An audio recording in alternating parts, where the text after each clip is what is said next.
The mentor's derision has rendered him a laughingstock across the internet. Graduate student Cheng Guang awakens to the 20th century civilian technology system, yet the befuddled system mistakenly perceives him as an unemployed middle-aged man. Ding! Unemployment support task. Create a mobile phone to earn some retirement funds. Cheng Guang muses, a mobile phone? Let us commence with a quantum chip that will dominate the globe. The Pear Phone emerges, causing a sensation online. The official stance of the Dragon Kingdom: retain the technology, cease mobile phone production, and offer you a modest target as a subsidy. The advent of the little electric mule battery boasts a remarkable range of 10,000 kilometers. The American electric vehicle magnate, Ma Elon, exclaims, impossible, absolutely impossible. Is this a new element? The inaugural flight of the delivery drone surpasses the speed of sixth-generation fighter jets. The affluent landowner rejoices. Trade oil fields for drones. We shall establish a drone air force.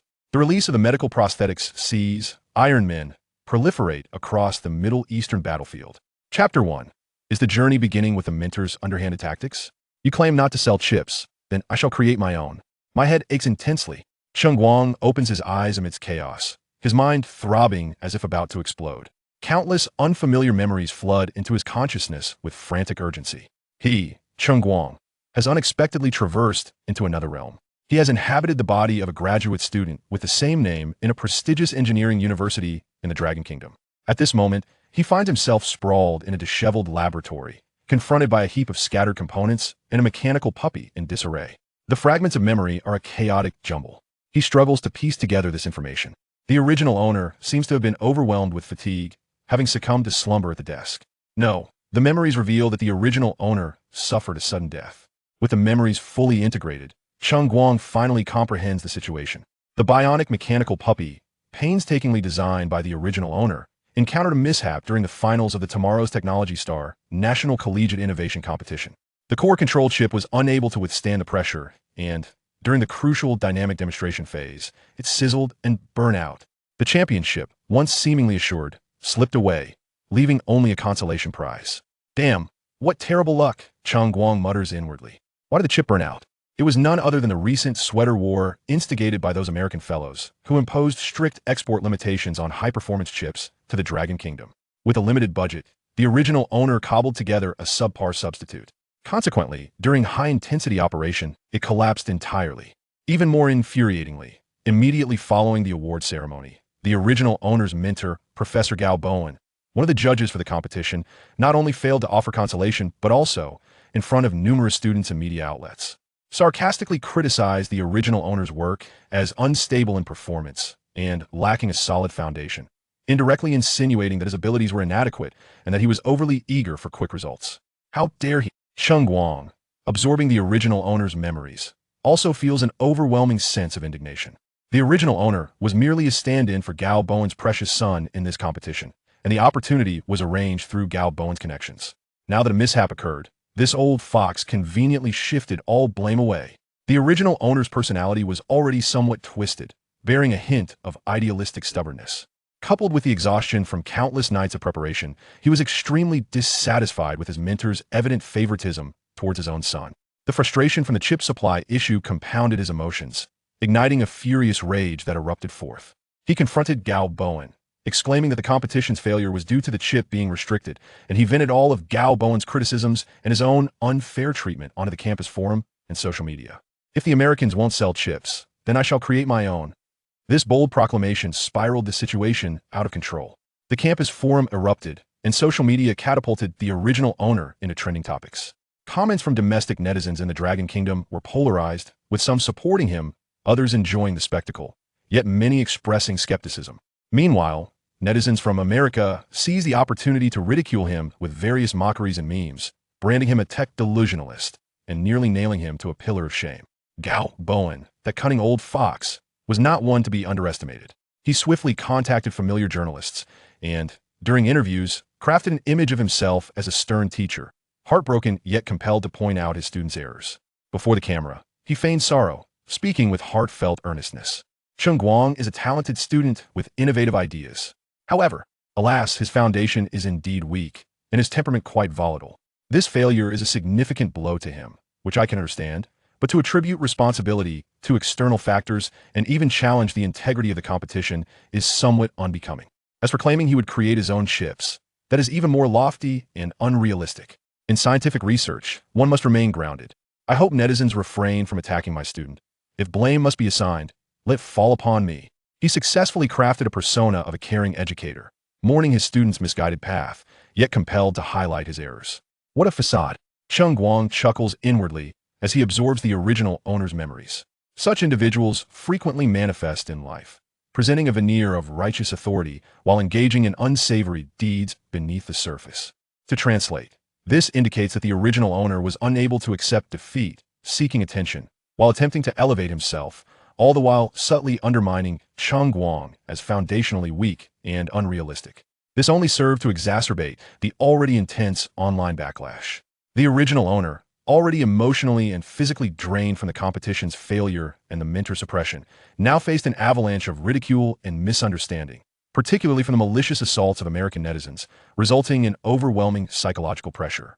He confined himself within the laboratory, repeatedly dismantling the burnt mechanical puppy in an attempt to identify the issue, yet ultimately succumbed to despair, collapsing onto the workbench and never awakening again. Alas, what a pitiful child, Cheng Guang sighed softly. Prior to his demise, the original owner's anger and resentment triggered an excitation of the sympathetic nervous system, coupled with the adrenaline and norepinephrine coursing through his body, seemingly still raging within.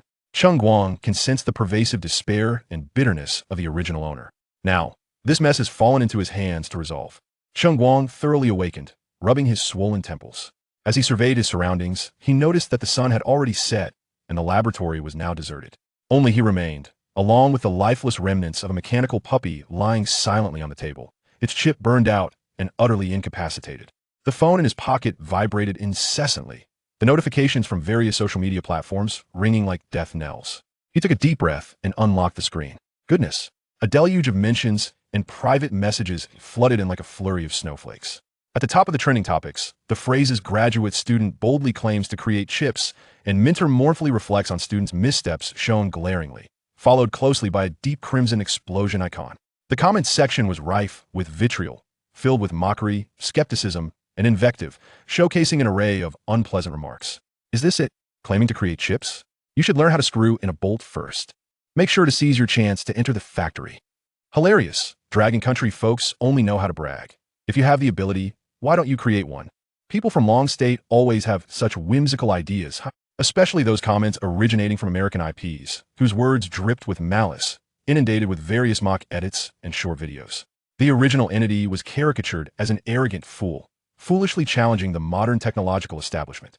Some even went so far as to threaten to mail him some sand to compel him to start learning from the basics of silicon dioxide. About a watch last year, Cheng Guang felt a surge of anger.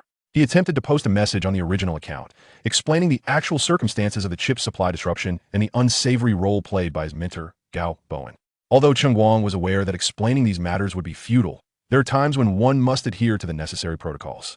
After completing the Gao Bowen-style hypocritical procedure, the storm of retribution would follow. His voice was naturally too faint, and it was quickly drowned out by the torrent of ridicule. There were even accusations directed at him for making excuses for his inability to accept defeat and shifting blame onto external circumstances. Cheng Guang attempted to call Gao Bowen, hoping to confront him directly. However, the call was abruptly terminated. Upon sending a message, he was shocked to find himself blocked on social media.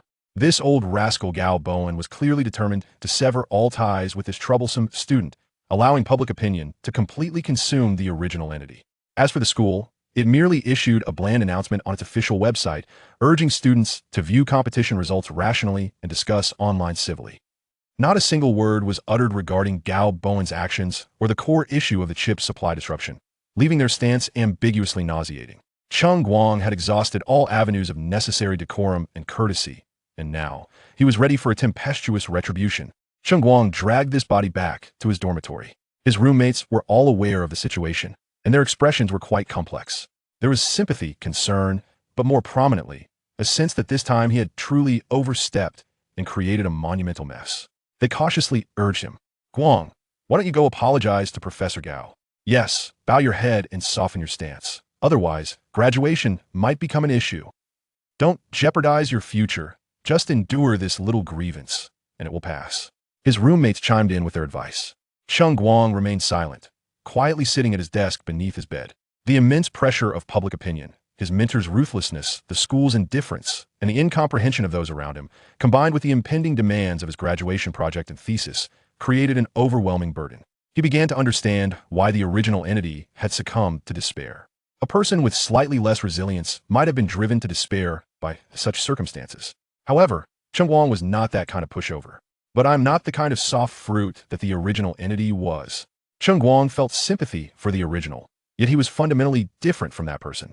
Moreover, if the original entity dared to speak boldly, he should possess the corresponding breadth of vision. In the face of an old trickster like Gao Bowen, it was entirely appropriate to retaliate against his actions. Yet, after the retaliation, the original had inexplicably succumbed to his own frustration, while Gao Bowen suffered not a shred of damage. What on earth was this? Does that old dog Gao Bowen wish to crush me? It won't be that simple. He began to devise plans for retaliation. Should he confront him directly? Expose all of Gao Bowen's sordid deeds? Cheng Guang contemplated several strategies, but none seemed sufficiently impactful. None were capable of delivering a decisive blow. Against someone like Gao Bowen, it was imperative to strike with such force that he became irredeemable, leaving his subordinates and supporters to scatter like birds and beasts. Otherwise, it would merely provide Gao Bowen with an opportunity for a second counterattack and the chance to rally his forces. Gao Bowen was deeply entrenched at the school, with extensive connections. As a powerless student, even with some evidence in hand, attempting to drag him down would likely result in a loss of 800 for the enemy and 1,000 for oneself, or even greater harm to himself. Damn it, must I really endure this? Cheng Guang irritably raked his hair. Just then, a somewhat mechanical yet tinged with a hint of thoughtful concern electronic voice echoed in his mind. Ding. Detected user number 7357. Prolonged unemployment status, excessive mental stress, qualifies for the Sunset Red Reemployment Assistance Standard. 22nd Century Civilian Technology Entrepreneurship Assistance System, officially activated. Chapter 2, 22nd Century Civil Technology System. Wait a moment. What on earth is middle-aged unemployment?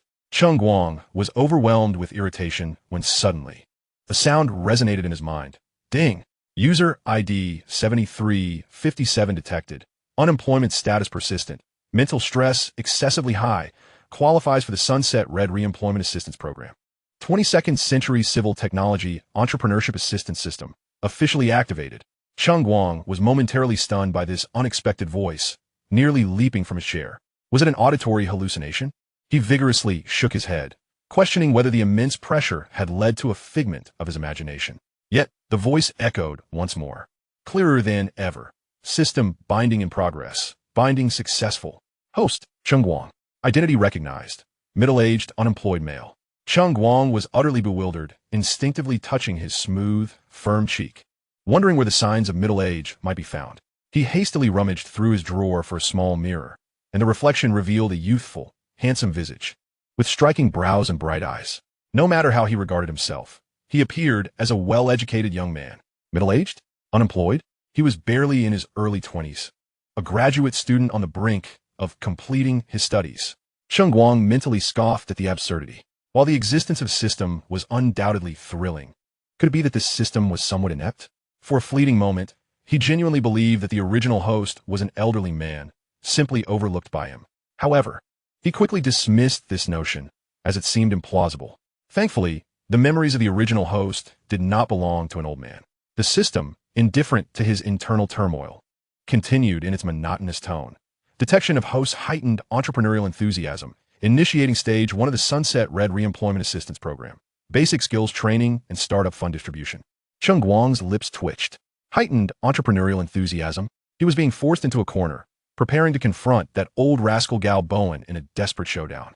And what was this Sunset Red Reemployment Assistance Program? He was in the prime of his life, not in the twilight of it.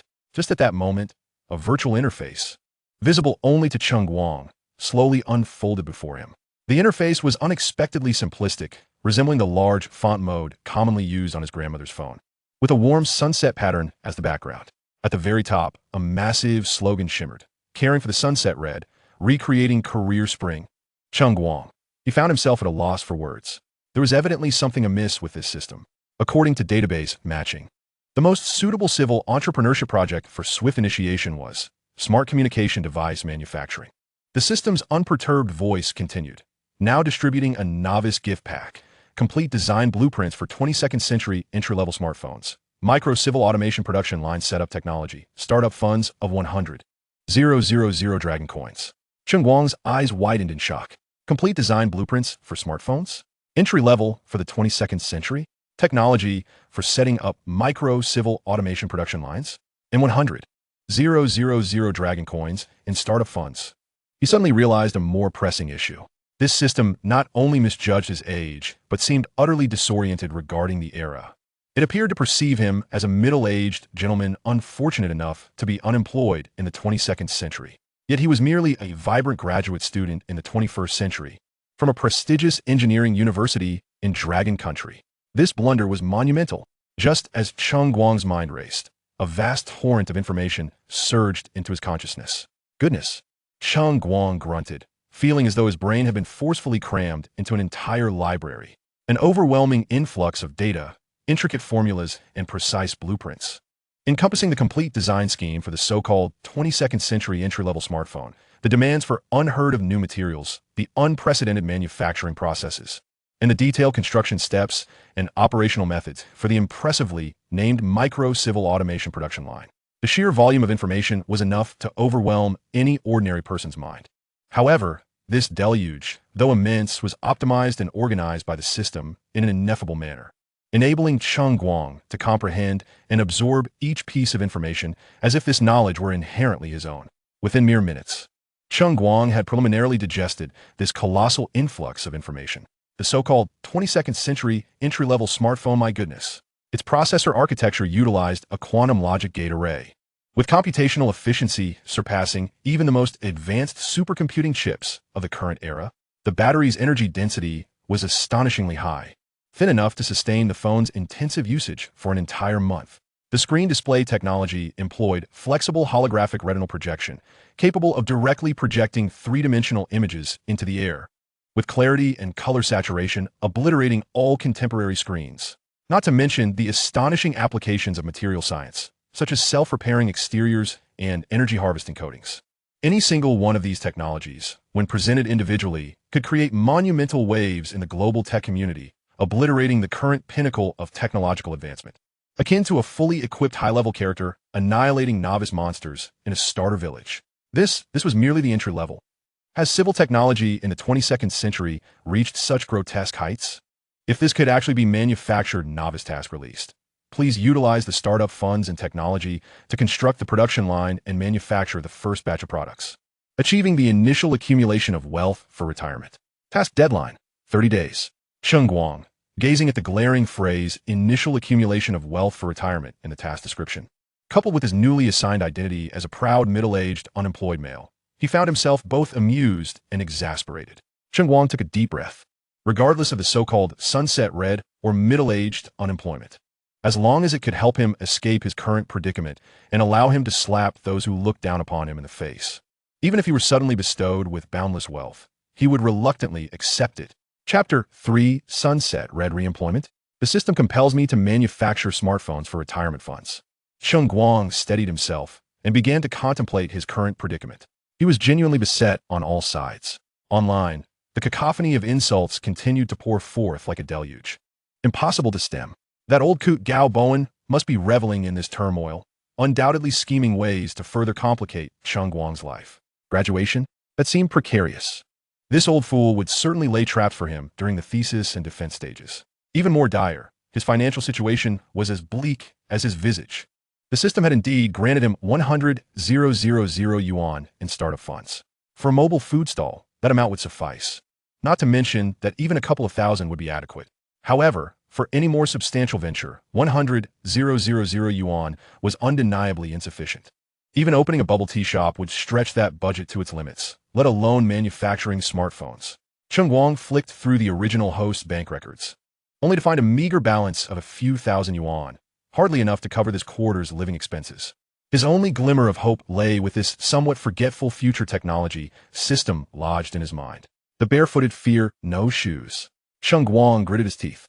Since the path of retreat had been completely blocked, he resolved to embrace the chaos and boldly undertake a grand venture. He decided to follow the old system's arrangement. After all, what was it about making a phone? Let us proceed. With the system's initial capital combined with the balance from his bank account, he had a little over 100,000. Certainly not enough. However, the most valuable assets he possessed were the blueprints provided by the system and the advanced technology acquired from the 22nd century. It was unrealistic to directly replicate a 22nd century phone. Cheng Guang neither had the requisite technology nor sufficient funds. Nevertheless, armed with the blueprints from the 22nd century and possessing advanced technology in his mind, even if a little sand slipped through his fingers, he could still outshine the current mobile phones. It was akin to 3D printing in the 21st century. Producing self-designed components along with machine costs might only amount to several tens of thousands. However, in the first half of the 20th century, before the advent of 3D printing technology, it would have required substantial capital to manufacture these components. The average person in the 20th century would find it utterly impossible, while the average person in the 21st century could manage it. The same principle applied when considering 22nd century technology in the present day.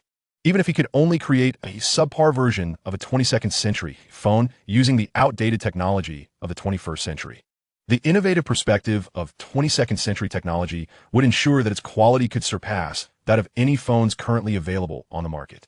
Without hesitation, Cheng Guang was a man of action. Procrastination was never his style. He immediately booted up his computer and, utilizing the 100,000 in startup funds from the system, began the process of registering a company online. The procedure was quite straightforward, as the Dragon Country government had significantly lowered the threshold for personal entrepreneurship, maximizing convenience. However, when it came to the step of naming the company, Cheng Guang stroked his chin thoughtfully. What should the company be called? It needed to be catchy and also irk a few individuals. With a glimmer of inspiration, he chuckled and typed a few characters on the keyboard. Pear Company. The English name, Pear Technology Limited. A tribute? No, a mockery. He could almost envision the expressions of those self-proclaimed high-end fruit company enthusiasts when this name was made public, as if they had just swallowed a fly. Of course, fundamentally, this strategy would save a considerable amount on promotional expenses. Although Cheng Guang was aware of the rampant infighting within the digital realm, he was entirely indifferent to various brands. He was a pragmatist at heart. His actions were driven by practical considerations, leveraging one's strengths against another's weaknesses. While Cheng Guang had gained a certain degree of notoriety as an abstract online persona due to previous remarks, he pondered thoroughly and concluded that the current hype was insufficient to penetrate the digital realm. Average netizens would not be inclined to purchase an unknown phone that suddenly appeared for amusement's sake. However, digital reviewers would likely be interested. Nowadays, digital review content had become increasingly homogenized, with all being unboxing and review videos that could be memorized. The emergence of a quirky so-called knockoff fruit phone produced by an abstract online persona would undoubtedly attract attention. Merging those tags with the existing heat would surely generate views and traffic. Digital bloggers needed Cheng Guang, and he equally needed them. Thus, this free publicity would significantly reduce promotional costs, allowing more funds to be allocated towards the product. Otherwise, even if the phone itself was viable, it would falter due to a lack of awareness. Bad publicity is still publicity. In this era, even the finest wine fears a deep alley. With that, he clicked submit. The company registration was swiftly completed, and Cheng Guang logged into his original social media account. This account had become quite the hot commodity, with countless individuals eagerly awaiting his next misadventure. He took a deep breath, fingers flying across the screen as he composed a new post. I extend my heartfelt gratitude to all the enthusiastic netizens for your continued support. After much reflection, I have decided to heed the call of the nation and the times, actively immersing myself in the tide of entrepreneurship. The Pear Company has now been established, and our groundbreaking smartphone is currently under intensive development. Stay tuned. Oh, by the way, P.S. Regarding the chip issue that everyone is most concerned about, rest assured, I will handle it myself. Once this post went live, it was akin to hurling a bucket of cold water into a scorching hot frying pan. Boom! The entire internet erupted. The comment and retweet sections surged at a visible pace, and waves of derision skyrocketed. What on earth? Pear Company? Is he really going to confront the fruit company head-on? Did Liang Ru inspire this audacity? P.S. really going to make a phone? Has this guy completely lost his mind? Has his brain short-circuited? The abstract online persona, bloggers, quickly mobilized to document this. Making his own chips? Does he think chips are as common as cabbages sold on the street, available for purchase at will, or that they can be molded like dough? Pear brother, heed my advice. It's not too late to kneel and apologize now. Don't wait until the product launch PPT is unprepared to start crying. You're overestimating him. A product launch? If he can even assemble a phone case, I'll consider myself defeated. I bet a pack of spicy strips that the Pear Phone will undoubtedly be the biggest joke of the year, bar none. Digital bloggers have a new topic at hand. Ha ha ha. Various sarcastic remarks and biting comments threatened to drown Cheng Guang's social media account. Meanwhile, the campus forum of the university he attended was also set ablaze by this news, with related posts instantly rising to the top of popularity charts. Each title more sensational than the last. Shocking news. Our school's prominent figure, Cheng Guang, announces the establishment of Pear Company, claiming to create self-made chips and forge a domestic marvel. Professor Gao Bowen must be regretting his decision. Dealing with such a prodigy, Professor Gao's heart was heavy. How did he not notice during the admissions interview? Rational discussions emerged, questioning whether Cheng Guang's actions were merely youthful bravado or if there was something more lurking beneath the surface. The betting has begun. When will the Pear Phone explode? I'm betting on a month. What Pear Phone? That thing can't possibly be made. Cheng Guang's department, and even his mentor, Professor Gao Bowen, were once again thrust into the spotlight, enduring the scrutiny and ridicule of onlookers, performing their sorrow and helplessness before the cameras. Professor Gao's office phone was nearly overwhelmed with calls from familiar acquaintances and colleagues subtly probing for information. He was so enraged that he almost smashed the phone, outwardly lamenting while inwardly cursing Cheng Guang profusely. Is he tired of living comfortably these days? Every day, performing his anguish. Even a great artist like him finds it exhausting. Just as Cheng Guang was observing the online tempest, the familiar electronic voice unexpectedly echoed in his mind. Ding! Detected that the host has clearly defined entrepreneurial direction, mental state assessment, exuberant, complies with the spirit of the Sunset Red Reemployment Initiative. Now releasing a phased task, Sunset Red Healthy Living Guidelines. Task requirements. Please ensure that within the next week, the host guarantees at least 8 hours of adequate sleep daily and engages in at least 30 minutes of moderate exercise. It is imperative to maintain a healthy physical state in order to better embrace the beautiful new life of retirement entrepreneurship. Cheng Guang, upon hearing this health advice, which starkly contrasts with his ambitious plans of laboring intensely, even to the point of exhaustion, temporarily chose to feign deafness. Once the factory is established and the products are ready, he would consider engaging in systematic health regimens. For now, the priority is to find a suitable factory space. Cheng Guang closed the chaotic web pages and began to meticulously browse through the listings for factory rentals in the suburbs. His objectives were clear: affordable rent, essential utilities including water, electricity, and internet services, and a relatively secluded location to minimize unnecessary distractions and scrutiny during the initial stages, until he possesses absolute self-protection capabilities. A low-profile development approach seems prudent. Cheng Guang circled several potential factory locations on the map before donning his coat. Chapter 4. The entire internet ridicules Pear brother. Journalist interview. Professor Gao. Youngsters, what a pity. While Cheng Guang was out in the suburbs inspecting factory spaces, Gao Bowen was already unable to contain himself. Pear Company? Manufacturing mobile phones? Developing self-research chips? In his office, Gao Bowen glared at the glaring headlines on his phone screen, nearly smashing his newly purchased thermos in frustration. This Cheng Guang is akin to a stone in a cesspit, odorous and unyielding. The last time he was thrust into the limelight, it left Gao Bowen in utter disarray. And now he dares to emerge and stir up trouble again. This is a blatant affront to Gao Bowen's reputation. It tarnishes his standing. Most importantly, feigning heartbreak is exhausting. Very well then. Gao Bowen gritted his teeth, his eyes glinting with malice. He immediately retrieved his phone and dialed a familiar number. Hello. Is this journalist Liu? Yes, it's Gao Bowen. Haha, I'm doing well. Thank you. Ah, yes. There is something I believe it's necessary to discuss with your media outlet regarding the current issue of academic superficiality among the youth. A few days later, an episode of a talk show titled Focusing on Science and Education aired its latest installment.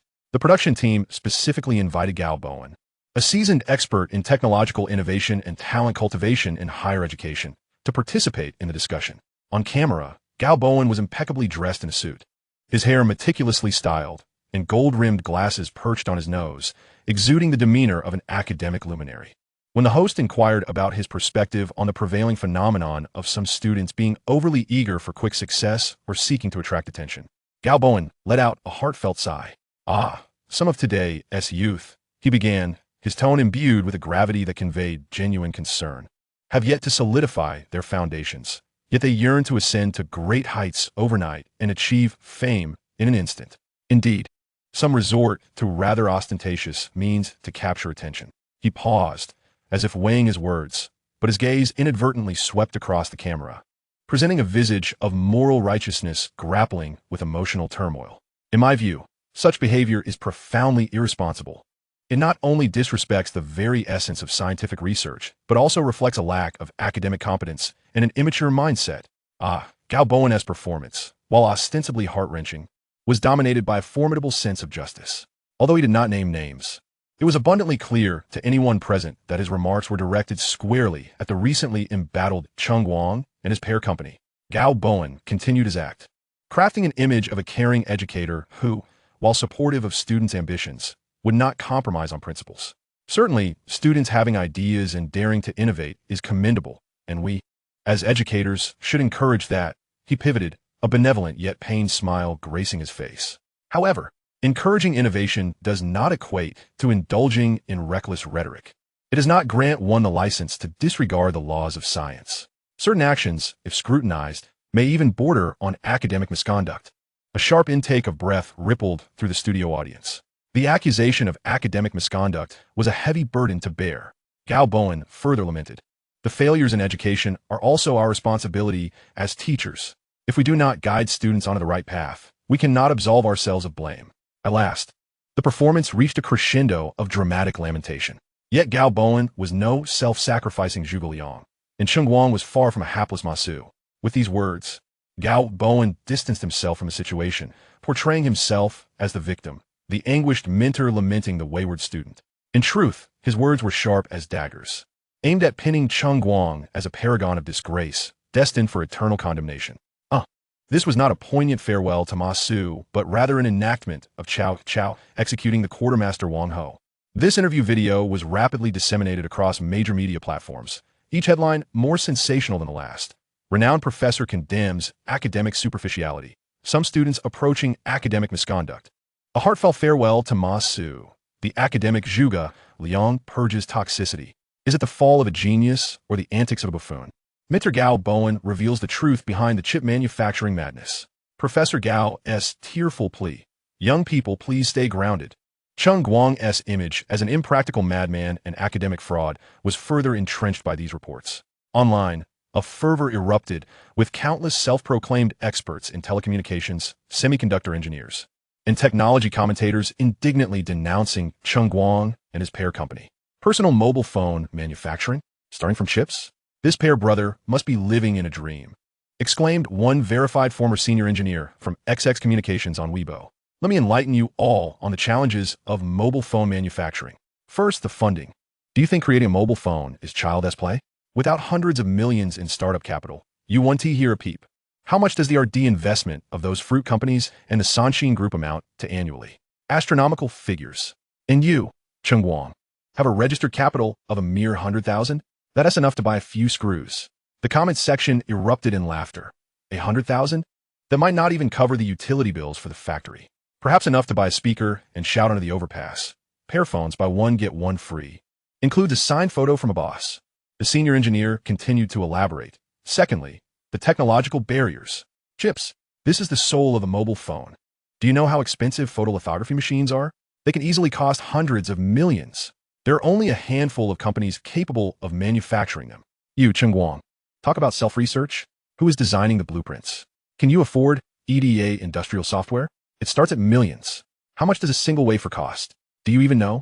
It's in the millions, with no guarantee of success. And packaging and testing? Are you planning to do that by hand? What about the operating system? Are you using Android? Well, do you think Google will allow you to use the latest commercial version freely? Customization without cost? Or do you think Pear Brother is so impressive that he plans to develop Pear OS from scratch? Who in the world, apart from a few tech giants, can claim they can create a mature operating system from the ground up? The code base would start at several million lines, enough to drive you to the brink of insanity. Then there's the RF antennas, screens, camera modules, battery technology, each one a pinnacle of precision. The OLED screen technology barriers of Sanshin and LG are extraordinarily high. What do you plan to compete with? By shining your wise eyes? Lastly, the supply chain. A single smartphone comprises thousands of components.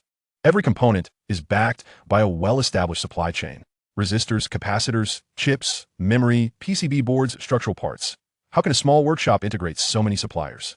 Major manufacturers procure in millions or tens of millions, wielding significant bargaining power.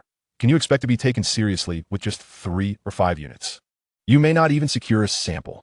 Moreover, production qualifications, network access permits, and mandatory 3C certifications. Each of these requires time and money. By the time your Pear Mobile is finally ready, it may very well be a relic, destined for a museum. Another seasoned observer from the semiconductor industry has also emerged, presenting data and citing cases. The courage of Cheng Guang is commendable, yet scientific research cannot succeed solely on passion. Currently, the global semiconductor foundry market is highly concentrated. Without substantial capital and technological accumulation, attempting to break in is akin to chasing a mirage. Although the Dragon Nation is striving to catch up in the chip sector, it is a national effort involving countless resources.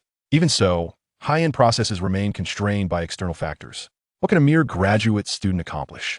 These so-called experts and KOLs analyze the situation with impressive eloquence, presenting tight logic, referencing authoritative texts, and employing an array of technical jargon and industry data, all of which are highly provocative and persuasive. Ordinary netizens may not grasp the intricacies. Upon hearing the expert's assertions, they might think, how could there be any doubt? Goodness, who knew creating a mobile phone was such a daunting task? I previously thought it was akin to assembling a computer. Brother Pear, heed my advice. Kneel and apologize now. Perhaps even livestream a bow, and you might garner some sympathy. If he truly manages to produce a mobile phone, I will livestream myself washing my hair upside down. To those above, your perspective is too narrow. If he succeeds in creating a self-developed chip mobile phone, I will livestream myself swallowing a keyboard. I will dip a 5090 graphics card in soy sauce. These professional analyses, which only serve to underscore the absurdity of Cheng Guang's ambitions, have instead piqued the curiosity of onlookers. Everyone is now eagerly craning their necks, waiting for Brother Pear's grand farce, anticipating the day he crashes spectacularly. Cheng Guang's moniker, Brother Pear, has thus spread widely across the internet, becoming a term of ridicule and jest. Various memes and jokes featuring Brother Pear have emerged. Brother Pear, have you completed the circuit diagram for your chip today? Brother Pear, how much do you plan to sell your Pear Mobile for? Will buying one come with half a kilogram of pears? Shocking. Brother Pear announces that the Pear Mobile will feature hand-polished chips, surpassing all others.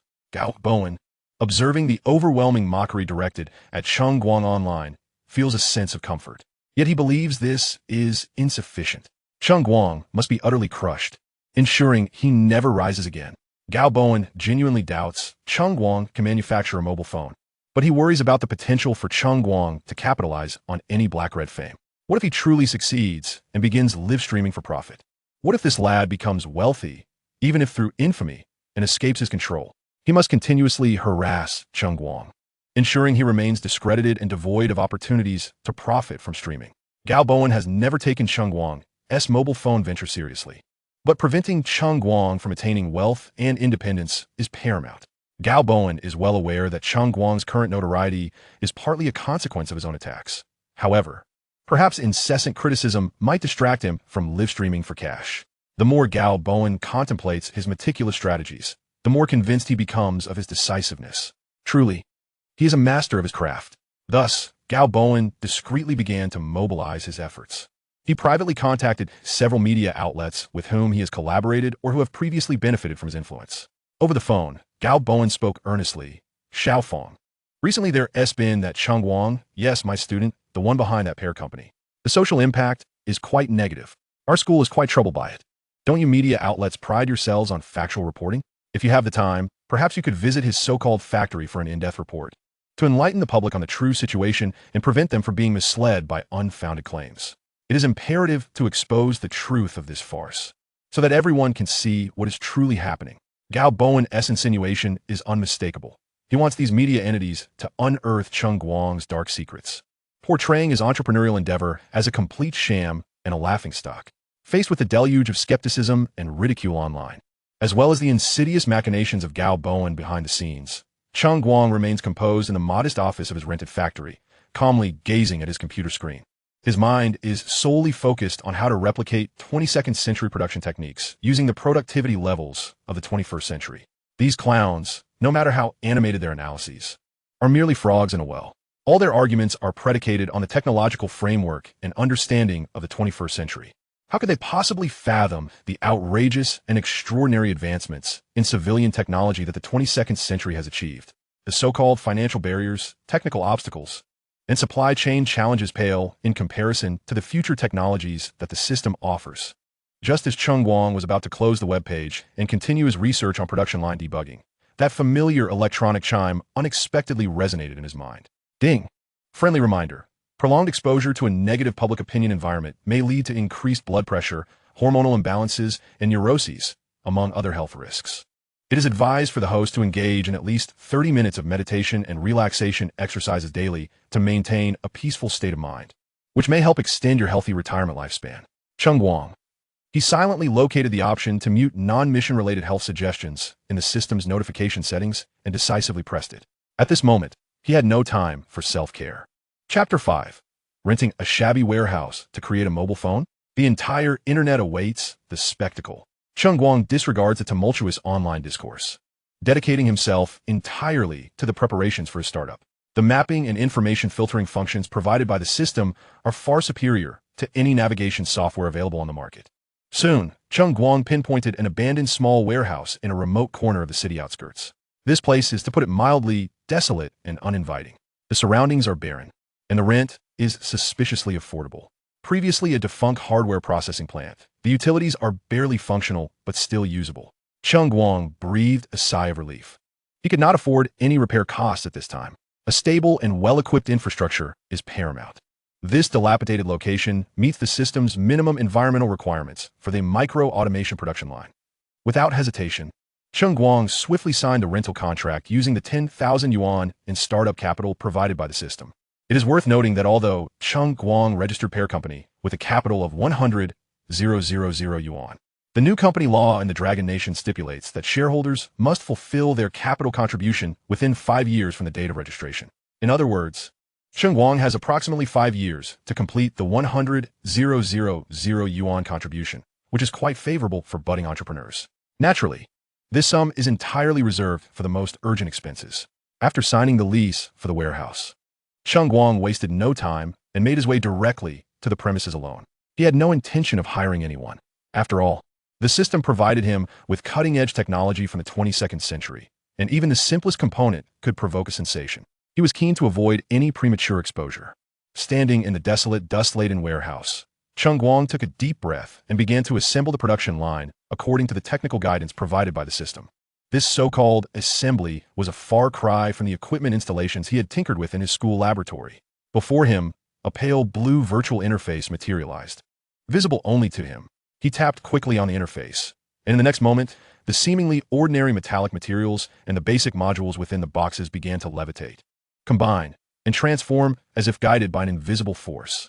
The faint sounds of clicking and sizzling filled the air as the metallic components extended, bent, and interlocked with a precision that resembled life itself.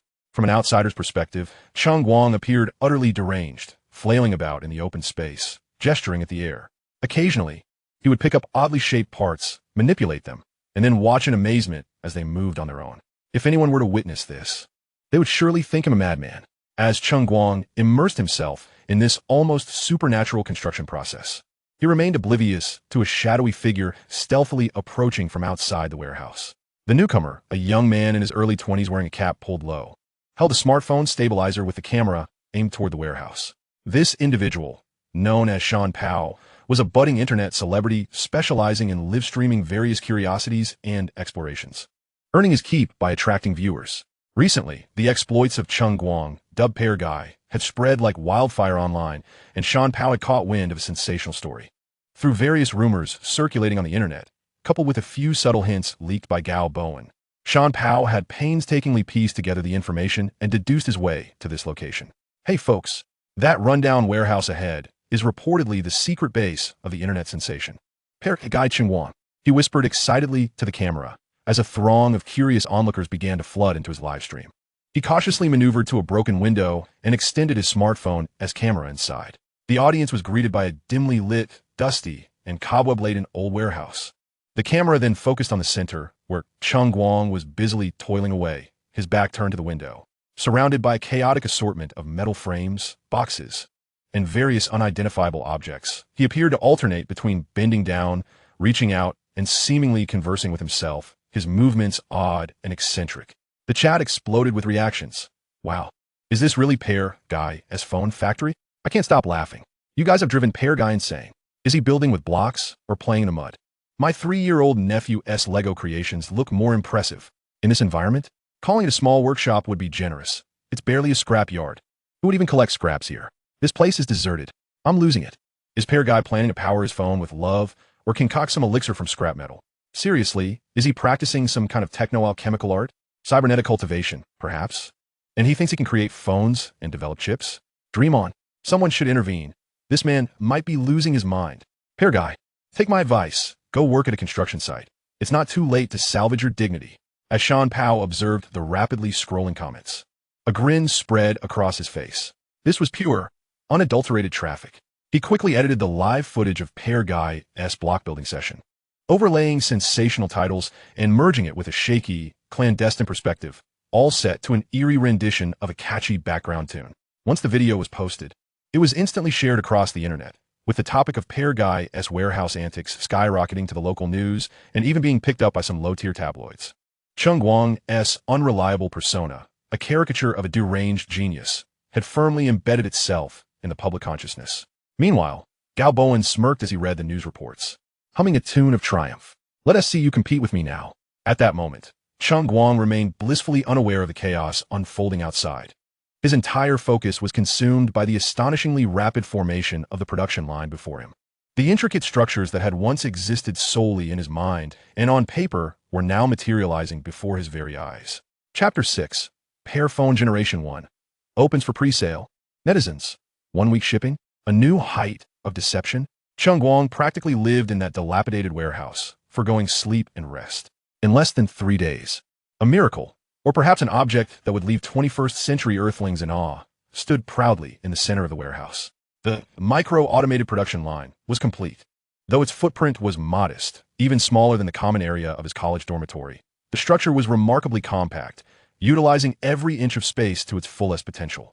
It emanated a chilling metallic sheen, with smooth, minimalist lines that gave it an otherworldly appearance, reminiscent of a mysterious device from science fiction film.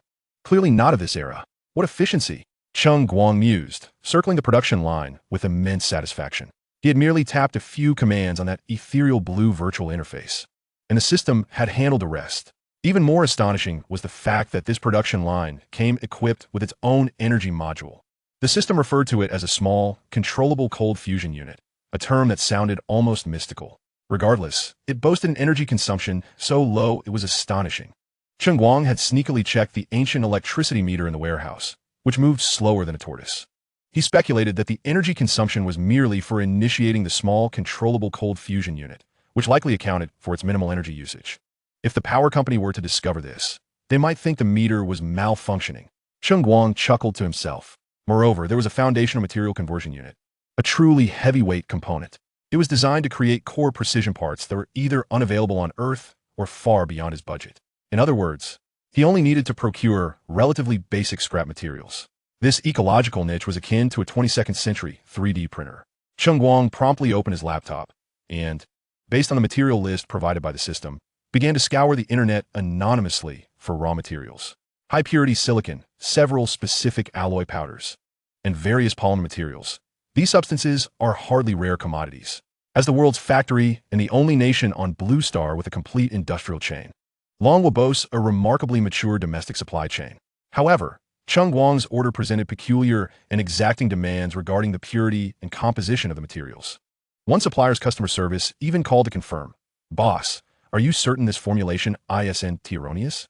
We've been in the business for 20 years, and this is the first time we've encountered such a mix." "Indeed, proceed with this," Cheng Guang replied, deliberately lowering his voice to convey an air of nonchalance. As if to say, "Mind your business. I have the means to indulge." Thankfully, the order volume was modest, requiring only a minimal expenditure, and the piecemeal nature of the procurement did not stir significant turbulence. As the materials gradually arrived, Cheng Guang prepared to manufacture the core of a smartphone, a processor marked in the system schematics as capable of unprecedented performance, set to dominate its era. Yet, A system notification interrupted him.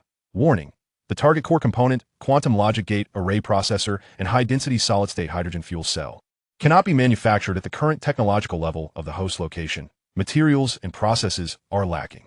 As anticipated, Cheng Guang remained unfazed. He calmly approached the side of the production line and activated the AI model integrated within the micro-automation production line, allowing it to autonomously analyze whether a processor approximating the desired specifications could be fabricated under the existing environmental conditions. He fed a portion of the procured base metal powders and high-purity silicon into the feed inlet, then entered his requirements on the control interface. The AI model commenced its deep analysis, gathering data on the current world's technological capabilities and pre-existing information, subsequently devising a rational and suitable production pathway. A soft humming resonated, and the interior of the conversion unit illuminated with a dazzling yet gentle white light, causing the air in the warehouse to shimmer slightly. In the grand scheme, the technological standards of the 21st century were commendable, despite being inferior to those of the 22nd century. Many materials met even the most fundamental demands of the AI, thereby saving it considerable time and computational power in determining how to gradually transform raw materials from nature. A few minutes later, as the brilliance faded, several chips, each the size of a fingernail and shimmering with an ethereal blue hue, along with a few battery units thin as paper yet brimming with formidable energy, lay quietly at the output port. Cheng Guang picked up one of the processor cores. Feeling its icy coolness, its surface adorned with intricate patterns barely discernible to the naked eye, exuding an indescribable sci-fi aesthetic. Was this truly the entry-level processor of the 22nd century?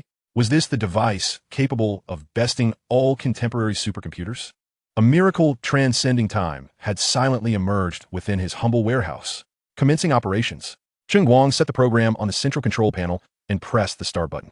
With a click, a crackle, a hum, the entire production line sprang to life in an instant.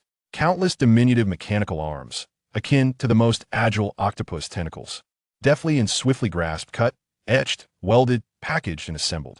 Laser beams danced across the material surfaces, leaving behind precise engravings. Various modules seamlessly interlocked, the entire process flowing with such grace and speed that it left one dizzy. The level of automation was astonishing. Cheng Guang needed only to occasionally glance at the data to ensure everything was functioning correctly. This was true industry. He couldn't help but marvel. The production line operated with remarkable stability. Soon, the first batch of smartphone shells, screen panels, and other non-core components rolled off the assembly line in rapid succession. Even these peripheral components were enough to astonish any knowledgeable observer. The shells, crafted from a special memory alloy formula provided by the system, felt as smooth as jade, yet were sturdy enough to be used as bricks. Their surfaces were polished to a mirror finish, devoid of any visible seams, with edges so smooth they could slice through paper without causing harm. The screens, made of a flexible material, were as thin as a cicada's wing, yet the colors were vibrant and striking, minimalistic, exquisite, and teeming with breathtaking industrial aesthetics. Stunning. Cheng Guang picked up one of the freshly produced deep space gray phone shells, examining it from every angle. Perfect. It scarcely resembled a manufactured object. His anticipation surged. The efficiency of the production line was terrifying. 3 days later, when nearly 1,000 units of the packaged Li Z phone Generation 1 were neatly stacked in the warehouse corner, Cheng Guang knew it was time. He personally conducted comprehensive stress tests on several prototypes. The outcome? Flawless. The performance parameters even exceeded the theoretical values provided by the system. You're being a tad modest regarding this entry-level device. Cheng Guang internally scoffed. Without hesitation, he initiated the pre-sale. Cheng Guang skillfully logged into his original social media account. His fingers danced across the keyboard, sending out a new post. Ahem. I extend my gratitude to all the enthusiastic netizens for their continued inquiries and anticipation over the past few days. Living up to expectations, the Li Z phone Generation 1 will officially ship in 1 week. Starting today, the official website opens for limited pre-sales, with only 1,000 units available. The swift will secure, while the slow will miss out. Priced at 3,999 long coins. Official website link. Insert link, accompanied by an exceedingly rudimentary pre-sale page generated in 5 minutes using cursor. What the hell? 1 week for shipment. Brotherly Z, are you serious? From announcing the phone's creation to now, it's barely been 2 weeks. Renting a warehouse, purchasing materials, setting up a production line, and manufacturing a phone, all accomplished in a week? Do you think you're a deity? What a scam. Absolutely a money-grabbing scheme. This speed is faster than a pig climbing a tree. 39.99 long. Coins? How dare he? Just based on that shabby warehouse and a heap of scrap metal? At this price, I could buy fruit, long way, sanshine, or coarse grains, any of which would be far more appealing. Hey, check out that pre-sale page. I could have better with my toes. A palpable air of skepticism surged. The verdict was clear. Brothers, I've reported this to Uncle Hat, denouncing illegal fundraising. On the internet, derision, doubt, and vitriol crashed forth like a tsunami once more. Meanwhile, Gout Bowen, who languished daily in his university office, scrolling through his phone, was among the first to catch wind of this news. He spat out the goji berry tea he had just sipped, spraying it across his monitor. 1 week to create a phone designed by him? Did he think phones were sold at roadside stalls like pancakes? Gout Bowen wiped his mouth, amusement bubbling within him.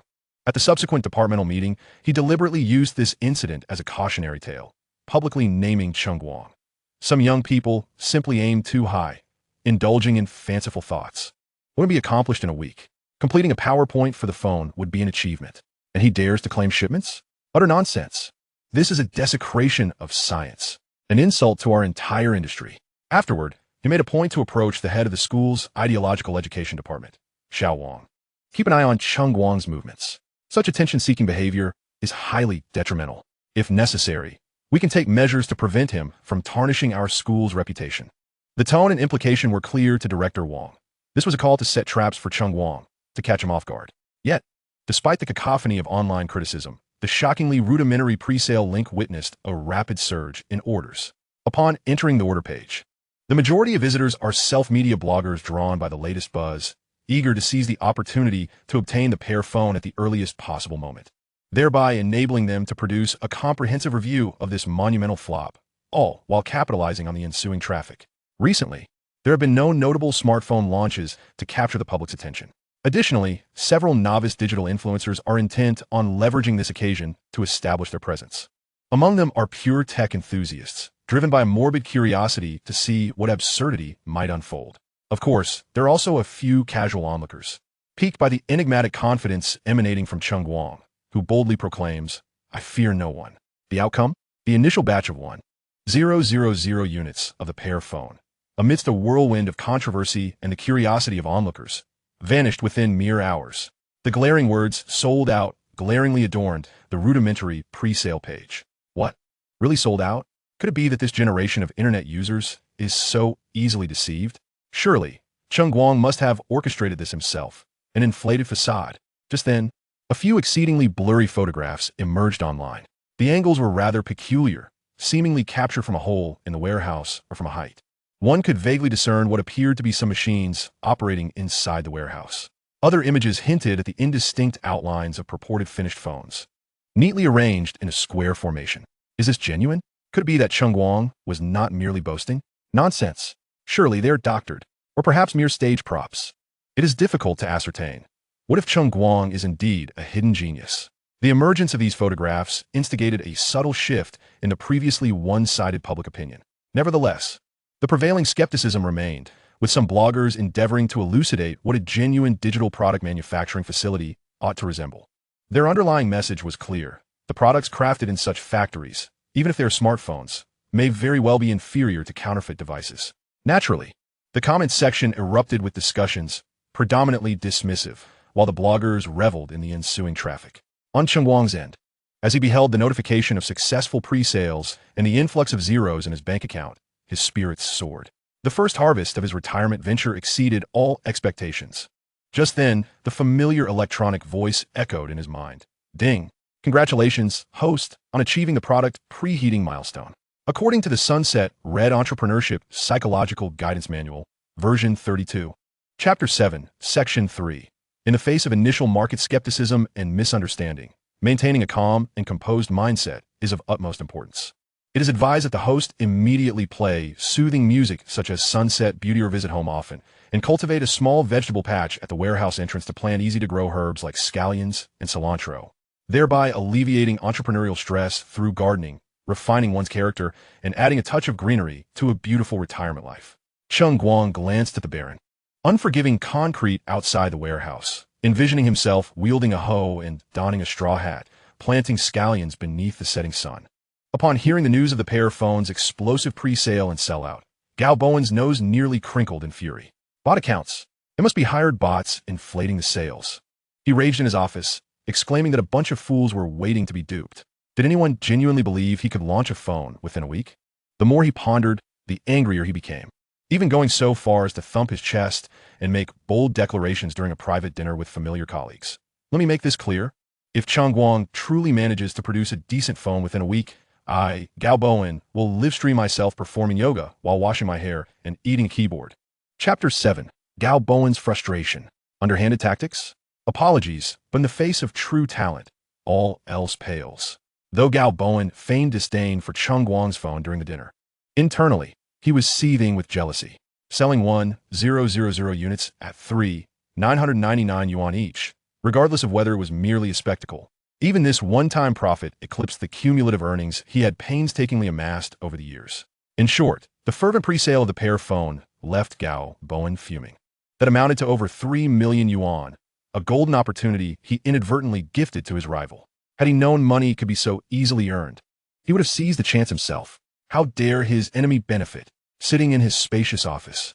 He glared at the bold crimson letters announcing the sellout of the first batch of Pear Phones on his computer screen, nearly shattering the purple clay teapot in his grasp. Bots. It must be bots. How could that little upstart Cheng Guang possess such capability? In a fit of rage, Gao Bowen paced his office, suddenly struck by an idea. Had he been naive? After all, Cheng Guang was selling through his independent website, not a major shopping platform. The sales figures were not necessarily dictated by Cheng Guang's claims. Despite comforting himself with this thought, Gao Bowen subconsciously doubted the authenticity of those figures. After all, so many prominent bloggers couldn't all be on Cheng Guang's payroll, could they? Cheng Guang lacked the financial means to hire them all. Even if Cheng Guang were to profit a mere few hundred thousand, it was enough to make Gao Bowen's teeth grind in frustration. The sight of Cheng Guang making money was more unbearable than his own losses. He could not tolerate it. He absolutely could not. A student he had once belittled, a figure of ridicule across the internet, daring to sell phones? If this were to gain traction, where would that leave Gao Bowen's reputation? How could he continue to navigate the academic sphere? I will see how you manage to fulfill those orders. Gao Bowen's eyes glinted with malice as he reached for his phone, deftly dialing a number. Hello, Lao Zhang. It's Bowen. Yes, I have a small favor to ask. On the other end was an old college roommate who now held a position in a certain department. Yes, there's a small warehouse out in the suburbs. Seems to be operating without a license and poses significant fire hazards. You need to investigate for the safety of the public. After hanging up, Gao Bowen dialed another number. Xiaoli, it's Gao Bowen. I need to discuss something with you. There's a small factory in the abandoned industrial zone on the outskirts that seems to be emitting unidentified waste gases. The local residents are quite upset. As part of the environmental protection team, you must look into it to ensure the citizens can enjoy clear skies. He was determined, with multiple avenues of attack. He would not let Cheng Guang off the hook. The following morning, as Cheng Guang supervised the final batch of phones being packaged in the warehouse, he heard the unmistakable sound of engines outside. 2 law enforcement vehicles emblazoned with insignia parked at the warehouse entrance, and several uniformed inspectors emerged, their expressions serious. Hello. We are from the city fire department. We've received reports of severe fire hazards here. We need to conduct an immediate inspection. Additionally, we are from the City Environmental Protection Bureau. We've received complaints regarding illegal waste discharge. The lead inspector presented his credentials, his tone brooking no argument. It appeared that Gao Bowen had indeed been busy. Cheng Guang scoffed inwardly, but maintained a calm demeanor on the surface. He set down his work and approached them with composure. Thank you for your hard work, gentlemen. Please come in. Our company operates fully within the law, with all necessary permits, and we welcome inspection. The inspectors scrutinized the young man before them, casting dubious glances at the surprisingly tidy and spacious interior of the warehouse, as well as the seemingly unremarkable production line. All permits are in order. Please allow us to inspect your company's fire safety facilities. A firefighter has already begun to survey the area. Additionally, there are the sewage outlets. We need to collect samples. The environmental protection personnel have also commenced their actions. These individuals exchanged glances with Cheng Guang, who maintained a stoic expression, eliciting some unease within them. Could it truly be that there are no issues? The environmental department staff leaned closer to their counterparts from the fire department and whispered, I expected an older gentleman. Who would have thought he is so young? Is he an entrepreneurial university student? Isn't this the individual who has recently gained significant attention online for manufacturing phones? I see no faults. Why was he reported? I have no idea. We were merely responding to the report, one of them replied, as the staff murmured among themselves. They adeptly followed the operational protocols they had executed countless times before to conduct their inspections. Within 3 hours, the data was nearly complete, and it was time for the analysis center to return the report as per procedure. Cheng Guang had intentionally separated the data collection and data analysis departments, with the latter often operating from provinces over 500 kilometers away. This measure prevented the same individual from handling both data collection and analysis, thus eliminating any potential for misconduct, such as that exhibited by Gao Bowen. Even the data collection department operated under a system of random computer assignment. Shortly thereafter, the data analysis department from the external province returned with a detailed report. A few minutes later, a substantial report was printed, encompassing the fire safety assessment and real-time air quality monitoring data. The personnel from the fire department examined the report before handing it to the environmental department staff. All facilities met, and in some cases exceeded, the prevailing highest standards. The environmental department personnel received it with skepticism, flipping through a few pages, their brows furrowing tighter with each turn. Every detail, every datum was impeccable. Even projects with less stringent requirements received glowing evaluations in the report. The environmental personnel then wielded other specialized testing instruments and conducted a thorough inspection both inside and outside the warehouse, only to be astounded by the results. The air quality within the warehouse, the PM2.5 levels, and various volatile organic compound metrics were astonishingly superior to those found beside the street. As for the so-called sewage outlets, they could not find even a trace. That production line appeared to generate no waste whatsoever. Moreover, this operation had been conducted under the veil of secrecy. Such a small workshop could not possibly have prior knowledge of their inspection. This data, the environmental personnel gazed at the nearly zero pollution readings displayed on their instruments, feeling as though their professionalism was being challenged. Cheng Guang smiled faintly, internally commending the system. The civil building's safety and environmental optimization module was indeed remarkable. For the advanced technology of the 22nd century, a pristine production environment devoid of pollutants was the norm. Colleagues, do you have any further questions? The inspectors exchanged glances, initially believing they were here to shut down a problematic small workshop. Instead, the materials presented were even more standardized than those prepared by their own unit for inspections. Ahem, since our inspection revealed no issues, we shall take our leave. We hope you continue to maintain these standards. They exchanged glances, still somewhat irritated, each gauging the other's expressions. It was evident that both parties were eager to uncover the identity of the informant who had caused them to waste a trip and lose face. Ultimately, they could only adhere to procedural guidelines, offering a few perfunctory reminders before departing. Gao Bowen's initial offensive had been effortlessly deflected by Cheng Guang. Upon learning the news, Gao Bowen was nearly struck with a heart attack from fury. Incompetent fools, a mere triviality, and they couldn't manage it, he bellowed in his office. Since administrative measures had met with resistance, he would have to escalate pressure through public opinion. He immediately contacted the previously cooperative media and self-media outlets, intensifying the smear campaign.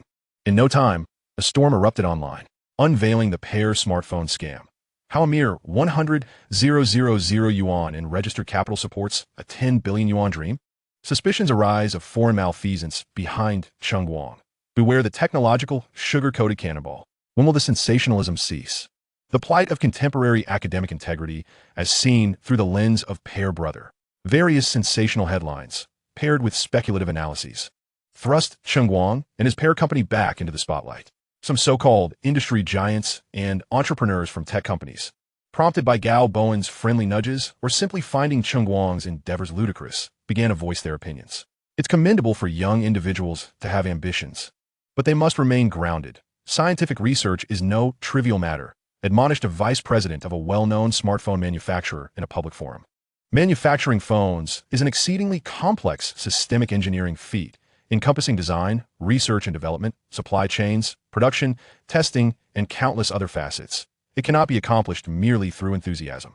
I advise this student to complete his studies first, remarked a retired telecommunications expert during an interview. Chips are the crown jewels of modern industry. Their technological barriers and financial investments are beyond imagination. To claim self-developed chips and produce a smartphone within a week is recklessly ambitious and, one might argue, disrespectful to the industry, commented the founder of a semiconductor investment firm. The weight of these titan statements far surpassed that of the self-media, and in a moment, The narrative of Cheng Guang as an unreliable figure seemed to solidify into a consensus within the industry. Nevertheless, Cheng Guang paid no heed to the external clamor. He was fully engrossed in the quality inspection and packaging of the final batch of Pear smartphone Generation 1 on the production line. Thanks to the astonishing efficiency of the 22nd century automated production lines, the production, inspection, and packaging of 1,000 smartphones had been completed ahead of the scheduled shipping date. Neatly stacked in a corner of the warehouse, each device had undergone rigorous scrutiny by the system's built-in protocols, ensuring perfection from hardware to software, from performance to quality control. Cheng Guang picked up a freshly packaged smartphone, its deep space gray metallic casing feeling slightly weighty in his hand, exuding a cool yet solid texture. He could almost sense the energy contained within this small device, capable of revolutionizing an era. Gao Bowen's antics and the online disparagement only heightened his anticipation. He was eager to witness the expressions of those who had doubted him when they finally laid hands on the actual device and experienced the true prowess of the Pear smartphone. Have the logistics been arranged? Cheng Guang inquired of the system in his mind, replying to the host. We have coordinated with the most efficient logistics companies in Longhua to ensure that all orders are delivered precisely on the agreed dates. Chapter 8. Retro Appearance. Imitative Name? Blogger Unboxing. Prepare for the most awkward smartphone in history. The promised shipping date arrived as scheduled. 1,000 packages of the unpretentious yet exquisite Pear smartphone Generation 1 soared through various logistics channels to destinations across Longhua. Among them, at least half were destined for major tech media outlets, digital review bloggers, and those aspiring internet celebrities eager to make a name for themselves by challenging Pear brothers. The Pear smartphones have arrived. Unboxing. Let us get started. Family who understands. Finally, we await Pear Brother S-Tech and bold moves. I'm ready with tissues for tears. The most awkward electronic product evaluation of the year was about to unfold. The title for the live stream was already in mind. Unboxing the Pear smartphone. The flip-flop story I must share with Pear Brother. The bloggers receiving the smartphones were eagerly rubbing their hands together, brimming with excitement. Some lesser-known bloggers, in their eagerness, have proactively coordinated with logistics personnel, rushing to hail a taxi as soon as the phone arrives in the city. In contrast, the more prominent influencers remain unperturbed, having established a comprehensive filming process that will not be swayed by the mere introduction of a single product. Meanwhile, the smaller bloggers are rubbing their hands together, determined to secure a coveted spot on the homepage with a single video. Many have even penned their review scripts in advance, preparing a plethora of humorous quips, eagerly awaiting the phone's arrival to unleash their critiques and capitalize on a wave of viral attention. Upon unboxing the seemingly unremarkable, even overly simplistic packaging, and extracting the Pear phone, the collective reaction of nearly all was, seriously? Just this? The design was undeniably retro, some might even say unattractive. The Pear phone's aesthetic starkly contrasts with the garish, ultra-slim devices adorned with vibrant glass backs that dominate the market. The first generation of the Pear phone boasts a matte metallic gray finish, square and unembellished, with even the brand logo reduced to an inconspicuous etched pear motif, exuding an understated elegance. Surprisingly, the device feels solid in hand, even somewhat weighty. This extreme minimalism, tinged with a hint of industrial nostalgia, seems cheap and counterfeit to bloggers accustomed to flashy designs in the 21st century. Is this truly the grand reveal after a week of anticipation? Pear Bro? This design transports us a decade back. Indeed, the Pear phone seems to be at odds with modern aesthetics. Has it regressed in design sensibility? I would believe it if you told me this was a clearance item from some knockoff factory, and they expect to sell it for 3,999 Dragon coins? That's highway robbery. The bloggers shook their heads, further solidifying their initial judgments that the Pear phone was nothing but a facade, a complete sham. They quickly set up their cameras, adjusted the lighting, and launched their live streaming software, preparing to present this soon-to-be-revealed electronic farce to the eagerly awaiting audience of hundreds of thousands, if not millions. The live chat was already ablaze with excitement. It's time to judge Pear Bro. Let us see a durability test by dropping it. I can't wait for it to fail to boot and turn into a brick. Pear Bro, you're brave. Take the blame if it goes south. We're all waiting for your psychological fallout. Haha. A prominent figure in the tech community, known for his sharp tongue and acerbic critiques, held the Pear phone in his hands, a sardonic smirk playing on his lips. Ladies and gentlemen, my dear friends, behold the fabled creation of our proud Dragon Country University. The contemporary Don Quixote, the mudslide of the mobile world, the illustrious Pear Bro, Cheng Guang, who has spent an entire week fueled by love and dreams to craft the Pear phone one. The tech judge deliberately elongated his tone, skillfully performing the script his team had prepared for this anticipated flop. Today, let's taste this pear and determine if it is sweet, sour, or merely a rotten fruit. He lifted the phone, displaying its unremarkable exterior to the chuckles of the audience. Now let's see if it can power on. With a firm press of his thumb on the Pear Phone's side power button, he braced himself for a prolonged, stuttering boot animation. Or perhaps a black screen with no response at all. Simultaneously, in numerous live streams across the nation, countless bloggers pressed the power buttons of their Pear Phones in unison. All held their breath, eyes wide, ready to witness this moment destined to enter the annals of digital history as a grand failure. Chapter 9. Has Cheng Guang apologized today? The internet buzzes, awaiting the Pear's catastrophe. Has Cheng Guang apologized today? When will the Pear Phone explode? When will the counterfeit phones cease? These three topics soared to the top of trending lists across social media platforms, garnering immense attention. Almost everyone, including some of Cheng Guang's acquaintances, maintained a facade of silence, while internally concluding that this was merely his final desperate attempt. The anticipated outcome? Disgrace and expulsion from school, or perhaps a public apology, becoming a laughingstock and a cautionary tale. One of Cheng Guang's roommates sighed and texted him on WeChat, "Guangzi, perhaps we should reconsider and make amends with Professor Gao? It might not be too late if we stop now." Cheng Guang responded swiftly with a succinct 4 words, "Wait and see the show." Meanwhile, Gao Bowen leisurely scrolled through his phone in his office, a smug expression gracing his face as he observed public opinion mercilessly trampling Cheng Guang. He had even instructed his assistant to prepare a follow-up press release, ready to launch a media blitz the moment news of the Pear Phone's failure broke, ensuring Cheng Guang's utter humiliation. Major tech media outlets and reputable digital review agencies, while not as frantic as the smaller influencers rushing to live stream for attention, were nonetheless on high alert. They had received samples of the Pear Phone, preparing to conduct thorough, objective evaluations to deliver a definitive verdict on this uproarious spectacle. Their collective expectation? A device riddled with subpar performance, shoddy craftsmanship, sluggish systems, and potentially severe security vulnerabilities. An electronic disaster. In truth, many of these prominent influencers had already glimpsed snippets of the smaller bloggers' live streams, and just from the craftsmanship alone, they had formed a clear opinion on the device. After all, they had witnessed countless knockoff phones over the years. The design alone could classify it as the epitome of counterfeit. The number of viewers in various live streams surged dramatically, many arriving with a mindset to witness the year's most monumental failure. The chat exploded like a tsunami. I wager 5 dimes it powers onto a black screen and dies immediately. I'm guessing a brutally modified Android system will run some benchmarks, likely freezing up like a PowerPoint presentation. Pear bro, you're brave. Take the blame if it goes south. Awakens en explosion. Please, streamer, test the drop resistance with a free fall. Several well-prepared or theatrically inclined bloggers even set up fire extinguishers and safety goggles beside their live streaming setups, ostensibly to prepare for a potential explosion of the Pear Phone, maximizing the entertainment value. As seconds ticked by, all attention converged on the screens of those soon-to-be activated phones. The atmosphere of this live unboxing, which was truly a judgment day, crescendoed with a cacophony of mockery, anticipation, and uproarious memes. At that moment, Cheng Guang remained remarkably calm.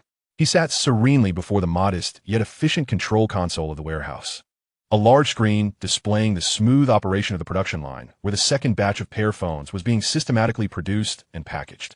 He possessed an unwavering confidence in his product. With an air of intrigue, he even opened a split-screen interface displaying a plethora of live unboxing sessions of the Pear Phone, each teeming with enthusiastic hosts. Observing their exaggerated expressions and barely contained laughter, Cheng Guang found the spectacle far more engaging than a mere film. The tech judge's streaming session continued unabated, the atmosphere reaching a fever pitch. It was evident that he and his team had meticulously scripted today's live broadcast of the colossal debacle surrounding the counterfeit device. Today, let this judge, myself, savor the moment and discern whether this pear is sweet or sour, or perhaps merely a rotten fruit. He lifted the phone, showcasing its unadorned, even somewhat unattractive, retro exterior from every conceivable angle, prompting raucous laughter in the streaming room. The screen was flooded with comments expressing disbelief, eye-watering reactions, and humorously exaggerated critiques. Come, everyone. Witness a miracle. Oh no, a farce. Let us see if it can even power on. The tech judge was prepared for a prolonged, exasperating boot-up animation, or perhaps a complete blackout, rendering the device a mere brick. He began reciting the meticulously crafted script his team had prepared days in advance, unleashing his acerbic wit and sharp critiques, even though these quips were the work of his behind-the-scenes team. Simultaneously, across the expanse of Longwa, at least 100 other streamers, sharing a similar penchant for spectacle, pressed the power button on their own Pear phones. Everyone held their breath, eyes wide, ready to witness a moment destined to be etched in the annals of digital history as a monumental collective failure. Yet, at the very moment the tech judge pressed the power button, the anticipated brand logo animation failed to materialize. The expected prolonged loading period was conspicuously absent. The seemingly unremarkable screen of the Pear phone sprang to life almost instantaneously at the touch of his finger. There was no transition, no delay. It directly revealed an exceedingly simplistic, even rudimentary, system interface. The speed was so astonishing that the tech judge briefly considered whether he had mistakenly pressed the button or if the phone had never truly powered down. He stood there, dumbfounded for several seconds. Attempting to swipe the screen, the icons glided with ghostly smoothness. Opening the settings menu was instantaneous. Launching the pre-installed basic applications, browser, calculator, notes, each action was executed with such effortless grace that it felt as if he were merely waving his hand through the air, devoid of any latency. The responsiveness surpassed that of any flagship phone he had ever used, even those boasting a price tag in the tens of thousands. Goodness. In the streaming room, the comments erupted after a bizarre moment of silence, akin to a volcanic eruption. Instant boot up? Is this for real? This must be special effects. Judge, did you secretly edit this? Come clean. Did you pre-power on the phone, just for show? This smoothness, I can't believe it. This is not the kind of performance expected at this price point, or from any earthly phone. Other streams echoed similar sentiments, as all the streamers who had received the Pear phone were equally bewildered by its nonsensical boot-up speed and unfathomable operational fluidity. The carefully prepared jabs and derisive quips lodged in their throats, unable to escape. Their expressions transformed from mockery and disdain to bewilderment, astonishment, and, ultimately, a frozen disbelief as if they had encountered a ghost.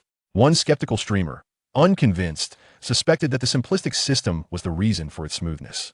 He promptly downloaded the most popular performance testing apps in the current mobile landscape: Entertainment Rabbit, Geekbench, 3D Mark, setting them all in motion. Strangely, the download speeds were outrageously fast, completing almost instantaneously. Despite being connected to a standard 5G network, other phones struggled to harness its full potential.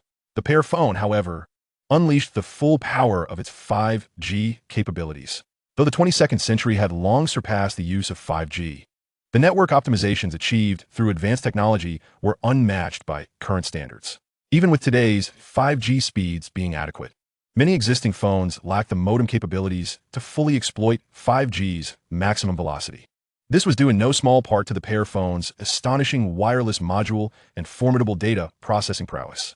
As they shakily tapped the performance apps and initiated the tests, an even more astonishing and life-altering sequence unfolded. The progress bars deviated entirely from the norm. There was no gradual progression, no loading or rendering. Almost instantaneously, the bar skyrocketed from 0 to 100. Then, some of the performance apps simply errored out, displaying messages of unknown errors. Others crashed entirely, resulting in black screens.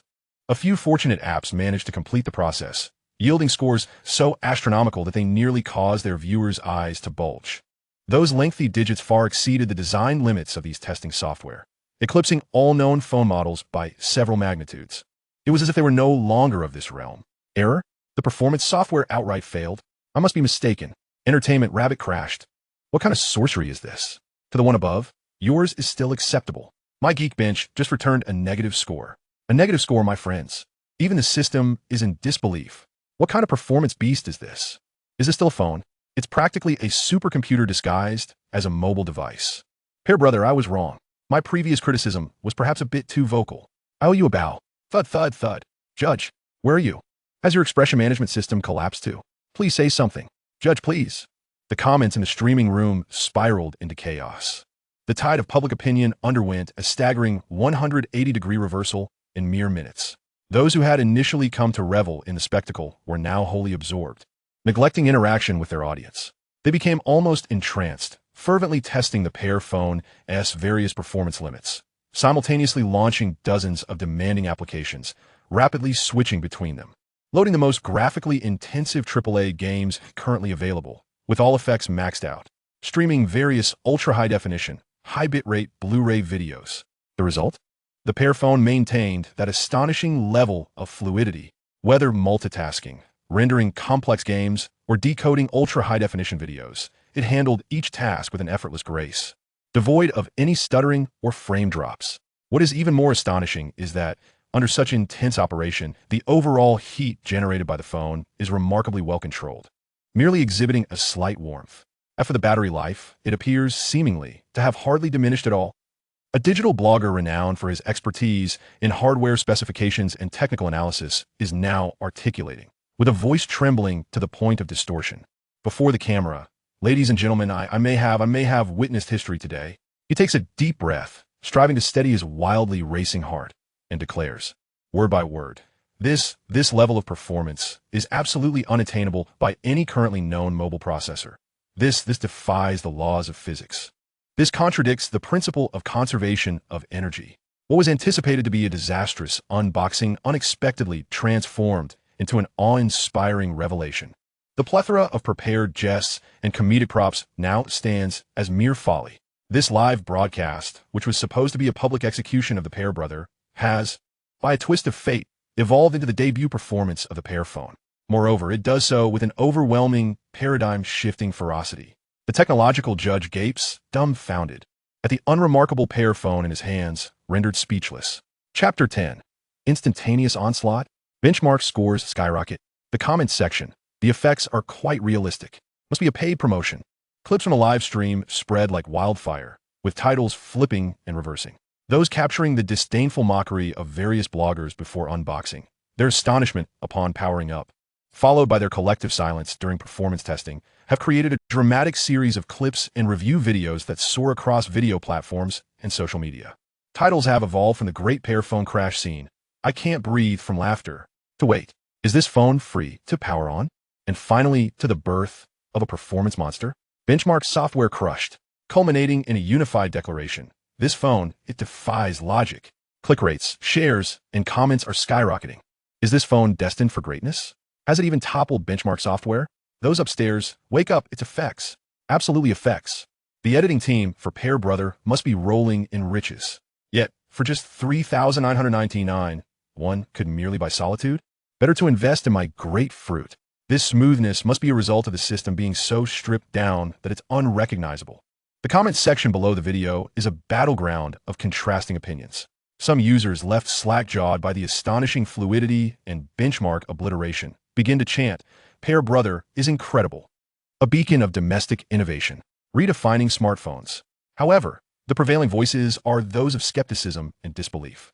The effects are incredibly realistic. The editor deserves a bonus. Must be a paid promotion?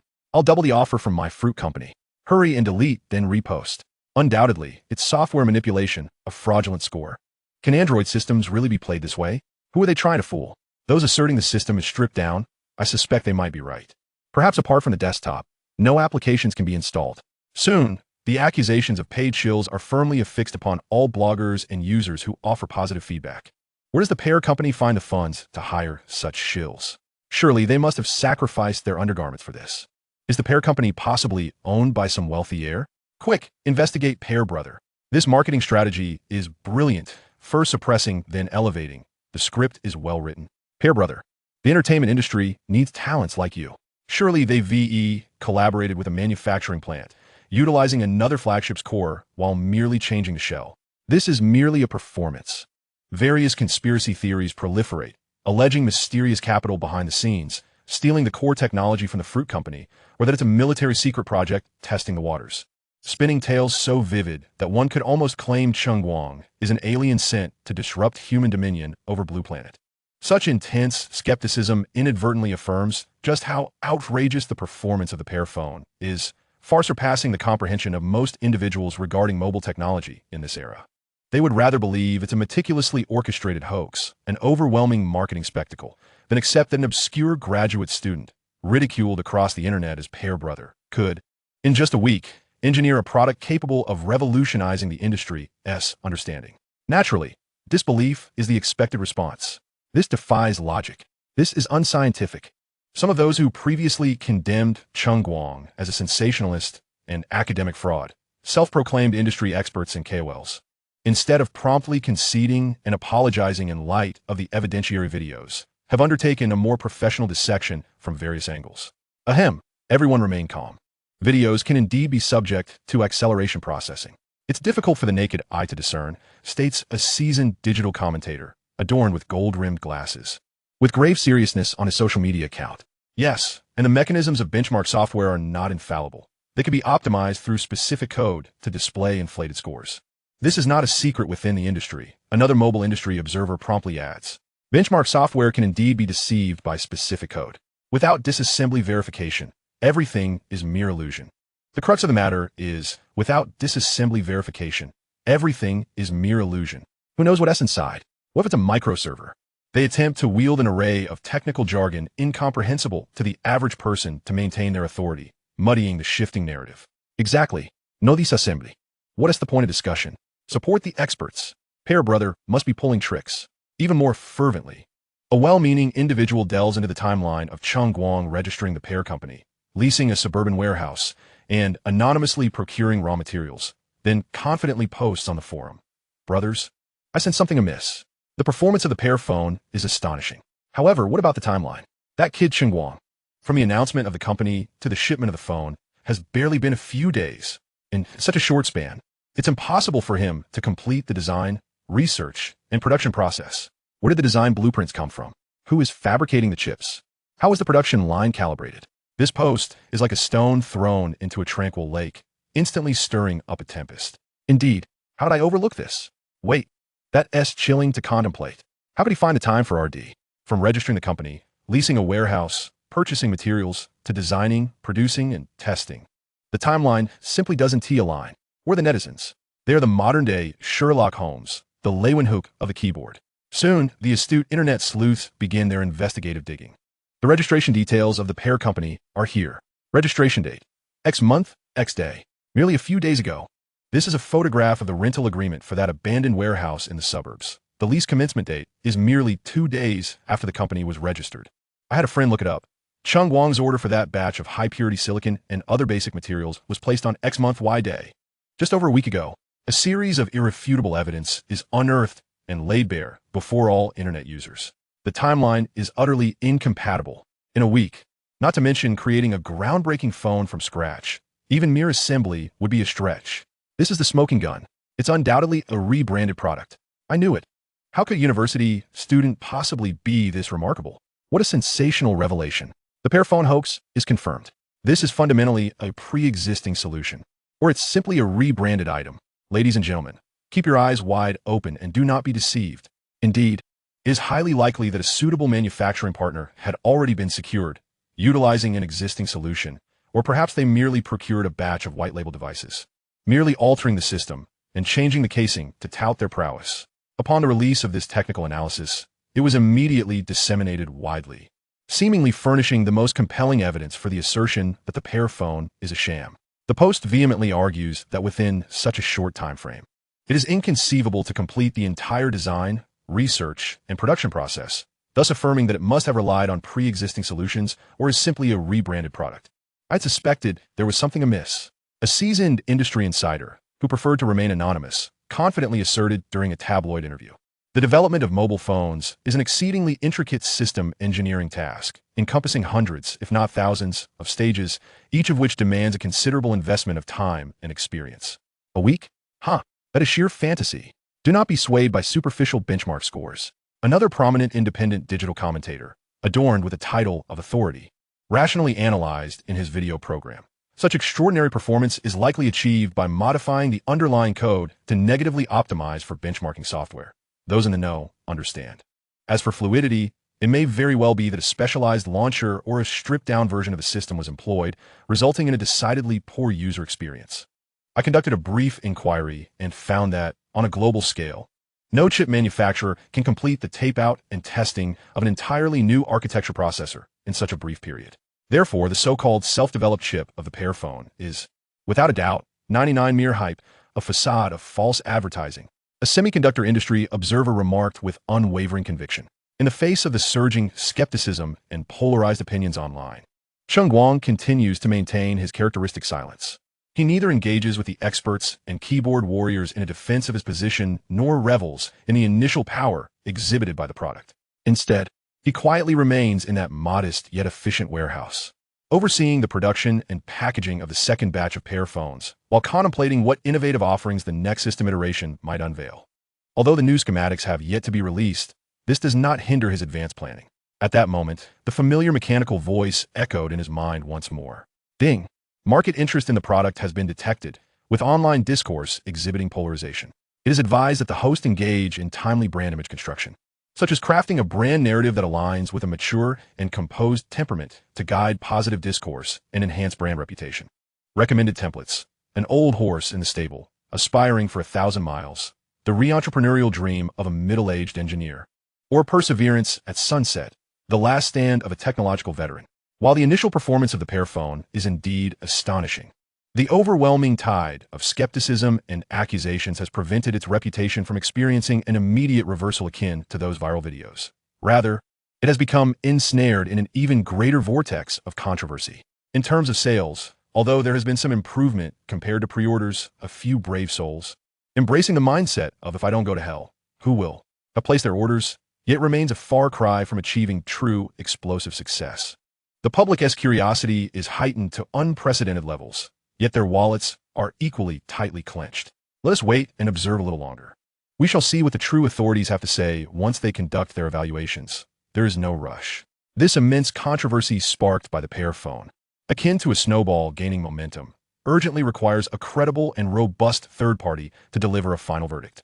All eyes have begun to converge, almost in unison, upon the top-tier technical evaluation institutions renowned for their rigor, depth, and fearless dissection, as well as a few highly esteemed and proficient individual reviewers within the digital realm. What answers will they provide? Chapter 11. The hardcore blogger defies the odds. Digital Hunter is set to initiate an in-depth evaluation, just as the performance controversy surrounding the Pear phone escalated, creating a cacophony online. A heavyweight announcement silenced all voices. The uncrowned king of domestic hardcore technology evaluations, the Digital Hunter team, has finally entered the fray. Digital Hunter, referred to as DH among industry insiders and digital enthusiasts, is distinct from prior unboxing bloggers such as Tech Judge. Generally, the primary income for various digital media outlets derives from sponsorships provided by major manufacturers to sustain their operations. This indirectly results in some evaluations being somewhat influenced. The Digital Hunter team does not accept promotions or sponsorships. Their evaluations are solely based on data, with the team's livelihood supported entirely by their own online store. Disassembly has become commonplace for them, renowned for their thoroughness, rigor, and candidness. In the eyes of digital enthusiasts and ordinary consumers alike, they are synonymous with authority. Their assessments are often definitive. At this moment, the official account of Digital Hunter, after a period of silence, finally updated its status. Dear audience, thank you for your patience. Regarding the recent controversy surrounding the Pear phone Generation 1, our team has procured a sample through standard personal purchasing channels. To be candid, the initial hands-on experience is indeed somewhat beyond ordinary comprehension. In order to thoroughly investigate its true nature and provide an explanation to all concerned netizens, Digital Hunter will conduct an in-depth, fully transparent hardcore test over the next several days. The testing will include, but not be limited to, extreme performance stress testing and stability monitoring, simulated battery life under real user scenarios, professional analysis of screen optical quality, multi-scenario signal strength comparative tests, as well as the highly anticipated complete disassembly and internal exploration. We eagerly anticipate sharing the evaluation results and disassembly video with you. We trust only in data and present only the truth. In truth, netizens are somewhat aware that current digital media outlets rely on manufacturers for their sustenance. Hence, they approach many previous unboxing evaluations, including the earlier one by Tech Judge, with a degree of skepticism. The crux of the controversy centers around whether these media outlets have received payments from anyone. Did they receive funds from Cheng Guang? Then is Cheng Guang merely a hidden vendor account? Or is he genuinely collaborating with various media outlets to create hype? Once many netizens pondered this notion, they swiftly dismissed it. It simply seems too far-fetched. In this digital age, if it were indeed a vendor account, it would be impossible to conceal. Regardless, many netizens are not inclined to believe that Cheng Guang's Pear phone is genuinely impressive. The reputation of Digital Hunter, however, is indeed distinct, and their evaluations carry significant weight. Wow, the Hunter has finally made a move. Now we have a spectacle to behold. DH is entering the fray. Front row selling sunflower seeds, peanuts, and bottled water. Bring your own small stool. I'm so glad I didn't give up. With a hunter on board. They're worth two. Eagerly awaiting the final judgment. I've maintained all along that this matter must be viewed through the lens of DH. Those minor internet celebrities and major bloggers merely seek attention and make noise. Whether the Pear Phone is a mule or a horse, we shall soon find out. If DH gives a thumbs up, I'll order it immediately. To those above, if DH says it's not good, then Pear Brother may indeed face dire consequences. And Professor Gao Bowen may very well burst into laughter. Anticipation is high. Super high. I've already set up my small stool, eagerly awaiting the hunter to dissect the Pear Phone and reveal its true nature. The anticipation is palpable. At this moment, far away in a luxurious office at a university, where Gao Bowen surfs the web at high intensity daily, he too encountered this piece of news. Initially perturbed by the peculiar performance exhibited by the Pear Phone, his mood darkened further upon witnessing the emergence of the digital hunters. An inexplicable sense of unease stirred within him. The digital hunters? Gao Bowen set aside his purple clay teapot, his brow furrowing in contemplation. He was fully aware of the weight this team carried within the industry. As someone who spent his days engrossed in videos at the office, how could he not be? Deep down, he harbored doubts about Cheng Guang, that brash young lad, conjuring something truly remarkable within a week. Those claims of instantaneous booting and explosive benchmarking, in his view, were likely mere gimmicks born from software manipulation or system modifications stripped of their original integrity. Yet what if? What if that phone indeed possessed some uncanny quality that these relentless hunters would uncover? Gao Bowen sipped his tea, distractedly scrolling through videos. No, he needed to devise a way to apply more pressure. He could not afford to grant Cheng Guang any opportunity for resurgence. Meanwhile, in the modest suburban warehouse, Cheng Guang, through a split-screen system, beheld the announcement from the digital hunters. The digital hunters, renowned for their hardcore, professional evaluations, were a welcome presence for him. His Pear Phone, a technological marvel from the 22nd century, even at its entry level, was more than capable of eclipsing everything from this era. Those who merely toyed with gimmicks for attention could never gauge the true prowess of the Pear Phone. The more rigorous and in-depth the testing, the more it would reveal the phone's extraordinary capabilities, transcending the limitations of its time. True gold fears no fire. The digital hunters did not rush to go live upon receiving the phone, unlike other influencers. They first transported the Pear Phone to their meticulously equipped professional laboratory. For the next few days, the official account of the digital hunters remained unusually quiet, refraining from posting any pre-release videos or live streams. Just as impatience began to bubble among the online community, with rampant speculation taking hold, the DH account sporadically released brief snippets of testing data without any accompanying commentary. For instance, a graph depicting the frame rate while running a particular AAA game at maximum settings for half an hour. The line was as steady as if drawn with a ruler, a nearly flawless straight line, maintaining full frames throughout. Another example highlighted real-time power consumption data during 4K ultra high-definition video rendering. The figures were so astonishingly low that all knowledgeable tech enthusiasts were left questioning their own eyesight. Additional dry data regarding storage read-write speeds and memory access efficiency exuded an air of the implausible. These fragments, devoid of any explanation or guidance, were pure, unadulterated raw data. However, to those truly versed in technology, these seemingly mundane figures elicited gasps of astonishment. Is that frame rate for real? Can any phone achieve such a feat? This power consumption. I could practically see an elderly person on the subway, watching a video. This defies the laws of energy conservation. Impossible. Absolutely impossible.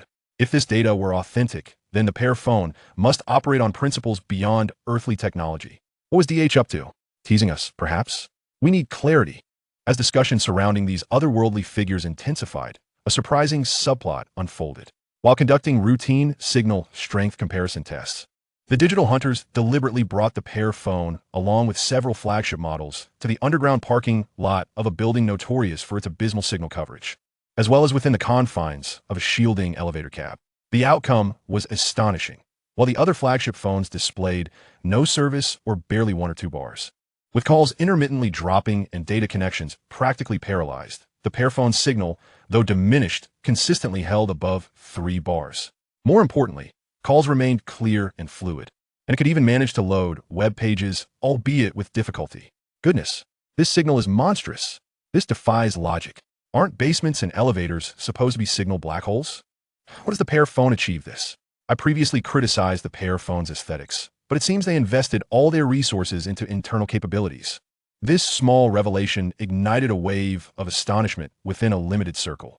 The Pear Phone's extraordinary performance had now transcended mere benchmarking and encroached upon fundamental communication abilities. Initially, netizens speculated that the chip might still be a rebranded version, but the baseband capabilities, notoriously difficult to counterfeit, raised eyebrows. Soon, knowledgeable commentators in the comment section began to enlighten others. The radio frequency parameters of baseband chips are determined by semiconductor physical structures, necessitating compatibility with antenna designs, filter precision, and other hardware characteristics. Faking specific signal strengths would require reconstructing an entire radio frequency system, the cost of which far exceeds that of developing a single phone. To maintain 3 bars of signal in a basement, a receiving sensitivity of over 105 dBm is required, while the theoretical limit of the best flagship chip currently stands at 98 dBm. If DH were fabricating data, they would simultaneously need to infiltrate the carrier's database to alter base station logs, which is clearly impossible. As curiosity and anticipation on the internet reached a fever pitch, the Digital Hunters finally released an official preview. Thank you for your patience. The comprehensive in-depth evaluation report and complete disassembly video for the Pear Phone 1 will be available across all platforms in 3 days. Date X at 8 p.m. Let us discuss. Chapter 12. We may witness history, or perhaps we've encountered the supernatural. The highly anticipated evaluation from the Digital Hunters had finally arrived. 3 days felt like an eternity for the anxious netizens awaiting the verdict. At last, precisely at 8 p.m. as promised, the official account of the Digital Hunters uploaded a video lasting an hour and 15 minutes across major video platforms. The title was straightforward yet impactful. In-depth evaluation and disassembly of the Pear Phone 1. We may witness history, or perhaps we've encountered the supernatural. The video thumbnail did not feature the cliched, sensationalized combinations of shocked faces and giant text popular on short video platforms. Instead, it showcased the Pear Phone 1 resting calmly on the disassembly table, surrounded by an array of precision tools and an assortment of dismantled, oddly shaped components. This resonated with the Digital Hunters' characteristic straightforward style, appealing to their audience who favored substantial content over the usual sensationalism. It's here. It's finally here. I can't wait. Front row selling sunflower seeds and peanuts, and recycling various models of old phones in exchange for a Pear Phone. As soon as the video was released, online viewers surged to 10,000, and the comment section quickly filled up. Family, when it's from the Hunters, it's bound to be top-notch. But it's too long.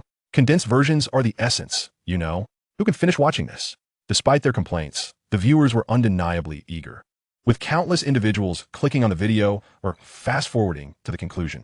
Some even resorted to AI video summary bots in the comment section, which dissected the video into various jump points, allowing users to jump directly to the parts that piqued their interest most. At the outset of the video, the Digital Hunters team maintains its signature austere style, with a host, a headhunter, wearing a serious expression as he promptly delves into the subject matter. Dear viewers, we have tested the first generation of the Pear Phone for a full 3 days. The data we have obtained is, how shall I put it, quite intricate. The headhunter pauses, and the screen begins to display detailed graphs of various performance tests one by one. First and foremost is the performance, a topic of utmost concern to everyone. We have run all the leading testing software currently available on the market, including, but not limited to Antutu, Geekbench 6, and 3D Mark Wildlife Extreme Unlimited. On the screen, the benchmark scores for the Pear Phone flash, unfathomably skyrocketing to the maximum. Antutu's score, a figure so inflated it raises suspicions of an extra zero, pierces through the leaderboard. Geekbench SIXS single-core and multi-core results surpass numerous high-end desktop CPUs. The tests from 3D Mark yield frame rates as stable as a straight line, with scores so elevated the software presumed to bug, issuing multiple warnings of anomalous data. Indeed, you did not miss here. The Headhunter's voice carries a tinge of exasperation. In terms of graphics processing and AI computations, the performance of the Pear Phone has already eclipsed that of high-end desktop chips. This is unprecedented in the mobile sector. The comments section erupts. Wait, desktop-level chips? Did I hear that right? This is a phone? This must be a server in a phone case. Pear brother, I bow to you. I previously spoke too loudly. I declare the Pear Phone is leagues ahead, outpacing competitors by at least 15 years. The video then transitions to tests of power consumption and thermal management. After half an hour of intensive gameplay, the surface temperature of the Pear Phone merely feels warm. The power consumption curve is astonishingly stable, so low it prompts existential doubts. We have confirmed repeatedly that there are no issues with the testing equipment. The headhunter adjusts his glasses, noting that its energy efficiency ratio has reached an incomprehensible level. Naturally, lower power consumption is preferable, while the energy efficiency ratio resembles a parabolic curve on an XY axis, with the upper left corner being the ideal. In the signal testing segment, we witnessed the miraculous performance of the Pear Phone in extreme environments, once again dominating over numerous flagship devices.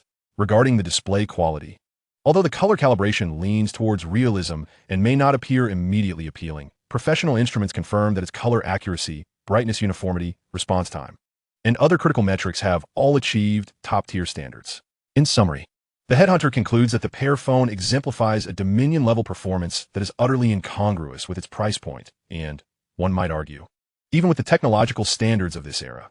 The report from the Digital Hunters team repeatedly employs terms such as incredible, counterintuitive, and currently inexplicable by existing technological principles. At this juncture, many previously skeptical viewers begin to waver. The credibility of Digital Hunters is well established. They would not jeopardize their reputation for a jest. I understand that merely observing the data may not suffice for everyone, and you might even suspect we have been optimized the headhunter transitions as the screen shifts to the disassembly table. To be frank, our disassembly process was not very smooth.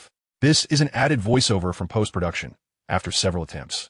The disassembly did not proceed successfully, and we were concerned about damaging the phone, so we did not conduct a complete teardown. As a voiceover concludes, the camera refocuses on the Pear Phone. Before we proceed with disassembly, I must say the structural design of this phone is exceptionally intricate. The headhunter picks up a specialized prying tool and screwdriver, noting that many aspects of the packaging technology and assembly methods are entirely new to us. Some materials are even beyond our current identification capabilities. The disassembly process proves extraordinarily challenging. Unlike the modular designs of mainstream phones, the internal integration of the Pear Phone is astonishingly high. The chip surface bears no common manufacturing identifiers, only a simplistic Pear logo and a line of minuscule, cryptic characters. This is the core of the Pear Phone, the self-research processor. The headhunter's voice grows somewhat hoarse as he states that despite employing all known methods to identify its specific model and architecture, we have failed. On a physical level, it diverges from all mobile processor architectures we are familiar with. We could not extract its internal information through conventional means. Its encryption and protection levels are beyond imagination. In the footage, engineers attempt to contact the chip pins with a probe, but the instruments yield no response. The comment section goes into a frenzy, unable to identify the model. Physically different? What kind of black technology is this? I can't believe it. This is genuinely self-developed, and it's epic-making self-development. Alien technology. It must be alien technology. Pear Brother is sent by extraterrestrials. This is terrifying, folks. If this were to be applied elsewhere. Upstairs, stop talking. I'm afraid the live stream might disappear. This transcends the question of scientific validity. It borders on the metaphysical. It's magic. Dumbledore has taken up mobile phone manufacturing. In the video's finale, the headhunter stands amidst the chaotic disassembly table, addressing the camera with deliberate clarity. I apologize for not being able to fully disassemble the Pear Phone. We will require some time to study how to disassemble it more thoroughly, as the Pear Phone structure differs significantly from what we know about existing phones. Therefore, we plan to proceed with caution. Once we ascertain how to dismantle it, we will produce a more detailed disassembly segment, while this episode primarily emphasizes performance testing. Next, we delve into various power consumption tests while running large-scale games, where frame rates remain consistently smooth. Although the audience expresses some disappointment over the incomplete disassembly, their attention is swiftly captured by the gaming power consumption tests. After all, for most digital enthusiasts, disassembly isn't the most intuitive way to gauge performance.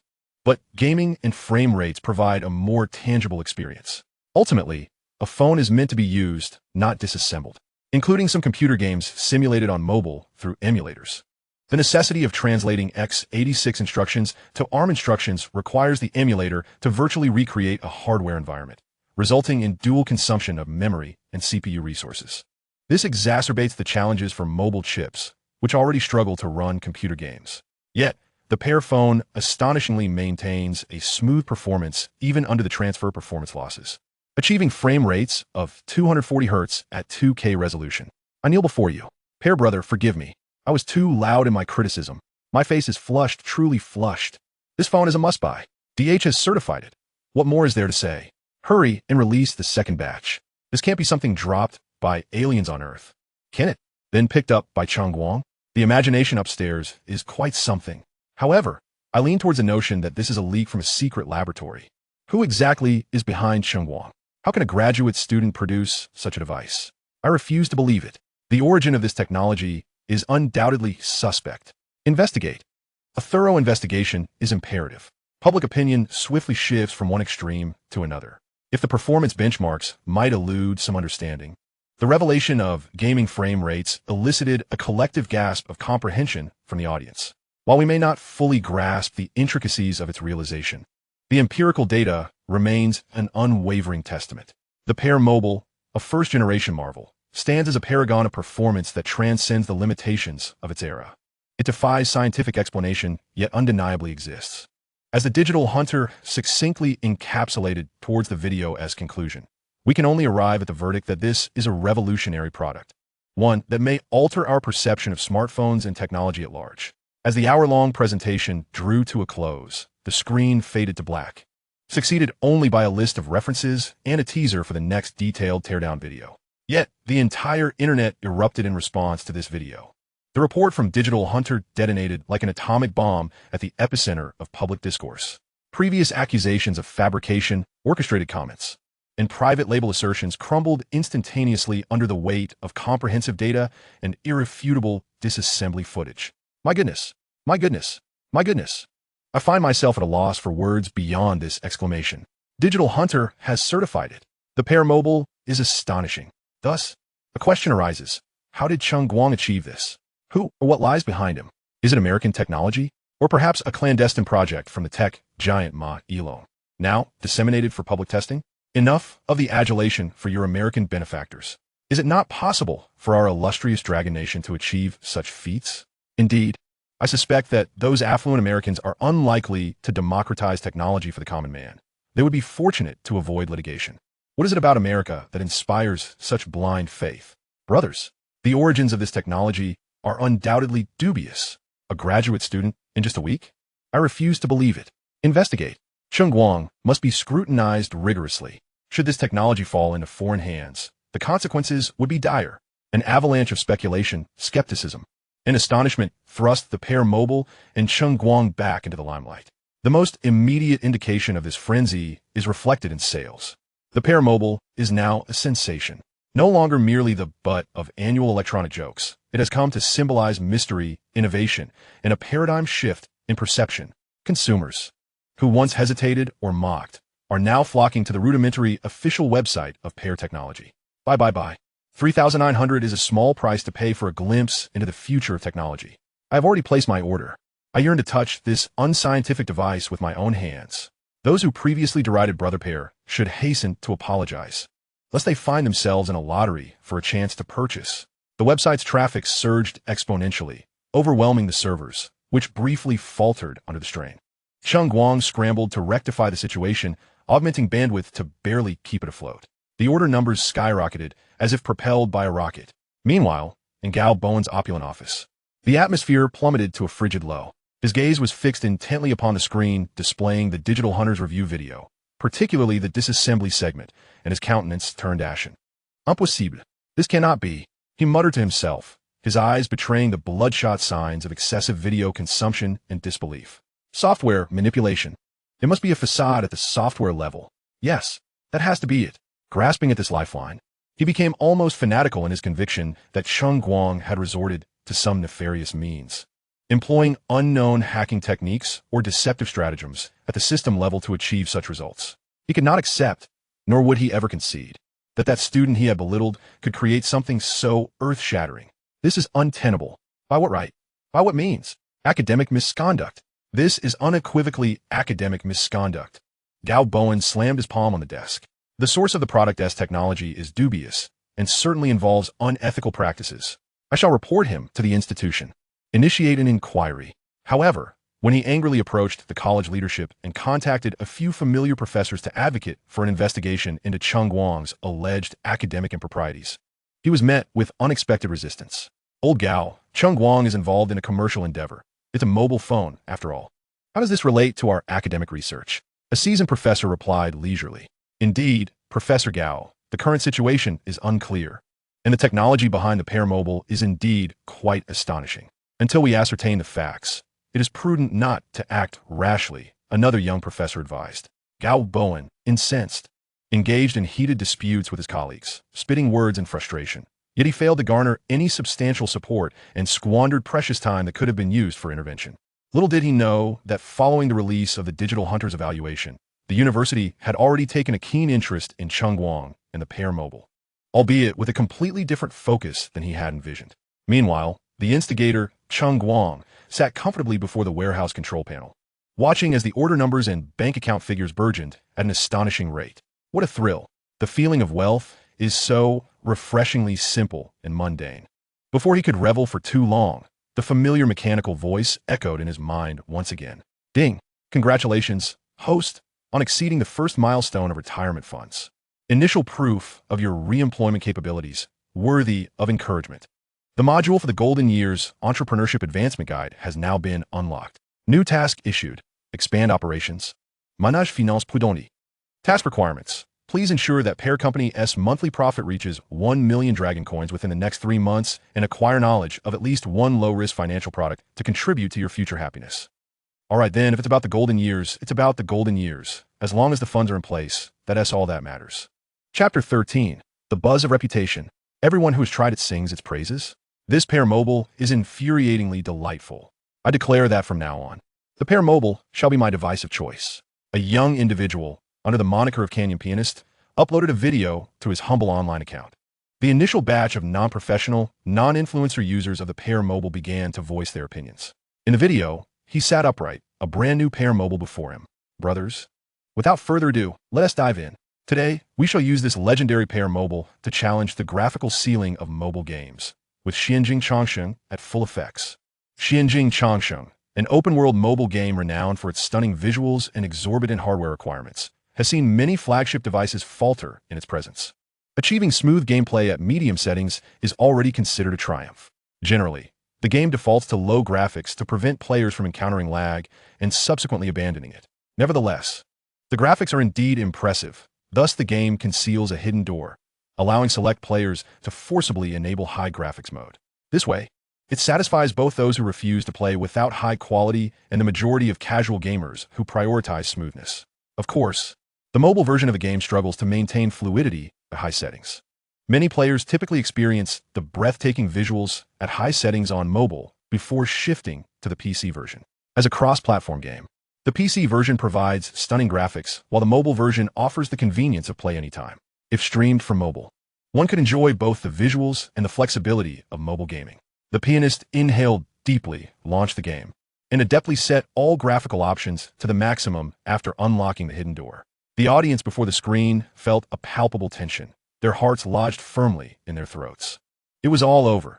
The streamer was prepared to sacrifice for the sake of art, as explosions were indeed a form of artistic expression. 2 frames could suffice. 5 frames for esports. We eagerly awaited the launch of the PPT player. However, the game's loading speed was astonishingly rapid. Upon entering, the visuals flowed as smoothly as silk, with character movements resembling a graceful dance, and the scene's intricacies were vividly apparent. The pianist adeptly maneuvered the character through a breathtaking map, executing a myriad of dazzling skills, while the frame rate remained steadfastly stable. After half an hour, he exited the game, turning the back of his phone towards the camera. Brothers, do you see this? Just warm. Merely warm. This cooling system, I dare say, is unparalleled. He excitedly slammed his hand on the table. Just think about it. Those flagship devices from other brands. What temperatures do they reach after playing Xianjing Changsheng? If it's below 53 degrees, we could pop the champagne, right? And that was even at medium to low settings. This is at high settings with the dark mode activated. Are we serious about this frame rate and cooling? Pear brother, you are my deity. The video instantly ignited the gaming community, with comments flooding in. Holy cow, is this for real? Xianjing Changsheng at full effects and maximum frame rate. I refuse to believe it. Unless the streamer sends me the phone. Those upstairs, line up. This performance is utterly unreasonable. Coincidentally, on a renowned photographie forum. A seasoned enthusiast with the ID Light and Shadow Hunter also posted a thread. Help post. Is my Pear phone malfunctioning? processing raw format photos faster than my top-spec computer. Light and shadow hunter detailed his experience in the post. I recently acquired a Pear phone, and I didn't have high hopes for its photography capabilities, given that the specifications seemed rather ordinary. However, today I imported a few raw landscape photos, intending to make minor color adjustments using a mobile app, and to my astonishment, it opened instantly, adjusting parameters with real-time previews, without any delay. The export speed was ludicrously fast. My professional graphic workstation, which cost tens of thousands, takes at least a dozen seconds to process a single raw file, while this Pear phone does it in 3 seconds. Is this normal? Am I on Mars? Or is this phone extraordinarily peculiar? I seek enlightenment from the experts. Below the thread, a multitude of photography enthusiasts erupted in disbelief. Is this true? Raw processing this powerful? The raw files from my camera are sluggish on my computer. The Pear phone? Is it the one made by the universally criticized Pear brother? The blogger can't possibly be a paid shill for Pear, can they? This sounds too far-fetched. Light and Shadow Hunter promptly replied, I guarantee my credibility. I am not a shill. I just found it too unbelievable and wanted to consult with everyone. This device has significantly boosted my work efficiency. Similar peculiarities began to surface sporadically within various niche communities.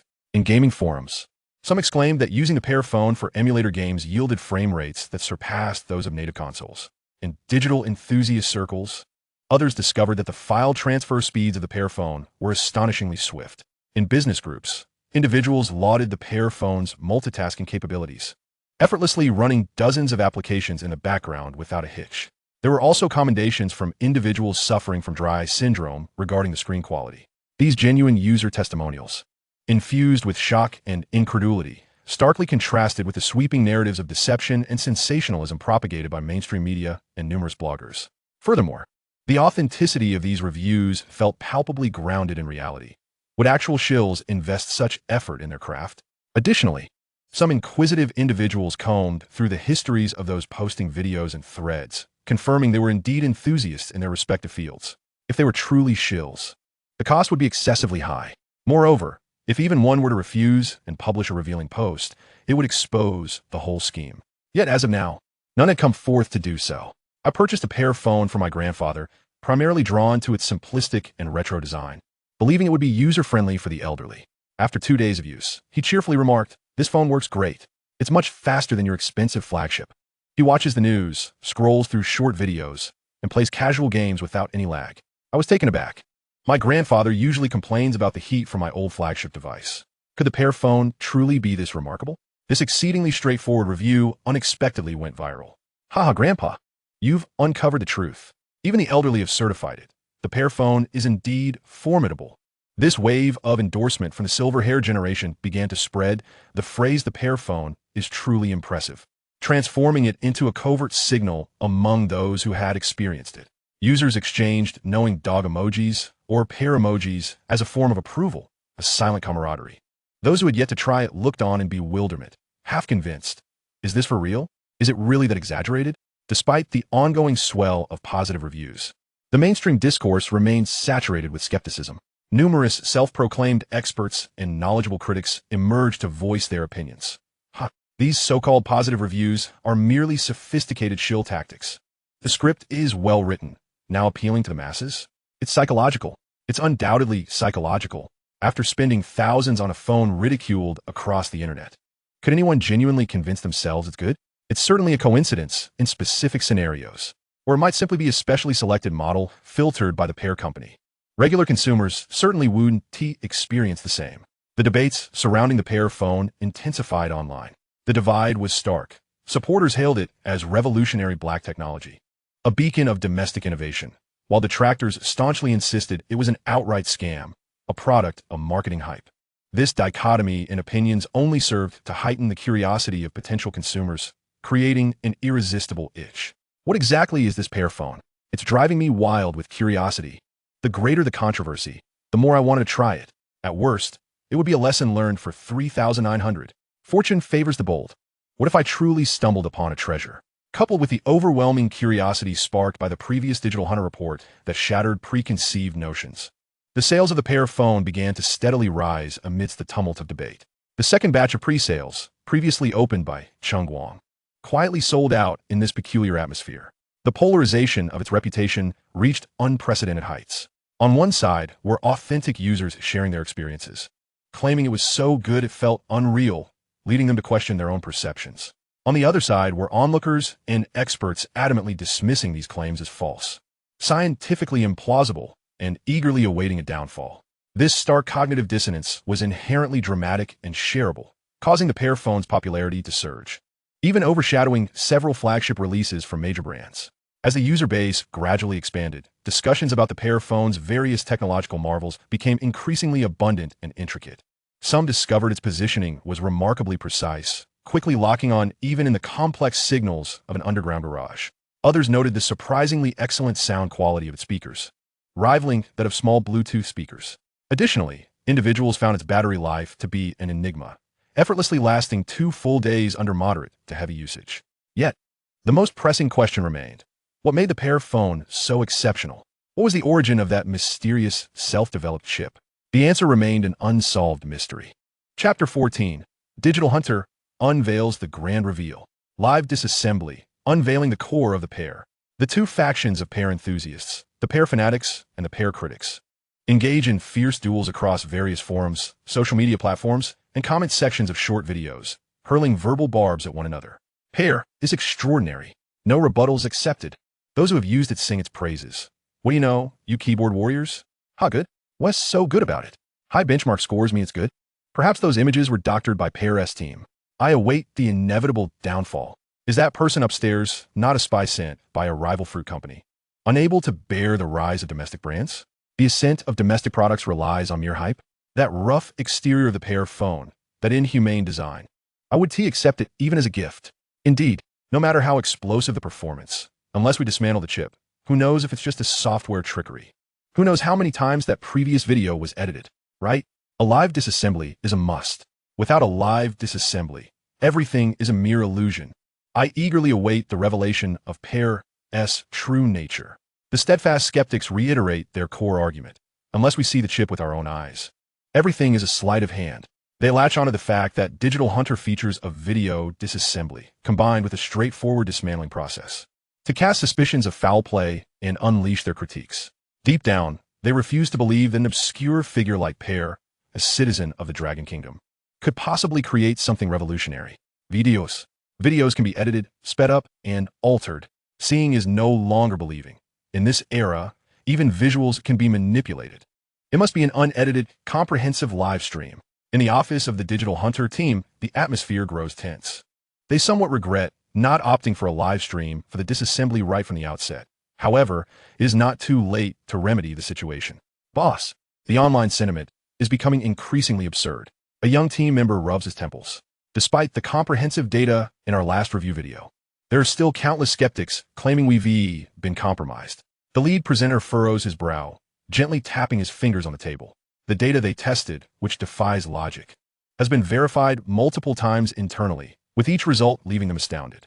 Yet, the waves of doubt from the outside world continue to crash against the dam of credibility they have built. They must conduct a live disassembly. The lead presenter speaks slowly, his voice hoarse. Evidently, their previous video dissection was insufficient. Prepare yourselves, he says, taking a deep breath. We will announce it. Tonight, during prime time, the world will witness the first ever live disassembly of the Pear Phone Generation 1. Initially, the Digital Hunter team had intended to prepare more thoroughly before the live disassembly. However, as the intensity of the clamor escalates, they must respond promptly. Otherwise, by the time the naysayers solidify their preconceived notions, it will be too late to clarify. The stream will be entirely unedited, presented from multiple high-definition angles. Our goal is to unveil that enigmatic heart, its chip. Yes, the moment the news broke, the internet erupted. Oh my goodness, Digital Hunter is going to dismantle the Pear? This is monumental. The long-awaited day has finally arrived. 8 p.m. tonight, don't miss it, brothers. I've rescheduled my appointments just to witness this. All major streaming platforms have granted top recommendations. The number of reservations has already exceeded 10 million. This spectacle rivals that of the Spring Festival Gala. Audiences who previously found video disassemblies lacking excitement are now enthusiastically liking the live announcement. Although many support and believe in Digital Hunter, they find it difficult to withstand the onslaught of doubts from the detractors. Countless eyes are fixated on tonight, on Digital Hunter, livestream. Gao Bowen sits in his luxurious office, his expression grim, furiously scrolling through his phone screen. Upon seeing the announcement for Digital Hunter's livestream, the corners of his mouth twitch. A live disassembly? Let us see how this unfolds. Cheng Guang, you fraud. He curses inwardly, hoping that Digital Hunter will dismantle the Pear Phone to shambles, preferably causing an explosion on-site, proving it to be a complete scam. Just hours before the live stream begins, Digital Hunter's official email receives an anonymous message. The content is brief, yet exudes an eerie aura. The internal integration of the Pear Phone is exceedingly high, and there may exist an unknown self-destruct mechanism. Forcibly disassembling it may result in permanent damage to the device, or even lead to unpredictable consequences. Please think twice before proceeding. Boss, look at this. A team member displays the email content to the lead presenter. After reading it, the lead presenter scoffs coldly. Is this intimidation or an attempt to deter us? Quite intriguing. He ponders for a moment. This could either be a trick from the Pear side, or someone else trying to muddy the waters and apply pressure on us. So, are we still going to stream? Absolutely. Why wouldn't we? The lead presenter asserts decisively. Moreover, we shall mention this during the live stream. Let everyone see just what secrets the Pear Phone holds. At 7:50 p.m., Digital Hunter's live stream room is already brimming with viewers. The meticulously arranged live setting, a professional anti-static workbench polished to a shine, showcases a complete set of top-tier precision disassembly tools, tweezers, pry bars, screwdrivers, and heat guns glimmering under the lights. Multiple high-definition cameras are positioned at various angles aimed at the workbench, one even connected to a microscope to capture the minutest details of the chip. Simultaneously, different cameras correspond to various video platforms for streaming, ensuring that viewers using specific software can also partake, while capturing multiple angles to silence any allegations of fabrication. The team has also specially invited a seasoned engineer with decades of experience in the hardware field to serve as a technical consultant on site. Here they come. The host finally makes an appearance. Wow, this setup is more professional than dismantling a spacecraft. At precisely 8 p.m., the live stream officially begins. On screen, the lead presenter wears a serious expression as he briefly introduces the purpose and rules of the evening's broadcast, then shifts his tone. Before we begin, we receive an anonymous email claiming that the Pear Phone possesses a special mechanism that could lead to damage or accidents during disassembly. We are unclear whether this is a benevolent warning or a malicious threat. However, our principle at Digital Hunter has always been to remain objective and truthful. No matter what transpires, we will present everything authentically. Upon hearing this, the barrage of comments floods the screen, nearly obscuring it entirely. What? Is that true? Exciting? A self-destruct program? Pear's going all out? Those upstairs are overthinking it. How could they send such an email themselves? It must be a prank. You're too naive. This is an old publicity stunt. I think it's just intimidation. Let us get started. I can't wait. Lead presenter, I'm sending you a massive rocket. Pray doesn't T explode. The number of live viewers skyrockets, propelling it to the top of all streaming platforms, with peak traffic straining the servers, prompting technical staff to scramble for expansion. The lead presenter takes a deep breath and dons anti-static gloves. He picks up a specially designed thin metal pry tool, directing it towards the nearly invisible seams on the side of the Pear Phone. Tech enthusiasts, digital industry professionals, representatives from various phone manufacturers, and pure onlookers all hold their breath in anticipation. The disassembly is about to commence. The first step, removing the rear cover. A soft click resonates in the air. Chapter 15. After a decade of experience in the field and having disassembled over 1,000 devices, I have never encountered a chip quite like this. With a faint click, Digital Hunter delicately inserted a specially designed ultra-thin metal prying tool along the impeccably sealed edge of the Pear Phone's rear cover. Millions of eyes, transfixed through the screen, meticulously observe the actions of the Digital Hunter, leaving no room for criticism.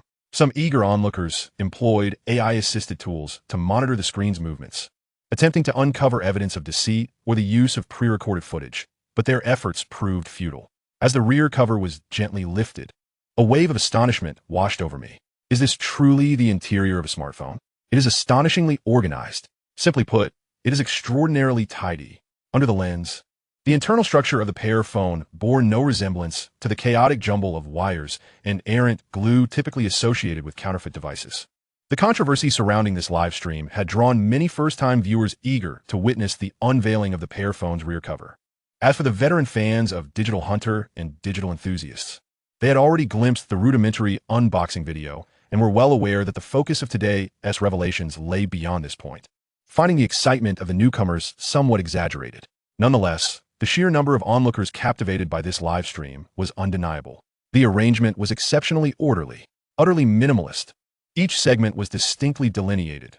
The black motherboard, the silver battery, and the enigmatic modules resembled meticulously crafted works of art, seamlessly integrated with mathematical precision. The utilization of space was so efficient that not a trace of waste could be discerned. This layout was a veritable boon for those with obsessive-compulsive tendencies. Digital Hunter murmured to himself, even though this was not his first time unveiling the Pear Phone's rear cover. The sight of such a pristine interior invariably stirred profound feelings within him. Soon, the motherboard came fully into view. This motherboard? Is it a miniature version? The color is commendable. Matte black, absolutely exquisite. Wait a moment, why are there so few components on it? Indeed, the motherboard was astonishingly compact. Roughly the width of 2 fingers, its deep matte black hue exuding an air of mysterious sophistication. Even more astonishing was the fact that the number of components on it was far fewer than any flagship smartphone available on the market. The layout was so sparse it was almost laughable, yet the routing was ingeniously intricate, with every line resembling an artist's carefully designed brushstroke. However, during the last disassembly, I had hesitated at this very point, not daring to proceed further. The barrage of comments from fans with Digital Hunter badges, having already seen the previous video, urged him to continue. Meanwhile, the new audience members, adorned with different fan badges, wished for him to take his time, wanting to fully appreciate such a beautiful construction. Slow down, don't rush. It's my first time seeing this. Is this truly a circuit board? Surely it cannot be some conceptual depiction of futuristic technology? An industrial masterpiece. Absolutely an industrial masterpiece. Digital Hunter exchanged a glance with the distinguished hardware engineer seated beside him, both recognizing a shared sense of incredulity in the other's eyes. The engineer leaned in for a closer examination, his brow furrowing deeper, and after a moment of contemplation, he managed to utter, "Old Hunter, something seems amiss here." He pointed to several areas on the motherboard. Look, many of the familiar functional modules, such as the power management chip and certain components of the RF front end, appear to be absent. Or rather, the engineer paused, his tone laden with uncertainty. They have been highly integrated to a degree we cannot fathom. This design philosophy is entirely from a different dimension compared to all the smartphones currently available on the market. The audience in the live stream found themselves in a haze. Yet they sensed the profundity of the conversation. When a prominent figure speaks, there is an undeniable weight to their words, though they may not grasp the specifics.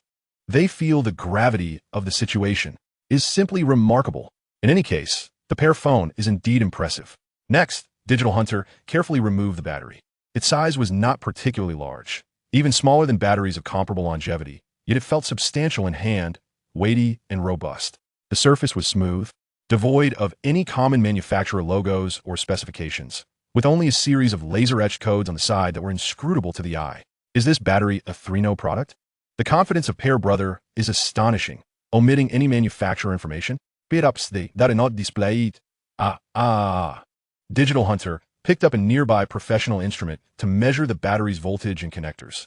The voltage was normal, but the connectors were peculiar. Unlike any specifications he had encountered before, he set down the instrument and confidently stated, "This battery's energy density must be alarmingly high. Otherwise, it could not possibly account for the Pear Phone's extraordinary battery life." A wave of astonishment swept through the comments, many expressing their shock not in words, but through a flurry of astonished emojis and exclamations. Indeed, everywhere, there exists black technology. I had always maintained that the Pear Phone is a treasure trove. Finally, the much-anticipated cooling system was about to be unveiled. In previous assessments, Digital Hunter reported that the Pear Phone exhibited an absurdly low temperature during intense operation, which defied the laws of energy conservation. When Digital Hunter dismantled the cooling module covering the motherboard's core area, the entire live stream erupted into a chorus of disbelief. Just this. Are you joking with me? A mere metal sheet? Where's the promised liquid cooling? Where's the fan? Not even a heat pipe in sight?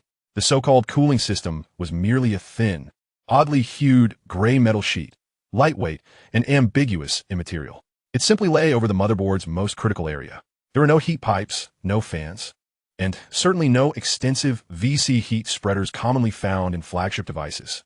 In recent years, smartphones typically employed 3 methods: heat conduction, convection, and radiation to tame the increasingly ferocious SoC.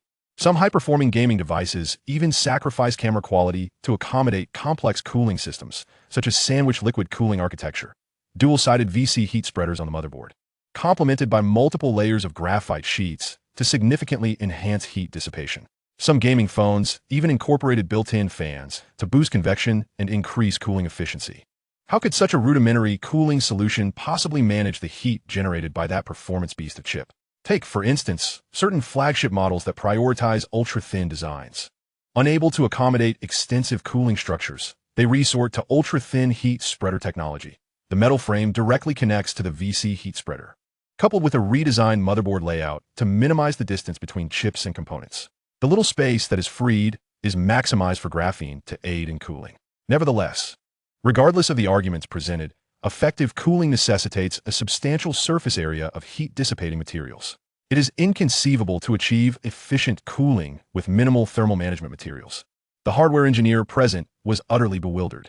Adjusting his glasses, he muttered to himself, such a meager cooling capacity, let alone managing the heat from a performance monster capable of overwhelming software, which struggled to contain the heat of even a standard cost-effective mid-range device. The more he pondered, the more he felt something was amiss, and he added, unless the power consumption of that chip is so low it defies our comprehension. Or perhaps, this seemingly ordinary cooling material possesses some extraordinary properties. Upon hearing this, the comment section erupted with wild speculations. Isn't this the solution employed by the Fruit phone? The low power consumption of the chip renders the need for thermal materials obsolete. But can your Fruit phone maintain a stable frame rate while running heavy mobile games? Such boasts. Why indulge in fruit discussions? Let us stick to the matter at hand. I firmly believe it pertains to the new thermal materials, coupled with overclocking mainstream chips. It must be so. Is it a black technology material, or is the chip's power consumption simply astonishing? I bet 5 dimes that it's a combination of both. Digital Hunter cautiously removed the gray metallic heat sink. To his astonishment, there was not a trace of thermal paste between the heat sink and the chip. It appeared to be in direct contact, perfectly fitted.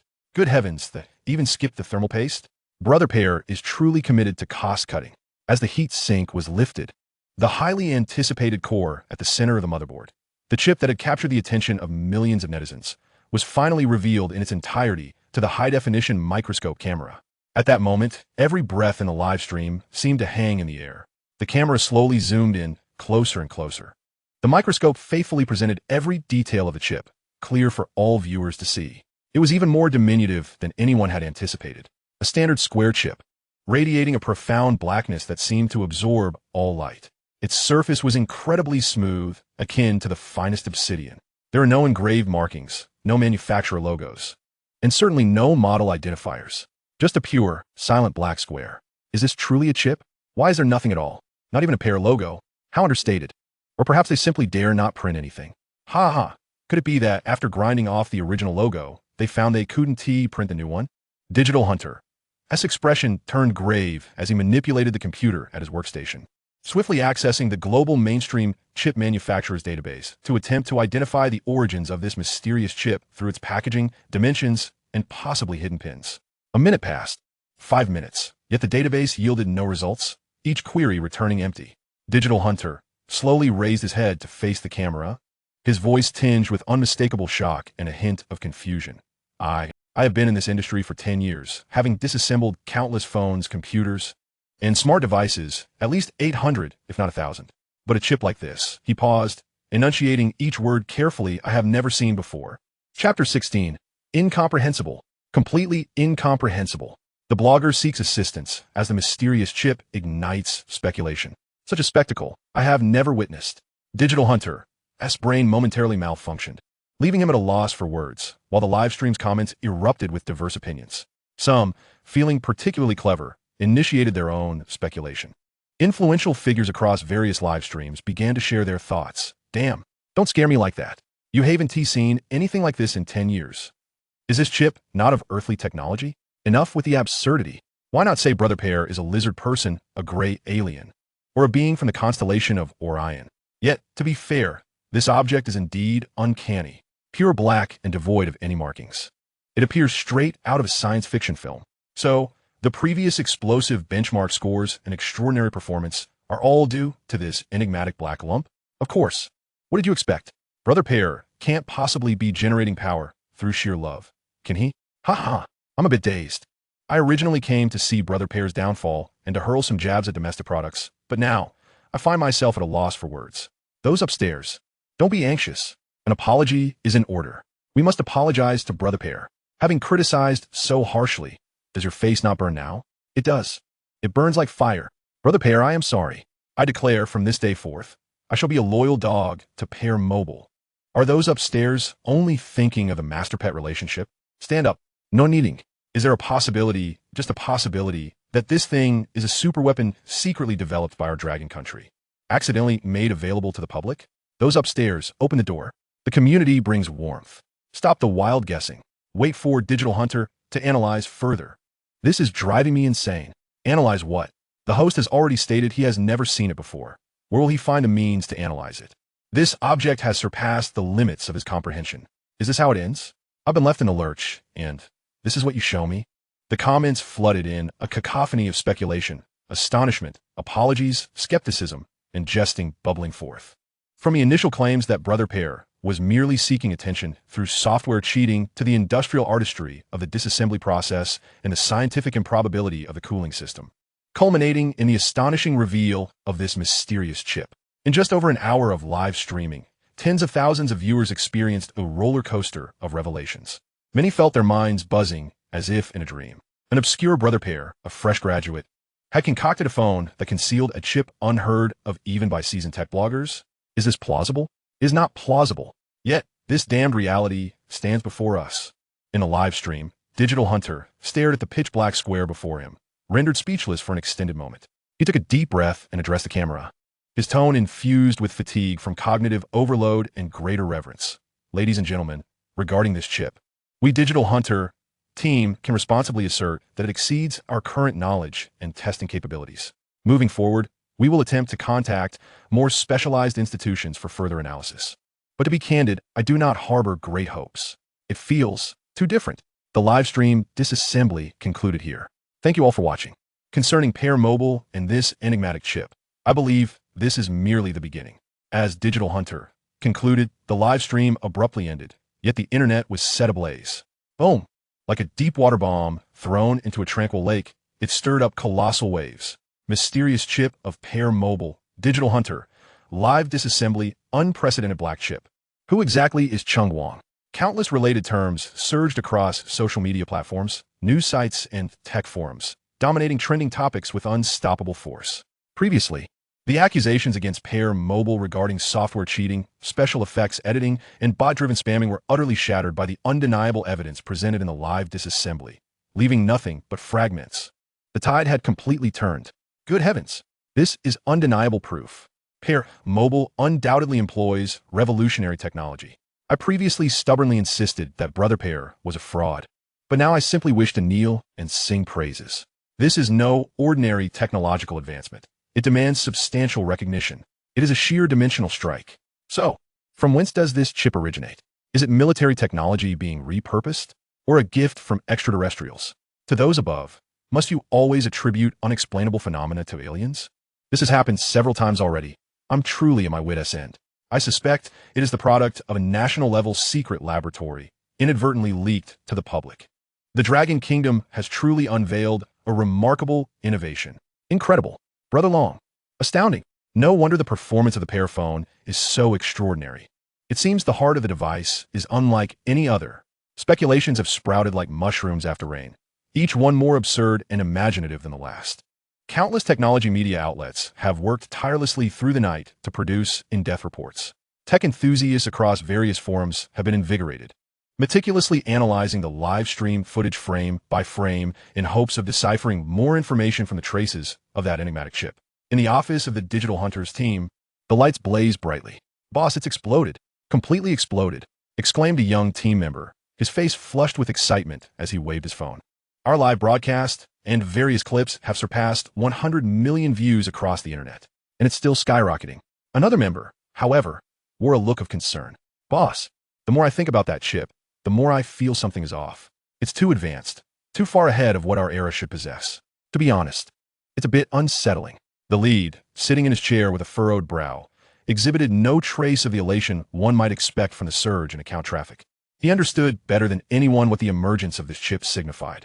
This was not merely the triumph of a phone. It could herald the dawn of an entirely new technological era, and they, the digital hunters, had inadvertently become the harbingers of this age. However, what if they had touched upon something they ought not to? For even as the beginning of a new technology, this advancement seemed rather preposterous. The lead's thoughts were in disarray as he lethargically flipped through the video data reports submitted by his team. The significance of this chip far exceeds our imagination. He stated gravely, it may pertain to monumental technological breakthroughs, potentially even touching upon realms we should not dare to explore. To be frank, he regretted creating the video on the Pear Phone. His mind was completely muddled. Within the Digital Hunters team, the initial excitement from the viral success began to wane, replaced by an eerie chill. Some even lost their appetite for takeout. The atmosphere in the office grew increasingly solemn, with no one daring to broach the topic of a celebratory feast following the live stream success. So what shall we do next? Someone quietly inquired.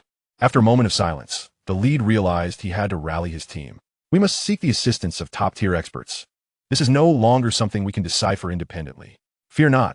Should the sky fall, I shall be here to shield you. He was evidently the first to emerge from the fog of confusion and fear, or perhaps he felt compelled to be the first to display such resolve before his team.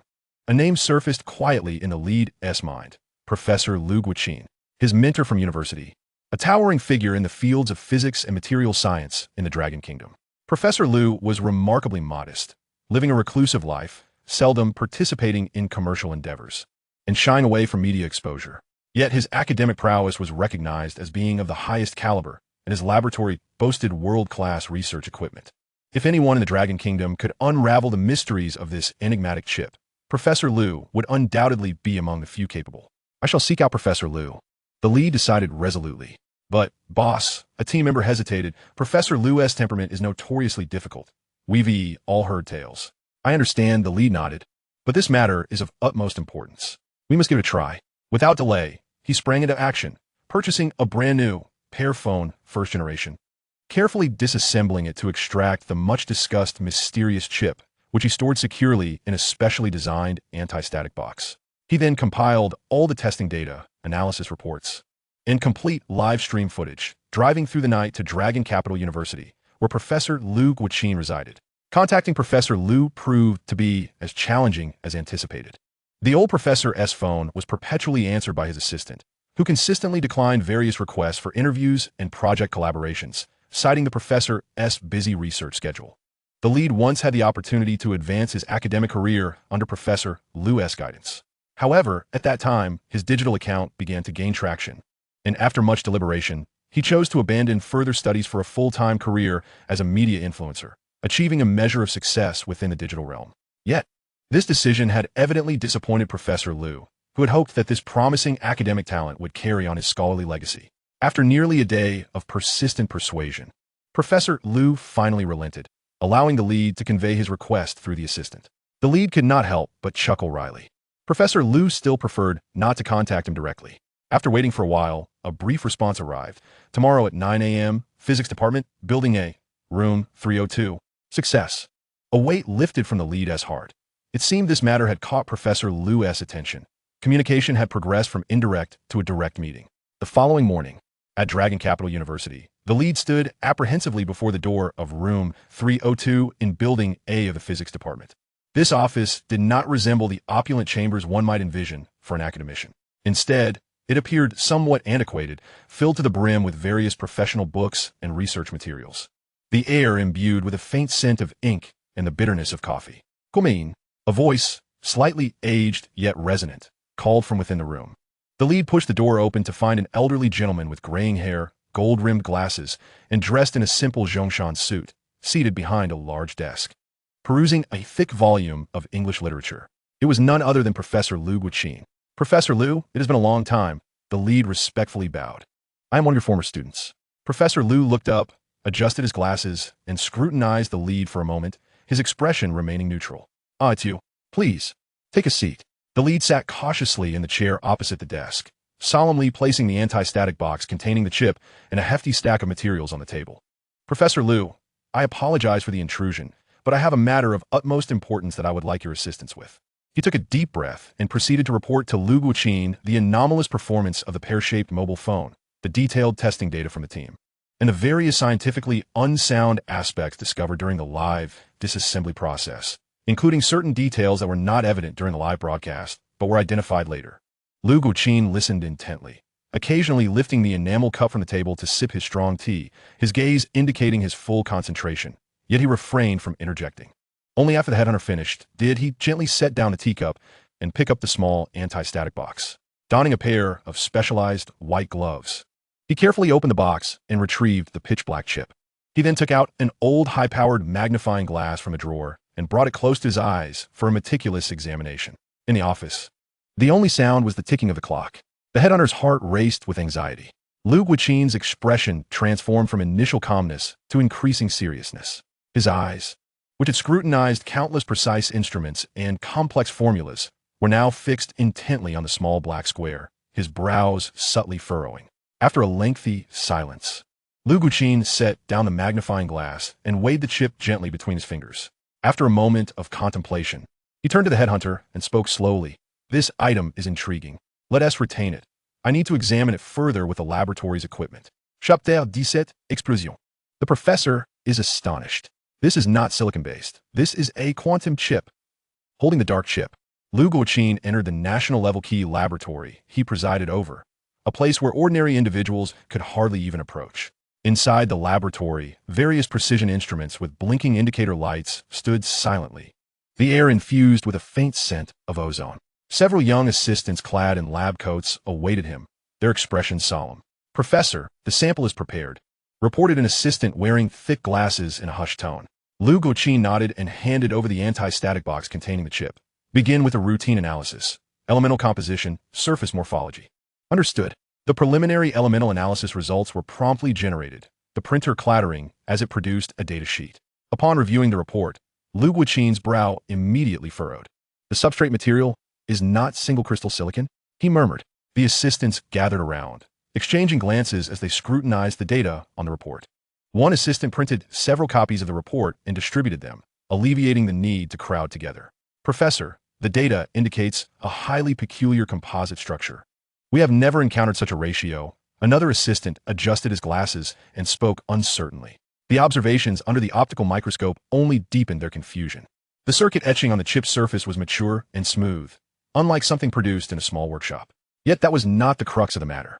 "Professor, the etching process visible under the optical microscope deviates entirely from any known CMOS processes. It is astonishingly intricate, and the routing is quite unusual." Lu Guoqin leaned in closer, scrutinizing the enlarged image on the screen. The etching precision, along with the routing, he retrieved the magnifying glass again, positioning it over the microscope's eyepiece, reluctant to pull away. The etched patterns were exceedingly delicate. The atmosphere in the laboratory began to shift, the assistants realizing that they would be working through the night. Professor Lu was known for his punctual and generous overtime compensation, which rendered the assistants' emotions a blend of fatigue and a hint of excitement. A few extra shifts could yield more than their monthly doctoral stipends. "Prepare the scanning electron microscope and atomic force microscope," Lu Guoqin declared. "I need to examine the microstructure in greater detail." "Understood." The assistants sprang into action, carefully securing the chip onto the sample stage and placing it into the vacuum chamber. They calibrated, evacuated the air, and set parameters. On the massive electronic screen, images processed by the computer gradually materialized. As the magnification reached its zenith, the microcosm within the chip was unveiled before the group. "My heavens," a young doctoral student exclaimed involuntarily, only to quickly cover his mouth. Silence enveloped the room as everyone stood still, stunned. In moments of genuine astonishment, no exclamations arise, only a profound sense of being rendered speechless. Clearly, this was one such moment. "The unit size is utterly astonishing," Dr. Lee remarked. "The arrangement is incomprehensible, Professor." On the screen, gone were the orderly arrays of transistors they were accustomed to. Instead, there appeared an extraordinarily peculiar arrangement of minuscule units. These units were several magnitudes smaller than those produced by the most advanced manufacturing processes currently available.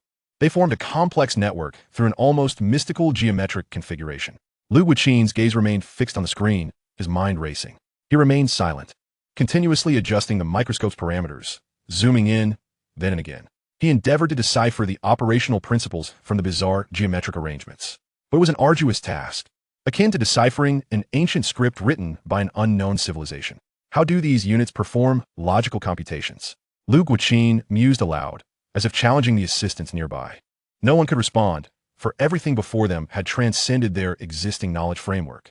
Professor, this structure bears no resemblance to any known classical computing chip architecture. Dr. Wang, a more seasoned assistant, hesitated for a moment before speaking with difficulty. Lu Guoqin remained silent, focused on the control panel, switching between different analytical modes. He even began to wonder if this could be a legendary new type of photonic chip, or perhaps a prototype of a biological computer. However, the subsequent energy spectrum analysis results ruthlessly dispelled these conjectures. It was neither photonic nor organic, and Lu Guoqin's expression grew increasingly grave. This thing, Lu Guoqin muttered, feeling as though his cerebral faculties were insufficient. Could it be that the design concept of this chip has transcended the confines of current technology? Conventional methods seem inadequate to uncover its mysteries. He approached the cabinet, retrieved his e-ink reader, and began to peruse some literature he had long relegated to obscurity, those cutting-edge theories and hypotheses that even bordered on the realm of science fiction. All stored within the e-ink reader locked in a laboratory drawer. Many of these hypotheses were dismissed as fanciful by most mainstream scientists. Yet at this moment, Lu Guoqin scrutinized them with exceptional seriousness. Time ticked away. Outside the laboratory, night had fallen. Suddenly, Lu Guoqin halted. A bold and nearly mad idea crystallized in his mind. Prepare a low-temperature environment and a strong electromagnetic field generator, he commanded abruptly, turning to his assistants. They paused in surprise. Professor, do you mean? I want to observe whether these units will exhibit certain unique physical effects under specific conditions. Lu Guoqin's voice was somewhat hoarse. As a researcher known for his rigorous and even stringent academic demeanor, he had always maintained a conservative stance towards numerous scientific hypotheses. However, the facts have proven that Professor Lu's insight and scholarly depth were indeed remarkable, as many hypotheses were ultimately falsified. This has only deepened his conservative inclination regarding avant-garde theories. Yet today, what he encountered was so outrageous that it shook the very foundations of his long-held beliefs. Though unspoken, what he sought to validate was the phenomenon of quantum tunneling, or, even more astonishingly, the characteristics of energy-level transitions. If this were indeed a novel computational unit grounded in quantum mechanics, it would inevitably exhibit quantum properties starkly divergent from those of the macroscopic world under specific excitations. This represented an exceedingly audacious hypothesis, for it implied that the design concept of this chip might be several epochs ahead of contemporary technology. The experimental preparations were exceptionally intricate and time-consuming.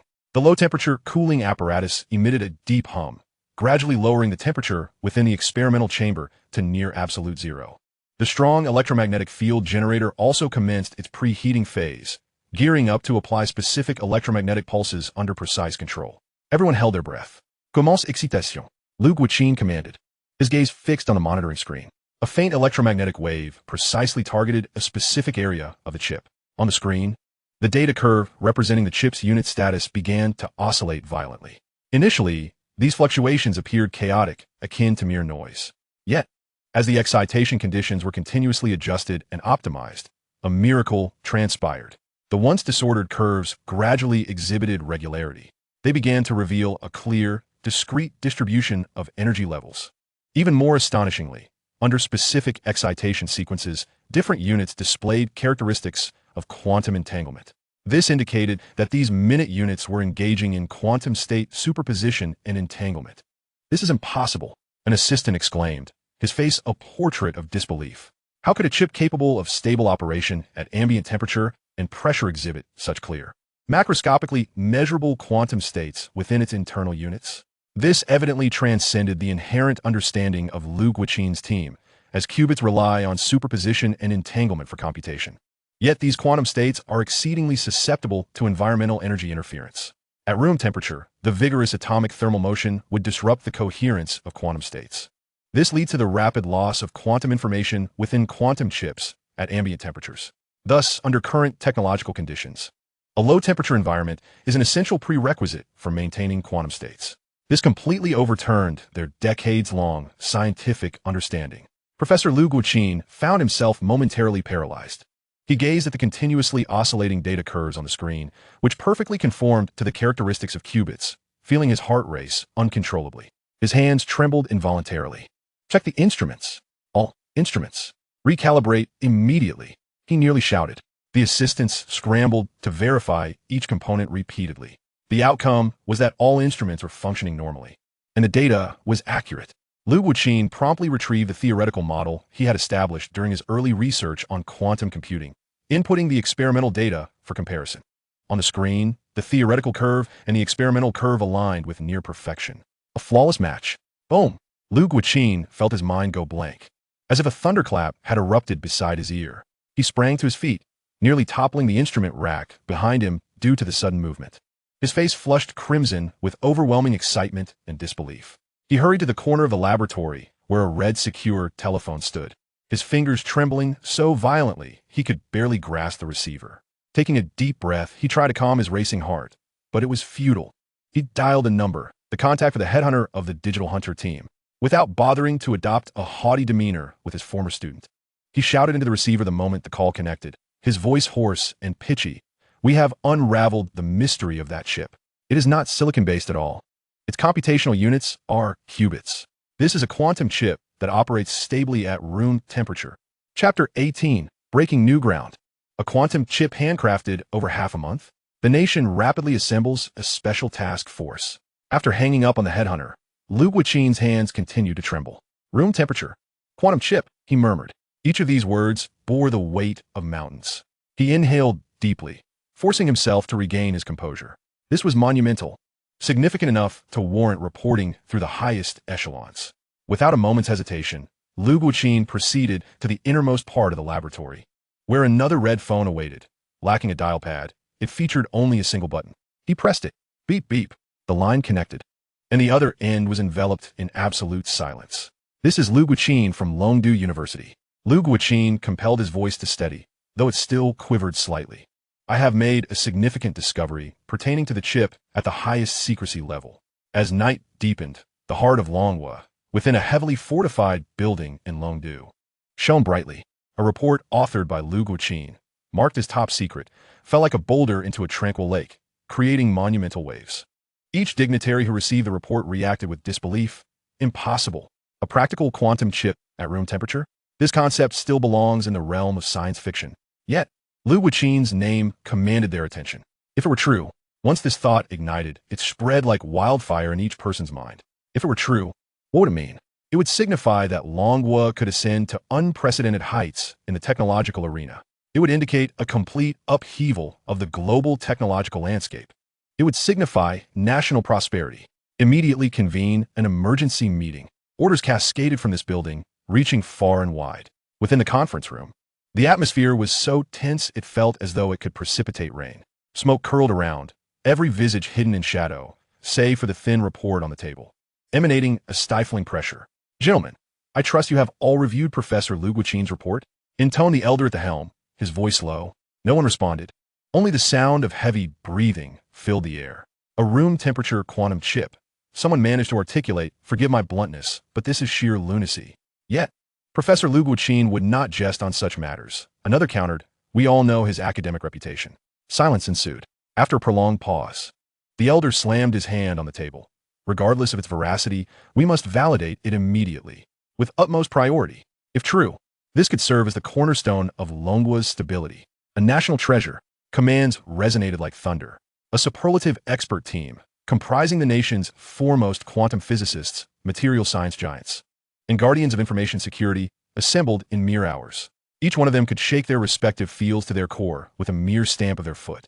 Without a farewell, without ceremony, there was only an unmarked private jet that cut through the night sky, soaring towards Longdu University, where Lu Guoqin resided. Their mission was singular, to authenticate the legitimacy of that chip. At this moment, Lu Guoqin's laboratory had become the epicenter of a tempest within the realm of technology in Longhua. The lights blazed brightly, and instruments whirred at high speed. Members of the expert team, accompanied by Lu Guoqin, almost lunged at the glossy black chip. To ensure reliability, they had procured several pair mobile phones through anonymous channels.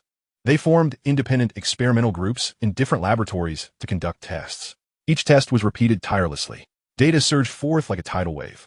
Cross-validation and double-blind testing were executed with utmost rigor at every stage. Time passed relentlessly, from the depths of night to the dawn, and then to the sun at its zenith. No one closed their eyes, nor did anyone bemoan their fate.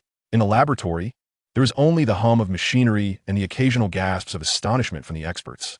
Finally, after over 20 hours of relentless effort, the final comprehensive analysis report lay before everyone. The conclusion mirrored Liu Guoqin's assessment precisely. Ladies and gentlemen, it can be confirmed. The venerable chief physicist of Longhua, his voice trembling with excitement, declared, "This is indeed a quantum chip with a complete structure, stable functionality, and performance that far exceeds our current theoretical models." Gasps of astonishment rippled through the room. It succeeded. It truly succeeded. This small black square embodies the immense ambition of Longhua's technological ascendancy. The confirmation was swiftly relayed back to the Central Command. In the highest level conference room, there was no longer a shred of hesitation or doubt. At all costs, this technology must be fully secured in our own hands. From this moment forward, everything related to the quantum chip is classified as a state secret. Anyone, any organization, that dares to leak even a single word will be prosecuted for treason.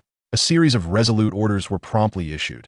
The vast machinery of Longhua's state began to operate swiftly around this diminutive chip. Soon, a high-level cross-departmental task force named Longshin Source Point was officially established. The level of this task force and the extent of its authority were unprecedented. It reported directly to the highest echelons of Longhua. Its core mission was simple yet clear: to comprehensively take charge, vigorously protect, accelerate research, and fully exploit this revolutionary quantum chip technology. Of course, there is also a critically important task: to address the source of this technology. The source, Cheng Guang, Pear Company. These names appeared for the first time in the confidential documents of Longhua's highest authorities. Meanwhile, in a certain special department of the state, a seemingly ordinary middle-aged man, around 50 years of age, set down his teacup, dressed in a plain jacket, with slightly graying hair and a weary face. He lifted his head to reveal a pair of deep-set eyes that exuded an air of quiet authority. He was known as Old Li, a code name and a more familiar moniker, though whether his real name was indeed Li remained a mystery. Gumbrada Li, his direct superior, an elderly man adorned with military decorations, spoke gravely. "The Longshin Source Point task force has been established. You will serve as the on-site commander." Old Li's body trembled slightly, yet his expression remained composed. "The mission objectives are surely clear to you," the elder continued. "Locate the young man named Cheng Guang, find the Pear Company. Ensure the technology's security and the source's controllability." "Understood."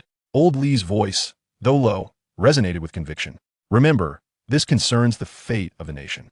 Success is the only option. Failure is not permissible. Ensure the mission is accomplished." With the command issued, Old Li wasted no time. He exited the office, followed closely by several efficient and capable individuals. Among them were top-notch technical analysts, seasoned security personnel, and masters of persuasion, skilled negotiators. A proficient and effective action team was swiftly assembled, targeting Cheng Guang and the Pear Company. Old Li issued a brief directive: "Utilize all necessary means. Within an hour, I require all his data and his current location." Yes, once the state mobilizes its might, its efficiency is astonishing. In less than half an hour, comprehensive information about Cheng Guang, from his birth to the present, along with the registration details of the Pear Company and even the precise coordinates of a suburban warehouse, were laid out on Old Li's desk. A Pear mobile phone, a graduate student, Old Li mused, his brow furrowing slightly as he reviewed the documents. What secrets lie behind this? No, now is not the time for idle speculation. Illogical phenomena demand practical observation and experimentation. Old Li resolved not to dwell further. Let's depart. Several black cars with ordinary license plates silently exited the governmental compound, merging into the ceaseless flow of traffic in Longdu, heading straight for the suburban warehouse where Cheng Guang was located. Chapter 19. Gao Bowen faces social death, the internet's scorn. The mockery once echoed loudly. Now, the pain is palpable. Whispers began to circulate quietly within the upper echelons of academia. Have you heard? The chip in that Pear mobile device is remarkably peculiar. Not just peculiar. A distant relative of mine at the Lonka Institute, while intoxicated, let slip that it is an epic-making technology. The confidentiality maintained by Longhua has always been stringent and highly protected. Yet, some individuals can still intuit the shifting winds without being privy to the secrets. Several magnates from the tech investment sector gathered in a private club, enveloped in swirling cigar smoke. Surpassing an era? Please. Our venture capitalists, now so skilled at weaving tales, they won't even produce a simple PPT? A portly man with gold-rimmed glasses scoffed. Lao Lu, You might have truly misjudged this time. The news has trickled down from above. Though not explicitly stated, the implications are clear. From above, the portly man was momentarily taken aback, nearly dropping a cigar. Gao Bowen, an academic socialite, had also caught wind of some rumors. The chip in the Pear Mobile was described as black technology. Cheng Guang, the lucky lad, had supposedly created something that crushed all competition. He scoffed at the notion. A bunch of clowns, seeking attention. He berated his doctoral students in his office. What could that Cheng Guang possibly achieve? He must have found some obscure factory to produce a subpar product and then paid for some online hype. As rumors grew more specific, even the term quantum surfaced. Gao Bowen's heart skipped a beat, but he maintained his defiance. Quantum? They understand nothing of quantum mechanics. Do I look like I belong in the quantum realm? Today's media will fabricate anything for clicks. He struggled to convince himself that this was all an elaborate ruse orchestrated by Cheng Guang or some unseen force, intending to drag him down. Yes, it must be so. However, the storm of the internet does not wait for anyone. The livestream teardown by Digital Hunter, which could only be described as epic, spread virally across multiple platforms. Shortly thereafter, news of Professor Liu Guoqin's involvement in the investigation emerged. Although the authorities maintained a resolute silence, the discerning public could not help but take note. Who is Professor Liu? He is a towering figure in the realms of physics and material science in Long Country. His personal engagement in the matter could not possibly signify anything trivial. What compounded the gravity of the situation was the absence of any reports indicating that Professor Liu had given interviews to dismiss the absurdity of the situation. This suggested that. Gao Bowen scrolled through his phone, a sheen of sweat forming in his palms, too fearful to contemplate further. He clicked on link after link, reading the astonished comments he had previously dismissed as mere trolling, and gazed at the dark, unmarked chip featured in the video titled Digital Hunter. An unprecedented wave of panic surged over him. No, it cannot be, Gao Bowen muttered to himself, his complexion paling. What if that young man has truly developed something extraordinary? Once that thought took root, it coiled around his heart like an insidious vine. Just as Gao Bowen found himself in a state of turmoil, the tide of public opinion shifted dramatically. Cheng Guang, once the subject of ridicule and scorn, began to be mythologized at an astonishing pace. Brother Pear, the eternal god. In just 1 week, he had engineered a groundbreaking smartphone. What a scientific marvel. The beacon of hope for Long Country's technology. Accolades poured in from every direction. Meanwhile, Gao Bowen, who had publicly belittled and suppressed Cheng Guang's remarkable achievements as his nominal mentor, was now mercilessly scrutinized by enraged netizens, who unearthed his disparaging remarks from the far corners of the internet frame by frame. The public shaming commenced. A clip of Gao Bowen's interview with focus on science and education soared to the top of trending topics. In the video, he lamented passionately about Cheng Guang. This student lacks a solid foundation and yet aspires for lofty heights, always seeking to create sensationalist works. This is a desecration of science. The comment section erupted instantly. You're not lamenting. You're merely envious of talent. A shaky foundation? He just created a quantum chip while you're still playing in the mud. Old man, your acting deserves an Oscar. Subsequently, someone leaked a recording of Gao Bowen's remarks at an internal seminar. Cheng Guang claims he can produce a smartphone in a week. Utterly preposterous. This is an insult to our entire research system. I wager that if he succeeds, Gao Bowen, will live stream myself eating a keyboard upside down. The recording was crystal clear, and his derisive laughter now rang painfully in the ears of listeners. Screenshots. Screenshots. Professor Gao, have you chosen your keyboard flavor? Chocolate or strawberry? Gao Bowen, come eat some keyboard. The whole nation is watching. I bet 5 cents that Professor Gao is now contemplating how to grind that keyboard into powder, mixing it with water to avoid stomach issues. Even more, some bloggers specializing in micro-expressions and speech analysis joined the fray. Folks, come witness this old fox's performance. Pay attention to his slight frown and shifty eyes, classic signs of deceit. I'm doing this for his own good. This is a quintessential example of PUA. He appears heartbroken, but is actually suppressing and shifting all responsibility onto his student. What a mentor. Various analysis videos, complete with exaggerated sound effects and subtitles, stripped Gao Bowen of his pretense, leaving him utterly exposed. The online frenzy to vilify Gao Bowen had officially begun. A disgrace to academia. Get out of the education sector. How did this envious wretch ever become professor? Investigate him, blind to true talent, mistaking a gem for a stone in a cesspool. Professor Gao, have you eaten your keyboard yet? Don't keep us waiting. Sure. Let the esteemed professor concentrate on selecting his keyboard model. mechanical, or membrane. The derision he once directed at Cheng Guang now echoed back to him, each slap of criticism ringing louder than the last. Smack, smack, smack. Every comment felt like a stinging slap, painfully striking his aging face. Gao Bowen hid at home, too terrified to check his phone, to go online, or even to draw back the curtains. He felt as though the entire world was mocking and scornfully casting him aside. The storm did not merely remain confined to the digital realm. The administration of Longdu University, under the weight of unspoken pressures and the overwhelming tide of public sentiment, swiftly initiated and escalated their investigation into Gao Bowen.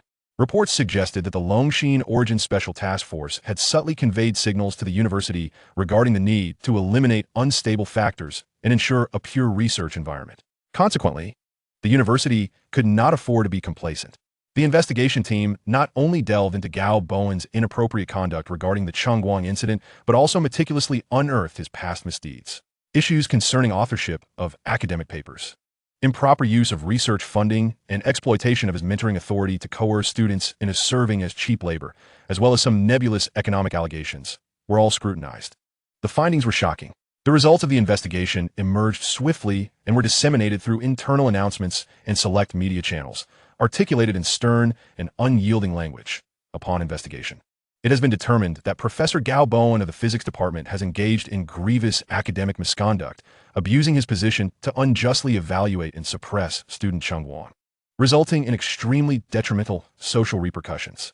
Consequently, Gao Bowen is hereby dismissed from his teaching position, stripped of all honors and entitlements within the university, with the authority reserved for further inquiries into his related responsibilities. Boom! When Gao Bowen read this announcement, he felt as if the ground had vanished beneath him, collapsing onto the cold floor in a daze.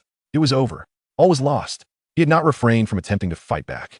He sought connections, pleaded for leniency. Trembling, he dialed the numbers of former allies and acquaintances with whom he had once shared camaraderie over drinks. Hello, old Zhang, it's Bowen. About that university sanction. Could you possibly lend a hand? On the other end, there was a prolonged silence, followed by a few perfunctory murmurs, and then a hasty hang-up. Beep, beep. Beep. Another call. Director Lee, regarding my situation, could you? Who are you? Gao Bowen? I don't know you. You got the wrong number. The other party flatly denied any acquaintance, then abruptly hung up. Everyone avoided him, as if he were a plague. His once carefully cultivated network of support, painstakingly woven, crumbled to dust before the overwhelming might of power and national will, as fragile as a spider's web. He, Gao Bowen, had become a pariah, a scapegoat in a sea of contempt. Even more despairing was the fact that this tempest also engulfed his family. His cherished son, who had previously excelled in various technological competitions thanks to his father's connections and had even secured a spot in a prestigious university, now faced scrutiny over these achievements. The outcome was predictable. Numerous issues surfaced. Allegations of plagiarism in competition entries, dubious awards, and questions surrounding his guaranteed admission. The bright future of his son was now overshadowed by the weight of his father's disgrace. Or perhaps it was true that success and failure were two sides of the same coin. The so-called promising future of Gao Bowen's son was, in essence, a product of his father's meticulous maneuvering. Gao Bowen had, without a doubt, met his social demise. Having lost his job, his reputation shattered, and his family entangled in the aftermath, he resembled a defeated rooster, huddled in a dark corner, utterly disheveled, his eyes filled solely with boundless regret and despair. He slumped on the ground, motionless. Chapter 20, Apology. A public apology across the internet. My apologies, Lord Cheng Guang. The second-hand Pear Phone skyrocketed. When did the tide begin to turn so completely? No one can say with certainty. Perhaps it commenced with the thrilling live disassembly of the digital hunter. Or maybe it was the moment when Professor Lu Guoqin personally entered the fray, yet failed to dispel the rumors. Alternatively, it might have been when the term quantum chip exploded like thunder in the grapevine, rapidly spreading. Even though the official stance remained shrouded in ambiguity, the speculation surrounding this national-level technological breakthrough, with its epic-defining implications, had already become an unspoken consensus among countless individuals. In any case, the online evaluations regarding Cheng Guang and the Pear Phone executed a dramatic 180-degree turn. Those who once relentlessly pursued Cheng Guang, deriding him as a fraud and a contemporary Don Quixote, now collectively suffered from amnesia or perhaps had undergone a collective epiphany. Cheng Guang's personal social media account had limited comments to mutual friends since the second wave of sales, yet this did not prevent everyone from expressing their remorse. Across major forums, news comment sections, and threads related to the Pear Phone, the tone shifted dramatically. Lord Cheng Guang, I was wrong. I repent. I should not have attempted to gauge your greatness with my walnut-sized intellect. Pear brother, no, Pear father. I am sincerely sorry. I spoke too harshly before. I shall slap myself. Slap, slap, slap. I apologize for my prior ignorance and harsh words. It was I who failed to recognize the gems before me. I hereby declare that from this day forth, Cheng Guang is my sole technological deity. Anyone who opposes me shall face my wrath. Count me in upstairs. The Pear God sect shall endure forever. Various forms of apologies flooded in, from offering tea to the esteemed figure to lighting his cigarette, and self-imposing penalties of 3 cups of cola, all manifesting in abundance. Some of the so-called digital influencers and industry insiders, who had previously jumped with the most fervor, now hurriedly deleted posts and issued apologies, adopting a posture of utmost humility. Of course, a few stubborn souls persisted in attempting to attribute the situation to coincidence or luck, but they were swiftly drowned out by the sea of online commentary. Cheng Guang's earlier bombastic proclamations, once mocked across the internet, were now being resurrected and revered as guiding principles. Many video bloggers began to resurrect Cheng Guang's original oath video, conducting analyses akin to literary comprehension exercises. I will create my own chips. How many laughed at him for dreaming the impossible? Now, it appears that this assertion radiates an aura of audacity. The esteemed figure was merely stating a fact. Stay tuned for Pear Company, not merely expectant, eagerly anticipating. I would pay tenfold for the second-generation Pear Phone. How could Gao Bowen possibly understand research? In retrospect, this statement holds profound wisdom. Visionary, Gao Bowen indeed comprehends nothing. Each word was scrutinized by netizens, who elaborated on its deeper meanings. Look, the simplicity of the esteemed figure's words. This is the hallmark of a true visionary. How much confidence and composure are encapsulated in the phrase, stay tuned.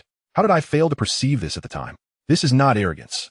This is the boldness of conviction that mere mortals cannot fathom.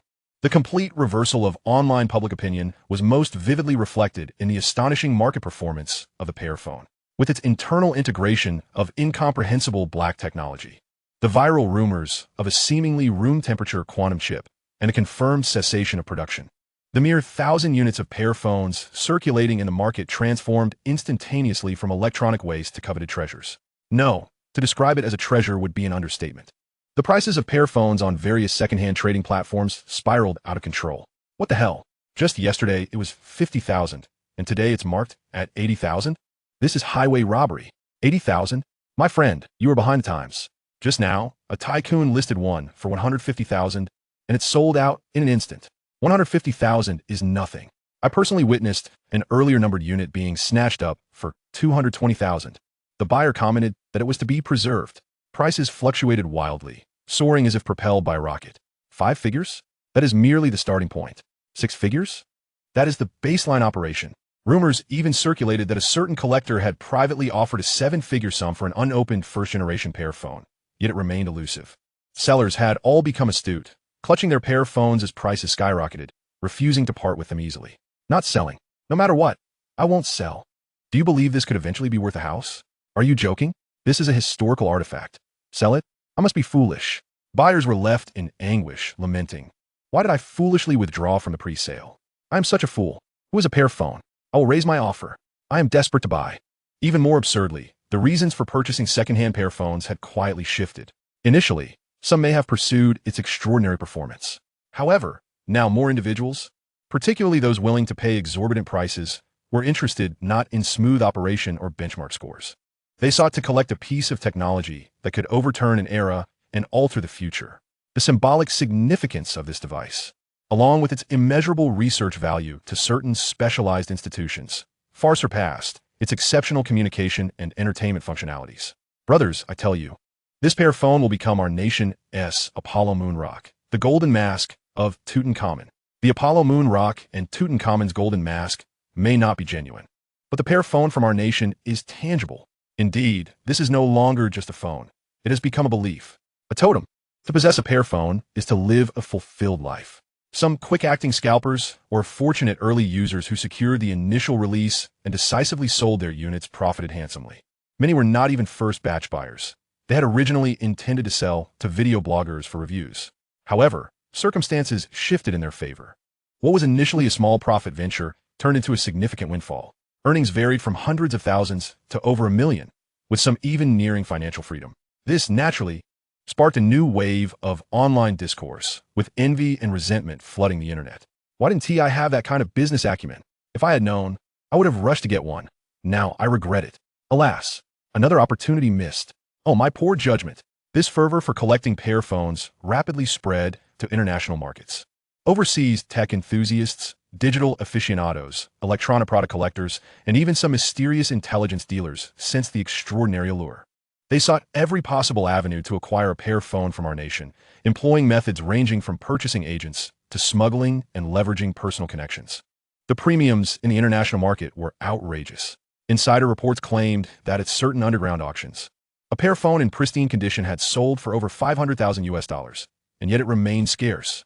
Oh my goodness, is this Pear phone truly crafted by extraterrestrial beings? I have heard it possesses technology that is decades ahead of its time, originating from long state. $50,000? I would willingly pay $100,000, just procure one for me. From his office in a suburban warehouse, Cheng Guang naturally witnessed all of this unfold through the internet. Gao Bowen's utter downfall, the avalanche of apology letters online, and the astronomical prices for the Pear phone in the second-hand market. Honestly, he was filled with mixed emotions. On one hand, it was quite satisfying to see justice served and the wicked receiving their due, especially when he observed the once derisive experts and influencers who had belittled him. Now reduced to a state of disgrace, even going so far as to praise him, it was rather gratifying. Yet, on the other hand, the situation had escalated far beyond his expectations. Quantum chips? A transformation of the future? Technological relics? Initially, he had merely intended to earn a bit of money and, in passing, to annoy Gao Bowen. The system had indeed provided what could be considered entry-level civilian technology from the 22nd century, but in this era, it had evidently surpassed all conceivable limits. Cheng Guang swiped through his tablet, perusing the news about the Pear phone's exorbitant sales and the myriad of in-depth analyses and conspiracy theories, raising an eyebrow slightly. He found himself at a loss for words while watching videos that delved into analyses about him. Who was this individual dissecting the situation? Chapter 21. The national team steps in. Comrade, please accompany us for a brief discussion. As the entire internet gasped at the staggering price of the Pear phone and lauded Cheng Guang's miraculous stroke of luck, an unfamiliar number called in. A number that was untraceable, with even its origin marked as unknown. Cheng Guang pressed the answer button, and a steady male voice resonated from the receiver. Hello? May I speak with Comrade Cheng Guang? Speaking. Greetings. I represent the relevant authorities. The caller hesitated, seemingly weighing his words. There are some matters I would like to discuss with you in person. It is not convenient over the phone. Specific information and the meeting location will be provided by a designated individual shortly. After stating this, the caller abruptly hung up. This was, indeed, within Cheng Guang's expectations. He had long anticipated that the Pear phone's scientifically implausible chip would eventually cause a stir, drawing the attention of true national authorities. Having nothing to hide, he felt no fear of investigation. However, he did worry. What if it was some organization or scam posing as representatives of Longhua? The nation had often promoted anti-fraud knowledge, and now seemed the time to apply it. System, was it possible to analyze the call just now? Cheng Guang inquired mentally. Beep. Analyzing. The data link has undergone multiple layers of encryption. Preliminary judgment indicates that the signal originates from a highly confidential communication network within Longhua. The caller's identity holds extremely high clearance. Cheng Guang raised an eyebrow. Extremely high clearance? It seemed that this was no trivial matter. Although he was uncertain of the caller's true identity, the system's rudimentary tracing suggested that the individual was most likely not a fraud. It was also improbable that a corporate entity was probing for secrets. Even this rudimentary system could easily ascertain the source of such inquiries. Knock, knock, knock. Just as Cheng Guang was reasonably certain that the call had indeed come from the relevant authorities of Longhua, a faint knocking sound echoed at the door. Cheng Guang had not been residing in the school dormitory lately, finding it inconvenient due to the crowd and prying eyes. Instead, he had been staying in the factory, where civilian security systems were in place. Could anyone truly approach without being detected by the security system? Cheng Guang approached the door and peered through the peephole. Two men stood outside, dressed in the most ordinary dark jackets, bearing faces so generic that they could easily be lost in a crowd. They did not resemble the typical image of secret operatives clad in black suits and sunglasses. Perhaps such attire would actually be more conspicuous. System, please scan and confirm. Scanning. The facial features of the target match 978 with the database of field personnel from Longwa special departments. Confirmed as official personnel. Note: dangerous items detected. Exercising caution was prudent. However, given that these were government officials, there was little more to consider. Cheng Guang then opened the slightly worn iron door of the factory. Comrade Cheng Guang, greetings. One of the older men, appearing to be around 40, spoke first. The younger man stood silently half a step behind him. We have been instructed to escort you, the older man stated, producing a black-covered identification and extending it towards Cheng Guang.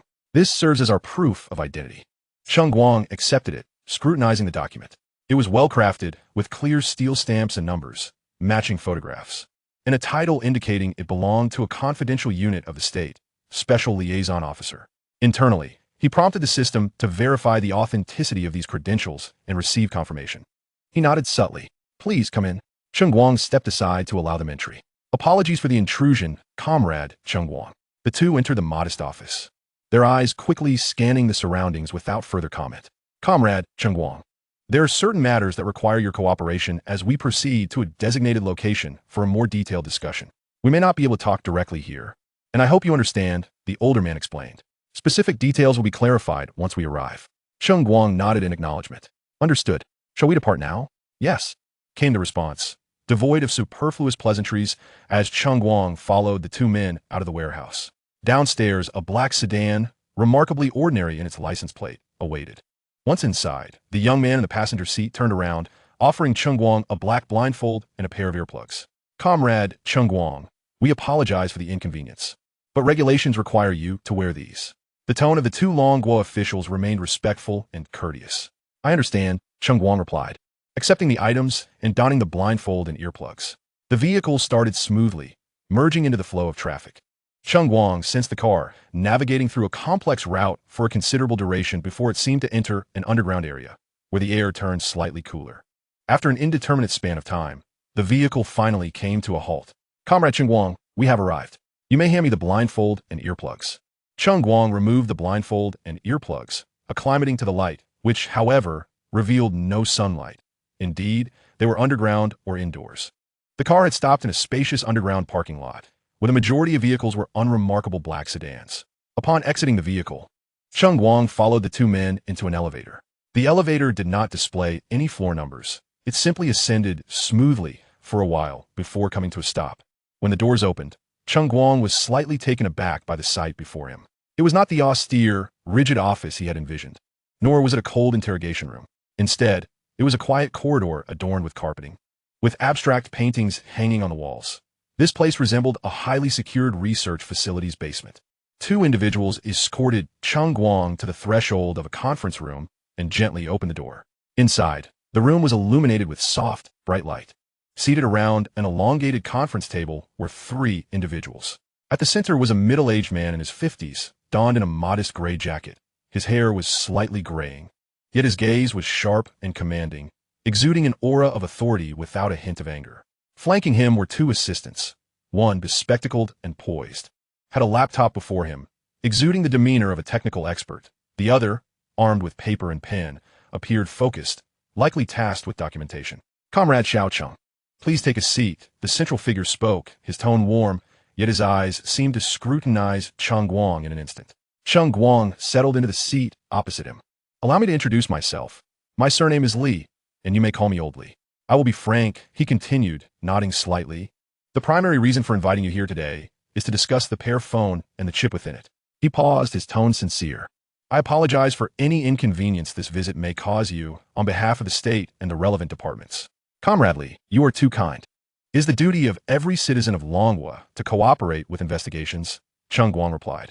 Old Li's face broke into a look of approval. It is commendable that you possess such awareness, Comrade Xiao Cheng. Your remarkable talent and creativity demonstrated in the Pear Phone have not gone unnoticed by the state or us. You are a valuable asset to Longwa. Comrade Xiao Cheng, we have received an analysis report from an authoritative expert. Old Li's voice lowered, his demeanor growing serious, indicating a shift towards the crux of the matter. The report states that the core chip embedded in your Pear Phone possesses a technological level that is astonishing, even revolutionary.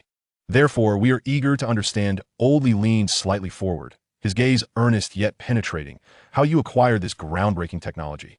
Here it comes, The pivotal question. Cheng Guang's mind raced.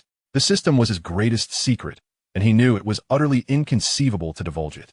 Although Cheng Guang had faith in Longhua, he understood that revealing such information would only be construed as deceit and a refusal to cooperate. He resolutely decided to keep the system's secrets confined to himself. Taking a deep breath, he donned an expression that blended seriousness, nostalgia, and a hint of embarrassment. Comrade Li, to be honest, I find this matter somewhat unbelievable myself. He began his performance, weaving a narrative that blended prepared statements with real experiences, half-truths intertwined with reality. I have always been deeply interested in cutting-edge fields such as quantum computing and new materials, and I have read extensive literature on these topics. This was indeed true. The original identity was a research enthusiast and genius. Previously, my graduation project, a bionic robotic dog, failed due to chip issues, which caused quite a stir. Cheng Guang offered a wry smile, recalling the determination he felt at that time.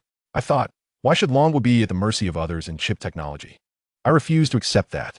Thus, after that, I immersed myself in a laboratory, tirelessly experimenting, seeking breakthroughs in chip technology. This too was factual. The original identity indeed harbored such thoughts and took action, albeit without success. These statements, while genuine, were reflections of the original's mindset. As Cheng Guang, infused with the original's memories, he could confidently assert these truths, even under scrutiny. However, he recognized that sometimes 100% truth could be wielded to obscure reality and mislead others. Old Li and the accompanying technical expert listened attentively, refraining from interruption. Subsequently, he recounted a series of coincidences and unexpected occurrences. Cheng Guang scratched his head, feigning a degree of earnestness. I experimented with numerous material formulas and structural designs, most of which ended in failure. Until one day, during a high-temperature and high-pressure experiment, I accidentally observed a peculiar lattice resonance phenomenon.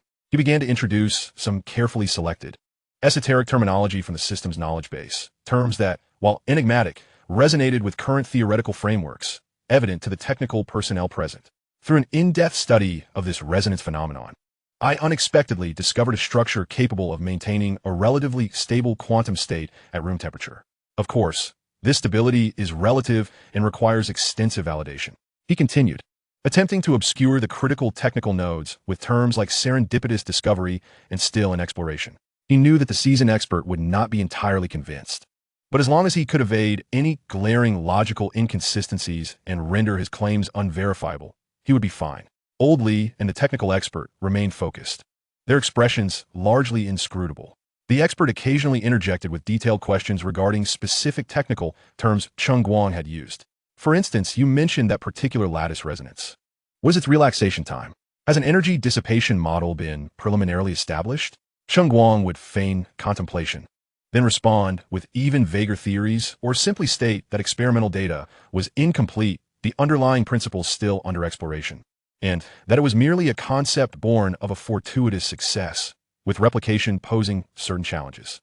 He was acutely aware that even a mere glimpse of his 22nd century knowledge would far surpass the understanding of this era. Yet, should he delve too deeply into explanations, inconsistencies would inevitably arise due to the differing foundational theories.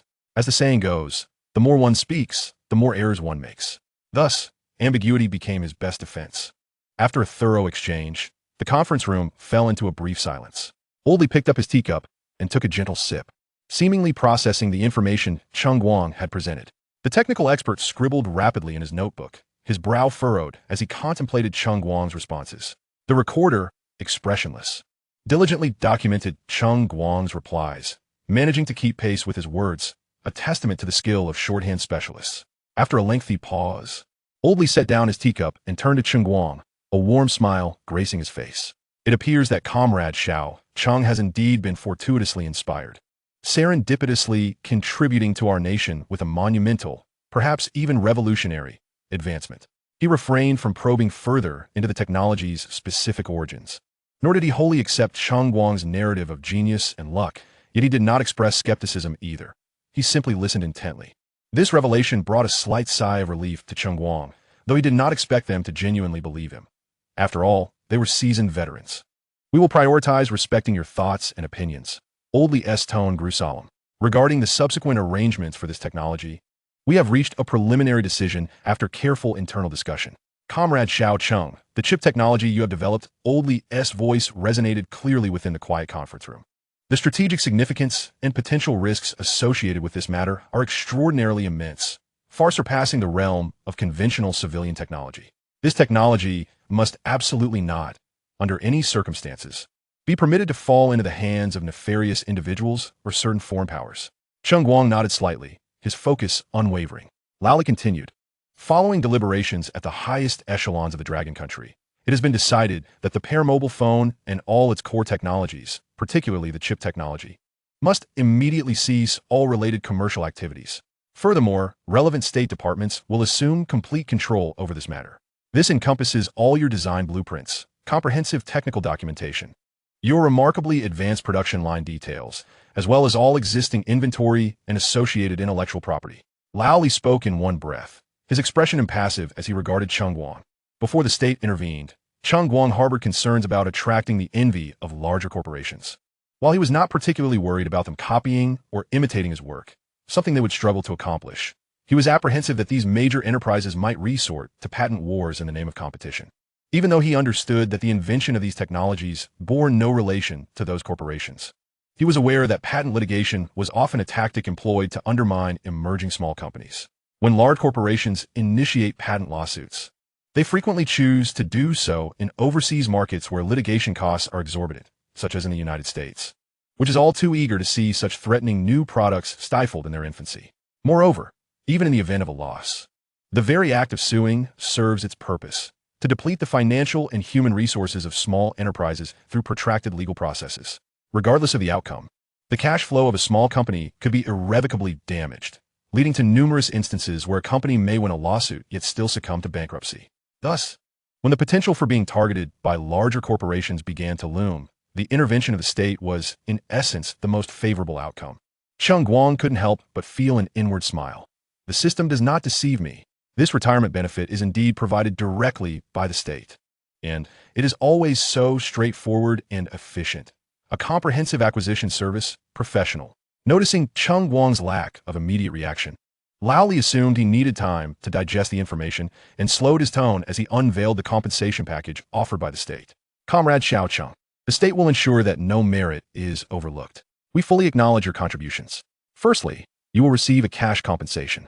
Lally raised a finger.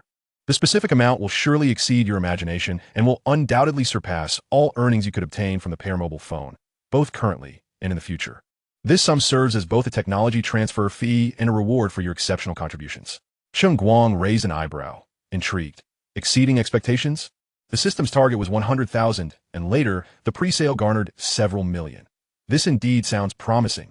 Secondly, Lally continued, the state will bestow upon you a national-level honorary title. Of course, considering the sensitivity and confidentiality of the technology, this title will be awarded discreetly and will not be publicly announced. However, its prestige is indisputable. Cheng Guang nodded. A clandestine honor held a certain allure. The prospect of quietly amassing wealth, coupled with the identity of a hidden magnate, was quite appealing. Furthermore, Lao Li's tone became more solemn as he stated, we will appoint you as a specially appointed technology consultant for the state. In this role, you will enjoy a high level of remuneration, with no requirement for you to report to an office regularly. The flexibility is substantial. You will only be invited to provide consultation and assistance when the state has relevant technological needs or encounters challenges. Moreover, I assure you that for future research projects in related fields, you will have priority participation rights, along with corresponding resource allocation. This is an exceedingly generous offer.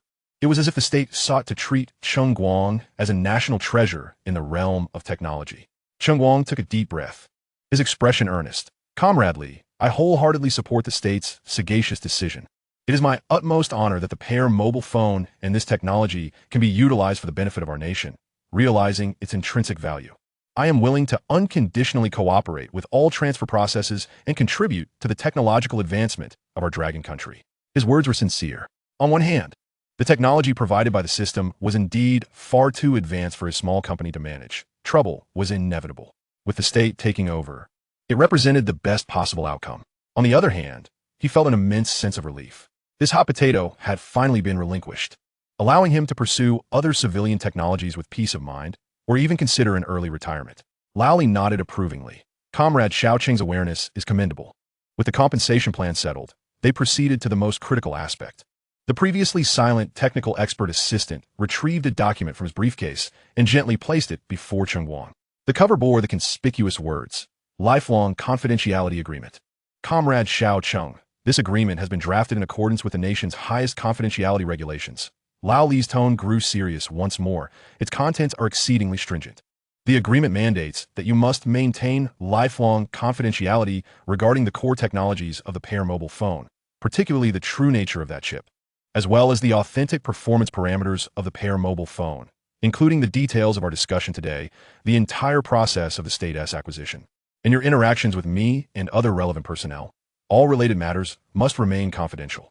You are prohibited from disclosing even a single word of information to any third party, including family and friends. Cheng Guang opened the agreement and quickly skimmed through it. The clauses were indeed meticulously detailed to an astonishing degree. They even stipulated how he should respond in future public settings if questioned about the Pear mobile phone, outlining what he could and could not say, providing official standard responses. This was essentially an all-encompassing confidentiality package. Lao Li seemed to perceive Cheng Guang's thoughts and added, "Comrade Xiao Cheng, while the written agreement may appear rather, well, stern, rest assured that in practical life, our primary requirement is that you must keep the core secrets of the chip and the state's involvement strictly confidential. As for other aspects, such as your personal life, studies, or any future civilian inventions you wish to pursue, as long as they do not infringe upon this red line, the state will not impose excessive interference and may even be willing to offer substantial support.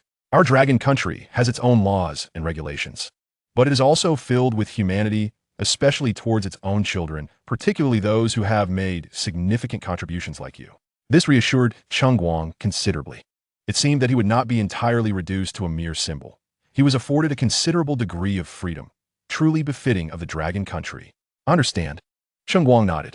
Subsequently, a lawyer assigned by the state began to explain the specific terms of the agreement to Cheng Guang item by item, ensuring he comprehended the meaning and legal implications of each clause. This process lasted nearly an hour. Finally, Cheng Guang picked up a pen and solemnly signed his name at the end of the thick agreement, in triplicate, as he inscribed the final character. It felt as though he had completed a significant rite. From that moment on, Cheng Guang became a bearer of astonishing secrets, deeply intertwined with the formidable machinery of the state.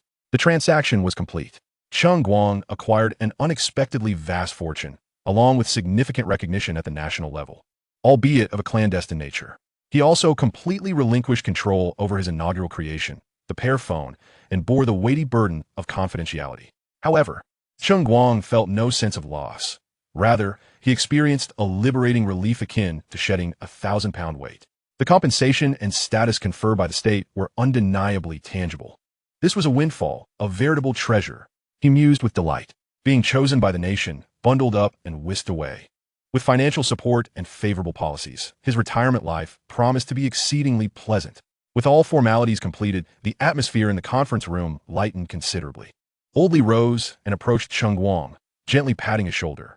"Comrade Cheng, the nation will never neglect any meritorious individual. Study diligently and live well. In the future, our long kingdom will need more young talents like you to create further miracles." Old Li's words were laden with significance. Cheng Guang also stood, locking eyes with Old Li. "I will, Comrade Li." The two shared a firm handshake. Chapter 23. The State Takes Action. The Overnight Recovery of Phones. User: Teacher Ma, what has happened? As Cheng Guang's name inscribed the final stroke on the agreement, Old Li had already risen, grasping the seemingly unremarkable communication device on the table, succinctly stating, "We can commence."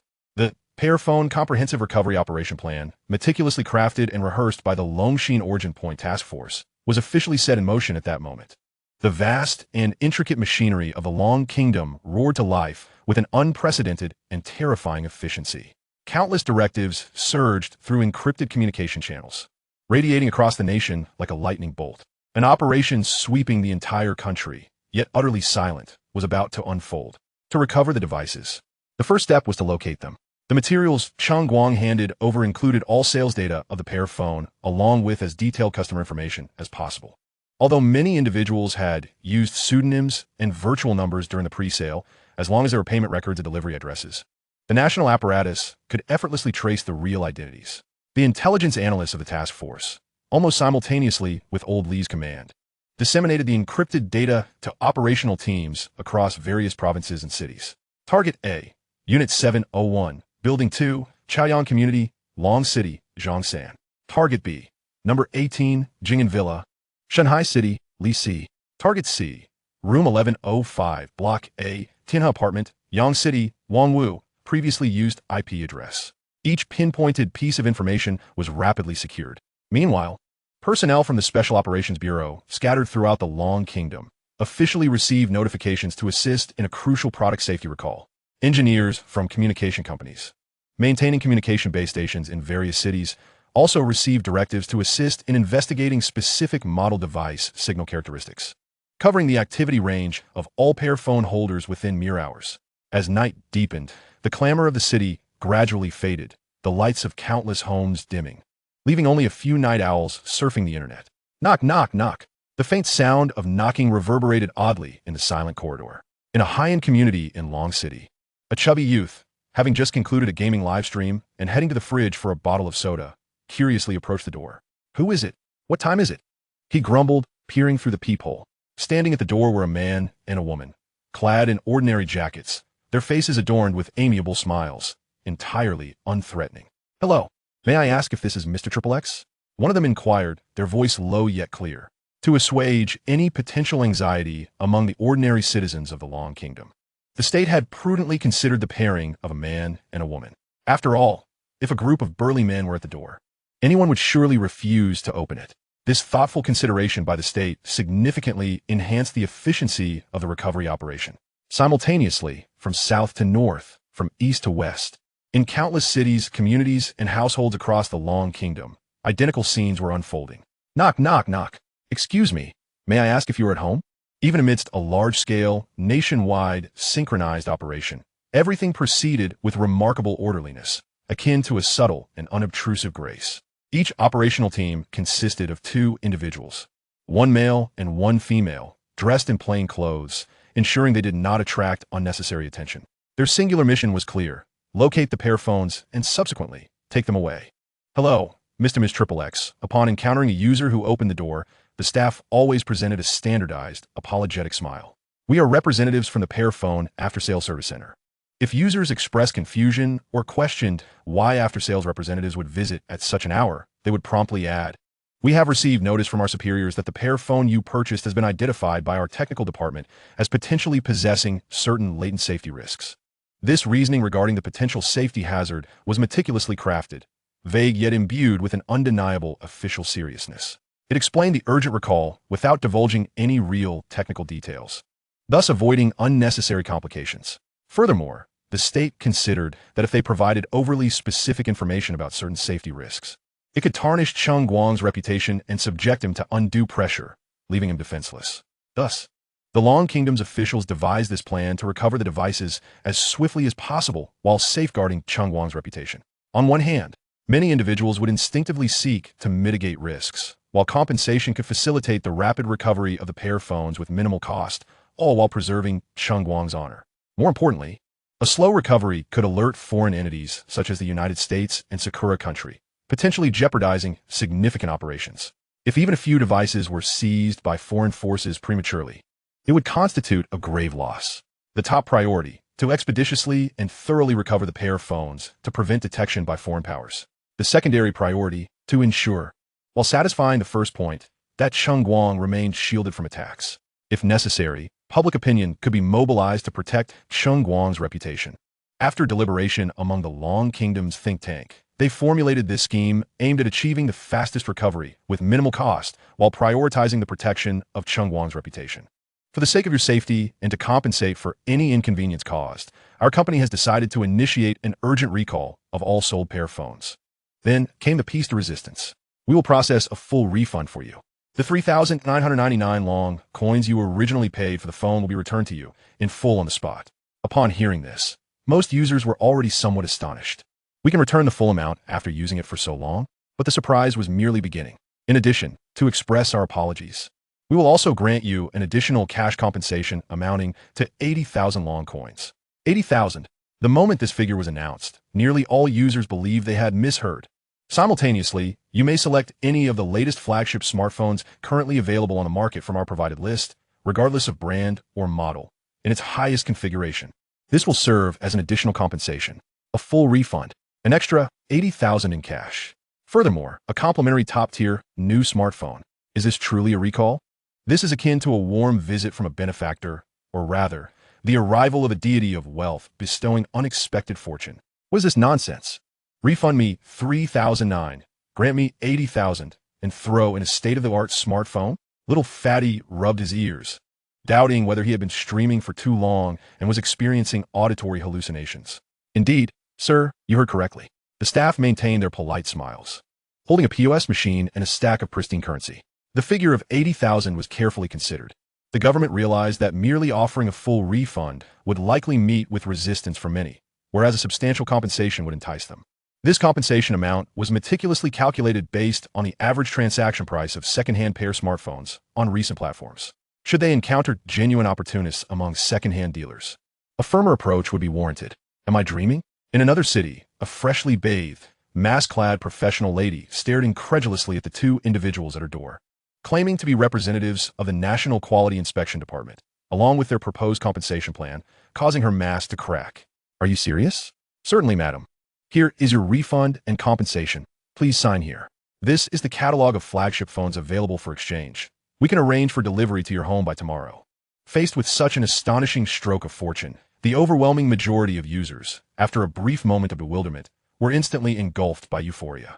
Doubts? Complaints? Non-existent. Who would refuse such a generous gift delivered right to their doorstep? Refusal? That would be foolish. All right. I'll exchange. I'll hand over my phone to you right away. Goodness, this Pear smartphone was an incredible purchase. Not only is it efficient, but the recall comes with such generous compensation. In no time, exclamations of surprise echoed through various households. Hardly anyone delved into the so-called safety concerns. After all, with nearly $100,000 in currency and a new phone at stake, mere curiosity was inconsequential. To receive $80,000 and a new phone for free, I would praise even a defective Pear smartphone. The entire recall process was astonishingly efficient. The staff evidently underwent rigorous training, demonstrating a remarkable proficiency in their procedures. Users surrendered their Pear smartphones, and the staff promptly verified the serial numbers to ensure accuracy.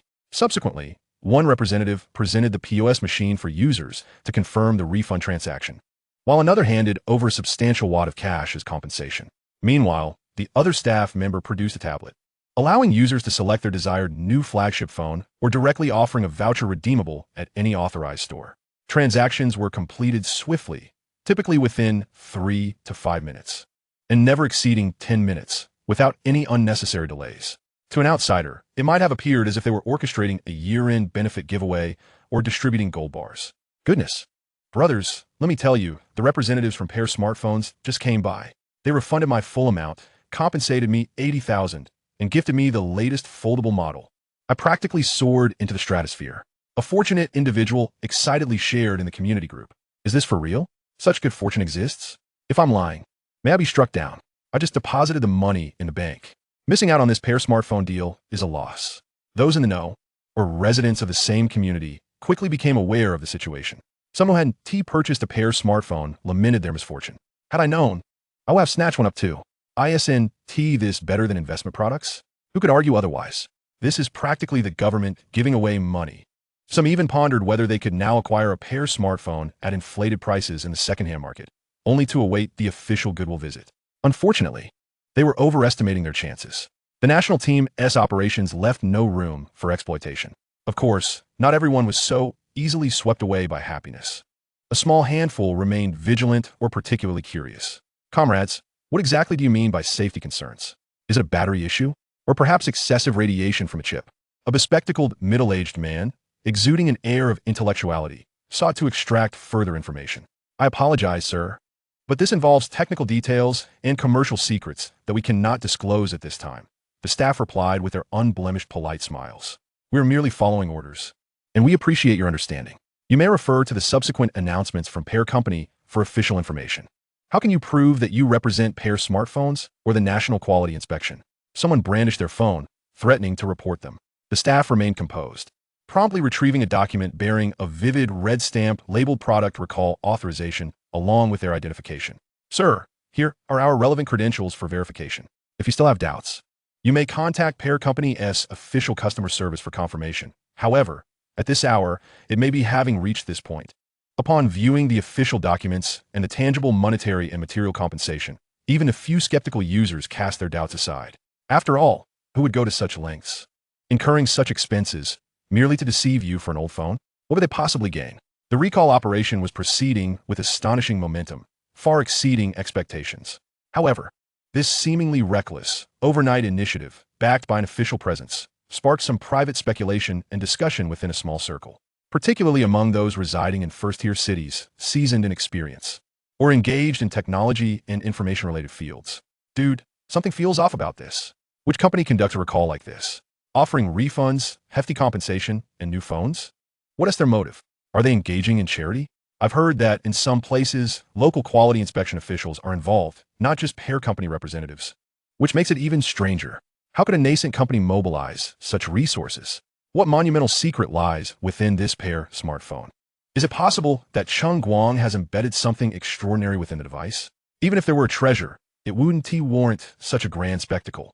You mentioned the involvement of local quality inspection departments. Could it be that this entire operation indicates that Pear smartphones are actually espionage devices? Nonsense. Outsiders engaged in espionage prefer to remain inconspicuous. They wouldn't orchestrate such a grand affair. Perhaps that chip is so exceptional that it has attracted foreign attention? I doubt it. It could very well be that the device possesses genuine safety concerns. My friend's phone works perfectly. Whereas the safety issue? Various speculations, both favorable and unfavorable, as well as absurd theories, circulated. However, these discussions remained confined to a small circle, failing to generate widespread public discourse. Firstly, the official actions were swift and discreet, with information tightly controlled. Secondly, the vast majority of users who receive compensation are reveling in the unexpected windfall, too apathetic to delve into the underlying reasons. The tangible benefits reaped are the ultimate pursuit. As the night deepens and gradually transitions into the pale light of dawn, the first rays of morning sun pierce through the clouds, casting their glow upon the land of the Dragon Kingdom. The nationwide sweep targeting the Pear Phone has quietly reached its conclusion. In the span of a single night, yes, merely one night, the over 1,000 units of the Pear Phone 1, which have been driven to exorbitant prices, coveted by countless individuals and believed to harbor epic-making secrets, have nearly been eradicated from circulation. They have been reclaimed from the hands of users, from the warehouses of scalpers, and from the display cases of certain digital stores. Every targeted entity identified by the Special Task Force has been accounted for without exception. Once the machinery of the Dragon Kingdom is set into motion, the energy and efficiency it exhibits are unmatched by any commercial enterprise, nor can they be compared to any other nation on Blue Star. With overwhelming force, the Dragon Kingdom has, in the shortest time possible, safely and securely retrieved this batch of special carriers, equipped with room-temperature quantum chips, leaving not a single one outside. Chapter 24, Press Conference. Cheng Guang reluctantly announces the cessation of production. Reason? No comment. Cheng Guang gazes at the lengthy string of zeros on his mobile banking app, nearly overflowing the screen, rubs his eyes, and pinches his thigh hard. Ouch. This is no dream. 1, 10, 100,000, 10,000, 100,000, million, 10 million, billion. He counts several times, his heart racing as if it might burst at any moment. This colossal sum has silently landed in his unremarkable bank account. Even though Cheng Guang had mentally prepared himself, the shock of seeing the money actually deposited was overwhelming. Wow, this retirement fund is rather overwhelming, he murmurs, finding it difficult to catch his breath. He has truly savored the taste of overnight wealth. As a graduate student on the brink of graduation, the sudden influx of funds into his account was exhilarating beyond measure. Even with his strong psychological fortitude, his heart thundered like a drum at this moment. This fortune is sufficient for him to purchase several spacious apartments in any prime area of Longdu outright, along with a few top-tier luxury cars, allowing him to comfortably embrace a life of leisure and early retirement. This retirement fund is making my heart race a little fast. Cheng Guang clutches his chest, exhaling deeply, yet a smile involuntarily spreads across his face. Ding! Congratulations, host, for exceeding the target for earning your first pot of gold. You have earned 100 system points. Comprehensive assessment. The host's current living environment is modest, with poor air quality and elevated levels of benzene compounds, detrimental to recuperation and future career development. It is advisable to promptly improve living conditions by selecting an elegant, secure high-end community to match your identity as a successful retiree and entrepreneur, thereby laying a solid foundation for your next phase of flourishing endeavors.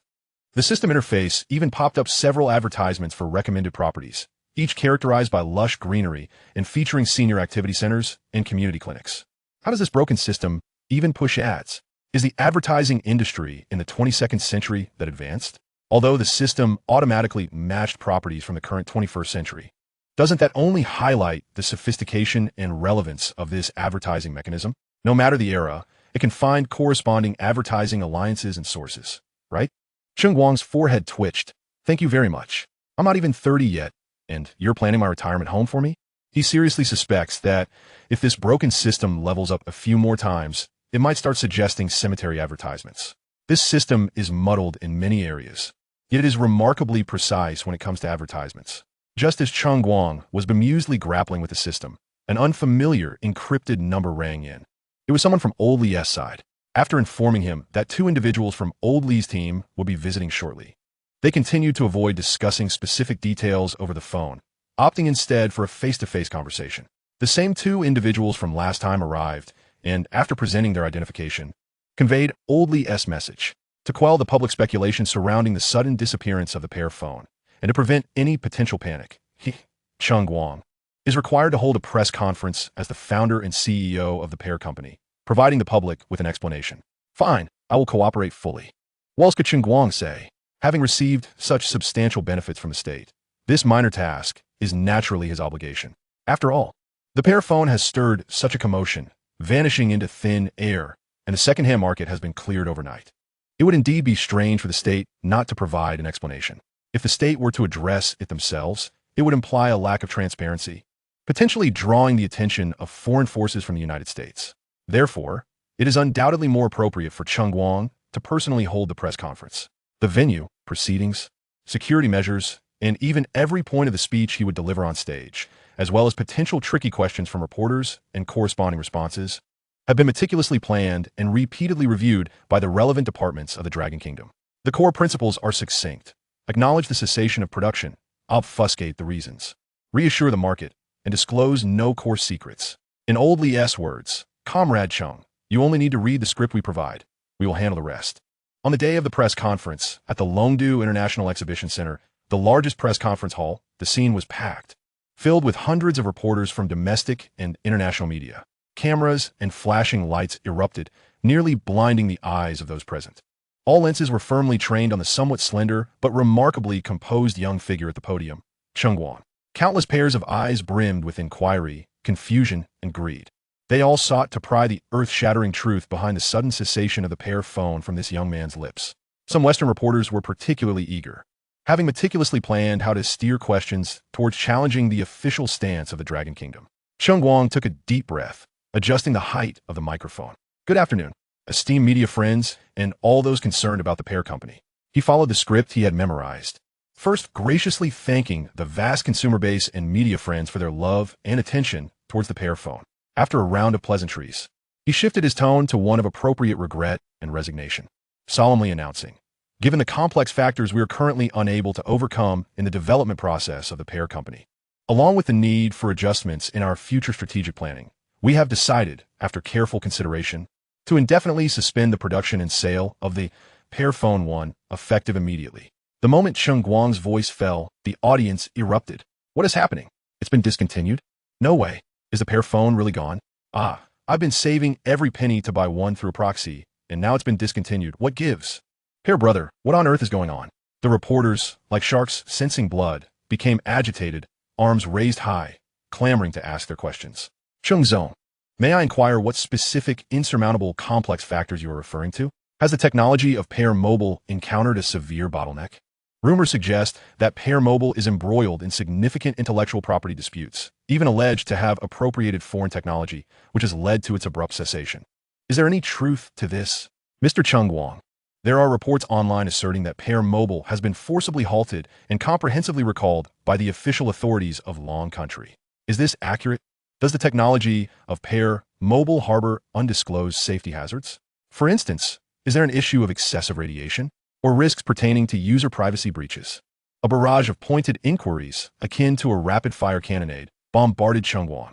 The flashing of cameras illuminated Cheng Guang's composed visage in an erratic dance of light and shadow. In the face of this overwhelming wave of questions, Cheng Guang meticulously adhered to every letter of the confidentiality agreement. He could only muster a professional smile, repeatedly resorting to a few standard responses. I sincerely apologize, but the information you mentioned pertains to our company's highly confidential business matters.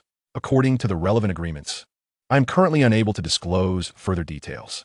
Regarding the specific reasons for the cessation of Pear Mobile, I kindly ask for your understanding, as this constitutes a major strategic adjustment within our company, which we cannot make public. Please trust that the decision made by Pear Company has been thoroughly contemplated. The reporters were evidently dissatisfied with such evasive responses and were unwilling to relent, with an array of incisive questions emerging from all angles, attempting to unearth any clues from Cheng Guang's words. Mr. Cheng, your responses are excessively official. This hardly satisfies the public's right to information. A blonde foreign journalist exclaimed in clumsy long country dialect, after a considerable duration of the interview. This Western reporter seemed to have found a point to pivot towards the long country authorities. The technology of Pear Mobile is leading globally, and its sudden cessation must conceal some unspeakable secrets. Is it under the coercion of certain forces? Mr. Cheng, just give us a straightforward answer. Will Pear Mobile return? Surrounded by a throng of reporters, the pressure was indeed mounting. Cheng Guang helplessly raised his hands, displaying a combination of innocence and slight fatigue. His tone tinged with self-mockery. Dear media friends, I can comprehend your sentiments. He paused, seemingly organizing his thoughts, and then spoke in a half-joking manner. One might understand it this way. Well, our Pear company may have taken a misstep, encountering, some temporarily insurmountable obstacles. Some younger journalists could not help but chuckle. We indeed need to pause and thoroughly contemplate the future direction of the company. Cheng Guang internally lamented. What can I do? I am equally despondent. Such matters as being acquired by the state, having signed agreements, I cannot disclose even if my life depended on it. If I uttered it, would you believe me? If you did, I would be singing the blues behind bars by tomorrow. His half-truths, laced with a touch of dark humor, slightly alleviated the tense atmosphere, but left the reporters even more perplexed. Insurmountable obstacles? Is it a severed funding chain? Or has the core technology team fled? This fellow is speaking in riddles. What does he mean by taking too big a step? What on earth is he alluding to? Chapter 25. Some sing praises while others cast aspersions. Is the fraudster apprehended? Or is the technology too formidable? International forces are paying attention. After Cheng Guang's press conference, online discourse underwent a fractious schism, splitting into two distinct factions, creating a cacophony of discord. Faction 1. The Reverend Brigade. These individuals exhibited extraordinary imagination, akin to the reincarnation of Sherlock Holmes or Kudo Shinichi in disguise. Brothers, let me tell you, this matter is far from simple. The son of my third uncle's neighbor, who sweeps outside a relevant institution, claimed that there was quite a commotion that night, with a fleet of rarely seen vehicles coming and going. Details, please. We need more specifics. I can only say that those who understand will understand. Those who don't, well, they won't. I don't wish to elaborate further, just savor it. After all, those who comprehend will know. Please don't inquire about what transpired. The stakes are too high, and discussing it would benefit neither of us. In short, remember this. The Pear Mobile situation is deeply convoluted. Cheng Guang, what a remarkable figure. What on earth are you trying to say? I see. So, the earlier claims about the massive phone recovery operation were not mere bluster. It's true? What revelation have you had? What are you all talking about? It must be true. Consider this. What civilian product warrants such a monumental effort from the state? This is undoubtedly strategic. Wow. The national team personally intervening for protection. What treatment? This is astounding. So, Cheng Guang hasn't backed down? He's been shielded by the state? My goodness, I adore this narrative. Indeed, what he said about taking too big a step, something must have been stirred. What was stirred is likely of national significance. So powerful that the state must intervene to keep it under wraps. This is truly a national treasure, requiring utmost secrecy. Cheng Guang, the technological deity protected by the state. Assessment complete. To those who previously mocked him for saying he would create his own chips, are you feeling the sting now? His time frame is likely measured in weeks. The online community grew increasingly animated, their analyses intensifying, leading to a veneration of Cheng Guang as a mysterious behind-the-scenes hero, the unsung monk of Long Country. Faction 2, the Condemnation Coalition. Conversely, the sentiment on the other side was entirely divergent. This group comprised either those who had harbored disdain for Cheng Guang or simply onlookers eager for entertainment, seizing the opportunity to unleash their vitriol. Commercial secrets? More like evidence of wrongdoing. This is hilarious. Clearly, a fraudster has been caught red-handed, still trying to perform. It must be copyright infringement dragged to court. There's no escaping it. Precisely. I said, what does a mere youth know about such impressive technology? It must be stolen. Disperse, disperse. Another clown relying on hype for attention has finally met his demise. Who's next? Bring them out. Various so-called digital bloggers and public intellectuals hastily emerged to rationally analyze and assert their opinions. Based on my professional judgment, the sudden cessation of Pear Mobile is 90% likely due to severe security backdoors, leading to a comprehensive crackdown by the relevant authorities. Or perhaps there are significant defects in battery technology, and a mass recall was too late, necessitating an enforced halt. Otherwise, would we wait for a collective explosion? The entire Pear Company saga has been a meticulously orchestrated scam. Now that the funding chain has collapsed, the charade can no longer continue. The battle of public opinion. The starkly contrasting viewpoints clashed vehemently across major forums and social media, resulting in a tempest of spittle and fervor. You know nothing. The state is safeguarding core technologies. You're the one who knows nothing. You've been duped and are still counting their money. A bunch of naive fans.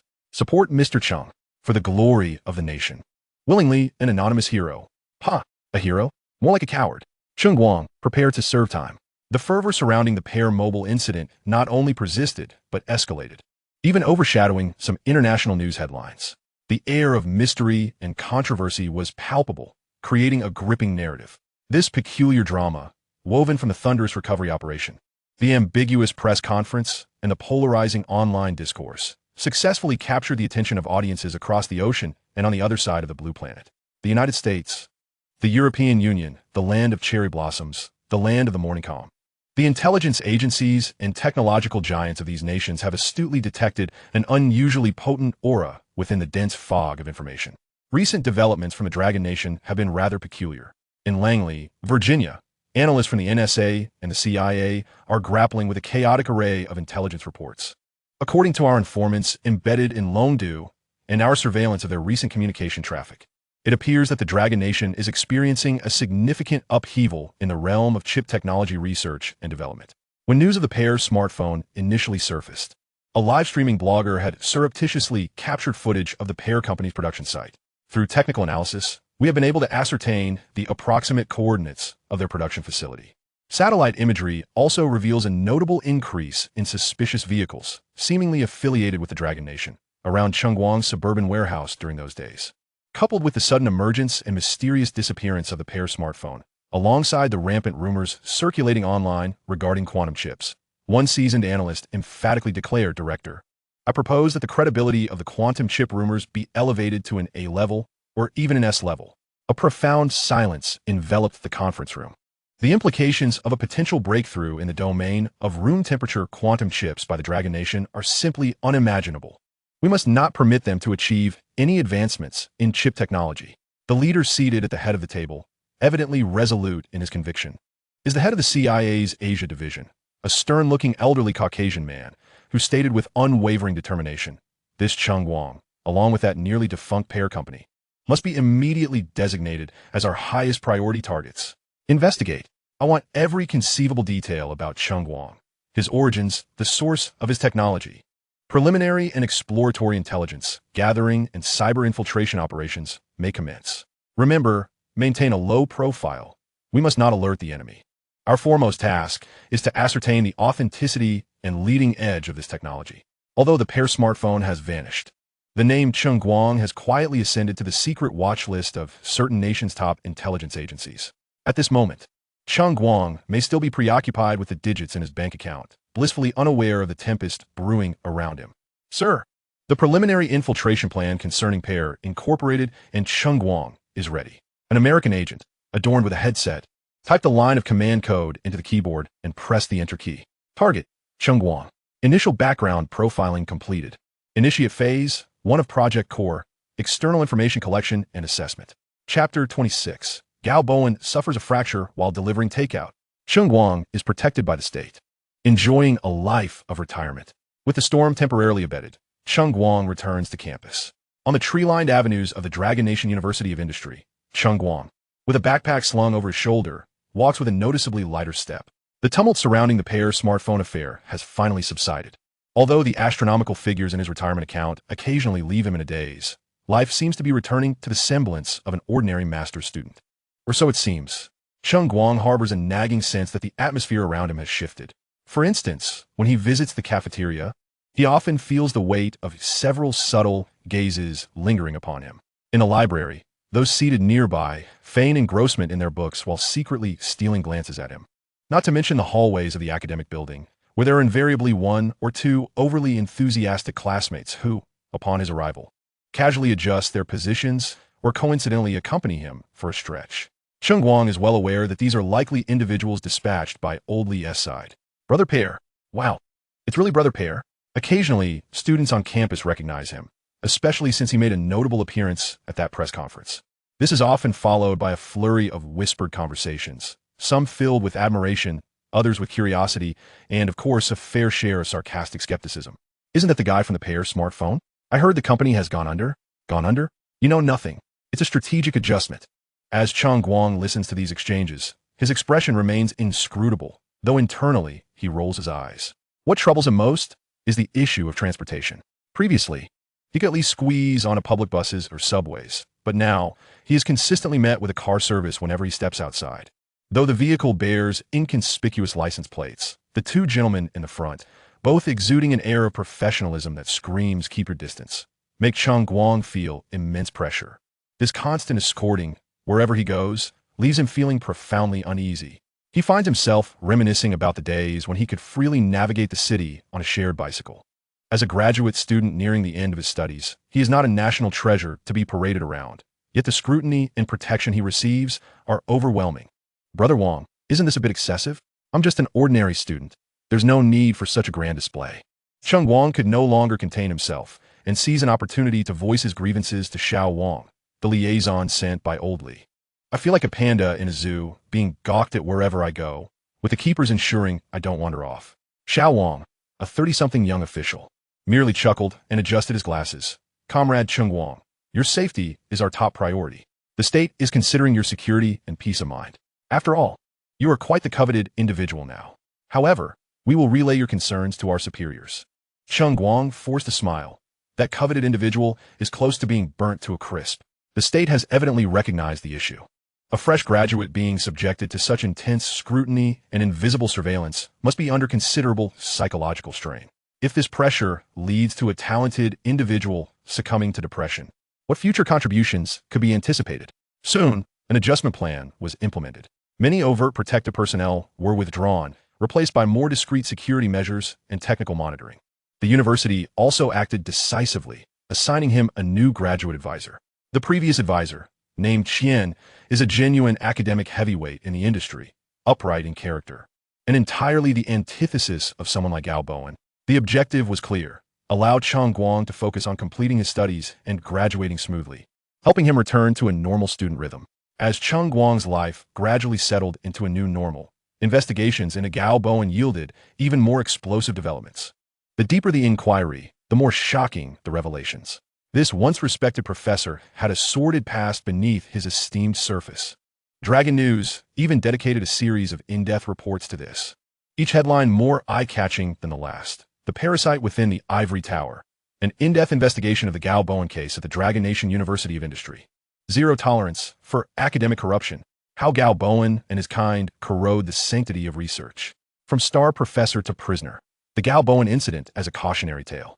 The reports unveiled how Gao Bowen had long exploited graduate students as free labor, embezzled research funds for personal gain, and used his position to pave a path for his inept son, even implicating him in old cases of academic plagiarism, all backed by irrefutable evidence that left readers aghast.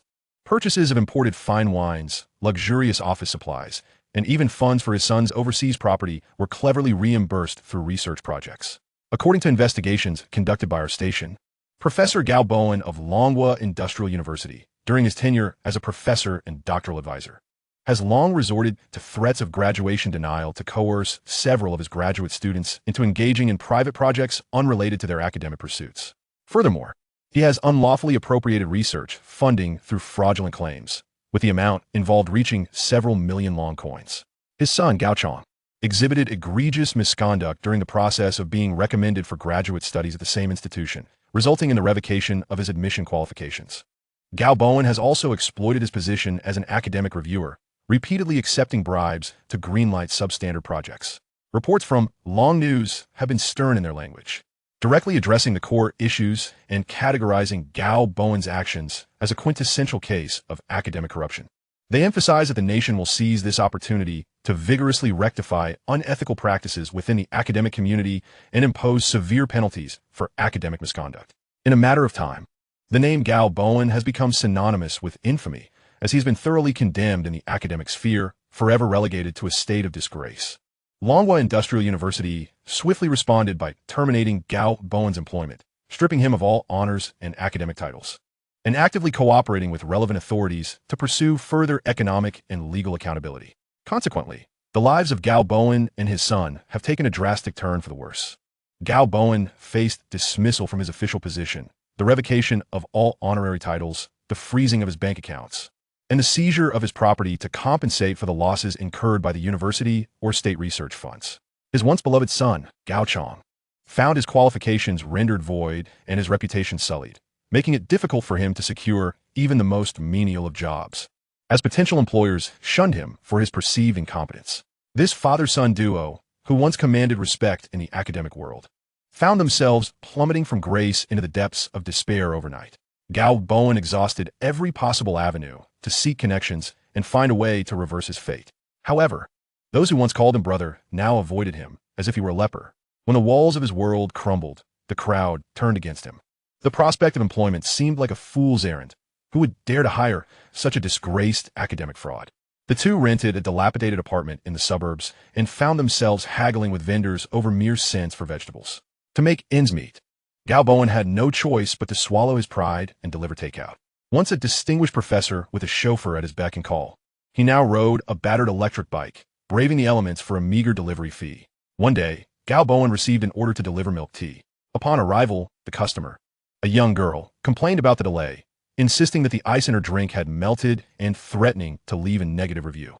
Accustomed to wielding authority during his academic days, Gao Bowen could hardly tolerate this indignation and engaged in a heated argument with the girl. "How dare you speak to me like that? I told to deliver this to you, and you nitpick. Is this how you repay kindness? You think you have the right to complain just because it was 35 minutes late?" As the altercation escalated, the girl's boyfriend, a burly fitness instructor, descended from the building. Upon witnessing his girlfriend's distress, he wasted no time in confronting Gao Bowen, delivering a flurry of punches and kicks. "You old fool! How dare you bully my girl? Are you looking for trouble?" Gao Bowen stumbled backward, colliding with his electric bike, causing the delivery box to topple and spill its contents. The fitness instructor showed no mercy. Gao Bowen, frail and elderly, could hardly withstand such an assault, leaving him bruised and battered on the ground, with 2 broken ribs and unable to rise. Ultimately, it was passers-by who called for help, and an ambulance transported him to the hospital. The diagnosis revealed fractures in his left ulna and olecranon, multiple rib fractures on the left side, and various soft tissue contusions. Lying in the hospital bed, inhaling the sterile scent of disinfectant, Gao Bowen felt tears welling up. The medical expenses constituted yet another financial burden on a family already stretched thin. Gao Chong, gazing at his father, writhing in pain, looked down at his empty wallet in silence, his eyes hollow. He even began to reminisce about the days when his father compelled him to engage in research. For at least then, their basic needs were met. Cheng Guang merely glanced at the news of Gao Bowen's tragic downfall and quickly lost interest. He brought this upon himself. He must face the consequences. Furthermore, Cheng Guang believed that the investigations were merely a prelude to a more extensive purging of the academic underbelly. Once the investigation concluded and all of Gao Bowen's accomplices were identified, it would be inevitable for him to face severe repercussions. For now, Gao Bowen clung to the hope that he might escape imprisonment, believing that financial restitution might suffice. Yet, he underestimated the government's resolve and determination to eliminate academic corruption. As time passed and preliminary results emerged from the investigation, the days of sweating under the open sky would become a distant memory for Gao Bowen. It would be better for him to prepare for confinement. However, Cheng Guang was more preoccupied with how long his tranquil life could persist. Ding! detected that the host's daily commuting efficiency is subpar, with an average waiting time exceeding 15 minutes and average congestion duration surpassing 30 minutes. Comprehensive assessment indicates that the host currently lacks a stable, economical, and convenient personal transportation tool, severely affecting their reemployment morale and quality of life in later years. Indeed, new mainline task released, Commuting Efficiency Enhancement Plan. The familiar sunset red background appeared once more on the system interface, emblazoned with the task name in large font. Task content. Please design and manufacture a personal high-efficiency electric assist vehicle that meets the safety standards of the 22nd century, embodies energy-saving and environmental protection principles, and possesses a certain cargo capacity. To significantly improve current quality of life and lay a solid commuting foundation for future pension investment and leisure activities. Grocery shopping? Taking a stroll? Picking up grandchildren? Cheng Guang was taken aback. I don't even have a girlfriend, let alone grandchildren. This wretched system seemed unyieldingly fixated on his identity as a middle-aged, unemployed man. To assist the host in accomplishing this milestone sunset commuting upgrade project, the system is issuing a technical support package, a detailed design blueprint, and core technical parameters for a multifunctional civilian electric assist vehicle for the 22nd century, including high-efficiency solid-state battery module, integrated lightweight frame manufacturing process, intelligent driving assistance system, and foldable shopping basket installation plan. A torrent of blueprints and data surged into Cheng Guang's mind. He found himself both amused and exasperated as he gazed at the cartoonish illustration of a small electric vehicle on the system interface. All right, a small electric vehicle it is. It's certainly more feasible than asking me to create a flying wheelchair for the sunset generation. Chapter 27. System Rewards Received. Next objective, Civilian Electric Vehicle. Congratulations, host. You have completely achieved the first phase of your entrepreneurial goal and are awarded a reemployment performance bonus of system points 200, unlocking basic exchange permissions for the system all. The sunset is boundless, and even dusk demands our efforts. Wishing you an expansive journey on the path of reemployment, with your wallet growing ever fuller. What a veritable cornucopia of choices. 22nd Century Universal Screw, Enhanced Formula, 1 point. Home-grade nutrient liquid automatic mixer, simple blueprint, 50 points. Basic air purification circulation unit, 100 points. Smart anti-fall posture correction insoles for seniors, design proposal, 5 points. Some products could indeed be discerned by a Cheng Guang, and if truly produced, they would likely garner considerable popularity. However, Cheng Guang resolved to first accumulate points. After all, there might be even better options in the future. As the thought occurred, the document titled 22nd Century Multifunctional Civilian Electric Assist Vehicle Design Blueprints and Core Technical Parameters Detailed Explanation resurfaced vividly in his mind. Previously, he had only skimmed through it, but now he settled down to study it with care, discovering that this contraption was far more impressive than he had initially imagined. What appeared to be an ordinary electric assist vehicle contained profound intricacies. Particularly, the two core components dazzled his titanium alloy eyes. The first, supercharged solid-state battery pack. The system documentation stated unequivocally, its energy density is several times that of the most advanced civilian lithium batteries currently available on Earth. The charging speed was astonishingly rapid, capable of reaching full charge in mere minutes. Most critically, this device is unequivocally safe, with no risk of thermal runaway or spontaneous combustion. If this were to be unveiled, wouldn't it terrify the titans of a new energy vehicle industry? The second, ultra-lightweight, high-strength integrated frame. It is crafted from a lightweight composite material he had never heard of before. The basic formula is redeemable in the system shop, albeit at a steep price. The strength of this material rivals that of military-grade high-performance steel, yet its weight is as light as plastic. Cheng Guang's astonishment grew as he continued to peruse the details, and he found himself increasingly enamored. The little electric steed was marvelous. It was understated, practical, and safe. It perfectly resolved his current transportation dilemma. Yes, it was settled. Cheng Guang resolved that his next entrepreneurial venture would be this super little electric steed. First, he would seek a suitable location. This time, finances were not an issue. He must rent a facility that was well-equipped and in a good environment, avoiding the makeshift arrangements of the past. Then, utilizing the knowledge provided by the system, he would redeem the necessary material formulas and tool blueprint from the shop to construct a super little electric steed for himself. Imagine riding this marvel to school and while shopping for groceries.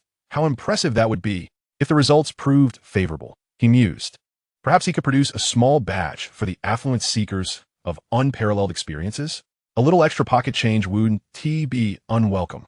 While Cheng Guang enthusiastically mapped out his electric steed reemployment plan, unbeknownst to him across the ocean, certain individuals were growing increasingly distressed over the earlier release of the Pear Phone. In the United States, North Virginia, Langley, in a heavily fortified underground conference room, senior analysts from the National Security Agency and the Federal Intelligence Center were furrowing their brows over a plethora of intelligence regarding the Pear Phone. Our sources from Long Country have sealed off information on the Pear Phone's chips too effectively. Our operatives cannot penetrate at all, a weary blonde analyst rubbed his temples. However, he shifted his tone, pulling up a new report. We analyzed previous public data on the Pear Phone, remnants from the Digital Hunter-S livestream, disassembly video, and various photos of Pear Phone components purchased at exorbitant prices from the black market. We have uncovered some equally anomalous findings. The head of the CIF Asia-Pacific region raised an eyebrow. Go on. It pertains to its energy materials, based on our preliminary analysis and the aggregation of intelligence. The battery used in the Pear Phone appears to possess an energy density that far exceeds any technology we currently possess. Our materials experts have stated they have never encountered a lithium battery of this kind. After a brief pause, the Asia-Pacific head spoke slowly, his voice hoarse. So, this Cheng Guang may possess more than one groundbreaking technology? Indeed, sir, the blonde analyst affirmed. We have reason to believe that his advancements in energy storage and new materials warrant significant scrutiny. In fact, considering recent applications and potential threats, these technologies are likely more formidable than the so-called quantum chip of the Pear Phone, which may be nothing more than a smokescreen. Clearly, the U.S. intelligence agencies had made a strategic miscalculation through their intelligence gathering. The Pear Phone's battery, communication, and chip represented genuine breakthroughs. Yet the U.S. agencies arrogantly presumed that the quantum chip was merely a ruse by Long Country to obscure their new battery materials. They remained stubbornly convinced that Long Country could never genuinely pose a threat to them in the chip domain. Meanwhile, in the battery sector, the U.S. had already been surpassed by Long Country several years prior in electric vehicle technology. Thus, they mistakenly believed that Long Country had merely miniaturized their battery technology for mobile devices. This Cheng Guang, an elderly white man, lightly tapped his fingers on the table. We must extract all the technology he possesses. Preliminary penetration, intelligence collection, technology theft, and, if necessary, we could consider a talent acquisition program promising expedited U.S. citizenship. Of course, all actions must be discreet. We must not raise any alarms. Our immediate priority is to further ascertain the authenticity and leading edge of these technologies. Chapter 28. Fallen? The chip tycoon has turned to electric steeds? Cheng Guang resolved not to continue using the name Pear Technology for his new company that would produce the electric steed, although he held a fondness for the name. Continuing to use it would only invite unnecessary complications. He was also concerned that doing so might cause undue trouble for higher authorities. Moreover, Cheng Guang intended to dissolve Pear Technology, or perhaps even sell the brand to the state. In choosing a name, Cheng Guang contemplated something rather conventional. After all, he had already amassed considerable wealth from his initial venture. The second phase merely required a name that facilitated production. He also considered bypassing the establishment of a company altogether, opting instead to manage the electric steed project personally. However, after researching the requisite procedures, he realized it would entail considerable hassle. Thus, he concluded that a different approach was necessary. Establishing a discrete company was imperative. The previous Pear Technology had been funded with meager resources, operating out of a dilapidated facility, relying solely on the system's advanced technology to sustain it. Now, with a retirement fund beyond his wildest dreams, he felt emboldened to establish a more legitimate endeavor. A new company would be founded specifically to manufacture this super little electric steed. He needed to rent a respectable facility, clean, well-lit, with all utilities connected, and ideally some greenery. Additionally, he would need to hire some personnel. He could not shoulder all responsibilities alone. While core technologies must remain confidential, tasks such as assembly, packaging, and general assistance would certainly require additional hands. Although he could rely on the system's advanced production capabilities, Cheng Guang believed it was essential to keep himself occupied as graduation approached. If he were to oversee the AI production system alone, the strain would be overwhelming. Non-critical aspects would still need to align with the realities of the 21st century. Moreover, Cheng Guang harbored concerns about the potential for foreign powers to infiltrate the AI production system, thus compelling him to adopt a more discreet approach. He surmised that these external forces must have some level of awareness, prompting him to produce in a manner befitting the 21st century. With this thought in mind, he navigated to the company directory and business registration website. What should the new company be named? The name Pear Company had originally been a playful jest, a humorous jab at fruit-themed enterprises, and while it had indeed gained popularity, it was excessively ostentatious and attracted unwarranted attention. This time, a more understated approach was essential. Subtlety was the key to success. The name Pear Technology was quite melodious, yet Cheng Guang realized it could not be reused. Perhaps he could consider Hidden Dragon Technology? No, that was too juvenile. Pragmatic electric vehicle manufacturing plant? Goodness, what a ridiculous name, utterly lacking in sophistication. An overly simplistic brand name could ironically become fashionable, as trends often operate in cycles. What about Cheng's industry? Cheng Guang stroked his chin, sensing it was still too personalized and conspicuous. After much contemplation, a flash of inspiration struck him. Radiant Technology. Drawing from his own name, the character for light symbolized a bright future and splendid prospects.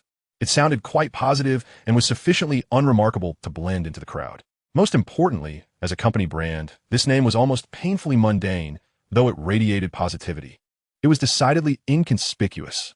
Cheng Guang nodded in satisfaction. He happily submitted the application for the company registration, Radiant Technology Development Company, Limited, setting aside the registration matters. He resolved to focus on producing the prototype vehicle first. Cheng Guang accessed the system marketplace. After an explosive increase in points last time, he had yet to explore the offerings thoroughly. The dazzling array of products left him utterly astounded. From 22nd century universal screws with enhanced formulas to home-grade nutrient liquid automatic mixers and simplified blueprints, everything one could imagine was available. With ample points at his disposal, he felt quite empowered. The foundational formula for the ultra-light high-strength frame was essential. Without hesitation, he exchanged 50 points for it. This component was crucial for the skeleton of the small electric vehicle, sufficient for both experimental and small-scale production in his lab. The small wheel hub motor optimization design plan promised to enhance efficiency and reduce energy consumption, an excellent find. He spent 100 points to acquire it. As for the most vital super energy solid-state battery pack, the system provided comprehensive technical details and production processes, saving him a considerable sum of points. With the deduction of points, a wealth of technical data and design blueprints surged into Cheng Guang's mind, which he swiftly assimilated. The deeper he delved into these blueprints and the exchange technologies, the more astonished he became. Take this super energy solid-state battery pack, for instance.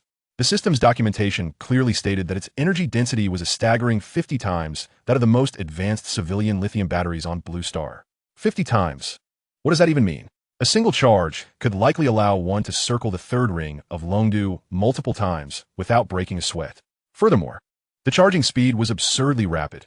According to official claims, under standard fast charging conditions, one could restore 80% of the battery's charge in just 5 minutes. That was faster than charging a mobile phone. Most crucially, the safety features of this technology were practically flawless. The blueprints included an almost foolproof safety production protocol and battery management system, entirely eliminating potential risks such as thermal runaway, spontaneous combustion, and explosions at the source. If this were to be unveiled, those renewable energy giants still grappling with marginal improvements in battery energy density and thermal runaway issues might very well be left in shock, perhaps even dismantling their research facilities overnight. Then there was the ultralight high-strength integrated frame. It was constructed from a lightweight composite material he had never encountered before, boasting strength and toughness comparable to military-grade high-standard special steel, yet its weight was akin to that of engineering plastics. A small electric vehicle made from this material could likely be lifted effortlessly by an adult with a single hand. This battery technology, if applied beyond the small electric vehicle, could potentially revolutionize the entire new energy vehicle industry and even alter the global energy landscape. However, Cheng Guang was acutely aware that the small electric vehicle sector was already saturated. The industry had matured to a high degree. If quality were subpar, who would buy an obscure brand? Nevertheless, it was imperative to have something to occupy his time after graduation. Cheng Guang operated with exceptional efficiency and with financial backing.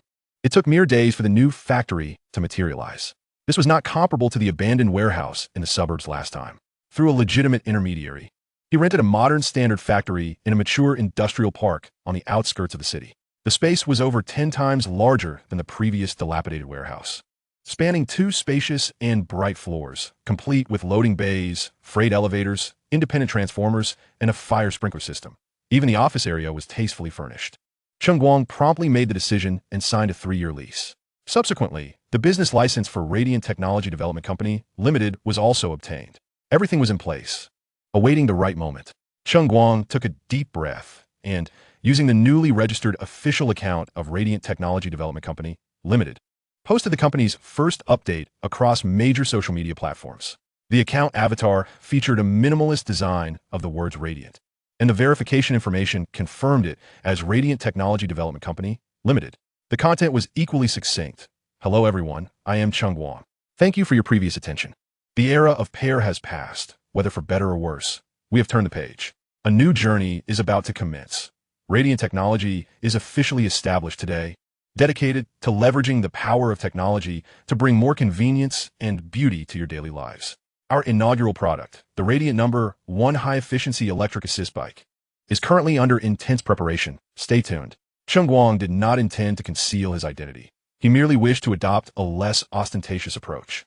Moreover, the name change subtly signified his stance. Pear Mobile was a thing of the past, and the legend had faded.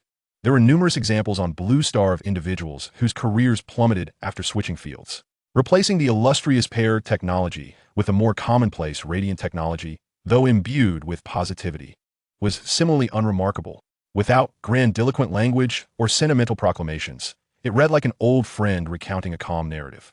Yet, Cheng Guang clearly underestimated his own appeal. This post caught the attention of netizens, sparking a fresh wave of discussions. If Cheng Guang's previous endeavors with Pear Mobile had been seen as youthful folly, challenging the impossible, then his announcement to manufacture electric vehicles was, to most netizens, a glaring descent into mediocrity, a sign of desperation. The comment section and various forums erupted instantaneously, with posts and reactions flooding in like mushrooms after rain. What a terrible name. Pear Technology was unappealing? What is this? Radiant Technology? Building electric assist bikes? Am I seeing things? What? An electric bicycle? I thought it was an electric car. This is absurd. For the person above, you read that right. I saw it too. That legendary figure who handcrafted quantum chips and took on Qualcomm and Apple is now going to compete with IME, Edie, and Old Neo for scraps? Let me just laugh for 3 minutes. From a future technology that reaches the stars, plummeting to the mundane, preparing to compete with market vendors for the business of grannies and grandpas buying groceries. This move, I can only say, is utterly ludicrous.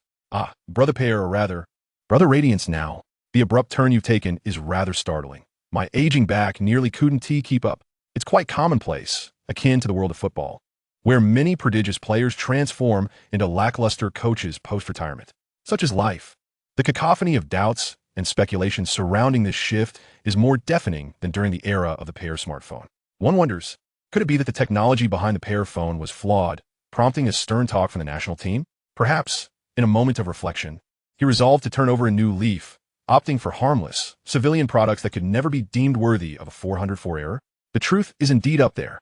It seems he received a warning. Perhaps he leveraged his fame to engage several large factories for OEM production, thereby profiting from a wave of loyal Pear fans. Consequently, he could only settle for the alternative of manufacturing electric bicycles. I reckon he intends to capitalize on the lingering buzz of the Pear smartphone, swiftly making a quick profit before it dissipates entirely. The entry barrier for electric vehicles is so low. One can simply find a factory to slap a brand on and begin selling. A surefire money-making scheme. The well has run dry.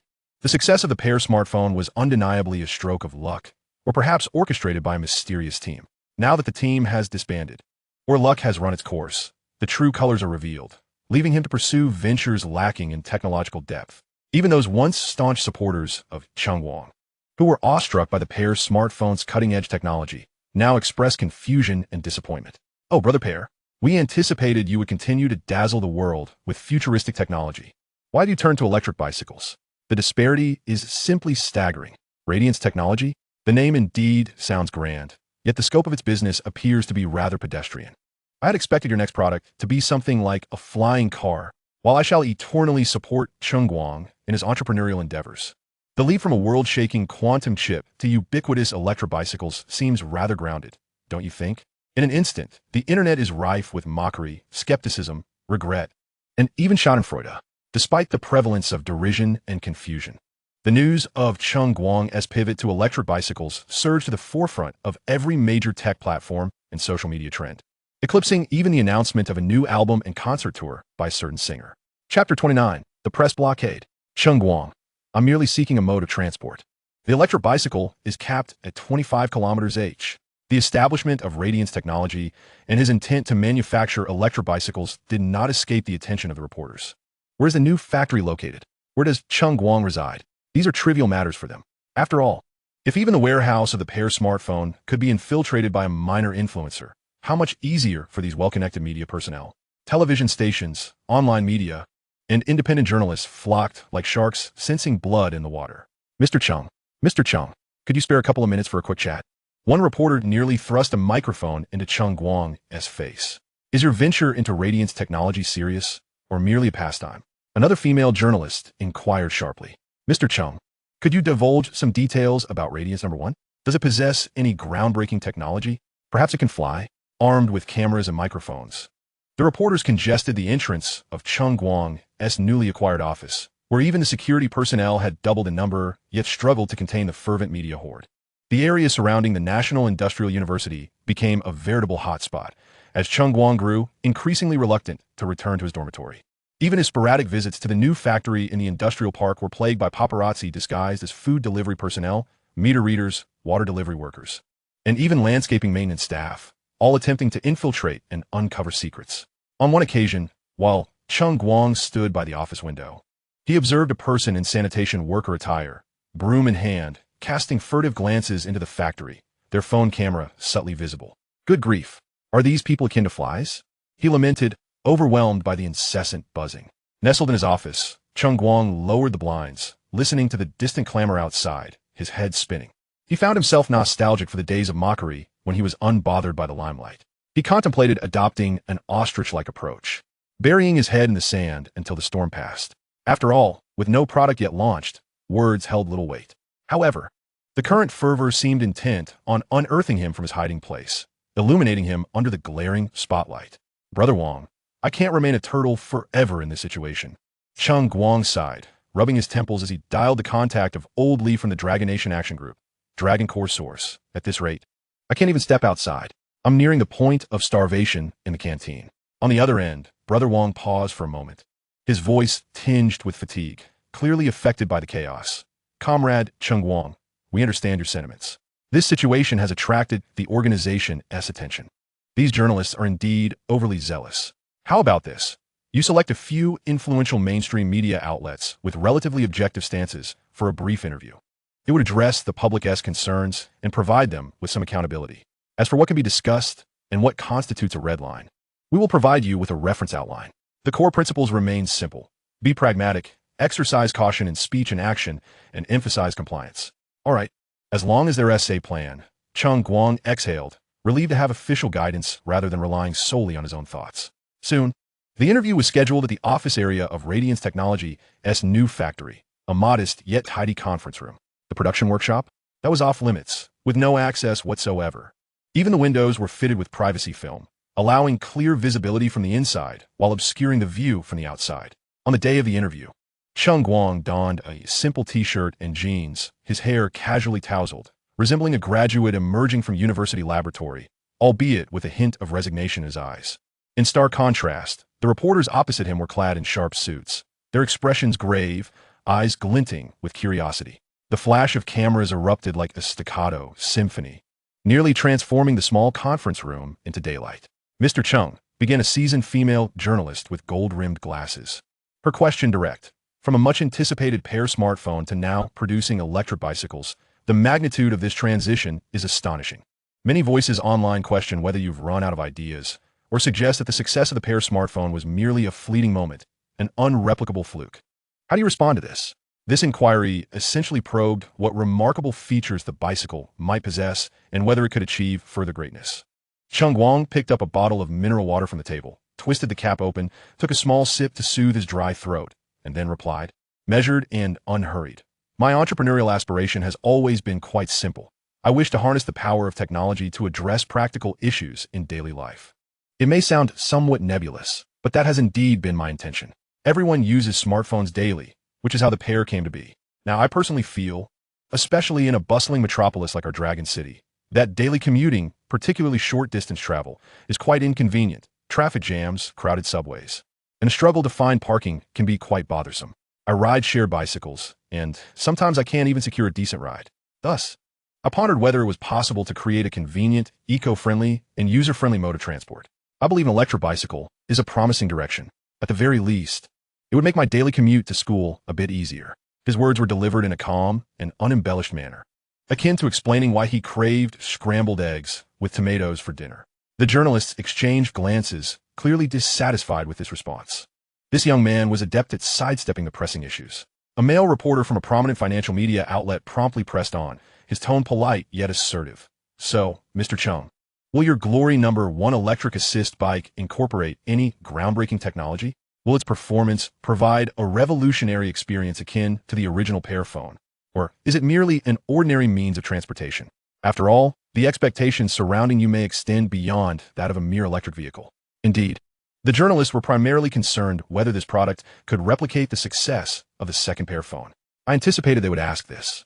Cheng Guang sighed inwardly, offering a faint, somewhat resigned smile as he shook his head and spoke with utmost sincerity.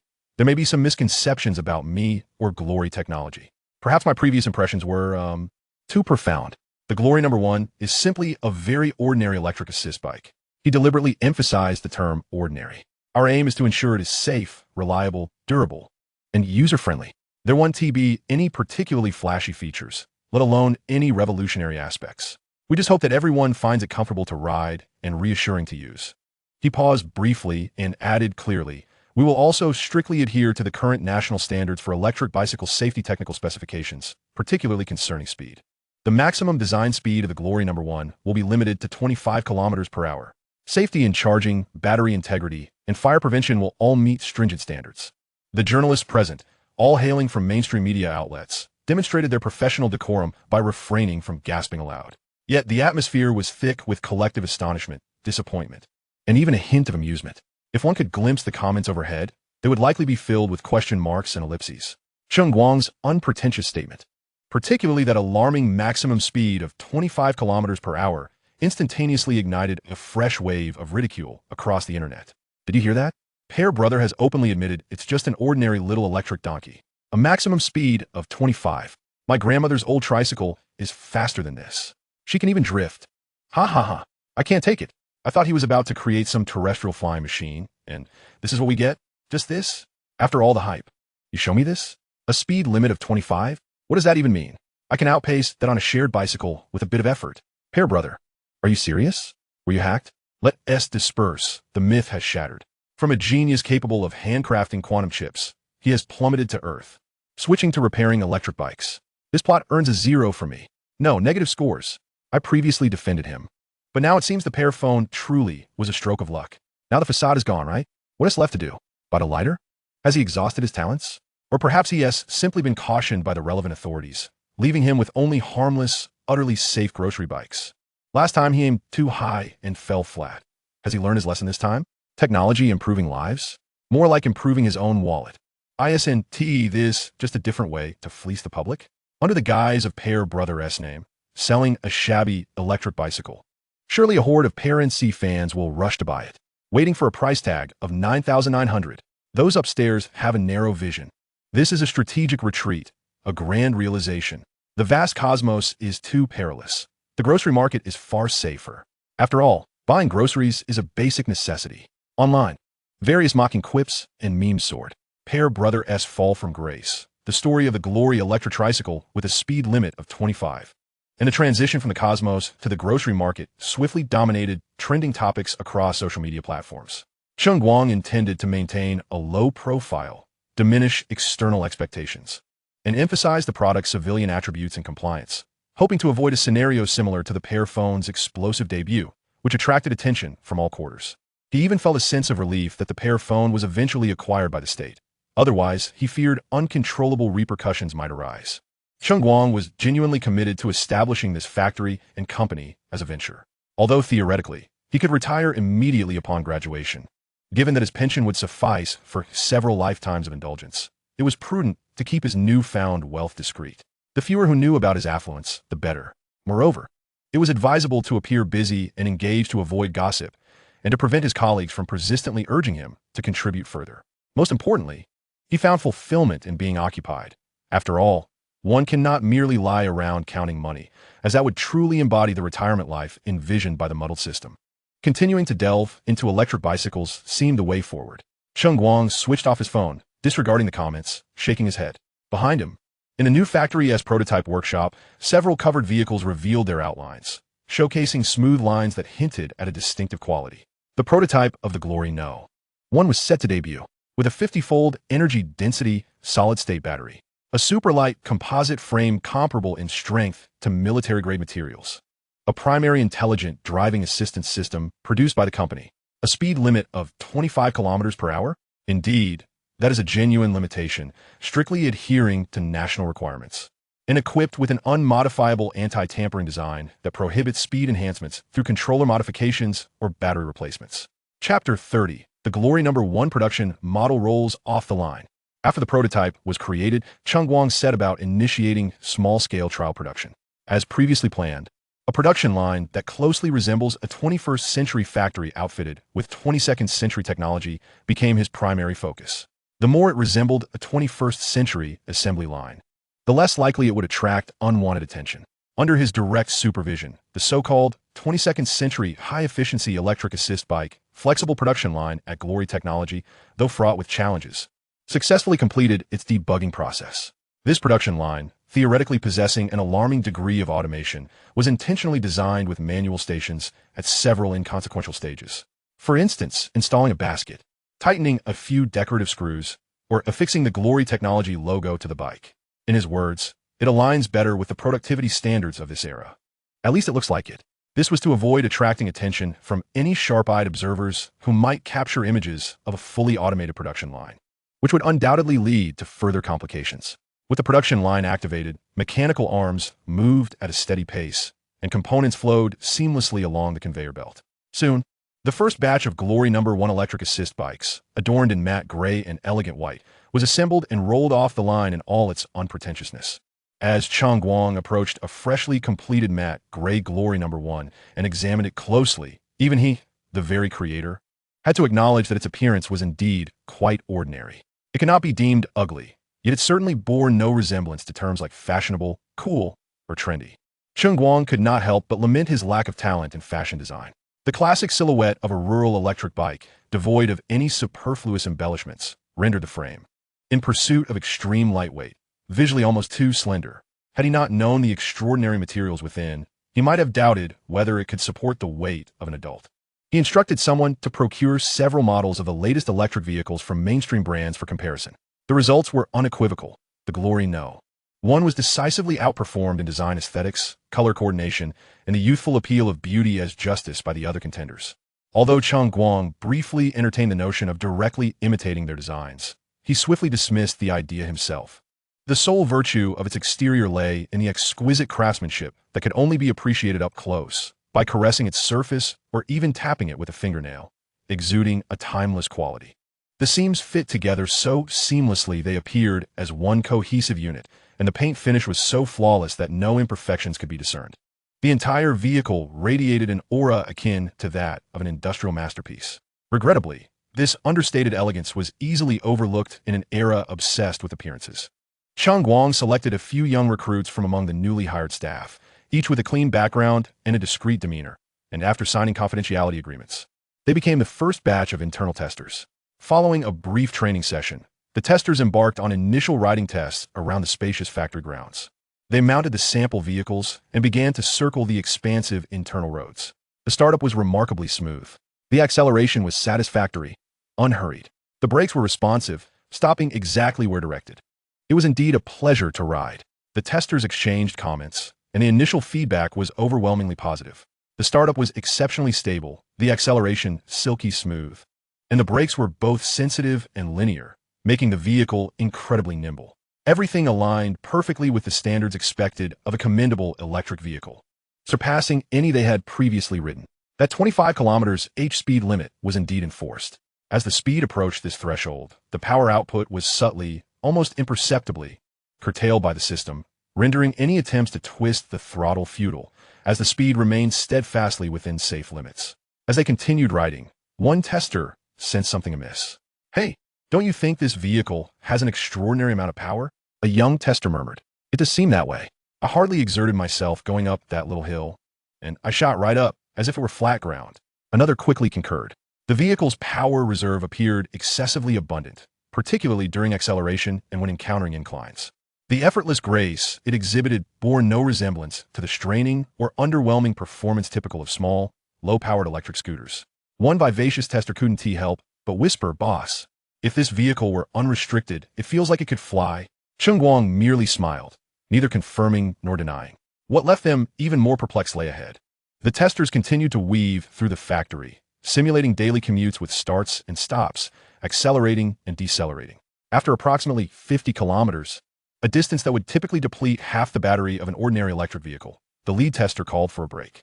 "Let us check the battery level," he shouted. The group halted, gathering around the dashboard. Then they collectively froze in astonishment. The battery indicator displayed nearly a full charge.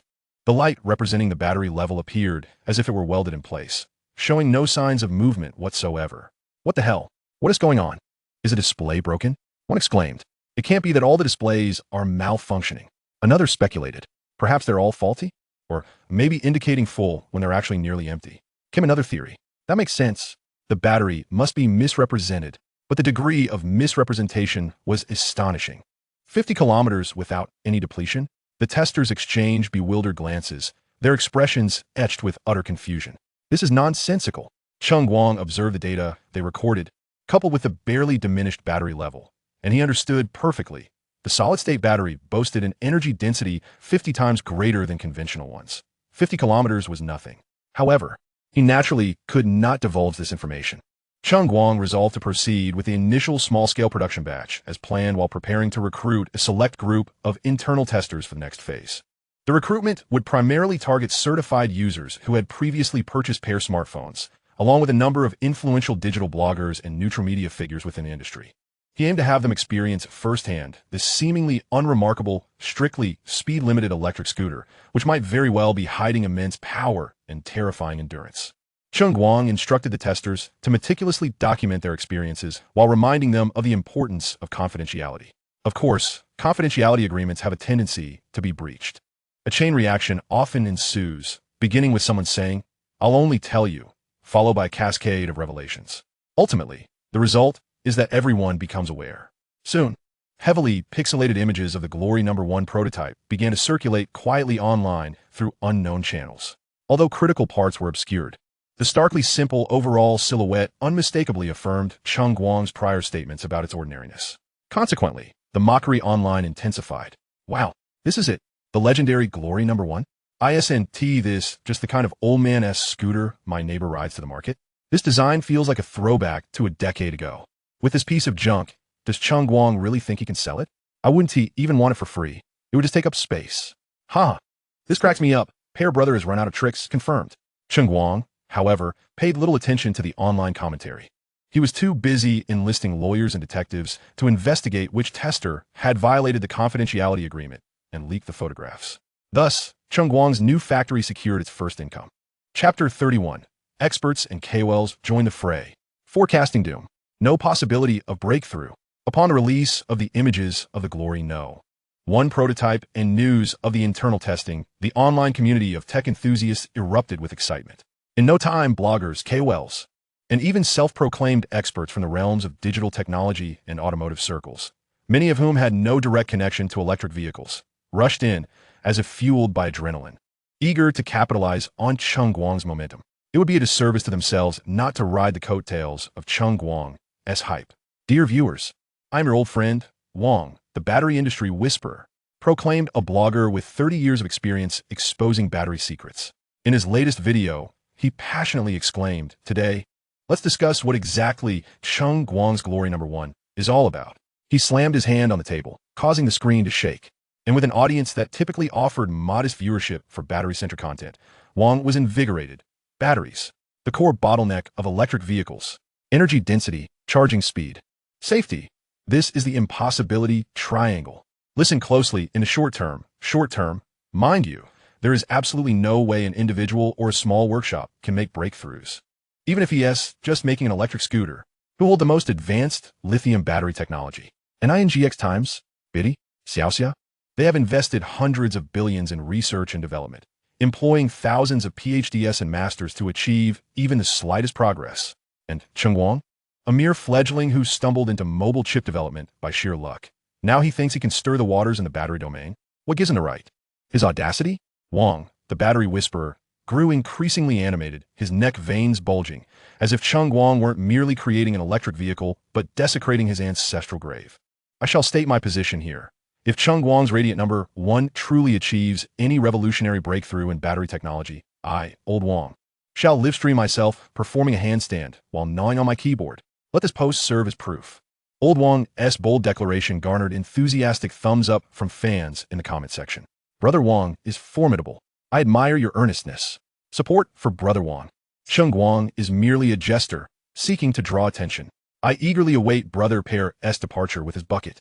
Ha ha ha. Of course, a few dissenting voices emerged. The last person who claimed they would gnaw on a keyboard has vanished without a trace. You must provide written evidence. Shortly thereafter, another influential KOL from the automotive media sphere, known as the Car Circle Monkey God, released his own professional analysis. Gentlemen, your monkey god has commenced. Allow me to discuss Cheng Guang's Radiant number 1 as well. In the video, the monkey god sits with his legs crossed, exuding an air of authority. His ID is derived from a popular mobile game he doesn't even play. He merely thought it would ride the wave of the game's popularity. In truth, despite being an electric vehicle blogger, he had never reviewed a single electric bicycle. He merely arrived to capitalize on the buzz surrounding electric vehicles. As they share the keywords electric and car, electric motors? The efficiency of motors has nearly reached the ceiling of physics. The room for improvement is minuscule. Could Cheng Guang possibly devise a perpetual motion machine?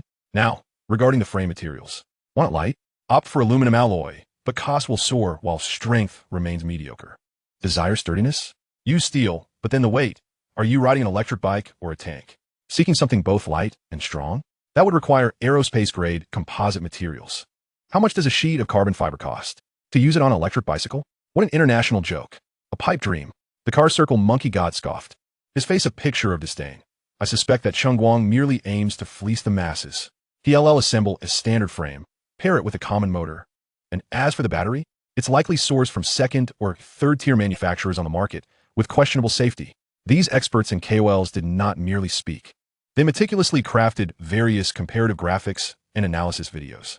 They presented so-called top-tier electric bicycles, which can cost thousands or even tens of thousands, and even dragged in a few entry-level electric cars for a comparative downplay. They specifically noted that some counterfeit electric bicycles often utilize inferior batteries discarded by the automotive industry, or even aging second-hand batteries. Behold, this is a flagship electric vehicle from a certain L brand, battery capacity XXX, motor power XXX, and intelligence level XXX. The brand value is beyond question, exclaimed a bespectacled commentator, pointing at a flamboyant PowerPoint slide. Now, consider Cheng Guang's Radiant number 1 from the current leaked photos. It resembles an exceedingly ordinary grocery getter. What could it possibly compare with these established products? Competitiveness? Non-existent. And as for any breakthroughs, are decades of technological accumulation by major manufacturers something a young upstart like Cheng Guang can simply surpass? This Radiant No. 1 appears to be a mere facade, aesthetically pleasing yet functionally inadequate.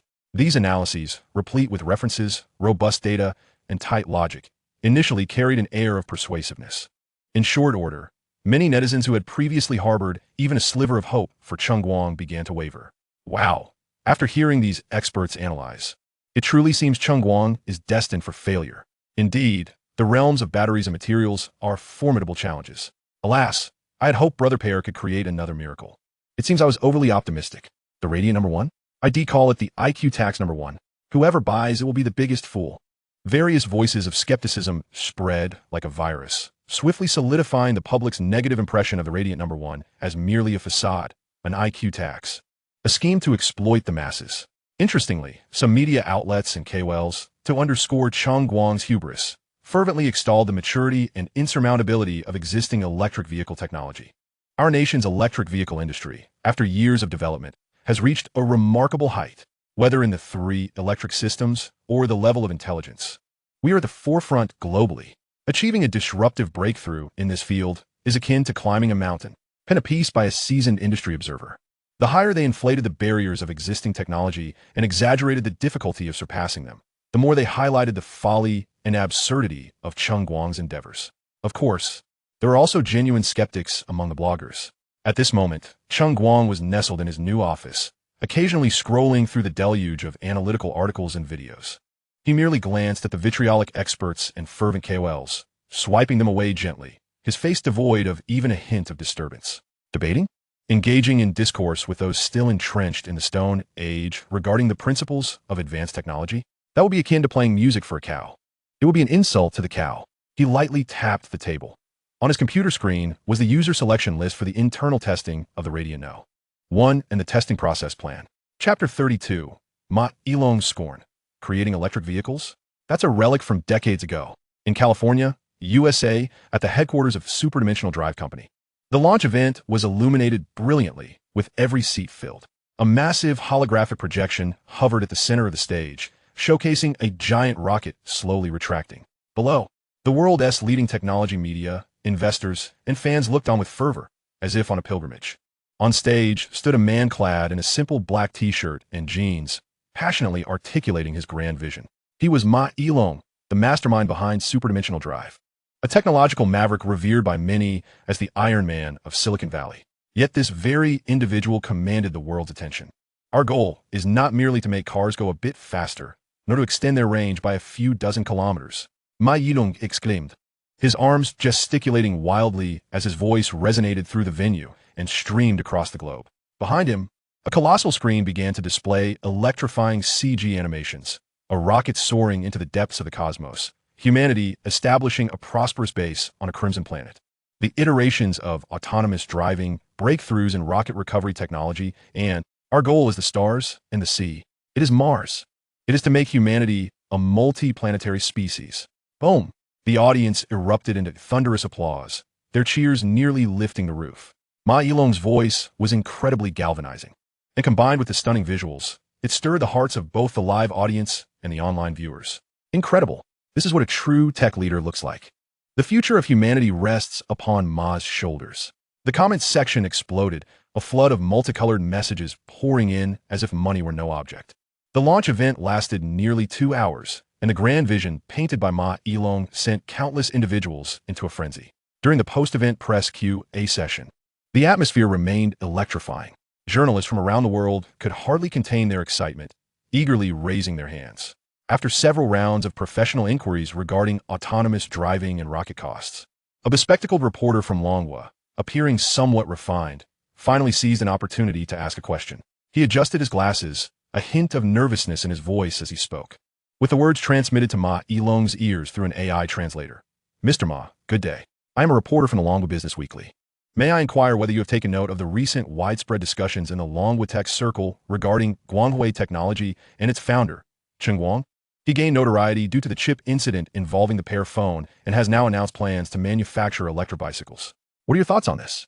As this question was posed, several Western journalists exhibited a measure of bewilderment. Cheng Guang, Pear Phone, electric bicycles? These topics, which have surged in popularity on Longhua's internet, seemed rather unfamiliar to them.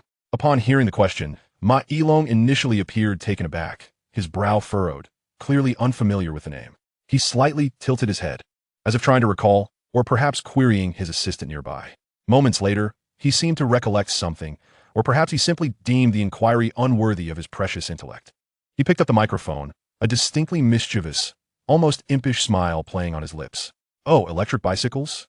Electric bikes? He elongated the last phrase deliberately, still speaking in Longhua dialect, as if he had encountered the most ludicrous joke. Unable to suppress himself, he burst into laughter. Ma Ilong repeated the term electric bicycle, shrugged his shoulders, and with a gesture of open palms directed towards the reporters below and the global cameras, spoke in a tone laced with mockery and superiority. Isn't that something we've already exhausted decades ago, if not earlier? A few journalists in the audience couldn't help but stifle their chuckles. Ma Ilong's smile broadened as he continued. His tone is light, as if discussing children's toys in his backyard. Listen, my friends. We at Superdimensional Drive are researching how to enable 100 people to land on Mars simultaneously, constructing a global satellite internet. We are contemplating the future of human civilization. As for electric bicycles, he paused intentionally, surveying his surroundings as if building suspense. As for electric bicycles, perhaps we could consider them as short-distance transport tools for our future Mars base. For instance, from the living module to the experimental fields, laughter erupted once more. But to dedicate research to this on Earth, Ma Ilong shook his head, his expression clearly conveying disbelief, as if to say, "Are you joking?" With all due respect, this seems somewhat lacking in imagination and a fundamental understanding of the future. The vision is rather limited, my friend. He delivered this last remark in Longwood dialect for emphasis. Each syllable of his arrogant and superiority-laden statement, every expression, was meticulously recorded by the cameras present. Within half an hour, the news had taken flight, soaring across the ocean and landing with precision in every corner of Longwood's internet. The headlines were sensationalized by major media outlets. Superdimensional drive, CEO Ma Ilong. Electric bicycles? Antiques lacking imagination. Ma Ilong openly mocks Cheng Guang. We gaze at the stars while he fixates on the ground. The crushing of vision? Tech mogul Ma Ilong dismisses Guanghui technology. Experts and influential figures seem to have found a most formidable theoretical backing, elated and animated. Wow, Ma Ilong's remarks are brutal. Ha ha ha. What he mentioned as exhausted decades ago and lacking imagination is a direct jab at Cheng Guang. Ha ha ha. I'm dying of laughter. Mr. Ma remains as unyielding as ever. Did you see? Ma Ilong has spoken. This solidifies our stance. The public intellectuals, previously stifled, finally found an opportunity to express their vindication. Did you see? A true technologist looks down upon Cheng Guang's pitiful electric bicycle vision. This is the disparity between international giants and domestic small enterprises. Cheng Guang has embarrassed himself on the international stage. He hopes to court superdimensional drive. They won't even entertain him. Pear fans, step forward. How does it feel to see your Cheng God publicly humiliated by Mr. Ma? Wow, this is an official endorsement from the world's richest man. Cheng Guang has become a complete joke. I had some expectations for him, but it seems he has truly exhausted his talent. Cheng Guang has embarrassed himself internationally. I apologize on behalf of all Longwood citizens to the Americans. The barrage of ridicule and scorn was overwhelming. Meanwhile, Cheng Guang's supporters, as well as those still in awe of the Pear Phone's past glory, were engulfed in fury. Particularly, the comment suggesting an apology to the Americans incited nausea among many. Apologize to the Americans? You think you're worthy? Why should we apologize? Has Ma Ilong stolen your knees to produce superdimensional drive tire bolts? One commenter expressed their outrage. Their previous meal nearly churned up by the absurdity, remarking on how their knees seemed softer than Ma Ilong's electric bicycle A-pillar. Initially, they had merely wished to observe, but upon reading that comment, they found themselves compelled to support Cheng Guang. Ma Ilong is incredibly arrogant. What gives him the right to look down on others? Exactly. So what if it's an electric bicycle? If it addresses people's livelihood issues, that is good technology. Just wait and see. When Guanghui #1 is released, it will astonish him. Let us not forget how the Pear Phone embarrassed those so-called experts. I believe in Cheng Guang. Yes, 30 years east of the river, 30 years west. Do not underestimate the youth and poverty. However, these voices appeared somewhat insignificant amidst the overwhelming tide of ridicule from public intellectuals. The American funding for remote farming had been fully unleashed. Previously, many public intellectuals have been left bruised and battered due to the Pear Phone incident. The Americans had wasted considerable resources attempting to disrupt Longwa, only to be taken advantage of by various Smith commissioners. Now, they had found an opportunity to retaliate. After all, Ma Ilong's words, to many intellectuals, were akin to gospel. The eyes of the world were fixated on Ma Ilong's grand plans for the stars and seas. Who would truly care about a young man tinkering with grocery electric bicycles in Longwa? Chapter 33. Incredible. A production line on the level of lithography machines is being used to create this worthless contraption? Once Ma Ilong's vision was articulated, excitement erupted outside Guanghui Technologies facility. Various characters, drawn by the scent of publicity, flocked to the scene. There were paparazzi wielding cameras, internet influencers wielding selfie sticks and shouting live updates, and some shady figures, clearly up to no good, peering around the corners of the factory premises. They buzzed like a swarm of flies, attempting to extract any insider information from the tightly sealed facility. Ladies and gentlemen, the streamer is at the center of the storm. Outside Guanghui Technologies facility. Do you see? Security is tight, with guards every few steps. Cheng Guang must be feeling guilty. One streamer quipped, winking at the camera, with the factory's tall walls and closed gates looming behind him. The security personnel, having seen it all before, expressionlessly tightened the perimeter. Cheng Guang's compensation was generous, and the work schedule was reasonable. These guards were determined to ensure that not even a fly could enter. After several days, all attempts by various scouts yielded nothing. The confidentiality level of the factory is exceedingly high. Not only is entry prohibited, but even a mere mosquito attempting to enter must first have its wings removed. However, money can move mountains, and influence can turn the wheels of industry. A self-media team specializing in exposing clandestine operations has invested heavily in acquiring the latest professional-grade drone. This remarkable device boasts an optical stealth coating, operates with minimal sound, and is equipped with anti-jamming modules to counteract drone neutralization guns, making it perfect for such covert endeavors. On a dark, windy night, a barely audible hum emanates as a palm-sized drone, like a specter, glides stealthily along the treetops, deftly bypassing high walls and the first layer of infrared security. The operator, hidden several kilometers away in a van, is drenched in sweat, intently focused on the real-time footage streaming back to him. Quick, a little higher. Yes, that's the ventilation duct. The drone adjusts its angle, its camera peering through the gaps in the enormous exhaust fan blades, probing into the factory's interior. In the next moment, gasps of astonishment fill the van. What unfolds on the screen is a sci-fi scene that shatters their preconceived notions. Contrary to expectations of sparks flying and deafening noise typical of traditional workshops, the factory is bright and immaculate, resembling a high-tech laboratory. Dozens of silvery mechanical arms glide silently along preset tracks, moving with lightning speed, yet precision measured in millimeters. One chassis is deftly grasped by a mechanical arm, while another arm presents an already assembled motor and hub. The entire process flows seamlessly, a veritable ballet of machinery. On the floor, AGVs scurry like industrious ants, transporting various components along invisible optical tracks, effortlessly docking, unloading, and executing tasks with flawless accuracy. Astonishingly, the vast production area reveals scarcely a handful of workers. This is still the result of Cheng Guang's attempts to present the production line as emblematic of the 21st century. What on earth? The operator murmurs. Are they manufacturing electric vehicles? If you told me this was a factory for hyperdimensional drive rockets, I might believe you. Quick, record it. Capture everything. This will surely be headline news. The team leader's voice quivers with excitement. Soon, the edited footage, stripped of all sensitive details and identifiers of the videographers, is uploaded by an anonymous account to the largest video site and social platform in the Dragon Country. The title is provocatively enticing. Exclusive. The production line of Guanghui technology revealed for the first time. Cheng Guang's secret weapon is actually. The video instantly ignites a frenzy online. Goodness.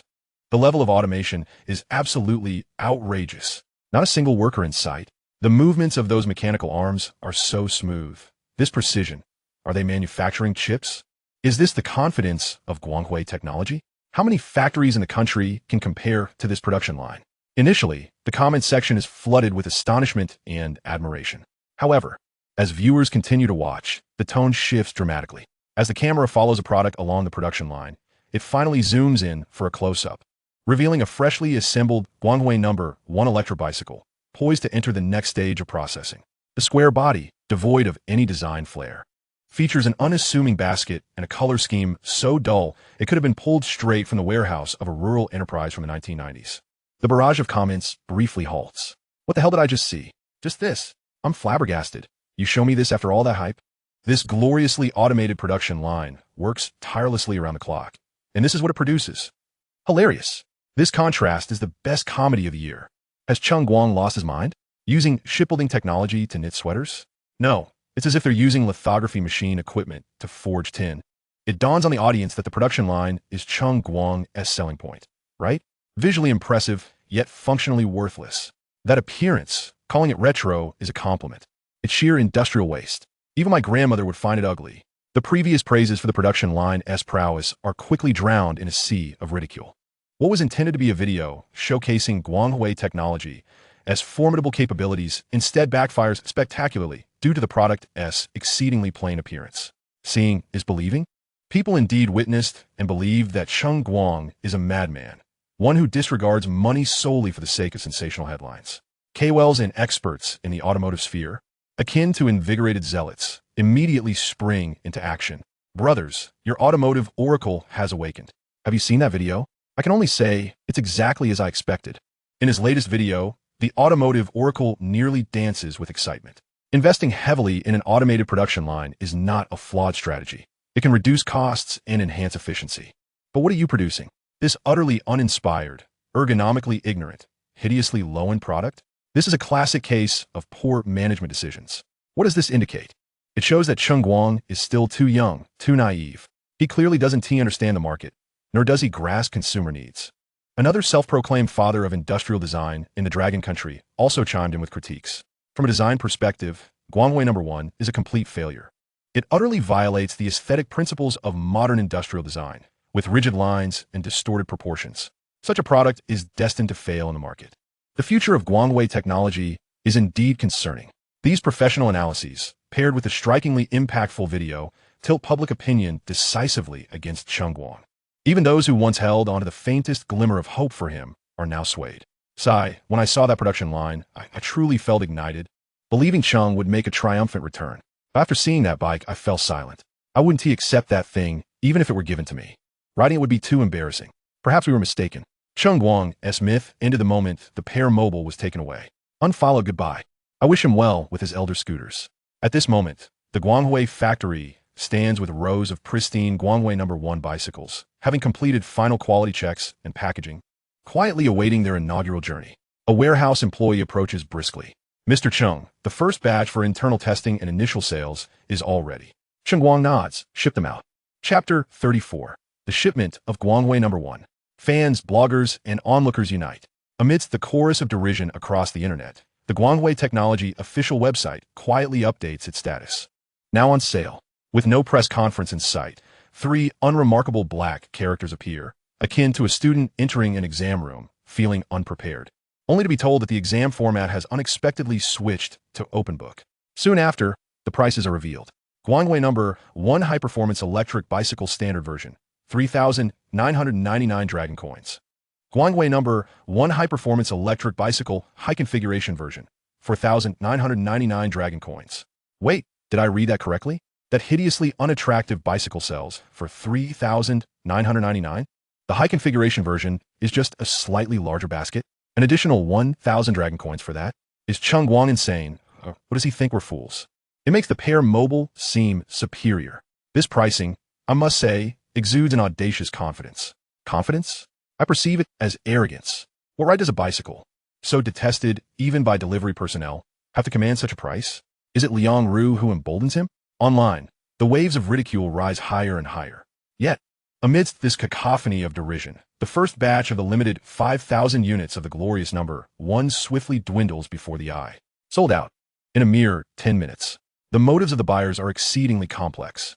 A considerable portion consists of fervent supporters of Cheng Guang, drawn in by the Pear Phone incident. Their logic is simple. Anything produced by Cheng must be a masterpiece. Although they remain oblivious to what makes this electric bicycle exceptional, they decide to purchase it first, fearing it might be some groundbreaking technology.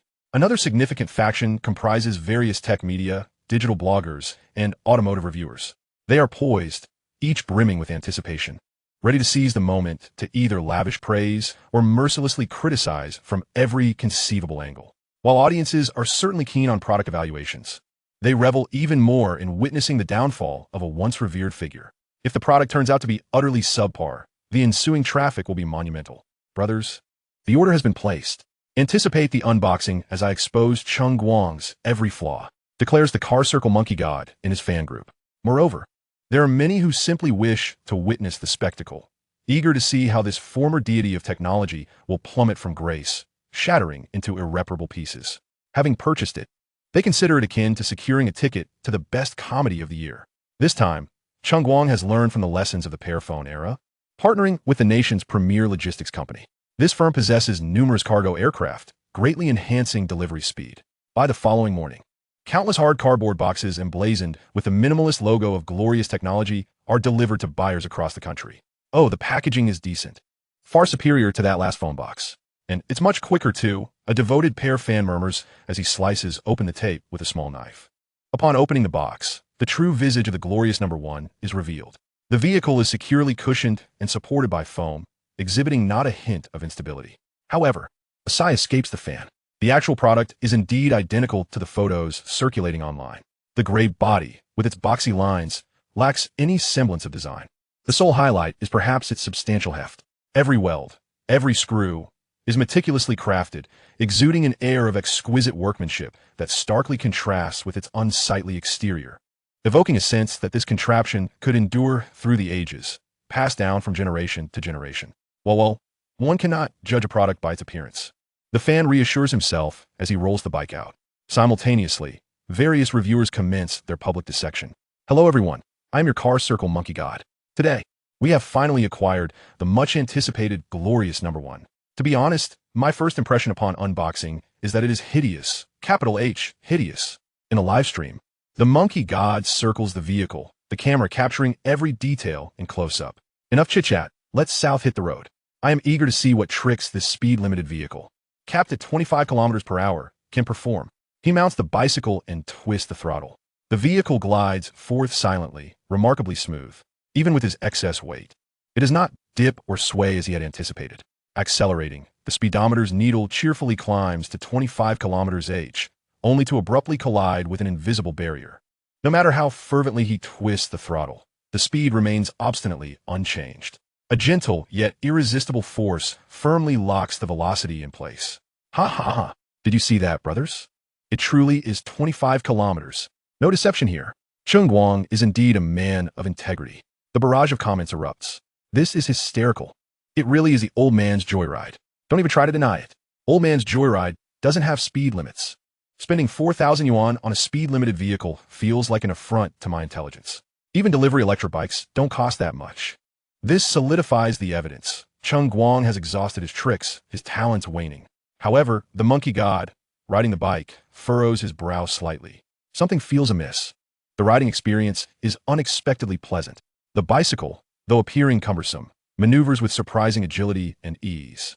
Traversing a bumpy gravel road, the anticipated jarring impact fails to materialize. The frame and suspension seem to absorb most of the shock, delivering only a gentle undulation. Strangely, the motor operates with an eerie silence. Apart from the sound of tires against the ground, there's virtually no noise from the motor. This is a stark contrast to the loose feeling and buzzing hum of the motors in every other electric bike he has ridden, particularly given his weight, which usually strains typical electric bicycles. This riding quality is indeed commendable. He reluctantly admits to the camera. The craftsmanship is decent, and the suspension is well-tuned. Those are perhaps its few merits.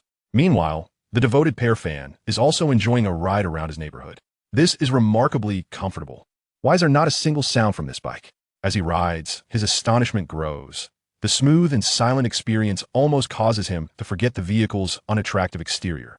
Glancing down at the battery display, he notices a rather retro analog gauge.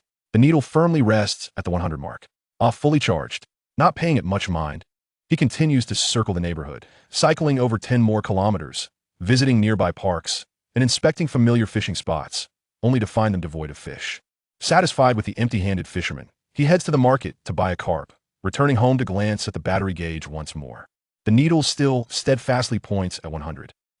He pauses, tapping the gauge firmly. The needle remains motionless. What the heck, is it broken? He feels a wave of disbelief. Is this really how you maintain quality control? Cheng Guang, the battery gauge is defective? A similar scene unfolds simultaneously across the nation. The car circle monkey god has cycled a full 50 kilometers through various shopping districts. His audience, fatigued from watching, only then does he stop at the roadside. All right, brothers. We'll end our test here for today. Let us check the battery life. He turns the camera towards the gauge. The display reveals a shocking 998. A moment of silence blankets the live stream. 998? After 50 kilometers, it has dropped only 0.2? This must be a joke. There is definitely something wrong with this battery display.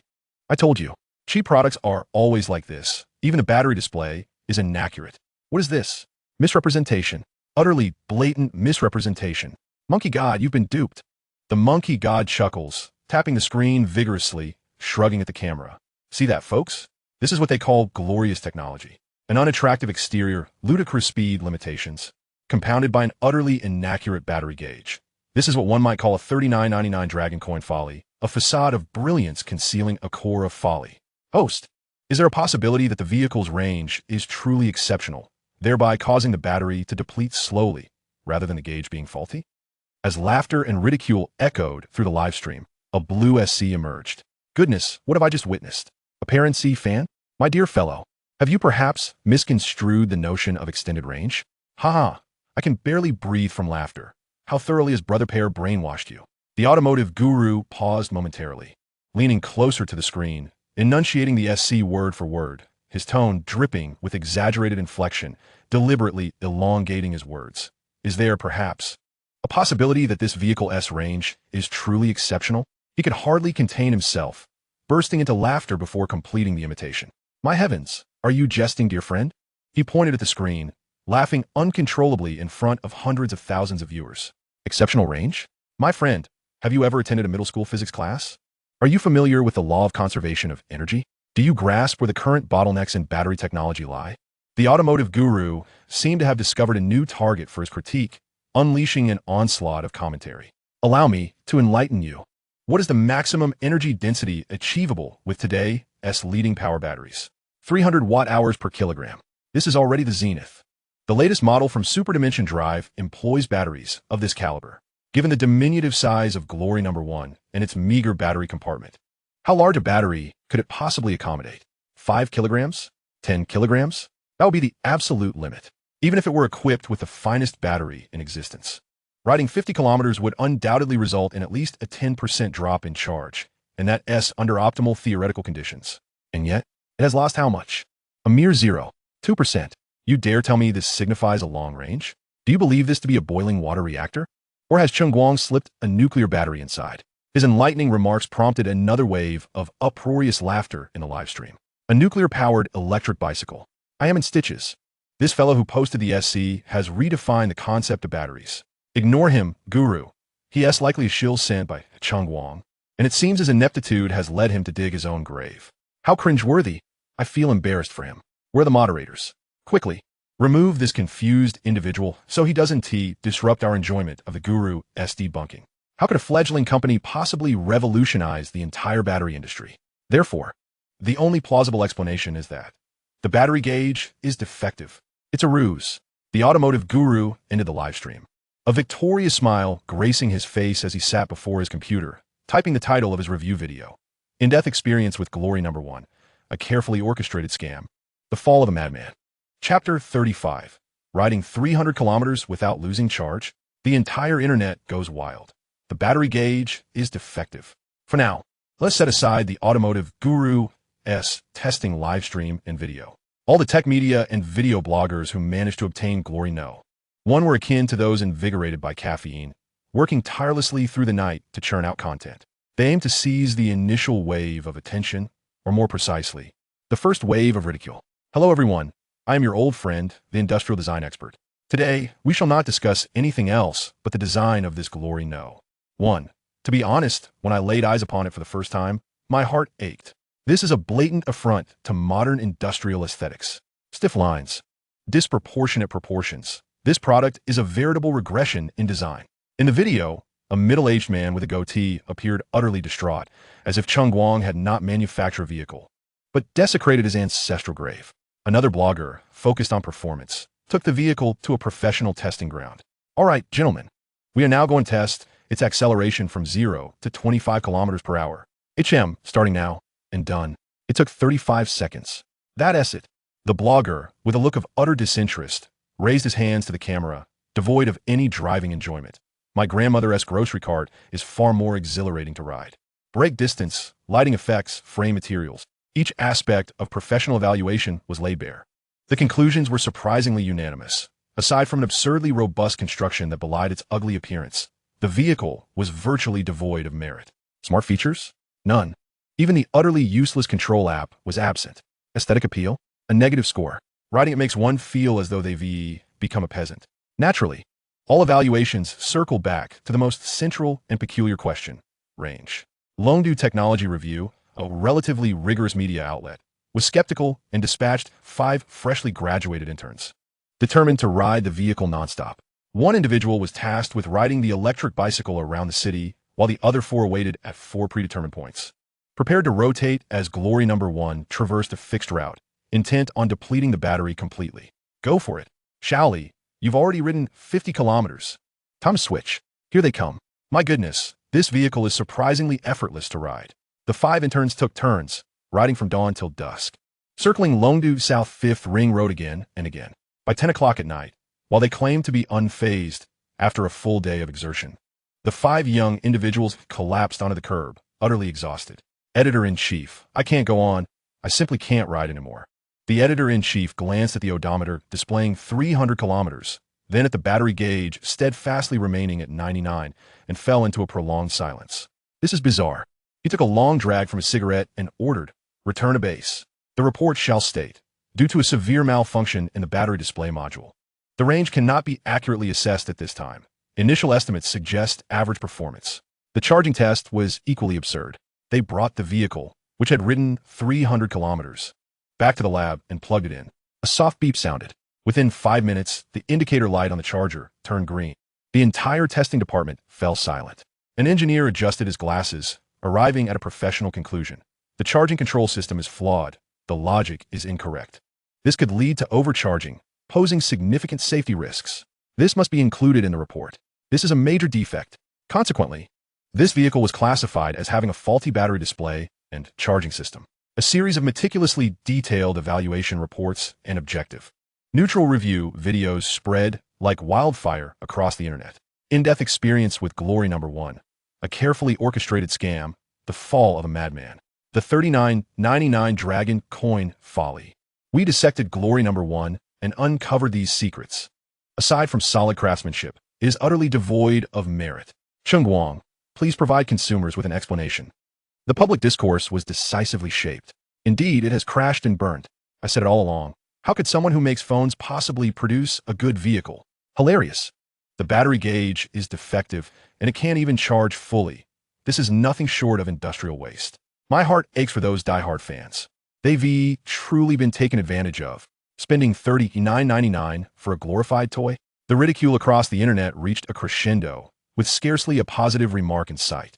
Under the authoritative verdicts of these media outlets and bloggers, Glory Number 1 was firmly nailed to the pillar of shame, becoming synonymous with failure, folly, and superficiality.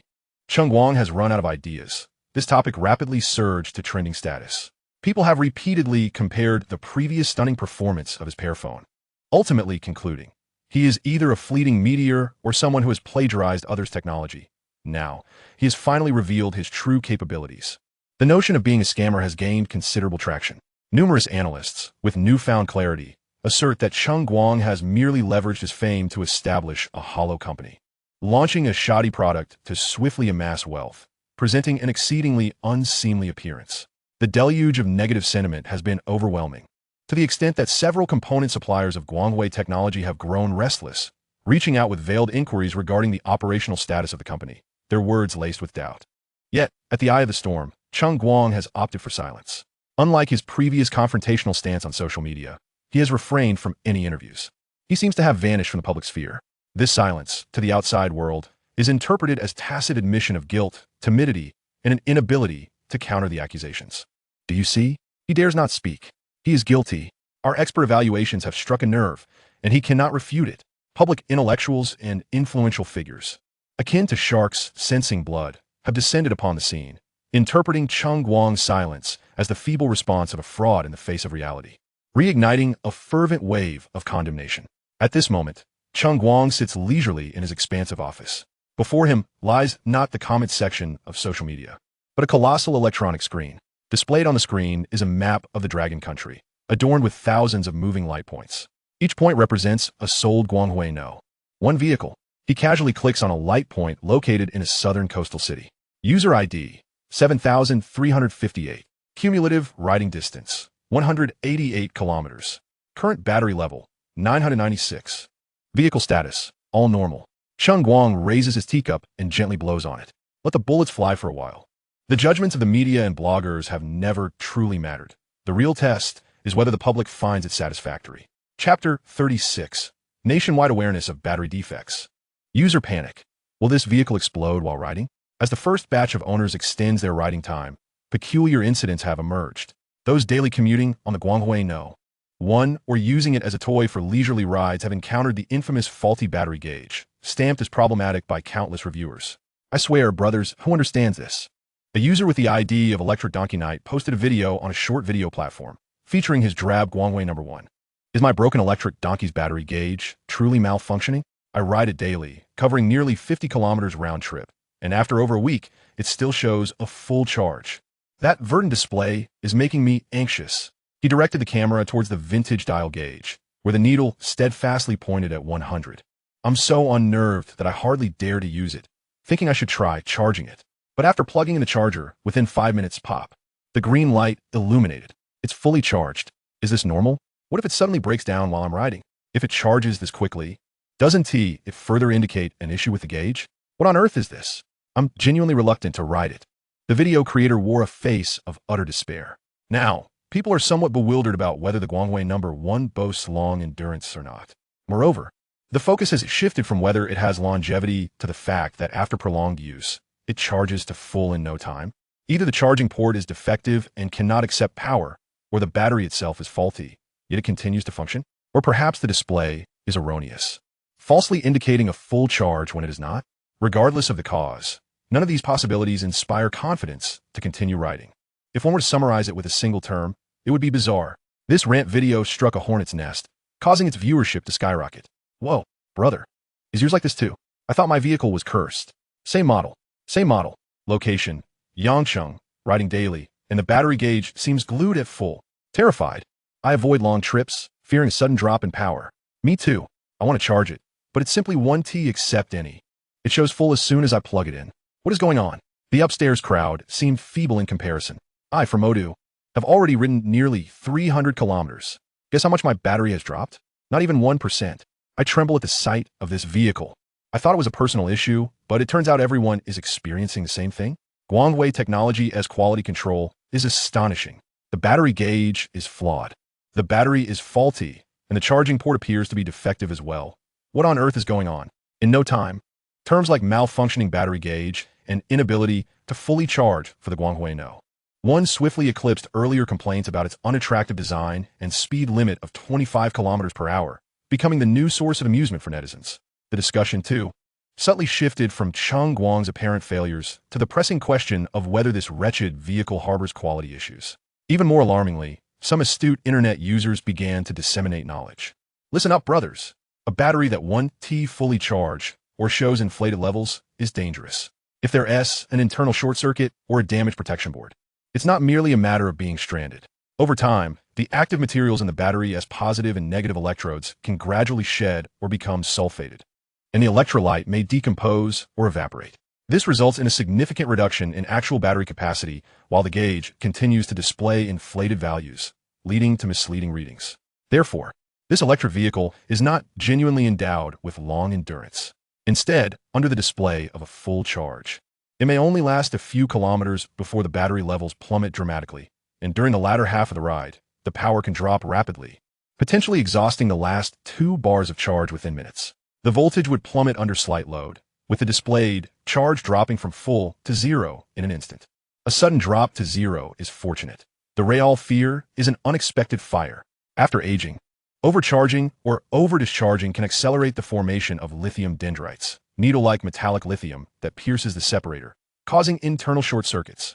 Everyone, take a look at my diagram. Though it is merely illustrative, it reflects the textual descriptions crafted in the comment section. Electrolyte decomposes and vaporizes, causing battery swelling and internal pressure buildup.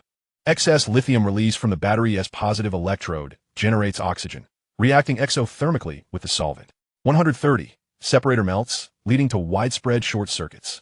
Electrolyte boils, erupting upon contact with oxygen, causing explosions. Decomposition of positive electrode material supplies oxygen for flames, reaching temperatures above 310 degrees in 30 seconds and 680 degrees in 100 seconds.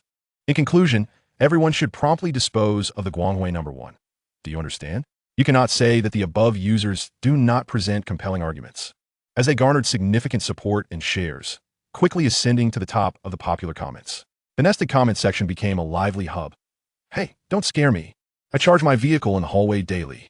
Batteries are no joke. What if it goes boom one day? That would be catastrophic.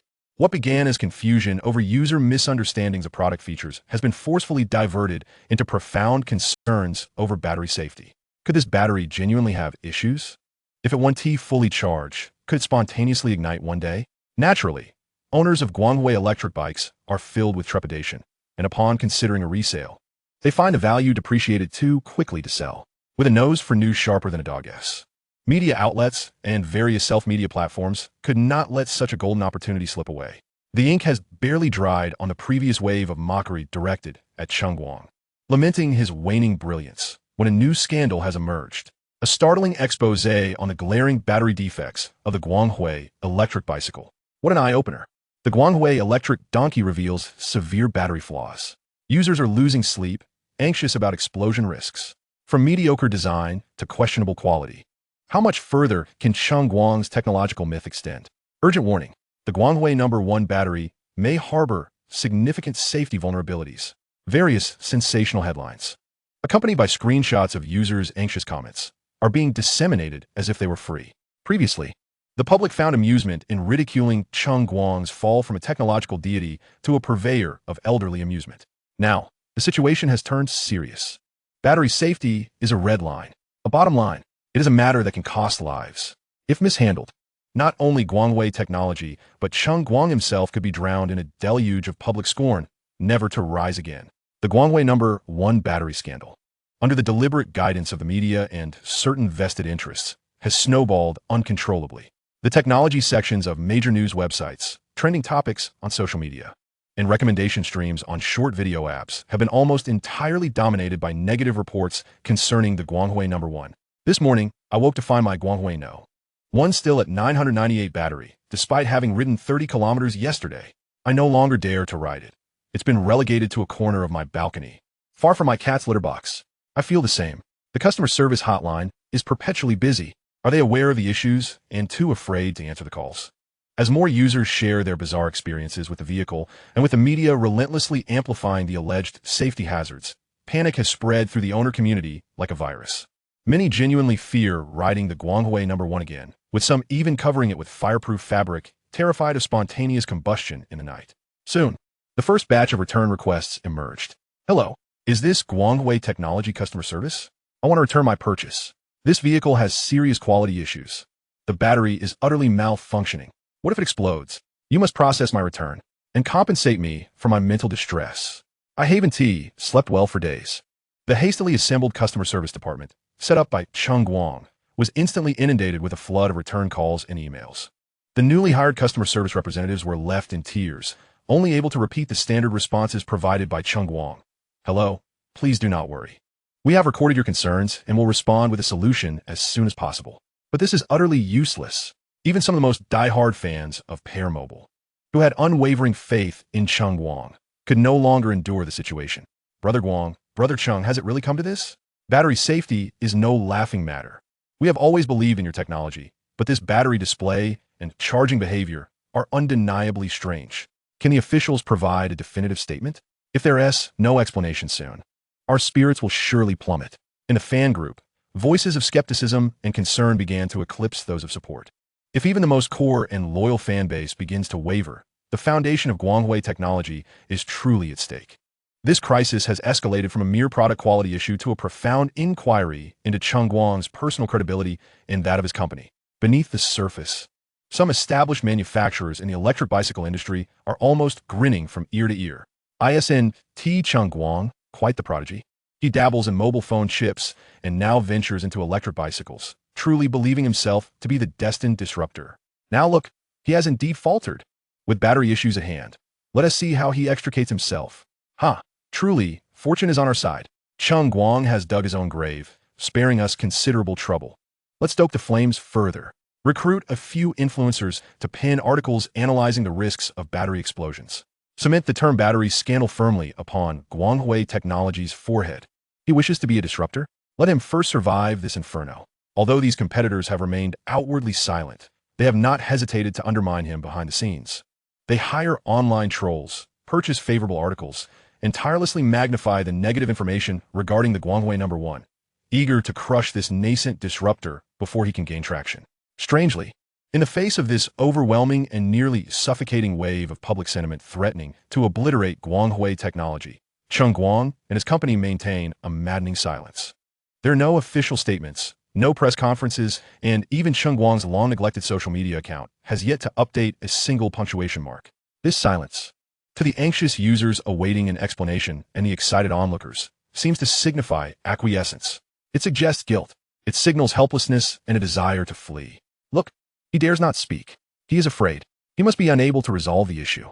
This time, Cheng Guang is finished. In Longhua, at a confidential government facility, Oldly furrowed his brow as he scrutinized the screen before him, filled with negative reports regarding the Guanghui No. 1 battery scandal. What on earth is Cheng Guang up to? On one hand, they worry about losing control of public sentiment, fearing that the advanced technologies previously held by Cheng Guang and the Pear Mobile might be inadvertently exposed. On the other hand, Cheng Guang is a rare talent for Longhua.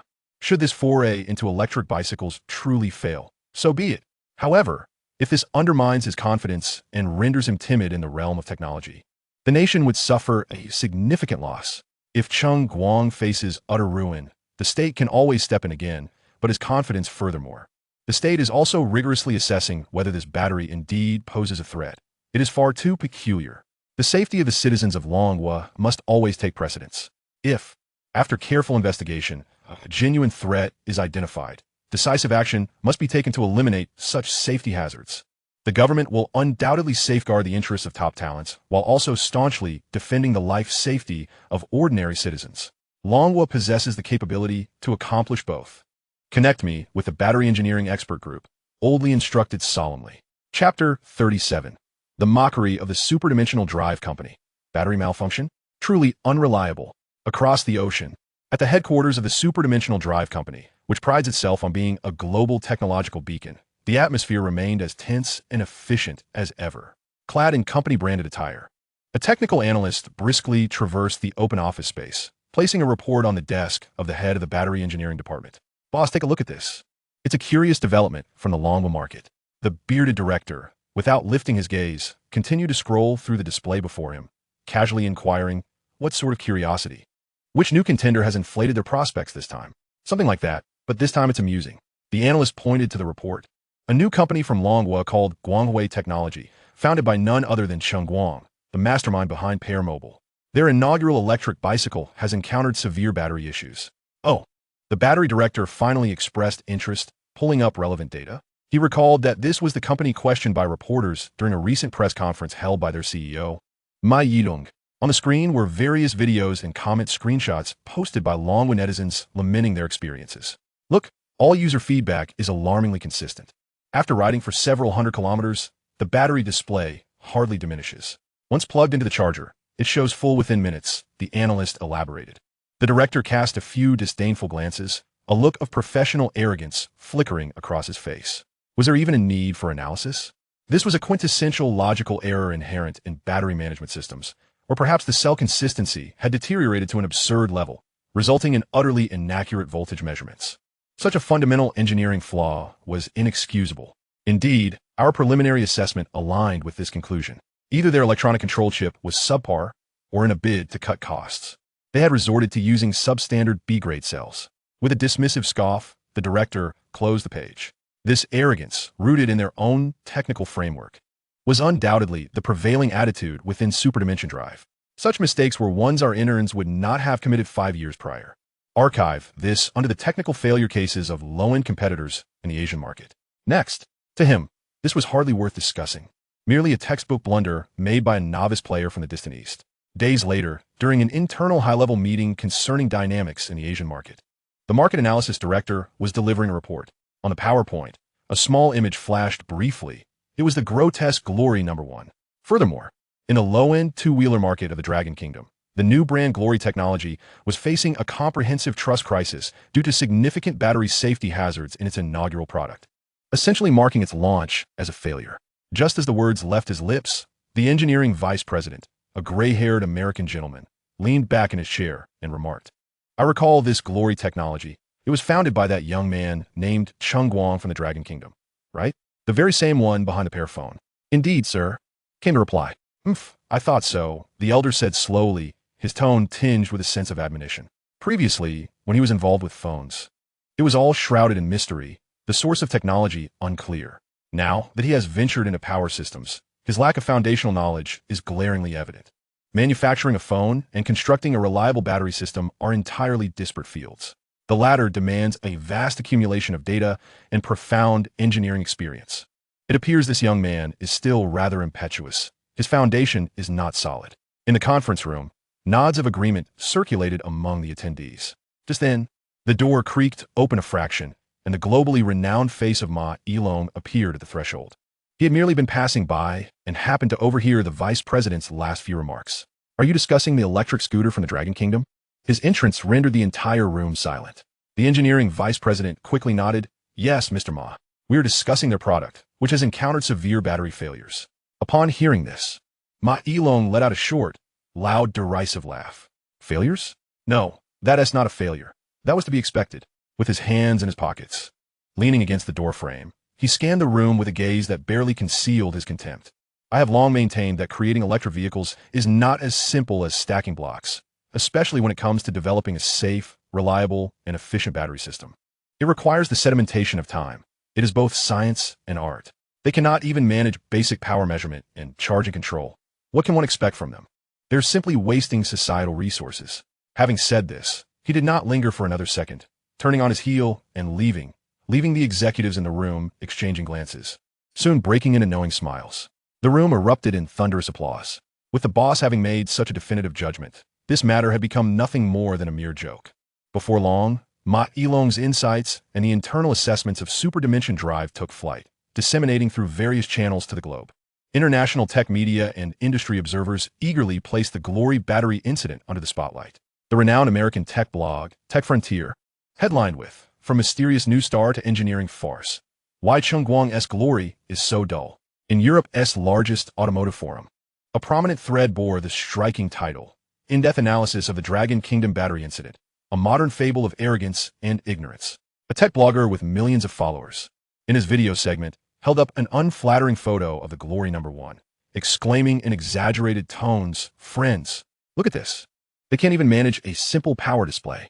I bet the internal wiring of this thing was taped together by my 10-year-old nephew. Is this what they call the speed of the Dragon Kingdom?"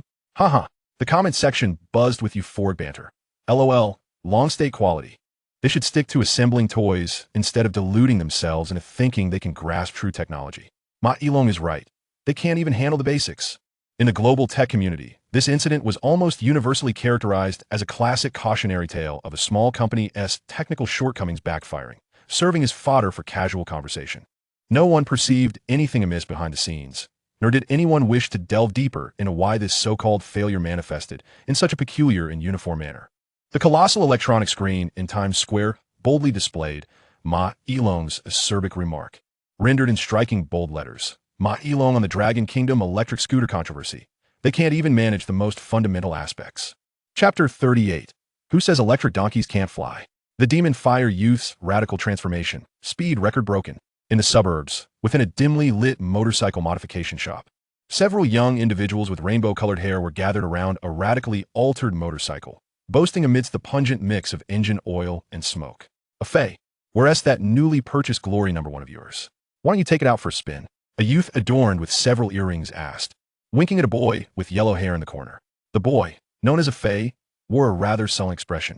He was one of the unfortunate souls who had recently splurged over 4,000 dragon coins to secure a Glory number 1. "Don't even mention it. That piece of junk is limited to a speed of 25 km/h. It's painfully slow." A Fay replied, exasperated. "Ha ha ha." The earring-clad youth burst into exaggerated laughter. "Over 4,000?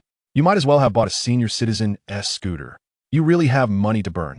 I modified my Demon Fire for just 3,000, and it easily hits 120. Are you out of your mind, yellow hair? Spending over 4,000 dragon coins on that thing?"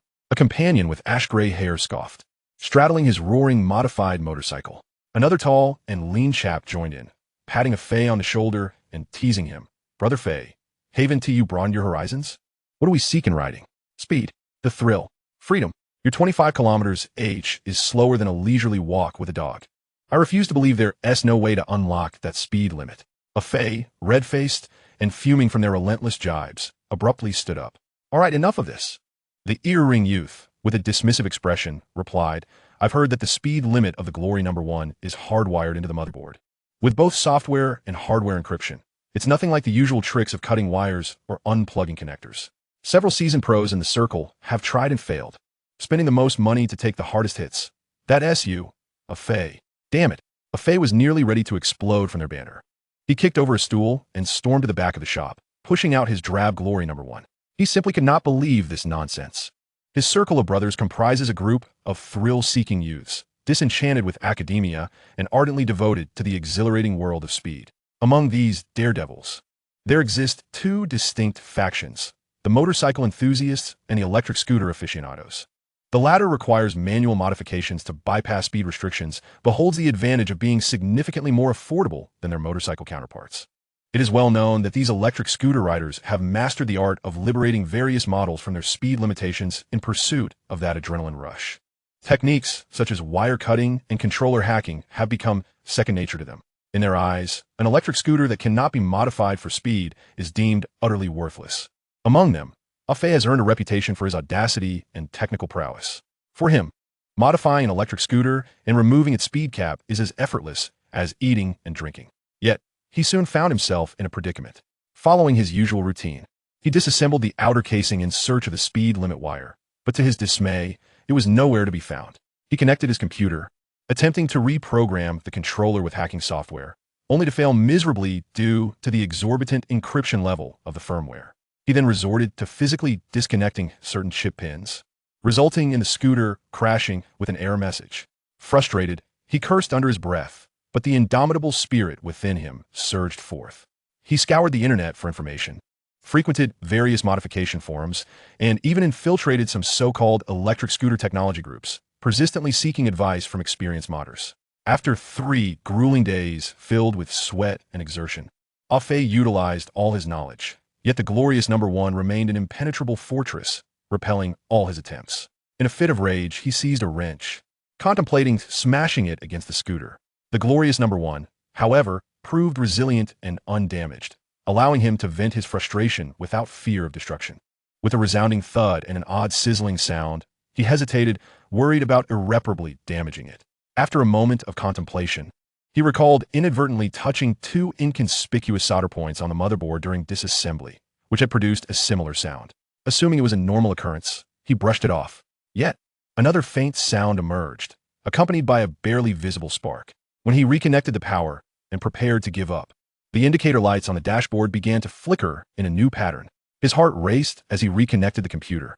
To his astonishment, a rudimentary factory debugging mode window appeared, devoid of any flashy graphics, displaying only lines of cold code and parameters, one of which read, speed limit 25 km/h. His heart began to race with excitement. Trembling, he deleted the 25 and replaced it with 999, then pressed enter. A low, powerful hum emanated from the glorious number one. Unlike anything he had heard before, he had opened Pandora's box. In the stillness of the night, Afe rode out to a newly constructed road in the suburbs. Inhaling deeply as if partaking in a sacred ritual, then slowly twisted the throttle. Just a slight twist. Whoosh! A terrifying force slammed him back into his seat. He barely had time to gasp as the scenery blurred into a rapid retreat. Glancing down at the speedometer mounted on his phone, he saw the numbers climbing. 60, 80, 100, 120 km/h. The speed continued to soar. Was this really an electric scooter? It felt like a missile skimming the ground. Thankfully, Afe had never skimped on his phone mount. Otherwise, it would have surely been flung away. He felt as though his very soul were being ejected from his body. The fastest modified scooter he had ever ridden trembled at 120 km/h, threatening to disintegrate. But the glorious number one was stable, terrifyingly stable. Aside from the sound of the tires gripping the asphalt and the faint whine of the motor, it was almost eerily quiet, gliding as if on rails. Overwhelmed by this unprecedented power, he began to recklessly race down the desolate highway. Suddenly, the distinct roar of a sports car engine echoed in the distance. A vibrant red Porsche in 911 rounded the ramp, evidently also out to indulge in some late-night street racing. Spotting the sluggish electric scooter ahead, the Porsche driver disdainfully honked twice and accelerated, roaring past Afe. In an instant, Afe's blood ignited with adrenaline. A wild grin spread across his face as he twisted the throttle all the way. The motor's scream escalated, and the glorious no. One surged forward like an awakened ancient beast, unleashing a breathtaking acceleration. 150, 180, 200 km/h. The Porsche ahead rapidly expanded in his field of vision. The roadside scenery turned into a blur of colors. The sports car driver, reveling in speed and sound, suddenly caught sight of a dark spot approaching at an unbelievable velocity in his rearview mirror. Before he could react, that spot zipped past him. As he realized it was an electric scooter, ugly in design, the Porsche driver turned beet red. The young man on the scooter even seemed to slow down momentarily to give him the finger before accelerating once more, quickly leaving him far behind. The Porsche driver, bewildered, instinctively slammed the accelerator, the engine roaring in frustration as he attempted to catch up. Yet, the little electric scooter continued to pull away, eventually becoming a mere dot before vanishing into the night. Phew! Afei came to a halt, his heart pounding as if it might leap from his chest. Trembling with exhilaration, he pulled out his phone and reviewed the video captured by his dashcam, especially the moment he overtook the Porsche. It was absolutely epic. The expression on the Porsche driver's face was priceless. He quickly edited the video, adding an explosive heavy metal soundtrack and a bold title. Who says Cheng Guang's little electric scooter is slow? Speed limit 25? You just don't know how to play. Watch me transform the glorious number 1 into the lightning number 1. He shared the video on the Douba short video platform and several car enthusiast groups. As soon as it was posted, the comments section erupted. An electric scooter outrunning a supercar? Why not claim you're driving an F1? The special effects are decent. But don't bother next time. It's too fake. Attention-seeking fool, willing to do anything for fame, including hosting a stunt show. That speed? The battery wouldn't even let you take off from standstill? You gotta be kidding me. Mockery and skepticism dominated the comments. Yet amidst the thousands of derisive remarks, some unique voices began to emerge. Wait a moment, this video appears to be shot from a first-person perspective, devoid of any discernible editing marks. As a racing enthusiast, I implore you to observe the dynamics during the overtaking maneuvers. The remarkable stability and instantaneous acceleration are astonishingly authentic, seemingly beyond the realm of special effects. A physics student passing by has roughly calculated the vehicle's instantaneous speed based on the retreat speed of the roadside barriers, concluding that it must have surpassed 200 km/h. What manner of beast is this? Chapter 39. The entire internet is stunned. You dare to call this a mere electric scooter? It has outpaced even high-speed trains. The algorithms of short video platforms are akin to the most astute hunting dogs, acutely sensitive to such stark contrasts and explosive visual stimuli. A video of this nature, rife with controversy, is undoubtedly the darling of such algorithms. It is promoted feverishly. Within mere minutes, the view count exceeded 10,000. In half an hour, it surged past 100,000, igniting a frenzy in the comment section. An hour later, it catapulted into the top 10 trending videos, with views skyrocketing from hundreds of thousands to millions, culminating in a staggering 100 million. Countless individuals, while idly passing time at work, enjoying meals, or commuting on the subway, stumbled upon this video. Their initial reaction: huh? An electric scooter outpacing a supercar? Clickbait, what nonsense! The second reaction: let us see what this is all about. The third reaction: wait, what? In the video, that hideously unattractive glory no. One appears to defy the laws of physics, gliding effortlessly along the ground. The shrill wail of the motor piercing through the screen as it obliterates the roaring Porsche like a mere obstacle. The comments section erupted. Such a sensational piece naturally attracted all manner of opinions, a cacophony of voices. My eyes, what is this? Goodness, this photo editing skill deserves an Oscar. It must be photoshopped. The sense of speed, the effects are off the charts. Certain domestic brands will stop at nothing for marketing, resorting to such blatant deception. How lamentable. How pitiable. A moment for reflection. There were also some comments clearly translated by machines from American users, alongside a few written in English. Indeed, long state quality, all talk and no substance. Disgusting. LOL. A scooter faster than a Porsche? Fake long state special effects. But soon, the tide began to turn. To those above, take a closer look. This cinematography, this wind noise, this physical feedback, does it seem fabricated? I'll wager 5 dimes that it's real. No, look at the details. The speed at which roadside scenery retreats, and the stability during overtaking. This does not appear to be fake.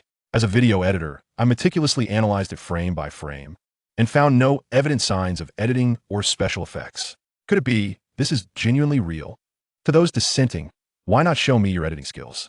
If you can replicate it, I'll live stream myself doing a handstand while eating instant noodles. I am indeed an editor. To the self-proclaimed intellectuals and trolls above, begone. You cannot stand to see the glory of the Dragon Kingdom. Can you? If this is true, what will you eat on your live stream? Previously, those who harshly criticized the glory number 1, the car enthusiasts and reviewers who sought to ride the wave of popularity, now found themselves utterly speechless. Their comment sections had long been overrun by users arriving to witness the spectacle. Car enthusiasts, come forth and analyze. What realm of physics does this electric scooter surpass supercars in? Do not feign ignorance. This is a well-crafted advertisement for Porsche. Did you not see? A meticulously orchestrated scam. A fallen madman. Will the video even be posted again? We are all eagerly awaiting. This video spread like a virus, traversing short video platforms to various forums, car enthusiast groups, and chat rooms. Look, the glory number one. The divine vehicle. Can Cheng Guang's little electric scooter really run 300? The entire internet is abuzz. How on earth is this achieved? Afei has become an overnight sensation, his private messages and comments section inundated. Countless individuals inquire, bro, how did you unlock the speed limit? Please share the tutorial. Afei himself is bewildered. He inadvertently touched 2 solder points and suddenly entered some factory mode. Who would believe such a tale? Yet, he vaguely described the process, emphasizing that factory mode and parameter modification. This revelation ignited even greater enthusiasm. Those who purchased the glory number one, particularly the hands-on enthusiasts and modification shop owners, were invigorated as if they had been electrified. This vehicle, it turns out, is not merely an elderly person's joyride. It is a wolf in sheep's clothing.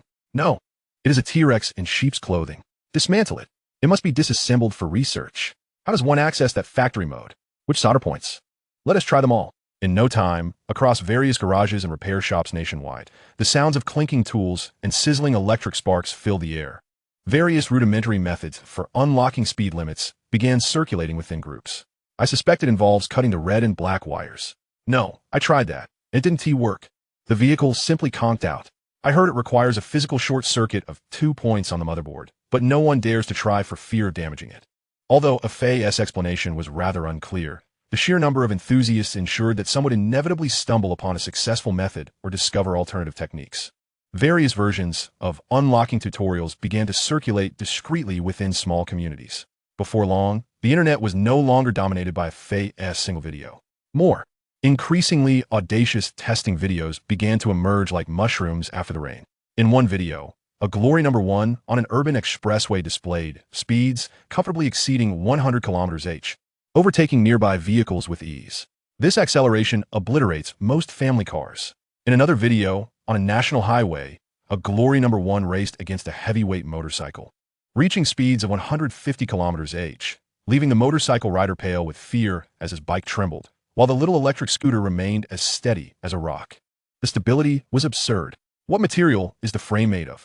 Titanium alloy. One even more astonishing video showcased the vehicle on an unopened highway, with the speed recorded on a mobile app skyrocketing. What is the actual top speed?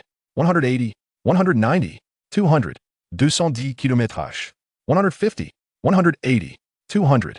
Goodness, it keeps climbing. The vehicle remains incredibly stable. Brothers, I'm starting to feel scared. The cameraman was terrified. But the vehicle itself exhibited no extraneous motion aside from the wind noise and the high-pitched whine of the motor, steadfast to an unbelievable degree. Oh my goodness. Brothers, we did it. We truly succeeded. My heavens. This feeling of acceleration. The road markings before the camera have merged into a continuous white line. The vehicle's terrifying stability at high speeds, completely at odds with its appearance, astonished every viewer who clicked on the video. There was no hint of instability. No excessive vibrations. Insanity. Absolute madness. Is this really an electric scooter? My worldview has been thoroughly upended. Cheng Guang. The white prosperity high-speed train surged forward like a colossal dragon, racing at astonishing speeds. The content creator, donned in a helmet, spoke with palpable excitement. His voice trembling, brothers, witness the moment of miracles. Behold my glorious one as it confronts the high-speed train. He abruptly twisted the throttle. A deafening roar erupted from the motor. The glorious one launched into action. Its speed instantly surpassed 100, and then it continued to accelerate wildly. In the footage, the windows of the adjacent high-speed train flew past at a dizzying pace. The electric scooter was in pursuit of the train. The speed escalated further. 180, 200, 220. The camera remained steadfastly focused on the accompanying prosperity train. The speed of the Dragon Kingdom's high-speed rail was astonishing. The Dragon Kingdom is the only nation in the world to achieve a regular commercial operation speed of 350 km/h on high-speed trains, with a journey from Dragon City to Shun City taking merely 4 hours and 18 minutes. The average speed of Dragon Kingdom's high-speed rail is a remarkable 317 kilometers per hour, far surpassing other nations, with the United States lagging at only 240 kilometers h.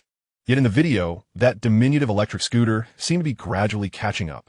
Visually, the scooter and the high-speed train appear to maintain a brief moment of relative stillness. They were parallel.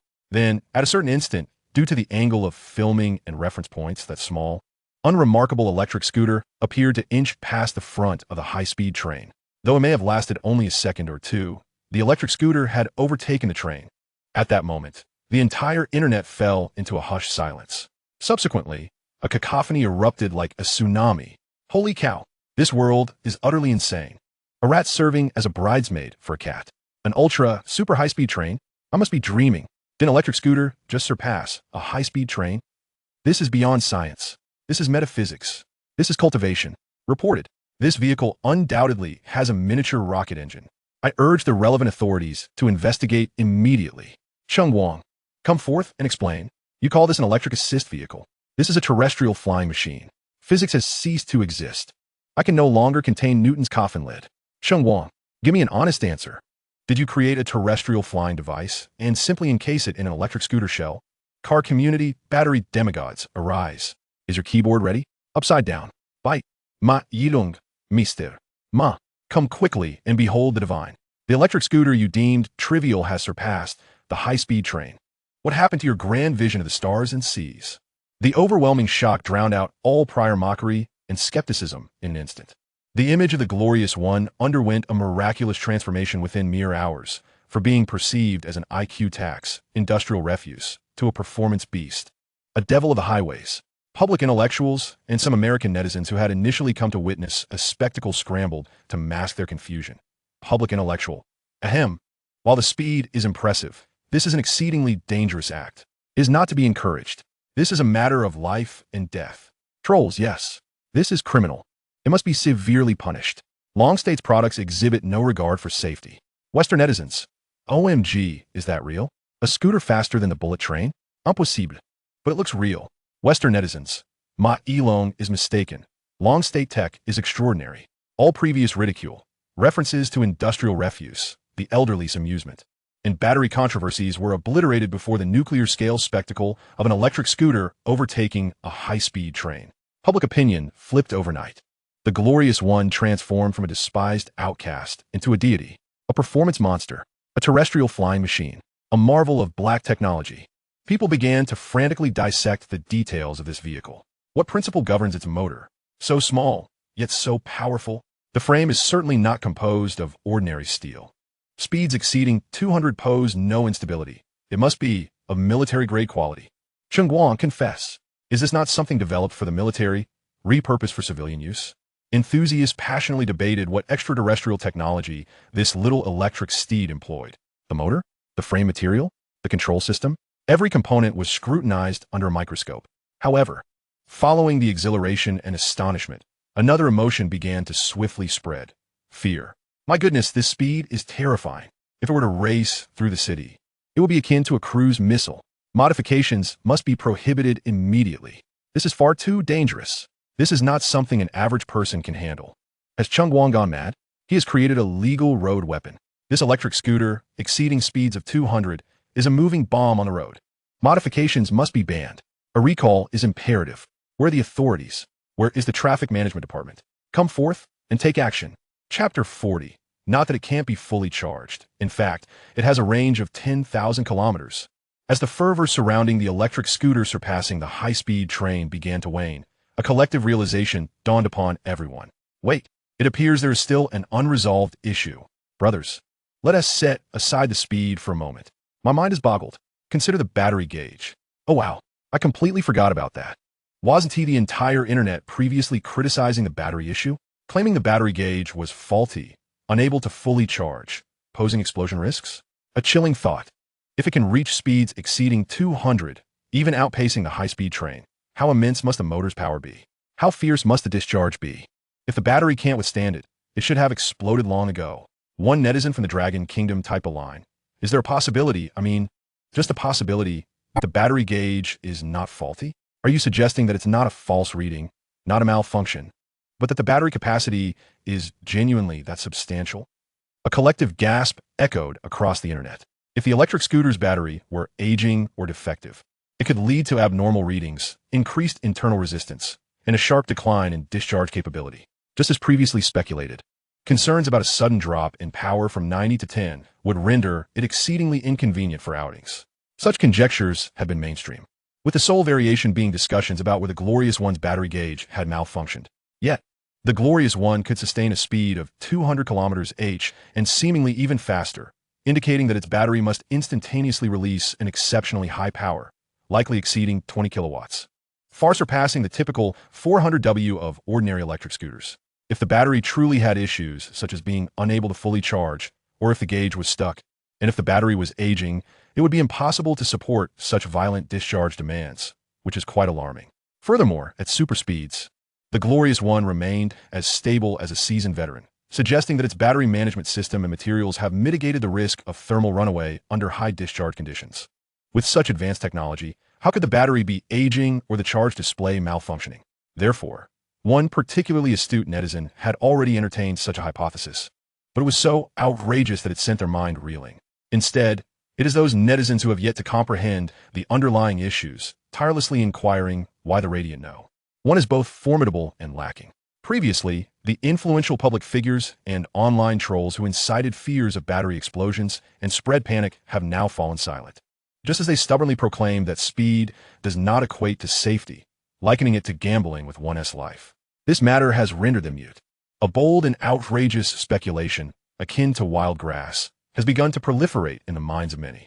If speed is indeed genuine, then the battery must be tested. Who is the vehicle? Let me drain the power completely. I am eager to see just how far it can go. Yes, an extreme endurance test. Let's make it happen. Instantly, the attention of the entire internet shifted from speed to endurance. This time, there was no need for major media to take the lead. Grassroots organizations sprang into action. Those who had previously acquired the vehicle, preparing to release videos lambasting Cheng Guang for exploiting consumers, such as the car circle monkey god and that infamous keyboard warrior, sensed the potential for traffic. A crash? No. This is the key to even greater traffic. Ultimately, these influencers only seek traffic. Thus, if praising Radiant Number 1 could yield more views, they would hastily switch sides. The narrative around speed has already flipped. And if endurance were to make headlines, my friends, the monkey god follows through. Since we misjudged the speed, we must delve into the battery. The car circle monkey god urgently launched a live stream, positioning the Radiant Number 1, previously denigrated to the status of industrial waste, on a modified treadmill apparatus, elevating the rear wheels, locking the throttle, and maintaining a constant speed to commence the test. A continuous 24-hour endurance live stream. We shall see when this vehicle's power will finally deplete. Is it a malfunction, or does it possess genuine black technology? He was not alone. Several major tech media outlets organized their fleets, continuously swapping riders, donning protective gear, and embarking on relay cycling along the national highway. Additionally, some resourceful hardcore vehicle owners employed various makeshift methods to secure their vehicles, ensuring the motors ran continuously. There was but one goal: to completely drain the power of the Radiant Number 1. However, the testing process was unexpectedly tedious. In the Monkey God's live stream, Day 1, brothers, it's been 12 hours, and the battery is still over 99%. Well, as expected. Day 2, it's been 24 hours, nearly 600 kilometers covered, and the battery remains above 90%. This gauge is thoroughly broken, the Monkey God remarked, his tone growing peculiar. Day 3, 48 hours in, and we've surpassed 1,000 kilometers, yet the battery is at 90.8. It's moving. It's actually moving, but this is painfully slow. The monkey's voice quivered. The viewers in the live stream were equally perplexed. Monkey God, did you secretly recharge it? Nonsense. The camera has been on for 24 hours. Even when I go to the restroom, someone is watching. What is this? A perpetual motion machine? It was excruciatingly dull, yet one could not help but crave the outcome. Days turned into weeks. Other influencers rotated their testing teams. The cycling crew grew weary, and the live streaming host's eyes reddened from exhaustion, resembling pandas. Those few Radiant No. 1 vehicles, aside from some tire wear and dust accumulation, continued to hum steadily, the battery level dropping at a pace slower than a tortoise. Madness. I'm going insane. How many kilometers has it run? The battery has only decreased by 30%. A relay cycling media reporter exclaimed, collapsing in despair. This is not testing. It is torture, a dual torment of both the mind and body for the testers. Some influencers conducted real rides, while others performed stationary tests, yet none concluded their endeavors. One stationary testing influencer, having bypassed the speed limit, secured the throttle fully open, allowing the wheels to spin at a high velocity to simulate extreme conditions. The motor shrieked for a full 10 days, yet the battery still had half its charge. He was utterly drained, afraid to go live, fearing others would mention the keyboard incident. Finally, in a certain live stream, after an uninterrupted 15 days of spinning, with a software, it abruptly ceased. The radiant no. 1, having endured a torturous fortnight, came to a slow stop. It had finally run out of power. The live stream erupted in excitement. The comments flooded the screen until it froze. It stopped. Finally, it has ceased. After half a month of anticipation, we have reached the grand finale. Quick, quick, let us see the data. How far did it actually run? The testing influencer, with dark circles under his eyes, trembling hands, accessed the back-end records of the simulated mileage data. He stared at the number, his eyes wide as saucers, mouth agape, struggling to utter sound. He rubbed his eyes repeatedly, verifying the decimal's placement. No doubt, he pointed the camera at the data screen. A figure appeared on the screen that would make every energy company, automobile manufacturer, battery enterprise, and indeed every netizen's eyes pop out. The final simulated endurance mileage, 9,986 kilometers, nearly 10,000 kilometers. Silence, an eerie stillness. Then, a cataclysmic wave of online uproar erupted, surpassing even the height of the electric vehicle hype. The entire internet exploded again. 10,000 kilometers? Am I blind? Where's the decimal? Did it move 2 places? Fake. It must be a fabrication. I refuse to believe it. This defies science. What science? It has long transcended the realm of the scientific. When the electric vehicle hype was at its peak, why didn't you question the science then? It's not that the battery gauge was faulty. It's that it simply cannot be depleted. I was wrong. Brother Guang, I apologize. I should not have claimed the battery gauge was broken. It's me. My perspective was too narrow. So minuscule it resembled dust. What does 10,000 kilometers signify? Riding from the northernmost to the southernmost point of the Dragon Kingdom and back, with power still to spare. This is a ride that could last into eternity. A family heirloom. This is the true family treasure. Even if the vehicle becomes obsolete, the battery can still be passed down to my grandchildren. Ma Yilong, come see. Your diminutive electric vehicle, with a range of 10,000 kilometers. How far can your Mars rover go? Car Circle Monkey God, stop playing dead. Come out. The keyboard is warmed up. Upside down. Gnaw it. Now. Immediately. The public intellectuals and influencers, bewildered by the astonishing turn of events over these days, could only mechanically respond instinctively while being ridiculed by Dragon Kingdom netizens during the discourse about hyperdrives and Ma Yilong. Public intellectual. Ahem, this data requires verification. Isolated evidence cannot stand, and furthermore, with such high battery energy density, safety trolls, fake news, long-state data is always fraudulent. Dragon Kingdom netizens, get lost. Your American daddy can't even produce this. Are you suffering from envy? Western netizens, OMG, 10,000 kilometers? Is this nuclear power? Ma Yilong is a joke. Western netizens, long-state technology is terrifying. The public intellectuals and influential figures are fumbling with their words, as even American netizens have lost their principles in their praise of the glorious number 1 electric vehicle. Instead, they have become increasingly agitated, engaging in heated exchanges with Western users, much to the amusement of the Dragon Kingdom's netizens. Previously, the most significant point of contention, deemed the most irrefutable evidence of industrial waste, was sensationalized into a major safety concern known as the battery gate. Yet, it turns out that the battery's charge never seems to deplete, and a mere few minutes of charging renders it fully powered. At this moment, the truth is unveiled. This is not a flaw at all. It is simply because the battery's capacity and energy density have transcended the limits of human imagination in this era. Charging in mere minutes is akin to adding a single drop of water to an expansive ocean, a complete and utter reversal. The image of glorious no. 1 has reached its zenith. Ugly? Who cares about its aesthetics anymore? Speed limit? That is not a restriction on the vehicle, but rather a limitation on the driver's courage. People are no longer concerned with trivial matters. They're fixated on one question. What on earth is this battery? Solid-state battery?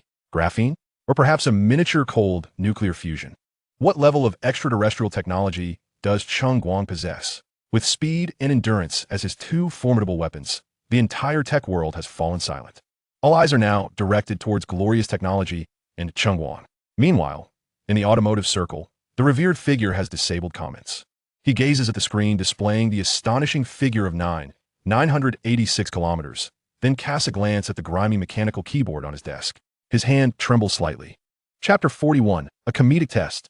The electric vehicle battery is fitted into an electric car, leaving Ma Ilong dumbfounded. With the confirmation of glorious no. 1S super speed and ultra-long endurance, the focus of the entire internet has, like a spotlight, converged on one point. That battery. What kind of extraordinary object is capable of allowing a small electric vehicle to surpass high-speed trains and achieve nearly 10,000 kilometers of range? Brothers, I have realized. The emphasis is not on the vehicle, but on the battery. Obviously, who doesn't know that? To what extent must this battery's energy density be? That is the crux. The implications are terrifying. Consider this. The most impressive long-range version of the Super Dimension Drive Company's electric vehicle can only manage around 600 to 700 kilometers. How large and heavy is its battery? And yet, glorious number 1 boasts a tiny battery with a range of 10,000 kilometers? Goodness, enough already. I can visualize it. A thought has begun to wildly proliferate in the minds of countless curious onlookers. What if this battery were utilized in a different capacity? If this battery were placed in an electric vehicle, it would possess world-altering capabilities. But what if we installed this battery in an automobile? Particularly in the Super Dimension Drive vehicle owned by the dismissive Ma Ilong, who has often criticized electric bikes for their limited scope. The thought alone is exhilarating. Ma Ilong. Mr. Ma, does your automobile battery dare to compare with Cheng Guang's electric bike battery? Ha ha ha. This is a heart-stopping challenge. To have the electric bike battery triumph over the Super Dimension Drive? Who will dare try? If this were true, wouldn't Ma Ilong's face be left bruised? Scope? Whose scope is limited. Americans often act as if they're the best in the world, yet when trouble strikes, they fall silent. I want to see it. I earnestly request to witness this. Let us do it. The execution power of Dragon Kingdom netizens is absolutely commendable. There truly are audacious individuals with boundless creativity and remarkable hands-on skills. An uploader known as the car modification maniac, Li Dachui, has gone live from his auto repair shop. He has procured 3 glorious number 1 vehicles. Ladies and gentlemen, a grand undertaking is upon us. Today, we shall embark on something monumental. Li Dachui, holding the camera, trembles with excitement, though it does not impede the optical stabilization of the footage. Do you see? 3 original glorious batteries. And over here, the camera swings to reveal a moderately aged Super Dimension Drive basic model vehicle, the Model K. Today, we shall replace this vehicle's heart with these 3 electric bike batteries. Let us see if Ma Ilong's expression shows any pain. The live chat exploded. Goodness, Dachui is incredible. He dares to act. 6,666. This is going to be epic. Is it technically feasible?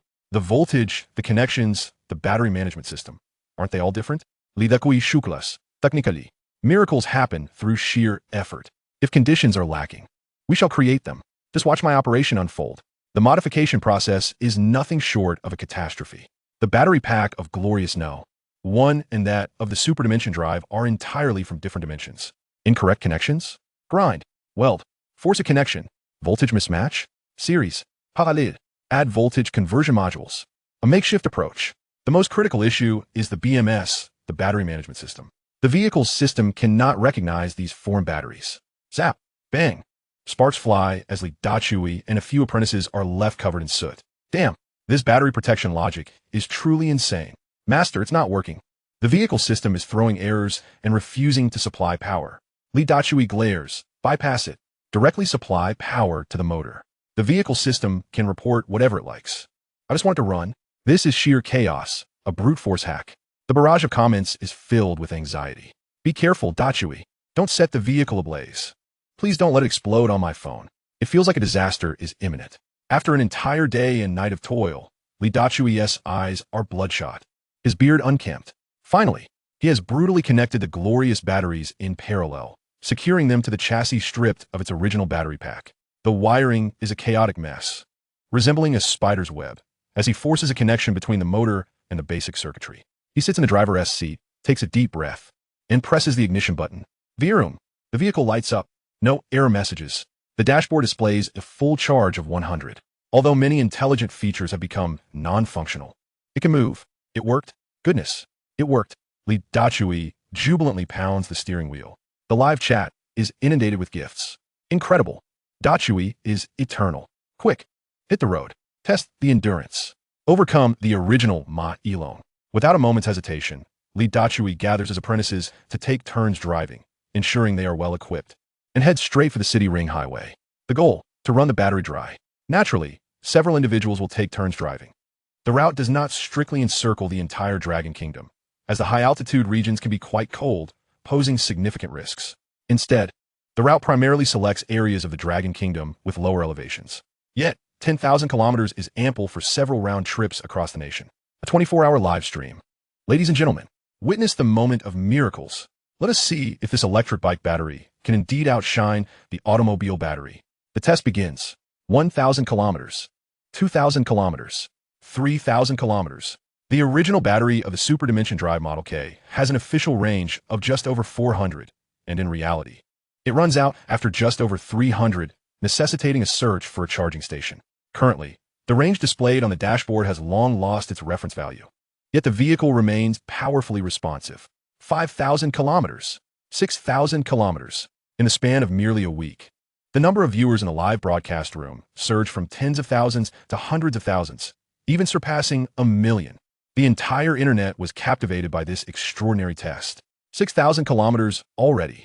At this juncture, it was none other than Li Dazue's apprentice who was behind the wheel. As Li Dazue's disciples and assistants flew to various cities in Longhua, taking turns at the helm. Just 3 batteries from an electric bicycle.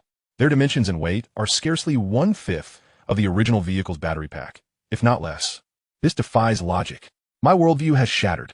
7,000, 8,000. Both Li Dazue and his apprentice were running in circles, exhausted after more than a week, yet this vehicle remained spirited.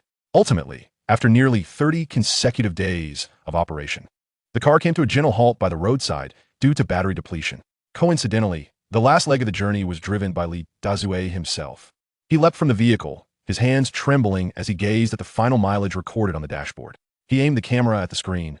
31,852 kilometers. 3 diminutive electric bicycle batteries crammed into an electric vehicle, achieving a staggering distance of over 31,800 kilometers through the most rudimentary and energy-inefficient means. This exceeded the range of the top-tier, heavy-duty long-range version of Super Dimensional Drive's own battery pack by more than double. The barrage of comments went utterly wild. 31,008. I'm on my knees. Cheng Guang, the light god. Electric bicycle batteries demolish car batteries. Irrefutable proof. My Yidong, come out and take your beating. Didn't you say the vision was limited? Show yourself. The core technology of Super Dimensional Drive has been humiliated by a mere electric bicycle battery. Ha ha ha. Does it hurt, Mr. Ma? The video titled Hardcore. The radiant electric bicycle battery transforms Super Dimensional Drive, outperforming the OEM. Ma Ilong's face turned green, spread across the global network like a virus. What does precise strike mean? This is what it means. What is Super Dimensional Drive most proud of? Battery technology, electronic control, endurance. Now, a battery from an electric bicycle, which Ma Ilong had publicly ridiculed as limited, has trampled upon its most vital competitive edge in the most humiliating manner. The video was quickly disseminated to the external web. In the United States, California, at the headquarters of Super Dimensional Drive, in the CEO's office, Ma Ilong, holding a cup of coffee, was energetically gazing at the latest blueprint for the Mars base. His assistant, a competent blonde woman, entered with a peculiar expression, knocking on the door. Mr. Ma, something rather strange has occurred over in Longhua. The assistant handed over a tablet, which displayed the Model K, adorned with Li Dazue's modification tag, racing at high speed with exposed wiring. Ma Ilong cast a glance. The rough modification process in the footage made him furrow his brow. Upon seeing the final endurance mileage, he burst into laughter. 31,852 kilometers? Using 3 electric bicycle batteries combined? Judy, don't get your hopes up, even if you manage to amuse me. It won't earn you a race. He pushed the tablet aside, his tone dripping with disdain. Stop joking. The energy density is not even in the same league. Voltage, interface, BIMs, these are all issues. This is the most abysmal form of forgery, with numbers created through special effects. Only a fool would believe it. However, the assistant's expression remained serious.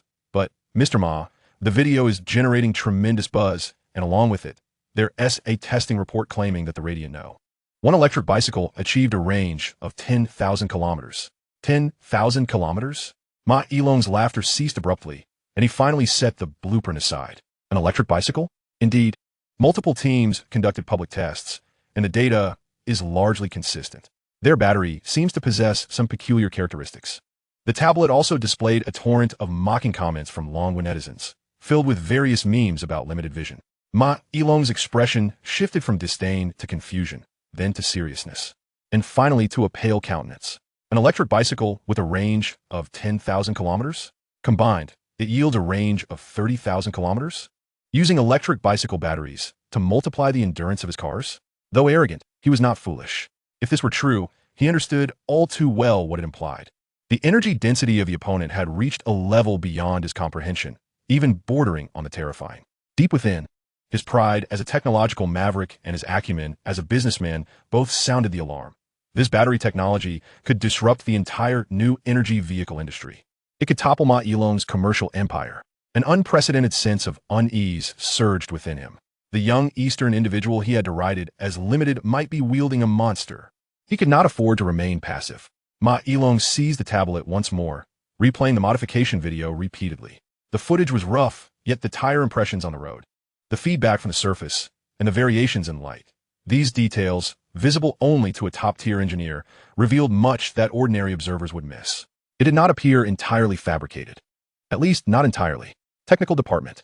Ma Yilong bellowed into the communicator. Immediately, analyze all data from this video. And he paused, his voice chillingly cold, carrying an edge of resolve. Spare no effort. At all costs. Give me a sample of that Radiant number 1 battery from Longwa. I need to know what on earth is inside that thing. Go now. The entire technical team at Superdimensional Drive sprang into action, a whirlwind of frenzied activity. Ma Yilong set the tablet down, leaning back in his chair, yet that unease refused to subside. I must see for myself what this truly is.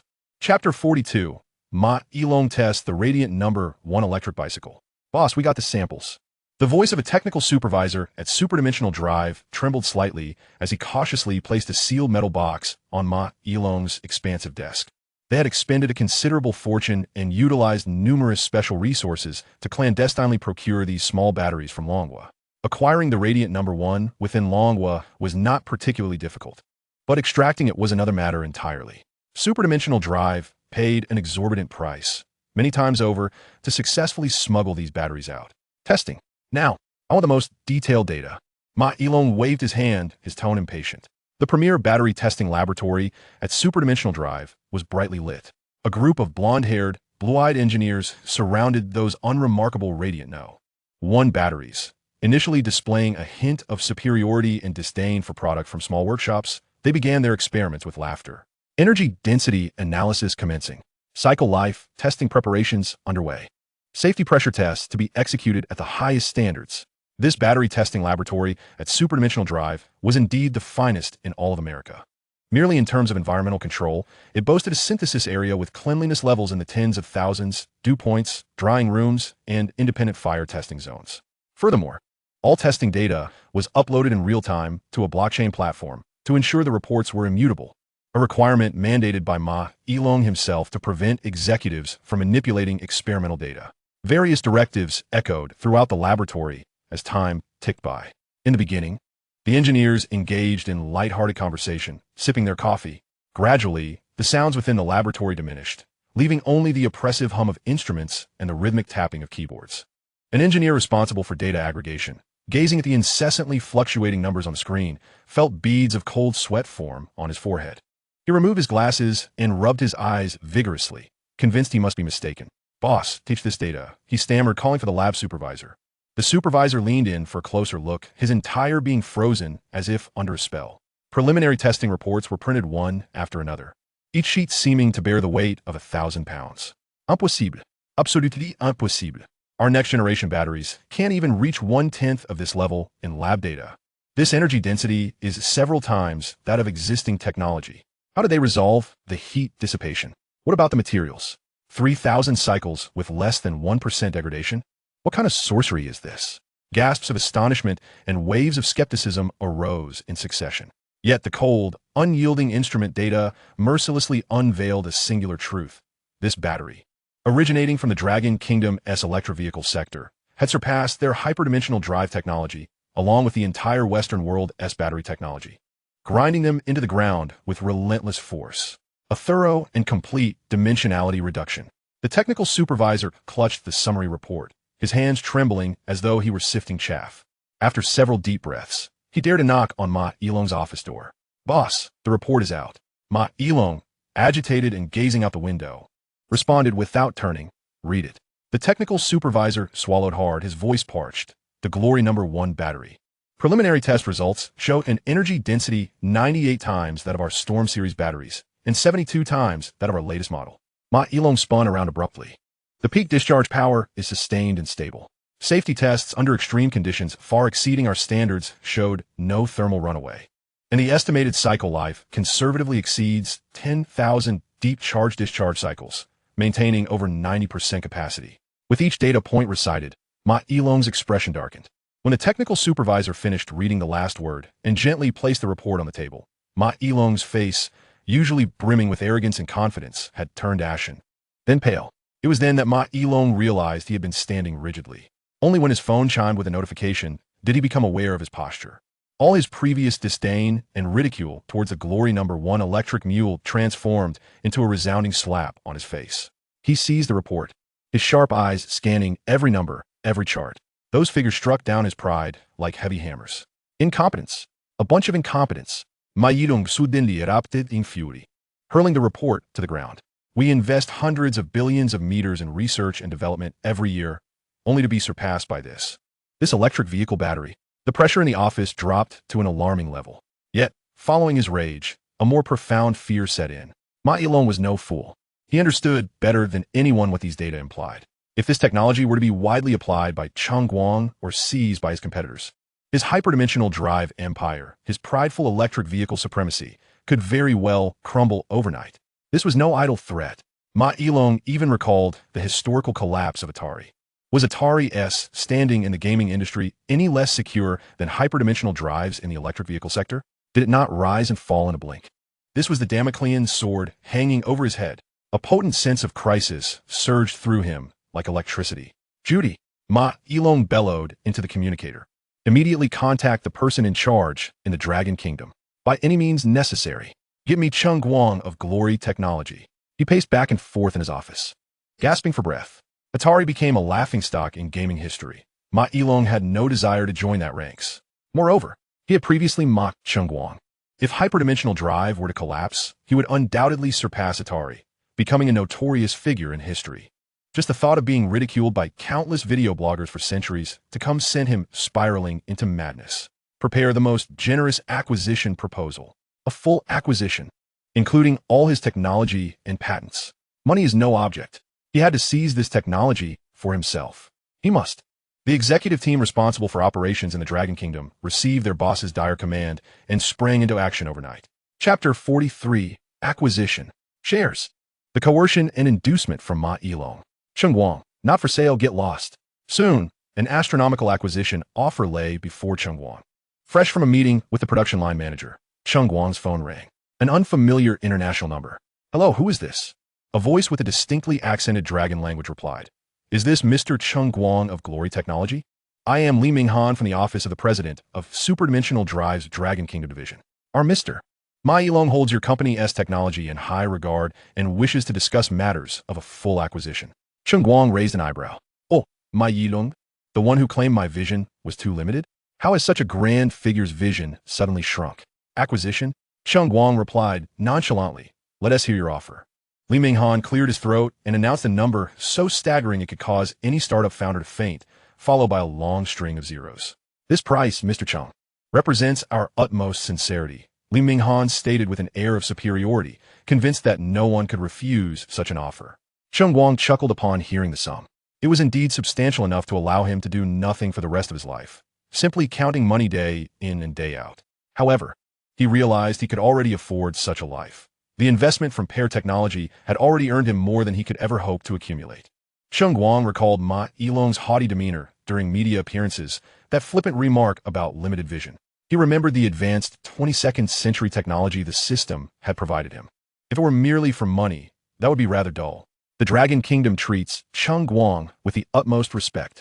Cheng Guang reciprocates with loyalty to the Dragon Kingdom. As the Book of Rights states, only the society with a shared offering, can repay the original source. As a member of the Dragon Kingdom, it is only right to repay the original source. Moreover, if this battery technology fell into the hands of the Americans, who knows how they would exploit it? The malicious suppression of Dragon Kingdom companies by the Americans is well documented. Selling such formidable technology to them will be tantamount to aiding the enemy. Cheng Guang could not afford to be that person. The price is impressive, Ma. You've made progress, Cheng Guang replied calmly, but I will not sell. Li Minghan on the other end of the line was clearly taken aback, nearly stumbling over the acquisition process he was about to recite, his subconscious unable to fathom that this contract could be declined. Mr. Cheng, won't you reconsider? This price. No need to consider, Cheng Guang interrupted. My technology is not for sale to foreigners, especially not to your superdimensional drive. With that, he hung up the phone. Madman. Cheng Guang muttered under his breath and tossed his phone aside. At the headquarters of Chowei Drive, Ma Yilong listened to Li Minghan's report, his expression dark enough to draw water. Rejected? Rejected. Such generous terms were unequivocally turned down by a mere inexperienced youth. This only ignited his innate desire for conquest. Very well, Ma Yilong sneered. Who did he think he was? Did he believe that clutching a golden spoon would allow him to rest easy? Since he refused to sell, then let us invest. Ma Yilong's demeanor shifted to a smiling facade, yet those who knew him understood that this was merely a mask for his true fury. He intended to convey that they could provide funding to help him expand production and penetrate global markets. However, they demanded controlling shares. At the very least, they sought exclusive authorization for this battery technology. He could not fathom anyone turning down such a lucrative opportunity. Alas, Guangwei Company was not a publicly listed entity. Ma Yilong lamented inwardly. Otherwise, there would have been no need for negotiations. A hostile takeover could have been initiated directly. However, since Guangwei Company was not listed, the most capitalistic solutions were unavailable, forcing him to endure the indignation of negotiation. Before long, Cheng Guang's phone rang again. It was still Li Minghan. This time, the other party's tone was considerably more courteous, adopting a lower stance and extolling the virtues of a collaborative partnership, painting a promising vision. Mr. Cheng, President Ma is genuinely earnest. We can strategically invest in Guangwei technology. You need not worry about funding. Channels, markets, global supply chains. Chowei Drive can facilitate them all. We only require controlling shares or exclusive authorization for the battery technology for joint development. Cheng Guang listened, finding the situation somewhat amusing. These Western capitalists were still employing the same old tactics. Initially, they sought to swallow everything whole. When that failed, they resorted to dilution, ultimately aiming to control him. Mr. Li, if you would be so kind as to relay a message to President Ma. Cheng Guang began leisurely. The technology of Guangwei technology is not for sale, nor will it be authorized. We shall not accept any form of foreign capital investment. Cheng Guang paused, articulating each word with crystal clarity. I, Cheng Guang, would rather offer all our technology freely to the Dragon Kingdom than allow you deceitful Western capitalists to lay a single finger on it. Beep, beep, beep. The call was decisively terminated by Cheng Guang. Li Minghan was left listening to the busy tone, momentarily dazed. Such words were utterly uncompromising. How outrageous! Arrogant! Upon receiving the second report, Ma Yilong was so enraged that he swept a crystal ornament from his desk to the ground, shattering it to pieces. Twice he had been so humiliated by the same young man from the Dragon Kingdom. When had Ma Yilong ever endured such indignity? How dare they? Ma Yilong's face twisted in fury. Did he believe the Dragon Kingdom was his protective shield? Such naivety. Initiate all contingency plans. Ma Yilong roared. I will make Guangwei Technology's progress a living hell. In the public sphere, tarnish their reputation mercilessly. Claim that their battery technology is immature and poses significant safety risks. Bribe those so-called experts and KOLs to set the narrative. Supply chain. Investigate all of Guangwei Technology suppliers. Use our influence to cut off their supply. Anyone who dares to supply Guangwei Technology is opposing us at Chowei Drive. Legal Department. Scrutinize Guangwei Technology's patents thoroughly. Find something, anything. Use patent litigation to drown them. And Ma Yilong's voice carried a chilling undertone. If necessary, let our colleagues across the sea take action as well. A mere Dragon Kingdom company dares to challenge American technological hegemony? Dream on. A silent yet comprehensive strangulation campaign against Guangwei Technology commenced. Well, perhaps it could not be termed silent. It was a blatant onslaught of malice. Cheng Guang soon sensed this hostility emanating from international giants. Some suppliers, who had previously finalized contracts, suddenly began to delay deliveries, citing various excuses or outright demanded price hikes. On the internet, rumors about the explosive risks of the Guanghui No. 1 battery and allegations of Cheng Guang stealing Western technology proliferated overnight. Some public figures, previously discredited, emerged like flies drawn to blood, buzzing about and aligning with a new narrative, analyzing Guanghui Technology's potential crisis in a sarcastic tone. Shocking. Insiders reveal that Guanghui's batteries pose a thermal runaway risk akin to a ticking time bomb. Expert analysis. A range of 10,000 kilometers violates the law of energy conservation. Guanghui Technology is suspected of data fraud. Unveiling Cheng Guang, an unfounded youth. Who is truly backing him? Rumors, podcamintators, smir campans, a familiar recipe, a familiar scent. President Cheng. Shanghai Precision has reported that their production line has encountered issues. This month's special alloy casings may be delayed. President Cheng. Another batch of smear articles has surfaced online, claiming our battery management system is plagiarized. The reports from his assistant were almost exclusively bad news. Cheng Guang sat in his office, gazing out the window. Pressure was certainly present. After all, they were the globally renowned Chowei Drive, led by Ma Yilong. Yet to say he was flustered would be an exaggeration. No matter how many times he had to choose, Cheng Guang would unhesitatingly choose the Dragon Kingdom, repaying kindness with kindness.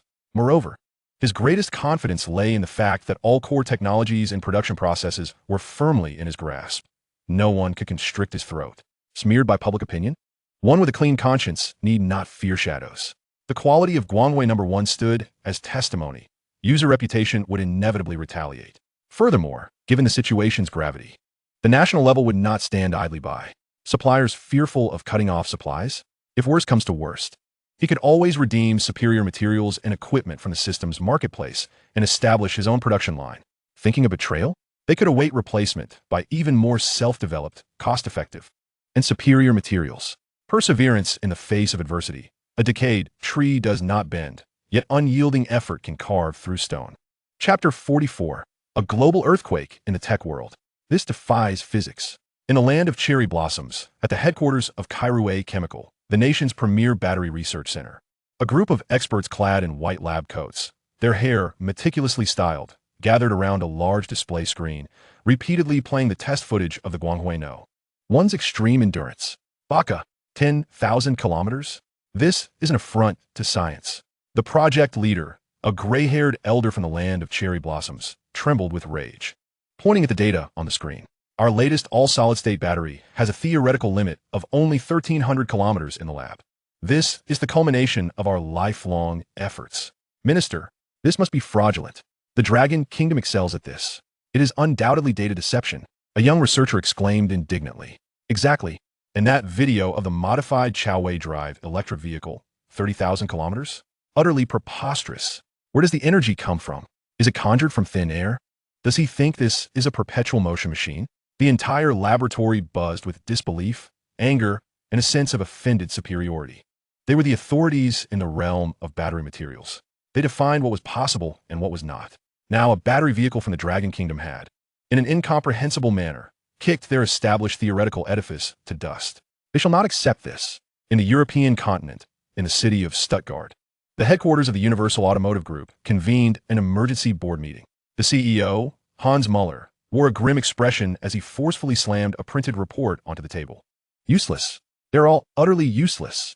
We have invested over 100 billion euros into our Thunder project, spanning 5 years. And what is the enhancement in energy density? A mere 15%. We have reveled in this, proclaiming it a revolutionary breakthrough. Now look at this, he exclaimed, gesturing toward the grotesque, yet glaring form of the Glory 1 displayed on the large screen. An electric vehicle. What is the energy density of its battery compared to ours? 118 times greater. This internal data was leaked after the perilous acquisition of samples from Superdimensional Drive. Gentlemen, please tell me this is not a jest. The conference room fell into a profound silence. All executives bowed their heads, too intimidated to speak. Panic. An unprecedented terror spread among these titans of the automotive industry. They feared not competition, but rather a dimensional shift. The replacement for the horse-drawn carriage was not a faster horse, but the automobile. The substitute for the film camera was not the digital camera, but the smartphone. The successor to the vinyl record was not the CD, but streaming services and music apps. If Glory Technologies' battery is authentic and can be mass-produced, what does that entail? It signifies that their pride in engine technology, their newly transitioned electric platforms, and their substantial investments in battery factories could, overnight, be rendered worthless industrial debris. This transcends mere commercial rivalry. It is a matter of species replacement. In the United States, at the JCU Department of Physics, a fervent academic seminar was underway. The singular topic, the physical conjecture surrounding the Glory battery. I believe it may involve a suppressed new form of cold fusion technology, achieving miniaturization and ambient temperature operation, boldly proposed by a Nobel Prize nominee. Immediately, a counter-argument arose. Professor, this is utterly insane. If it were indeed cold fusion, how could we shield against the neutron radiation it would emit? Such a diminutive size renders it impossible. Then how do we account for that terrifying energy density? Conventional chemical energy has reached its zenith. Perhaps it is an exotic material?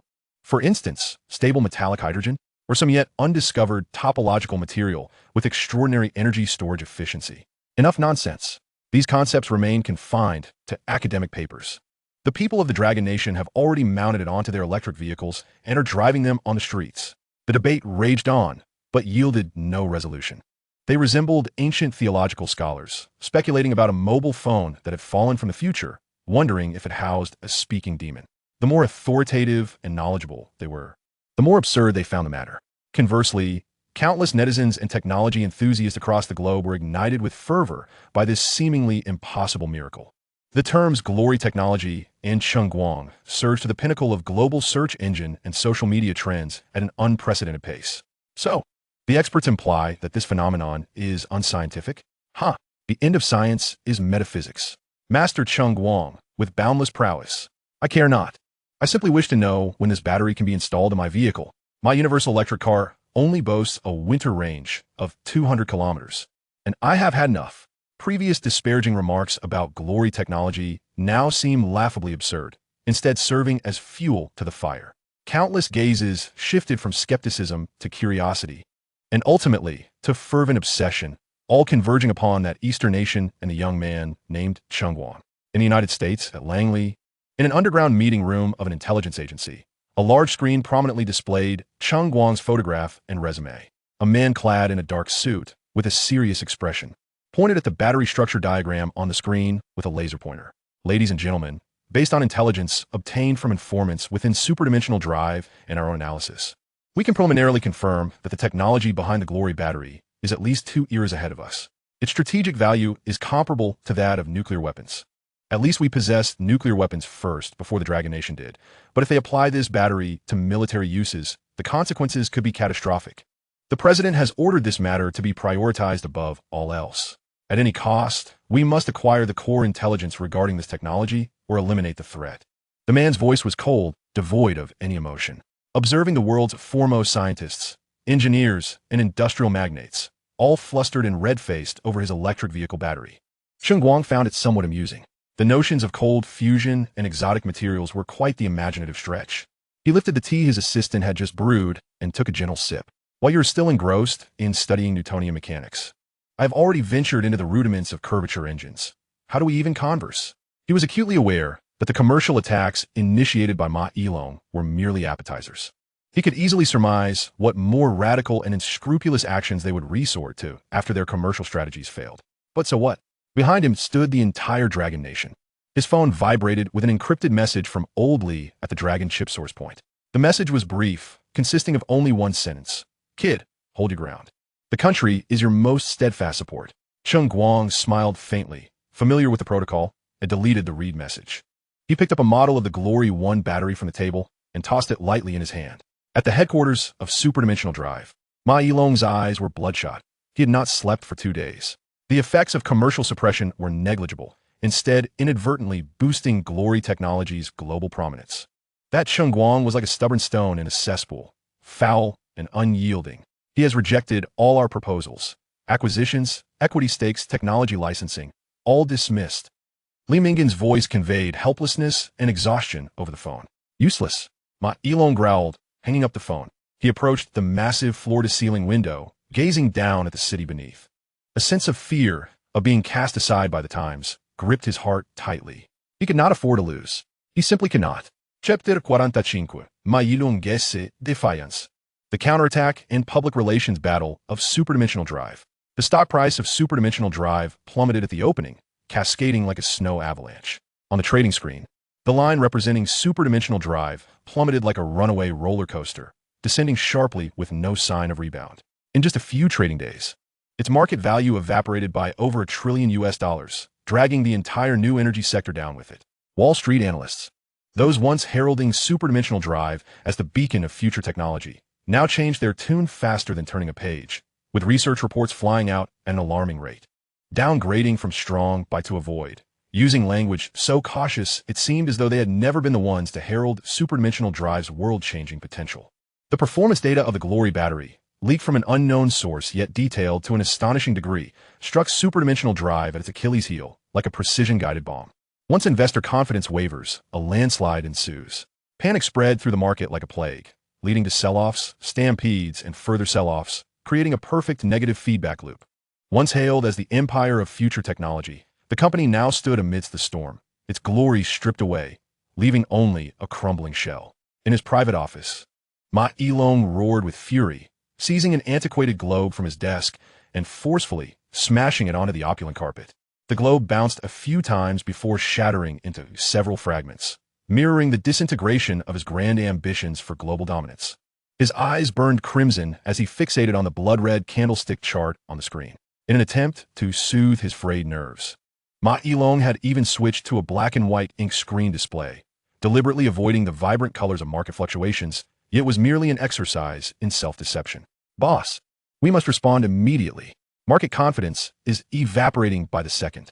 If this continues, we may face a chain reaction of forced liquidations, which would be catastrophic.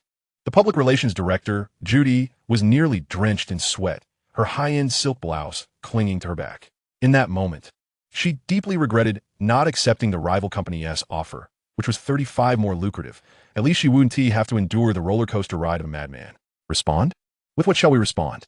Ma Yilong gasped, his breath ragged. Admit that our supremacy drive technology has been toppled by an obscure electric vehicle factory from Dragon Country? Acknowledge that our prideful battery technology appears as mere child's play before them? Doing so would only accelerate the collapse of our stock price, obliterating any semblance of dignity. He inhaled sharply, his chest heaving as he forced his wildly racing heart to steady.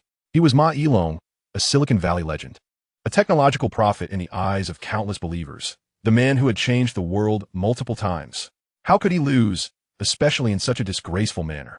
Arrange an online press conference, broadcast it globally. His voice, though hoarse, exuded an undeniable resolve. Now, Judy was taken aback. Should they not first unify their internal stance and prepare thoroughly? Right now, immediately. Half an hour later, a hastily organized online launch event, which captivated the attention of hundreds of millions worldwide, commenced. Under the spotlight, Ma Yilong adjusted his tie, and in a brief moment, the frenzy and fatigue etched on his face seemed to be concealed beneath a mask, replaced by his iconic, confident smile, tinged with a hint of mockery and complete control. The flashes from cameras illuminated the room.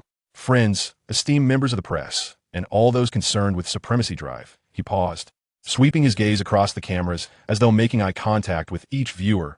Recently, I have encountered many intriguing opinions regarding a small company from Dragon Country and their, rather fascinating battery. The way he emphasized fascinating was laden with meaning. In the capital market, confidence is more precious than gold, and expectation management is paramount. When confidence teeters on the brink of collapse, the performance that convinces others of your unwavering strength becomes the most vital lifeline. It must be said that American capitalists are all born actors. Indeed, I have seen the data, remarkably compelling. Ma Yilong continued. His tone is relaxed, as if discussing a student's science project, akin to a bright pupil who has meticulously crafted a beautiful chemical masterpiece in the laboratory. However, I must remind everyone, there exists an insurmountable chasm between a laboratory's eye-catching samples and industrial-grade products that can safely and reliably support you and your family. Has its safety been validated? Can it guarantee stable output in temperatures plummeting to minus 40 degrees Celsius or soaring to 50 degrees? Has it endured millions of kilometers of real-world testing? Or its production costs at scale? 100,000 yuan per unit? Or a million? If so, who will bear the cost of such immature technology? Is it you, the viewers on the other side of the screen? A series of incisive questions struck at the heart of public doubt.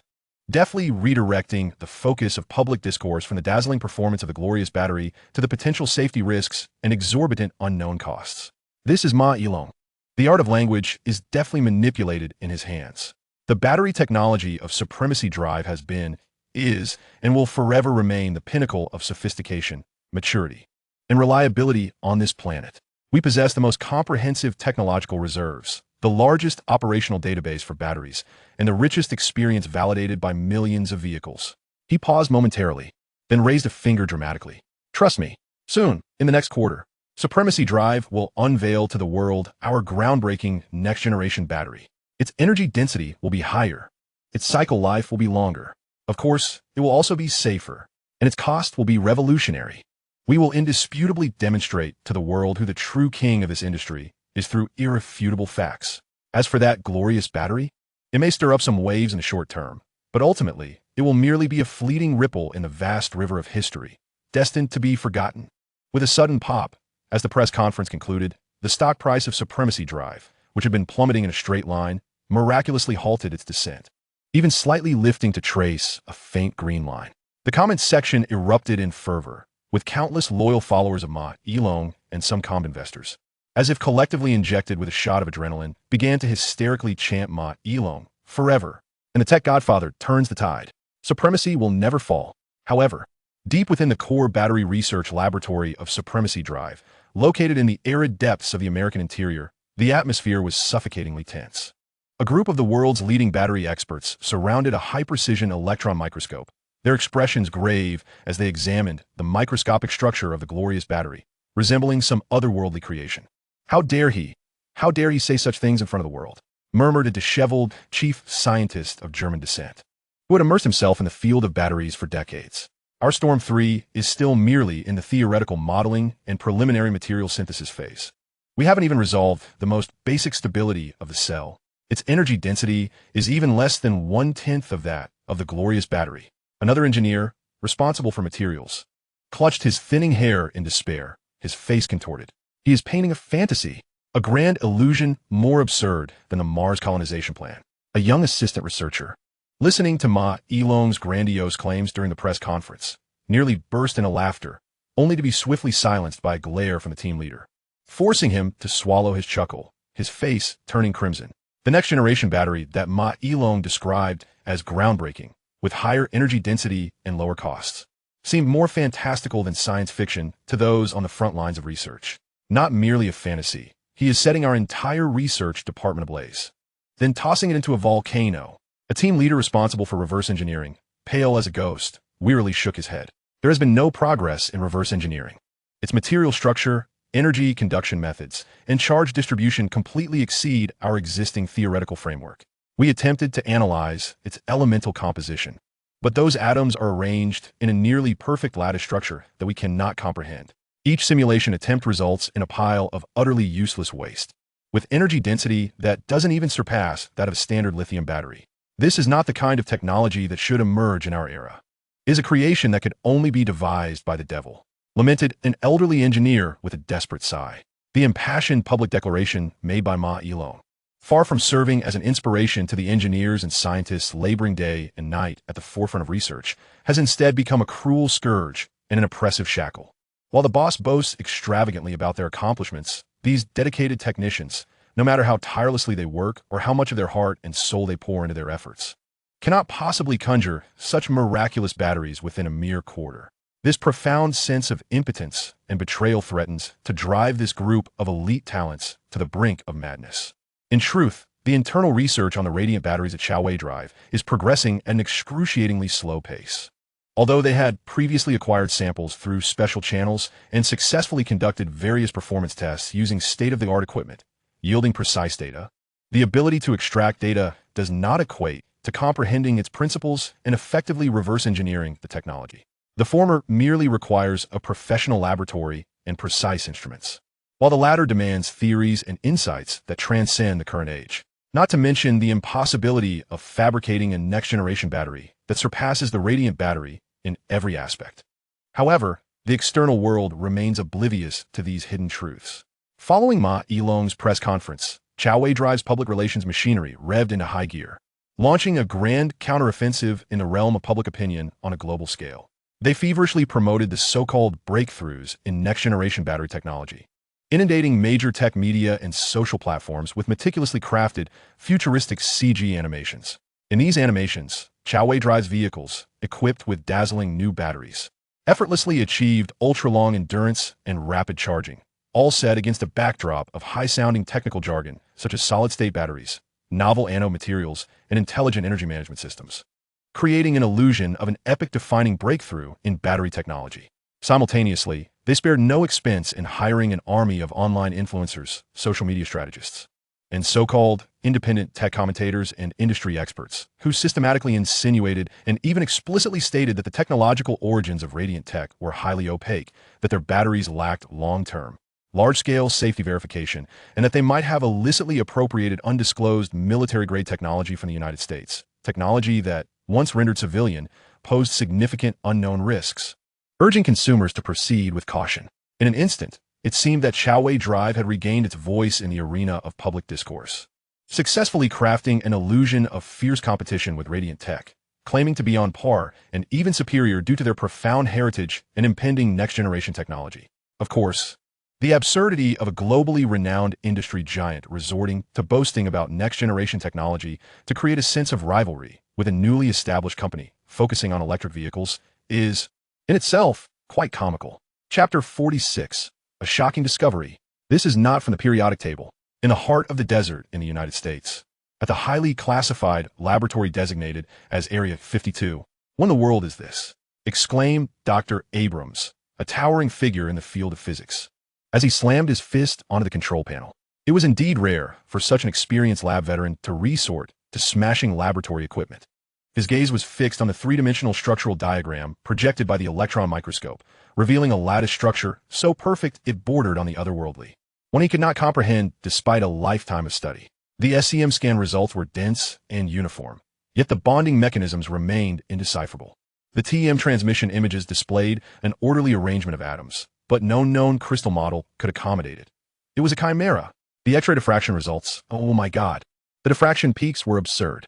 Half represented signals from recognizable conventional materials, while the other half resembled cryptic symbols emerging from the cosmic background noise. Previously, Chowei Drive had covertly acquired batteries from Radiant Tech's electric vehicles. However, with Chowei Drive's stock price plummeting, the ever-mischievous president could hardly let the opportunity slip by. Under pressure from the U.S. government, these batteries were handed over to official authorities.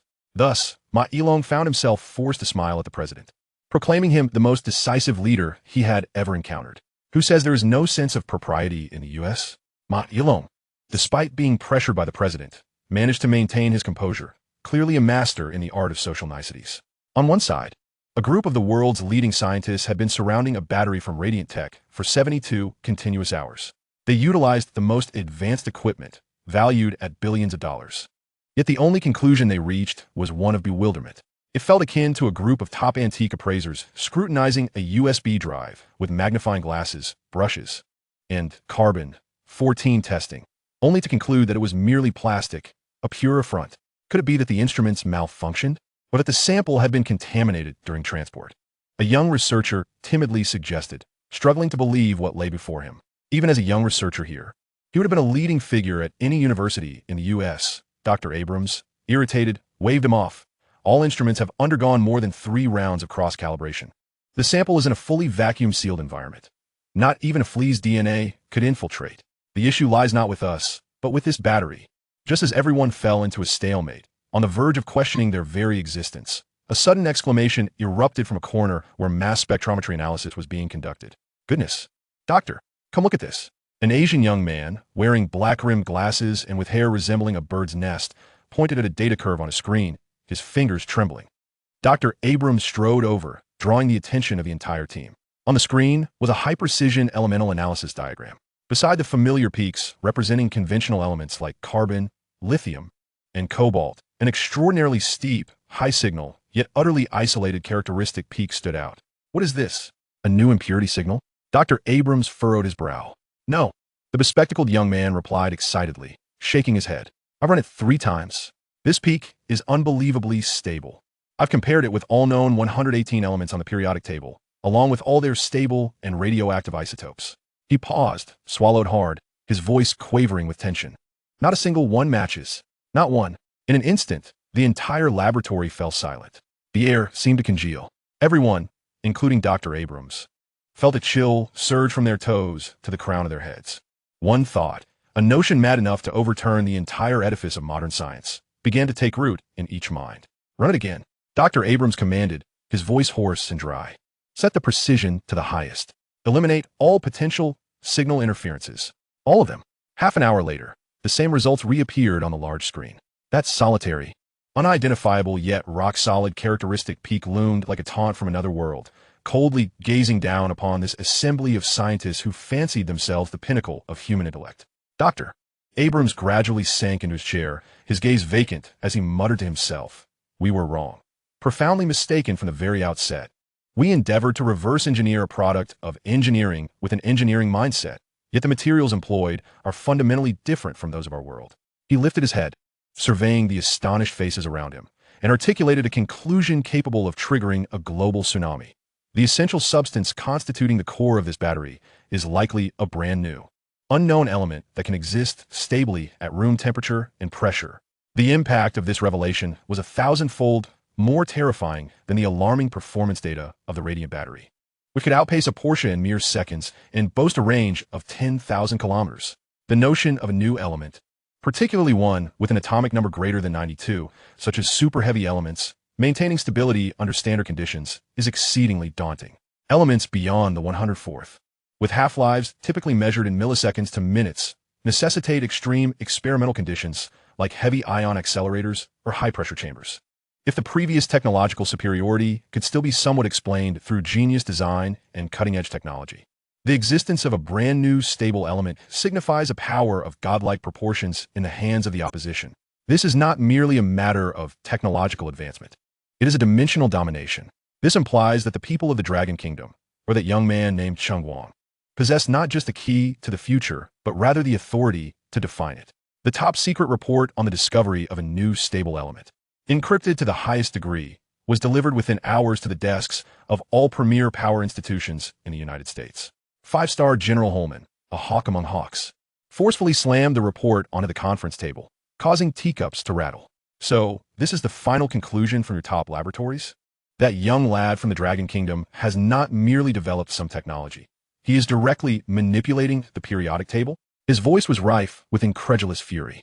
"General, this is currently the only plausible explanation," Dr. Abrams replied, his face pale. "This utterly undermines the foundations of our modern chemistry and physics. The rumored breakthrough of quantum chips from the Dragon Kingdom, we could still extrapolate with existing theories, but this strikes at the very roots.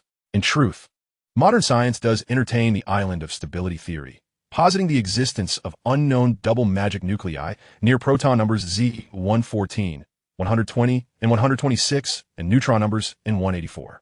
These super-heavy nuclei, due to the strong shell effect, suppress spontaneous fission and decay, potentially possessing half-lives ranging from minutes to millions of years. Yet, what is the reality? The United States attempted to synthesize element 114, FL, only to find its half-life to be a mere 2 seconds, drastically lower than the theoretical 108 years. What on earth is happening?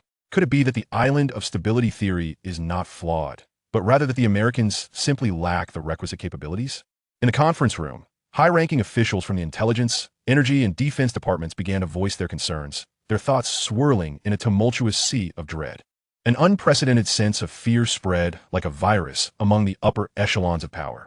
Yet, following this panic, a more naked greed emerged. A new element. One that could yield such terrifying energy density. Whoever masters it will unlock an entirely new technological era. Energy, materials, military, aerospace. Every domain will be irrevocably transformed. This holds strategic value far beyond that of nuclear weapons. In the United States, at the White House, President Goldilocks had just extorted a substantial sum from the superdimensional drive company and Ma Elon. Despite the humiliation, he still had to flatter President Goldilocks for his bravery and decisiveness. The sense of superiority he felt, knowing he could bully others while they were forced to smile, brought him immense satisfaction as he reveled in cigars and champagne. With his own company, he watched the stock price soar, humming a tune in delight. What is all this about radiant technology, Cheng Guang, superdimensional drive, and Ma Elon? Just a bunch of unsophisticated bumpkins who fail to grasp the nuances of capital games and public opinion warfare. A casual stroke of a pen or a few strategic moves could leave them utterly disoriented. At that moment, the director of the White House office presented him with an encrypted tablet. "Mr. President, our laboratory's preliminary analysis report has just come in." "Oh."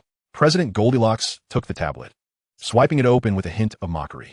"Let me see if our top team outshines that child's play of the superdimensional drive." As he quickly scanned the report, the initial content aligned with the intelligence he had received from other channels, revealing cold, unsatisfactory figures regarding energy density and cycle life. Data he could hardly comprehend. He feigned understanding, nodding as if no one could interpret the experimental report better than he, until he reached the final page. The bold, red conclusion struck him like a red-hot hammer into his very pupils. Based on high-precision mass spectrometry analysis of the core electromaterial, a strong, stable signal that cannot be correlated with any known elements or their isotopes has been detected. Preliminary conclusion. Its core composition very likely includes an unknown, entirely new element that can exist stably at room temperature and pressure. Radiant technology is at least 30 years ahead of the United States in battery technology. The Dragon Kingdom has mastered the next generation of battery technology. Clang! The tablet slipped from President Goldilocks' grasp, shattering upon impact with the floor. The color drained from his face within mere seconds, turning as pale as a sheet of paper. Even with his limited intellect, he could comprehend the final conclusion. Or perhaps the National Laboratory had long been aware of his lack of understanding, which is why they concentrated the essence of their findings onto the last page. Highlighted in red, the next generation of batteries, proving who the true sovereign is through facts. The bravado he had just displayed before Ma Elong now felt like a series of resounding slaps across his face. He had assumed he was in the ring with a formidable opponent, destined to emerge bruised yet victorious. But now he realized his adversary had not even entered the arena. They stood below, wielding an anti-material sniper rifle, the barrel aimed squarely at his head. This was not a contest. It was an execution, an indescribable, bone-deep fear and despair seized his heart in an instant. It was over for him. His company was finished. His approval ratings would plummet. His empire, built upon the sledgehammer of tariffs, now stood before this report like a sandcastle on the shore, ready to be obliterated by the wave known as the new element. After a prolonged silence, President Goldilocks picked up the red, buttonless phone on his desk. "In the kitchen, bring me a Coke." "Yes, definitely not a Pepsi, just a Coke." Chapter 47. The United States is aware. The Dragon Kingdom initiates the highest level of protection in the Dragon Kingdom. At a clandestine unit that does not exist on any map in the West, the core members of the Dragon Core Source Project, along with several national treasures in the fields of physics and chemistry, have gathered. Professor Lu Guqin, a scholar of genteel demeanor, now leaned heavily on the conference table, the veins on his hands prominently visible. Before him lay an intelligence summary that had just been relayed through the most clandestine channels, classified as top secret. The essence of this summary could be distilled into a single statement. Preliminary conclusions from the American laboratory suggest that the core material of the radiant battery likely contains an unknown element that exists stably at room temperature and pressure. "This is madness," a younger expert muttered, his face betraying a blend of exhilaration and fear. An unknown element existing stably at room temperature and pressure? This fundamentally disrupts our understanding of a long-term stability of new elements under such conditions. "Old Lu, can this intelligence be trusted?" An elderly academic with graying temples inquired, his voice quivering slightly. His doubts mirrored the collective sentiment of the room. The prevailing consensus within the scientific community of Blue Planet is that for a new element to exist stably at room temperature and pressure, it must simultaneously fulfill the criteria of nuclear stability, chemical inertness, and environmental compatibility. The boundaries of the periodic table represent the ultimate confrontation between nuclear forces and Coulomb forces. Yet, in practical experiments, nuclear deformation diminishes shell effects, and macroscopic droplet models supersede microscopic shell layer stability. Humanity has yet to discover a stable pathway that transcends this confrontation, relying instead on specially engineered laboratory conditions to momentarily synthesize new elements, which cannot truly be considered long-lasting. Lu Guqin inhaled deeply, lifting his head, his typically murky eyes appearing even more clouded at this moment. Regardless of its reliability, we must ascertain the truth with our own hands. Activate the highest authority. Allocate the latest batch of Radiant Battery Number 1. I shall personally lead the team to dismantle that battery, grind it to powder, and sift it atom by atom. With the command issued, The pinnacle of Dragon Country's scientific prowess sprang into action like a finely tuned war machine. Since Professor Liu reported the success of the Pear Mobile, his significance in the eyes of Dragon Country's leadership had only magnified, naturally bestowing upon him greater responsibilities and authority. This time, the target was not an enemy aircraft carrier, nor a satellite in space, but rather a mere electric vehicle battery. 3 days later, within the same classified laboratory, Professor Liu Guoqin appeared utterly drained, slumped in front of the instruments.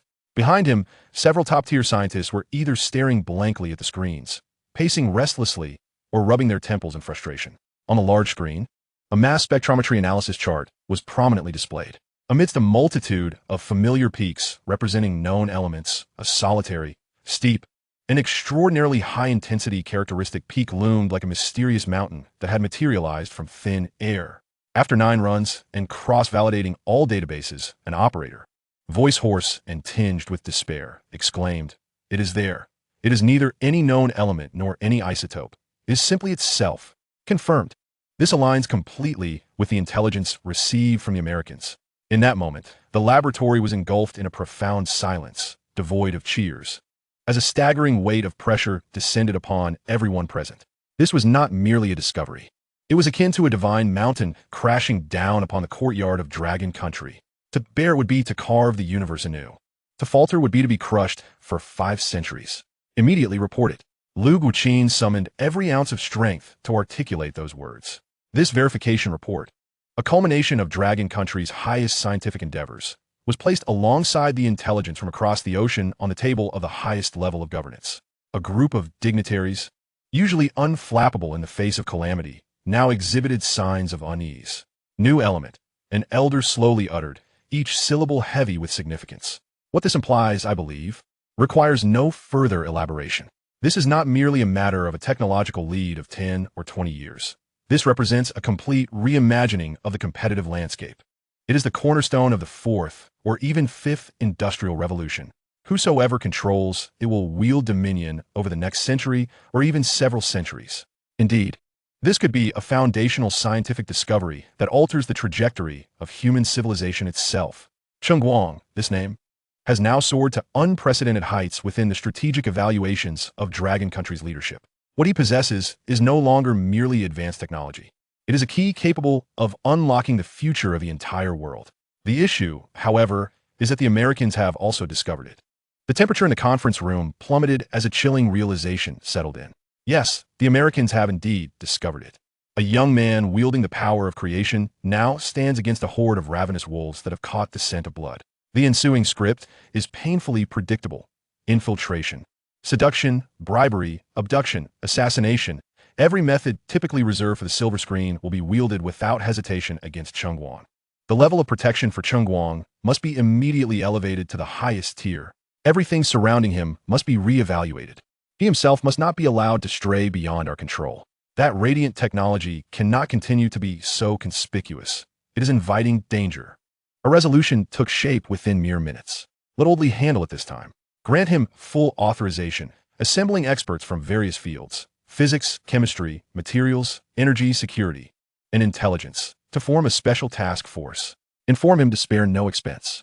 Chapter 48. State. Have you discovered a new element? The phone rang abruptly, and Cheng Guang pressed the answer button. Comrade Cheng Guang, this is Oldley. The situation is urgent. There are matters requiring your immediate cooperation with the organization. A car is waiting downstairs. This time, there was no pleasantry exchanged, indicating the seriousness of the situation. He hurried downstairs to find a black sedan quietly parked at the curb, the tinted windows obscuring the interior. The driver silently opened the back door. Cheng Guang donned his hood once more. As the car departed the city, Cheng Guang could not see but sensed that the direction was becoming increasingly remote, as the vehicle's motion grew noticeably more jarring. Ultimately, it halted before an even more fortified compound than any he had previously encountered. Upon removing his hood, he beheld towering walls, electric fences, and numerous sentinels standing resolutely with weapons at the ready. Cheng Guang was escorted through several heavy metal doors into a brightly lit conference room. At the long conference table, Oldley sat gravely at the head, flanked by several silver-haired elders, one of whom was Professor Liu Guoqin. Though Cheng Guang had never met him, such a renowned academic figure was impossible to overlook. Across the table sat several individuals clad in distinctive uniforms adorned with glittering insignia, their presence exuding an unmistakable authority. "Comrade Cheng Guang, please take a seat," Old Li gestured. Cheng Guang pulled out a chair and instinctively straightened his back. "The reason for your summons today pertains to a matter of fundamental national importance." Old Li wasted no time, addressing the gravity of the situation directly. "Through an in-depth disassembly and analysis of the battery from the glorious number 1 electric vehicle, we have made an astonishing discovery." Old Li paused momentarily, seemingly weighing his words. "Within the core materials of the battery, we detected an entirely new element, one that has never been recorded on Earth and can exist stably at normal temperature and pressure. Comrade Cheng Guang, we require your detailed explanation regarding the origin of this new element, its fundamental properties, and, most critically, its synthesis method." Cheng Guang's mind raced.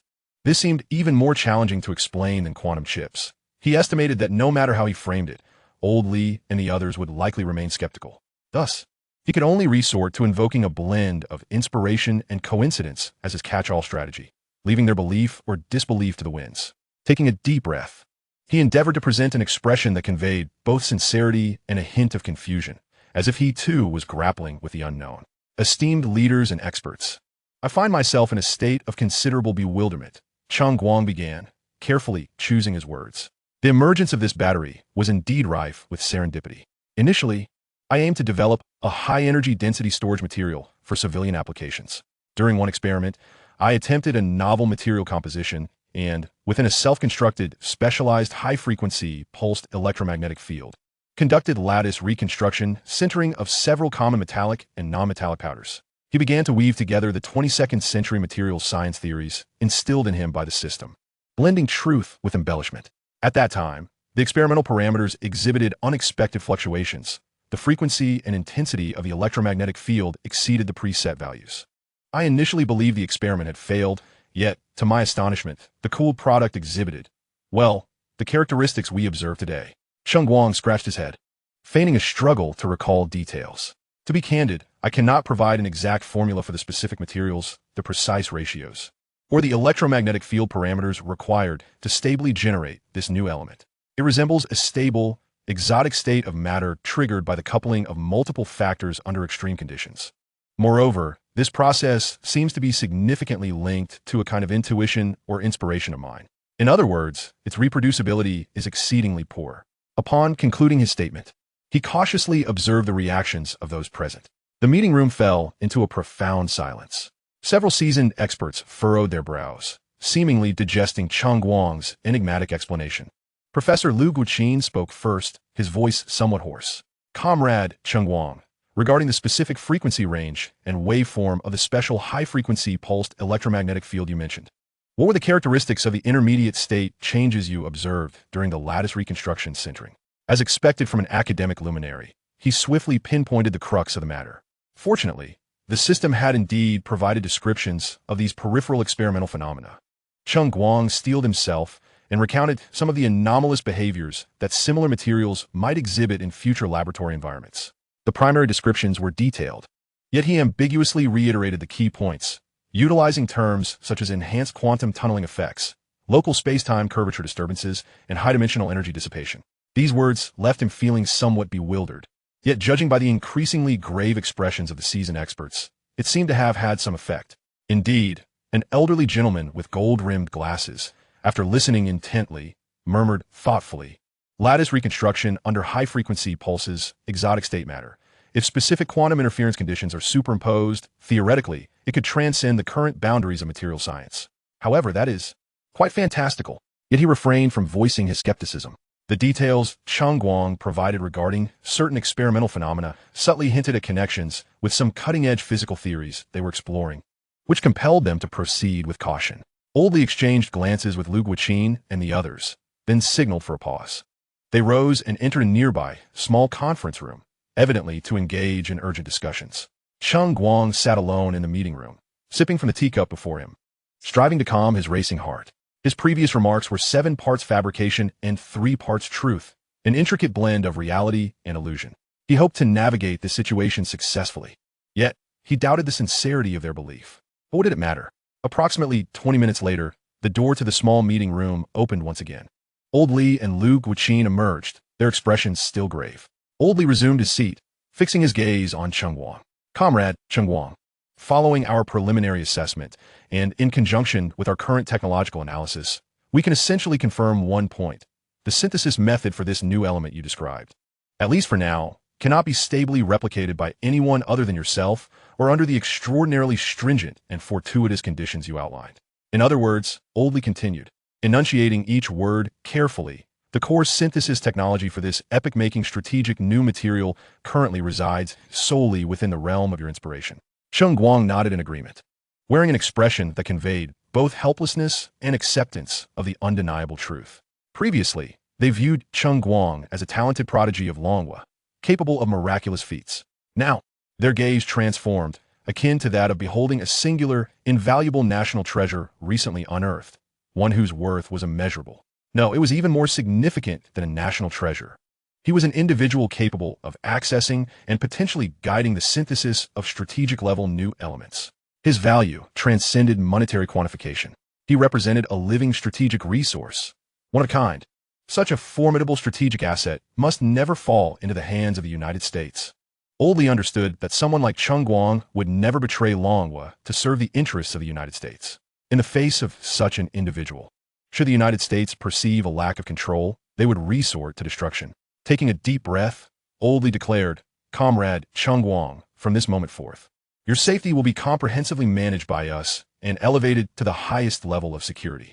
Simultaneously, all information regarding this new element, including your recent explanation, will be classified as a state secret. Cheng Guang nodded, I understand. Oldly regarded Cheng Guang with an intensity that conveyed not only unprecedented importance, but also a profound concern regarding this newfound unpredictability. After a moment's contemplation, he picked up the internal communicator on the table. Connect me to the security department. Yes, it's me. Initiate the highest level response for Comrade Cheng Guang's security plan. Codenamed Pillar. Chapter 49. Sigh. Yet again acquired. How much? 5 billion? Huh. After finalizing Cheng Guang's security plan, Oldly held a brief meeting with Lu Guoqin to confirm certain agreements. The door to the small meeting room swung open once more, and Oldly along with Lu Guoqin exited with solemn expressions. Comrade Cheng Guang. Oldly resumed his seat. Based on our recent preliminary assessment, we can essentially affirm one point. The synthesis method for this new element you describe, at least at this moment, cannot be stably replicated by anyone other than yourself or under the extraordinarily stringent and fortuitous conditions you outlined. Cheng Guang nodded in agreement, displaying an expression that communicated both helplessness and acceptance of an undeniable truth. Oldly officially announced, Comrade Cheng Guang, after thorough deliberation by the highest authorities, it has been determined that your development of the Radiant Series batteries, along with the innovative materials utilized in their frames, pertains to the core of our nation's security and the strategic development for the next century. Consequently, the relevant technologies must and can only be entirely controlled by the state. The state's endorsement is paramount. The system does not deceive me. Indeed, the stability of this pension must come from the nation. Observing Cheng Guang's remarkably composed demeanor, Oldly was momentarily taken aback. The psychological resilience of this young man surpassed his expectations. Clearing his throat, Oldly proceeded to unveil the proposal, assuring that the state would not allow any meritorious contributor to suffer losses. Regarding this technological acquisition, the state would provide you with a substantial compensation. He extended 5 fingers. 50 billion dragon coins. Even though Cheng Guang had prepared himself for this figure, his heart still raced upon hearing it. 50 billion. In cash. How much was the last quantum chip acquisition? Was it merely 1 billion? This represented an astronomical increase. This was, however, not entirely unexpected. If it were only 5 or 10 billion dragon coins, the American side could easily match that. But 50 billion? It wasn't that the Americans couldn't afford it, but rather that their inefficient and convoluted approval system meant they could not swiftly sanction such an amount. Moreover, with the corruption entrenched among various levels of Smith commissioners, to ensure that Cheng Guang actually received 50 billion, the Americans would likely need to authorize 200 billion dragon coins, further extending the process. Dragon Nation consistently outmaneuvers in critical areas due to its efficient decision-making capabilities, acting decisively when the time is right without hesitation. However, reflecting on his previous acceptance of 1 billion for the Pear Phone, Cheng Guang felt a pang of regret. Yet at that moment, the state may not have fully grasped the potential, and now it was unequivocally confirmed. They acted decisively, and it was indeed a fair deal this time. Furthermore, Oldly interrupted Cheng Guang's reverie. In recognition of your extraordinary contributions to the state, we shall secretly bestow upon you the honorary title of Strategic Cornerstone Contributor of Dragon Nation. Additionally, building upon your role as a specially appointed scientific advisor to the state, you will be granted direct access to participate in the highest-level national research projects, along with the ability to mobilize corresponding resources within a specified scope. This transcends mere monetary compensation. This effectively granted him a ticket to the most critical research domains of Dragon Nation. Lastly, Old Li's tone grew increasingly solemn as he introduced a novel form of compensation. The state commits to granting you a permanent 3% dividend right on all civilian commercial profits generated by this new elemental technology. Permanent dividend rights. At this juncture, Cheng Guang was genuinely taken aback. This was no longer a one-time buyout. He was being irrevocably tethered to the chariot of Dragon Nation's future technological advancement, becoming a unique stakeholder in this great vessel. In retrospect, during the quantum chip acquisition, the higher-ups of Dragon Nation may have regarded it as a stroke of luck, offering generous compensation in a prestigious position, perhaps not anticipating further accomplishments from Cheng Guang. Typically, a scientific titan achieves one groundbreaking success in their lifetime, sufficient to secure their legacy. However, the new element and the radiant battery made the state acutely aware that he was, in fact, a once-in-a-millennium prodigy, a pivotal key to the rejuvenation of Dragon Nation. This acknowledgement bore weight far exceeding that of 50 billion dragon coins, embodying greater foresight. I agree. Cheng Guang solemnly nodded. Excellent. Old Li retrieved a document from his briefcase, enveloped in a deep crimson cover, its thickness comparable to that of a brick-sized dictionary. This is the highest state secret lifetime confidentiality agreement. Old Li slid the document before Cheng Guang. It is far more stringent than the one you signed previously, he added with a hint of apology. The contents of the agreement encompass not only the new element and battery technology, but also our discussions today, the identities of all attendees, and the specific details of the compensation, all classified as top secret. The confidentiality extends globally and is perpetual. Any form of disclosure will be prosecuted as a threat to national security. Old Li paused and continued. The agreement even stipulates various scenarios you may encounter in your future research and commercial activities, along with corresponding contingency plans and reporting processes. In essence, your future will be deeply intertwined with national strategy. Nearby, a competent lawyer appointed by the state began to meticulously interpret the agreement for Cheng Guang, who listened attentively. He understood that signing this document meant he would irrevocably become the custodian of Pandora's box, safeguarded by the entire apparatus of the state. Half an hour later, in the presence of the lawyer, Cheng Guang took up the pen and solemnly inscribed his name at the end of the agreement. Comrade Cheng Guang. Old Li rose and approached him, placing a reassuring hand on his shoulder. Our Dragon Nation, from its impoverished beginnings to this day, has never relied on anyone's charity. When the Americans threatened us with nuclear weapons, we tightened our belts and made our own. When they blocked our technology, we relied on abacuses and hand-crank calculators to launch satellites into the sky. Old Li's voice, though not loud, resonated with strength. We do not fear any threats, nor do we shy away from difficulties. For at every critical juncture, there are unsung heroes like you, standing resolutely on the unseen front lines for this nation and for the 1,400 million compatriots. You can rest assured, the state will never forget you. Whatever you need, whatever you lack, whatever you wish to pursue, just speak up. We are your most steadfast support. This impassioned address stirred a wave of warmth within Cheng Guang. He nodded gravely. Just then, Old Li picked up the encrypted communicator on the table and dialed a number. It is I. Inform the team that the Longxin Union Project Group is to be immediately expanded and upgraded to the Longyuan Engineering Special Group. Order the immediate formation of a top-tier interdisciplinary team with the utmost priority to fully engage in researching the properties of the new element, exploring its applications, and attempting to decipher its synthesis pathways. Old Li's voice was imbued with undeniable resolve, echoing the fervor of his youth. Meanwhile, a familiar mechanical voice resonated in Cheng Guang's mind at the opportune moment. Ding! Detection indicates that the host has successfully completed a significant asset disposal once again. Pension reserves have markedly increased. Congratulations, host. Your retirement life security level has been elevated. Achievement unlocked. National level supplier. Reward. Advanced permissions to the system mall have been unlocked. According to the 22nd Century Retirement Life Quality Enhancement Guide, version 35, it has been detected that your current wealth level has significantly exceeded limits. To match your esteemed status, the system strongly recommends acquiring a private island or a large estate to enjoy a serene and pleasant retirement life. With the technical and compensation agreements finalized, Oldly handed Cheng Guang a cup of hot tea, stating, "Comrade Cheng Guang, there is one more matter that may require your assistance." Cheng Guang held his teacup, his eyelids barely lifting, but his mind was already aware of the unfolding situation. The familiar formula, the familiar flavor had arrived.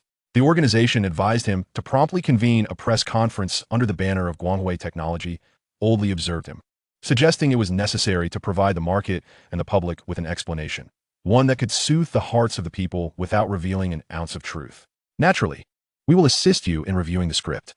Cheng Guang internally acknowledged this. Well, after all, the pension they provided was indeed substantial. It is only sensible to perform one's duties for compensation. He now considered himself semi-official external personnel, and in serving the state, one must adhere to its regulations. He nodded, understanding that it was indeed a matter of professional alignment. Oldly paused, puzzled by what he meant by professional alignment. Cheng Guang mused to himself. Isn't it a matter of professional alignment? The last press conference for Li Z Mobile announced its discontinuation, and now the Guanghui Electric Donkey would follow suit. He might just be the CEO in the entire Dragon Country most adept at holding closure announcements. Was this fortune worth having? Although he had internally grumbled about this matter hundreds of times, Cheng Guang steeled himself for the task ahead. He understood well that he alone must shoulder this burden. It would be unthinkable for the state to issue a red-headed document stating, "We have requisitioned the battery technology of a private enterprise because it is too outstanding." Everyone disperse. The imagery was too beautiful to contemplate. The atmosphere at the press conference was even more extravagant than during the previous Li Z Mobile event. The venue was packed with people, a sea of cameras and microphones creating a suffocating crowd, the flashing lights dazzling enough to blind anyone. Nearly every major media outlet's logo could be found here. One might mistakenly believe an international superstar had landed. Of course, Cheng Guang's influence was hardly inferior to that of any sports star. Everyone craned their necks, resembling a flock of hungry chicks, awaiting Cheng Guang to dispense the first morsel of information. After all, the Guanghui #1 had led a rather ordinary existence in its early days, only to soar to remarkable heights thereafter. The transformation from industrial waste to terrestrial flying vehicle occurred in less than a week. Now, was this miraculous vehicle, capable of outrunning high-speed trains and boasting a near 10,000-kilometer range, to be discontinued? Speculation ran rampant. The theory of technical defects was the most popular. Surely the battery was unstable, and running it faster might lead to catastrophic explosions. This was irresponsible to consumers. The conspiracy theory followed closely. It must be the commercial hegemony of the United States. They cannot stand to see the Dragon Country prosper, using supply chains to strangle us. Even some eccentric science enthusiasts online were analyzing with apparent expertise. I suspect the quantum locking effect of the materials has deteriorated, leading to structural instability at high speeds. It sounded profound, yet it was utter nonsense, though many were convinced. Cheng Guang stepped onto the stage, gazing out at countless pairs of eyes, took a deep breath, and revealed a complex expression mingling fatigue, helplessness, and a faux smile. "Good afternoon, esteemed media friends and those following Guanghui Technology." He paused, ensuring he hadn't stumbled over his lines. Following the reviewed script, he recited each word. "First, I would like to express my gratitude for the overwhelming support of Guanghui #1. However, I must solemnly announce a decision. Due to significant technical upgrades required by the company and major adjustments to our critical supply chain facing unforeseen circumstances, Guanghui Technology has decided to indefinitely suspend the production and sale of the Guanghui #1 electric assist bicycle effective immediately." As his words fell, the reporters in attendance seemed to have been triggered by some unseen switch. Countless arms shot up, questions raining down upon Cheng Guang like a torrential downpour. "Mr. Cheng, what does the technical upgrade specifically entail? Is it the battery technology or the frame materials? What adjustments to the supply chain? Which aspect is affected? Is it related to the superdimensional drive or the sanctions from the United States? Please respond directly. Is the true reason for the suspension due to a fatal safety hazard in the batteries? Are you deceiving consumers?" A blonde, blue-eyed Western journalist sharply questioned in heavily accented Dragon Country dialect, the microphone nearly poking Cheng Guang's face. "Has the state intervened in the suspension? Has Guanghui Technology been taken over by the military?" Another question was even more probing. Cheng Guang felt like an NPC under siege, surrounded by numerical monsters from all directions. Internally, he was exasperated. Supply chain adjustments? Indeed, the suppliers have shifted from a few factories to the entire nation. ISNT, that a significant adjustment? Technical upgrades? Yes. From civilian to national strategic level. ISNT, that quite the iteration? But all he could manage was to engage in a monotonous response. Regarding technical details, they involve core company secrets and future strategic layouts, which I cannot disclose at this time. We are a company responsible to our products and consumers. And this production suspension is based on such considerations. Please allow us some time and space for internal adjustments. Thank you. His answers were standard, hollow, akin to a fluffy cloud, lacking any force and failing to satisfy anyone as curiosity. The reporters were evidently unconvinced, and the order of the venue descended into chaos. At that moment, a bespectacled male reporter in the crowd shouted, "Mr. Cheng, does your statement imply that this strategic pause is aimed at consolidating efforts to develop a next-generation product with superior performance and advanced technology? Is this not a calculated measure to achieve a leapfrog in international technological competition?" Upon hearing this question, the cacophony in the venue seemed to hit a pause button. Everyone was left in stunned silence. Indeed, from another perspective, this could be interpreted as a common tactic in the tech sphere of holding back a significant reveal. Wasn't it just after discontinuing Li Z Mobile that the Guanghui #1 electric bicycle emerged? Cheng Guang, upon hearing this, felt inclined to commend the reporter. Truly, a kindred spirit. The angle of inquiry was masterfully astute, akin to a top-tier strategist. In this age, journalists had taken to self-strategizing and self-interviewing. Seizing this opportunity, he allowed a hint of acknowledgement and mystery to seep into his previously heavy expression. The audience strained to guess, while Cheng Guang and the clandestine team of Old Li observed their analyses, which strayed far from the truth, and internally they could only think. Carry on. This sensation was akin to a player with full map access observing a group of novices navigating through the fog of war, testing wits. The press conference hastily concluded, and amidst a throng of security personnel, Cheng Guang almost scrambled through the crowd and into the waiting car. He plopped down, exhaling deeply, feeling as though he had performed a one-man show for over an hour, more exhausting than running 10,000 kilometers. As the car door shut, sealing out all external clamor, the driver silently started the vehicle. Cheng Guang leaned back against the seat, closed his eyes, and donned a sleep mask. His phone vibrated, an incoming message from Old Li. Cheng Guang merely pushed the mask up to his forehead. The press conference went well. You worked hard. The ROC security team is now in place. Next, let us meet with the colleagues from Longyuan Engineering. Chapter 50. A turn of events? The downgraded Guanghui electric bicycle returns by imperial edict. Everyone, here is the situation. The elder quickly extinguished his cigarette, but yet within a certain confidential meeting room in the Dragon Country, smoke still swirled. The super battery, or that battery containing new elements, was a double-edged sword. In the hands of the Dragon Country, it could cleave a path to national rejuvenation, but could also sever our own necks. Although Guanghui No. 1 has been announced for suspension and is likely to be recalled, the battery industry is a significant sector for the Dragon Country and must be approached with caution. Seated across from him was a gray-haired economic advisor who adjusted his spectacles and spoke candidly. Sir, if I may be so bold, I oppose a direct cessation of operations. Our concealment does not guarantee that others will remain stagnant. In 5 years, or at most a decade, the United States and Europe will undoubtedly overcome their current technological bottlenecks. At that point, we would be recklessly discarding a precious first-mover advantage. A middle-aged man in the room immediately countered. Old Joe, you're speaking from a position of comfort. Are we to expand this technology on a massive scale? What about upgrading the national power grid? What will happen to the millions of petrochemical workers and those battery factories that have just invested hundreds of billions of dragon coins? Are we to let them go bankrupt? Have you considered the magnitude of social upheaval this would incite? Such upheaval is temporary. Development is eternal. You are wagering the stability of our nation on an uncertain future. The voices of contention rose and fell, each participant representing significant interests and considerations. This was markedly different from the episode with the quantum chips from Pear Mobile.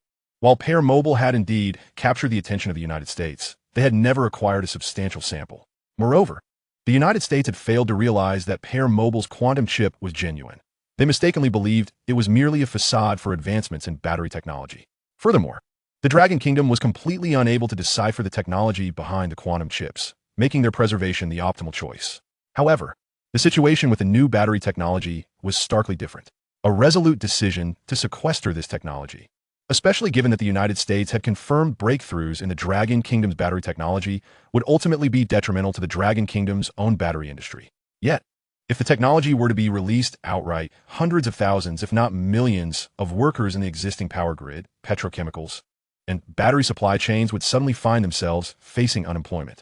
This would not constitute an industrial upgrade, but rather an industrial shock. Such a powder keg was not to be ignited by anyone.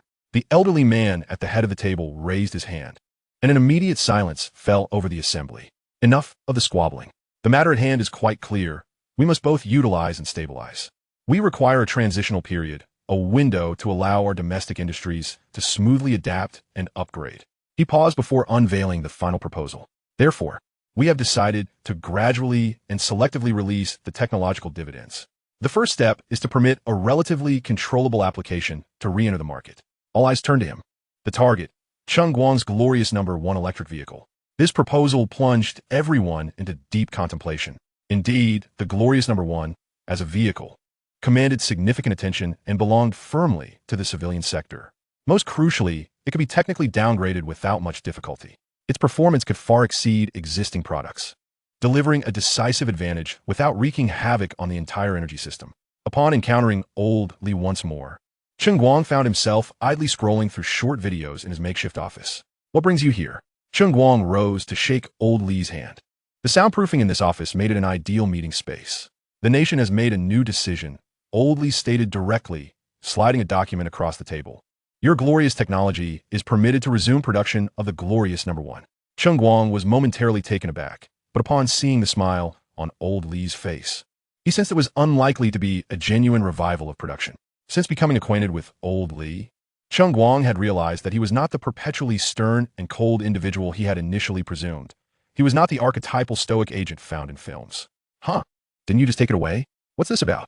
Cheng Guang feigned ignorance. Production is resuming, but not entirely, old Li chuckled, pointing at the document. It must be a downgraded version. Cheng Guang quickly scanned the document. The stipulations were exceedingly detailed. The energy density of the battery had to be significantly reduced from a shocking capability of running 10,000 kilometers to a practical range of 500 to 800 kilometers. Furthermore, in external communications, it could only be marketed as having a range of approximately 300 kilometers. This was also to provide a humane space for some enthusiasts within the Dragon Kingdom to engage in DIY tinkering. The frame materials, strength, and craftsmanship had to be simplified, prohibiting the use of those bizarre alloys containing new elements. The efficiency of the motor had to be appropriately lowered. Most critically, all core components must be produced in state-designated factories with stringent security measures, subject to oversight from government-appointed technical and safety regulators. Upon finishing the document, Cheng Guang understood the larger game at play. The state was strategically maneuvering, using this ace to deter foreign ambitions of outright technology theft while allowing domestic industries the time needed to catch up and adapt. Although Cheng Guang understood that this deterrent would not completely extinguish the ambitions of entities like the United States, it would suffice to reignite internal disputes among their factions, thus buying valuable time. I agree, Cheng Guang stated decisively, albeit with conditions. Old Li raised an eyebrow. Speak. First, I wish to retain the right to progressively unlock certain performance features through OTA upgrades or new model launches. You cannot impose a blanket restriction that closes off all avenues. This was a prelude for future developments. Old Li pondered for a moment before nodding. Secondly, for the approval of the supply chain and various production qualifications, the state must intervene and grant me a green light. I do not wish to waste time on trivial matters. Agreed, Old Li responded with equal decisiveness. Even without Cheng Guang's insistence, the Dragon Kingdom had already intended to proceed in this manner.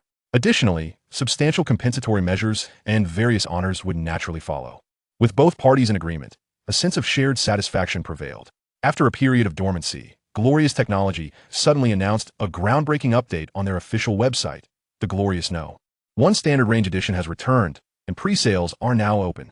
The announcement was worded with great caution, emphasizing the thoroughly optimized battery system that offered stable and reliable urban commuting range, officially claiming a range of 300 kilometers. It also highlighted the newly designed lightweight, high-strength chassis and a price slightly lower than the previous version, yet still not inexpensive. The comments section remained a mixed bag, as was customary. However, many comments expressed a sense of elation upon the return, only to feel disillusioned upon seeing the specifics, leading to a flurry of disgruntled remarks. Laughable. The king returns? More like the bear crawls back. I told you the previous version had major technical flaws. Now they're admitting it. Downgraded. Range slashed from 10,000 kilometers to 300? Was that done with a fire axe? They've hacked off the ankles. Such a significant reduction. Yet the price remains so high. Anyone who buys this is a fool. Ma Yilong, CEO of Superdimensional Drive, even took to his social media with an acerbic tone. I'm delighted to see that some enterprises have finally embraced science, no longer deceiving consumers with hazardous laboratory concoctions. 300 kilometers. Now, that's an honest figure, implying that glorious technology had previously engaged in deception. The first batch of users receiving the downgraded version, along with reviewers, began testing the vehicle. Brothers, we have a situation, exclaimed a prominent digital influencer during a live stream, riding a brand new glorious number 1 standard range edition. With the odometer already reading 488 kilometers, the battery display showed an impressive 15% remaining. Am I dreaming? Wasn't it supposed to be 300 kilometers? 488 kilometers and still with power? Isn't it a breeze to reach over 550 kilometers? Ollie, are you cheating? Did you secretly recharge midway? Ollie roared into the camera. Cheat? Not at all. I've been live streaming the entire time. Haven T slept for over 10 hours and even used a bottle for the restroom. This machine is truly astounding. He suddenly twisted the throttle, and the little electric steed surged forward with a whoosh, its power response and smoothness eclipsing all other brands of electric bikes in his garage. Acceleration, climbing, and riding quality, all at a top-tier standard. The frame is rock solid, not a hint of instability. Similar review videos sprouted like mushrooms after rain, all astonishingly unanimous. Rated for 300 kilometers, yet real-world range exceeded 500 kilometers, with extreme tests even approaching 600 kilometers. The public opinion swiftly reversed. Those who had previously criticized the most vehemently now praised it fervently. I was wrong, I apologize. Glory Technology, I am sorry. This isn't about downgrading. This is humility. Over 500 kilometers of range is still considered a standard version. What do the vehicles from other manufacturers call themselves? The crippled version? This is the true essence of an electric vehicle. All other manufacturers, one and all, are simply trash. Glory Technology, forever our deity. Within just 24 hours, orders for the Glory number 1 standard range version saw exponential growth. The official pre-sale page crashed repeatedly under the overwhelming demand, and factory production capacity was instantly maxed out. Yet it still couldn't keep up with the avalanche of incoming orders. The phenomenon of a vehicle being hard to come by was once again in full swing. Countless scalpers took notice, with second-hand prices even witnessing outrageous markups. Meanwhile, at the headquarters of Superdimension Drive in the United States, Ma Yilong stared blankly at the sales data and review reports on the screen. His face alternated between crimson and pallid. His earlier derisive remarks about Glory Technology safety, mass production capabilities, and technological backwardness were now captured in countless screenshots by global netizens, turning into endless memes flooding his social media account. Ma Yilong mused. When I said 300 kilometers, was I referring to the endurance of my intelligence? Hilarious. The top-notch battery technology of Superdimension Drive can't even surpass the youthful version of Longwa's electric steed, a classic retrospective of returning to science. Ma Yilong felt as though an invisible hand was mercilessly slapping his face, resonating painfully. The grand lies he spun to reverse the stock price now appeared so feeble and absurd in the face of the dimensional onslaught from Glory number 1 standard range version. He abruptly slammed the tablet on his desk to the ground. Damn it! Cheng Guang shut down the backend data stream that continuously scrolled upward, having already surpassed 7 figures in order volume. Just then, a new meme of Ma Yilong, edited to look like a clown, popped up on his phone screen. Chapter 51. Distorted Consumption Mentality? A mountain youth actually bought an exorbitantly priced Glory electric steed on installments. The Glory number 1 downgraded version continued to sell like hotcakes. But suddenly a post erupted online, skyrocketing to trending status. Distorted consumption mentality? A mountain youth actually bought an exorbitantly priced Glory electric steed on installments. Accompanied by images, the article's protagonist appeared to be a youth no older than 16 or 17. The background of the photos depicted a dilapidated mud brick house, and the boy, with dark skin, donned faded old clothing. He was tenderly caressing a brand new Glory number 1 standard range version, his face displaying an incongruous joy. The informant claimed that the boy named Wang Xiaoshu came from the poorest mountainous region in western Longhua and had exhausted all of his family's savings. Even then, he still resorted to installment payments to make the purchase. It should be noted that buying on installments typically incurs interest. One wonders, does this child even understand that installments come with interest? And all this just to buy such a luxury electric steed? How utterly inconsiderate of his family's financial situation. Is he out his mind? A child from a poor mountain village buying such an expensive electric steed? A blatant display of vanity with such family conditions. Purchasing such an expensive electric steed? It's sheer vanity. The second best fruit phone? Who would have thought Cheng Guang would follow in the footsteps of the fruit company? He has been thoroughly brainwashed by consumerism. Is he using his parents' hard-earned money to buy toys? I earn 8,000 long coins a month and still hesitate to purchase the glory number one. What right does a village child have? This is a typical case of being corroded by consumerism. What do his parents think? They don't even keep an eye on him? A spendthrift like this will surely amount to nothing in the future. I suggest Glory Technology blacklist such users. They're simply tarnishing the brand's image. The incident's intensity even caught the attention of the state media. Long news. Senior reporter Lin Xiaoran furrowed her brow as she observed the venomous comments online. She decided to visit the site and shoot a documentary short to uncover the truth. Under the lens, the reality unfolded in a heart-wrenching manner. Wang Xiaoshu's village nestled deep within the mountains. The only access to the outside world was a 50-kilometer winding dirt road, riddled with potholes. Narrow enough for only one vehicle to pass, with a precipice just beside it. Lin Xiaoran's off-road vehicle navigated the treacherous path with trepidation. How do you usually get out of here? Lin Xiaoran asked Wang Xiaoshu, who was beside her. The boy's dark face bore an unsettling calm beyond his years. We used to rely on motorcycles, but they can't carry heavy loads, and the slopes are too steep. They slip when fully loaded. Then we got this vehicle. In a shabby main room, Wang Xiaoshu's grandmother lay on the bed, coughing incessantly. Facing the camera, the boy's previously calm face flushed for the first time. His eyes glistened with tears, his voice quivering yet resolute as he explained, I sent you a toy. It's the lifeline of our family. You've seen the slopes here. Motorcycles can barely haul a bit of rice and flour without slipping. And other brands of electric steed can't even ascend when empty, running out of power midway. Only this one, only the Glory number one, can glide up effortlessly. It still has power left after multiple trips. The Longwood government provided my grandmother with free medicine, but the town officials can't deliver it. The road is too treacherous. I struggle to walk it, let alone them. They can only wait for us to go to town to fetch it ourselves. I've calculated it. A single charge is enough for dozens of trips to town to buy medicine for my grandmother, and I can earn some money delivering goods back. It saves so much compared to my father's old gas-burning motorcycle. This calculation is worth it. Once the documentary short was released, the online discourse did a complete 180. Those who had previously criticized the harshest were now silent. The comments overflowed with apologies and admissions of superficiality. I was wrong. I apologized to my family for my previous remarks. It turns out the fool was me. I thought he was vain, but he was fighting for survival. A 50-kilometer winding road terrifies me to drive, yet this child rides back and forth on an electric steed. I truly.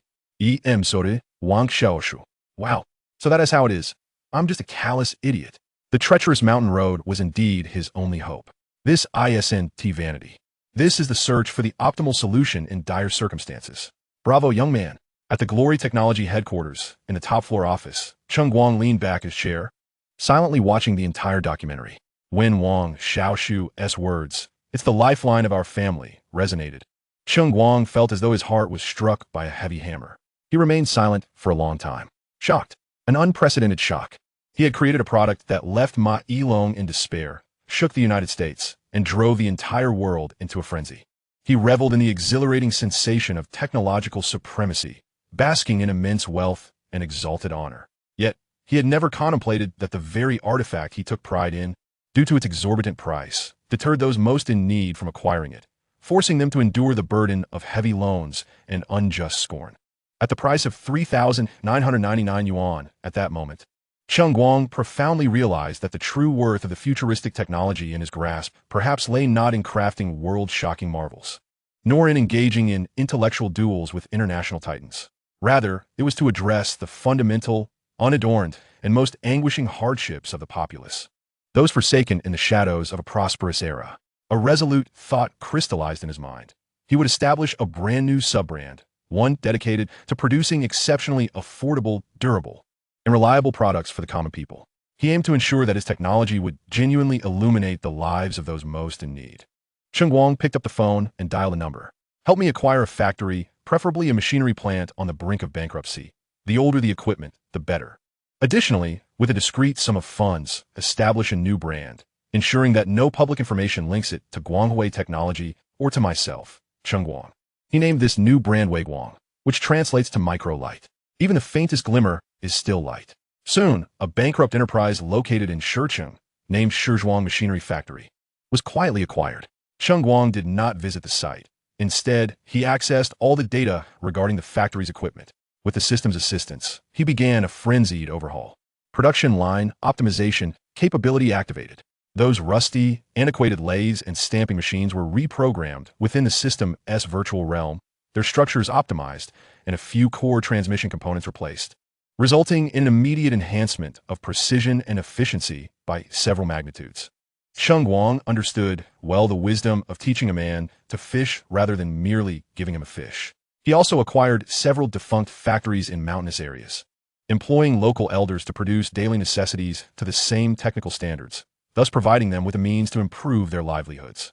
Moreover, transportation costs, a significant burden, were alleviated through local production, allowing Weiguang products to be offered at reduced prices. Next came product design. The first product was an extraordinarily simplistic electric bicycle. Unlike Guangwei No. 1 or its stripped-down variant, this Weiguang electric bicycle lacked flashy aesthetics and intelligent features, focusing solely on durability and affordability. The battery was a significantly downgraded version of the ultra-power battery technology, with energy density slashed to an astonishingly low level. Yet, in exchange, it boasted an extraordinary cycle life and an inconceivably low manufacturing cost. The frame was constructed from the most ordinary Q235 steel. But under this special heat treatment process provided by the system, the strength and toughness of this inexpensive steel surpassed that of many so-called specialty alloys on the market. Finally, the sales strategy. Cheng Guang made a decision that left all marketing personnel bewildered. He abandoned all online channels. No online stores, no live-stream selling, not even a presence on an official website. The product would only be distributed through hardware stores, agricultural supply stations, and convenience supermarkets in the most remote towns across the nation, ensuring it reached only those who truly needed it, without falling prey to scalpers or urban curiosities. The first batch of Weiguang electric bicycles was discreetly transported to thousands of remote towns in the western and northern regions of Longhua. Its price left all first-time distributors in disbelief, 199 long coins. Cheng Guang employed various strategies to compel distributors to sell at this price, preventing them from hoarding or marking up the cost. However, despite the well-conceived anti-scalper and hoarding strategies, when these bicycles were placed on the shelves, the anticipated rush did not materialize. Villagers surrounded the archaic, even somewhat unattractive electric bicycle, their faces etched with skepticism and disdain. 199? Are you kidding? This thing is cheaper than my handcart. It must be some sort of deceptive tin junk. I doubt it could last 2 miles before falling apart. Boss, don't stock this garbage. It's a scam. The product languished in obscurity. After about a week, in a remote mountain village in western Longhua, village chief Wang Dashan wore a furrowed brow. The village's sole mule, used for transporting goods to the town, had died the previous night. For a small village reliant on foot travel in the mountainous west, this was akin to the sky collapsing. Vehicles could neither enter nor exit on those treacherous roads. In desperation, Wang Dashan noticed the overlooked Weiguang electric bicycle in a corner of the agricultural supply station. He hesitated at the absurd price, but recognizing the urgency, he decided to take a chance, using the last of the village's collective funds to purchase the vehicle. Upon returning to the village, without a moment's hesitation, Wang Dashan loaded 2 hefty bags of fertilizer, weighing several hundred pounds, onto the bicycle's rudimentary yet sturdy rear rack. Taking a deep breath, he mounted the bike and boldly set off along the perilous mountain road, which even tractors struggled to navigate. The motor emitted a steady, low hum. This inexpensive electric bicycle, laden with hundreds of pounds of cargo, ascended the nearly 30-degree incline without a hint of instability. The tires gripped the ground resolutely, moving steadily upward with an unwavering demeanor.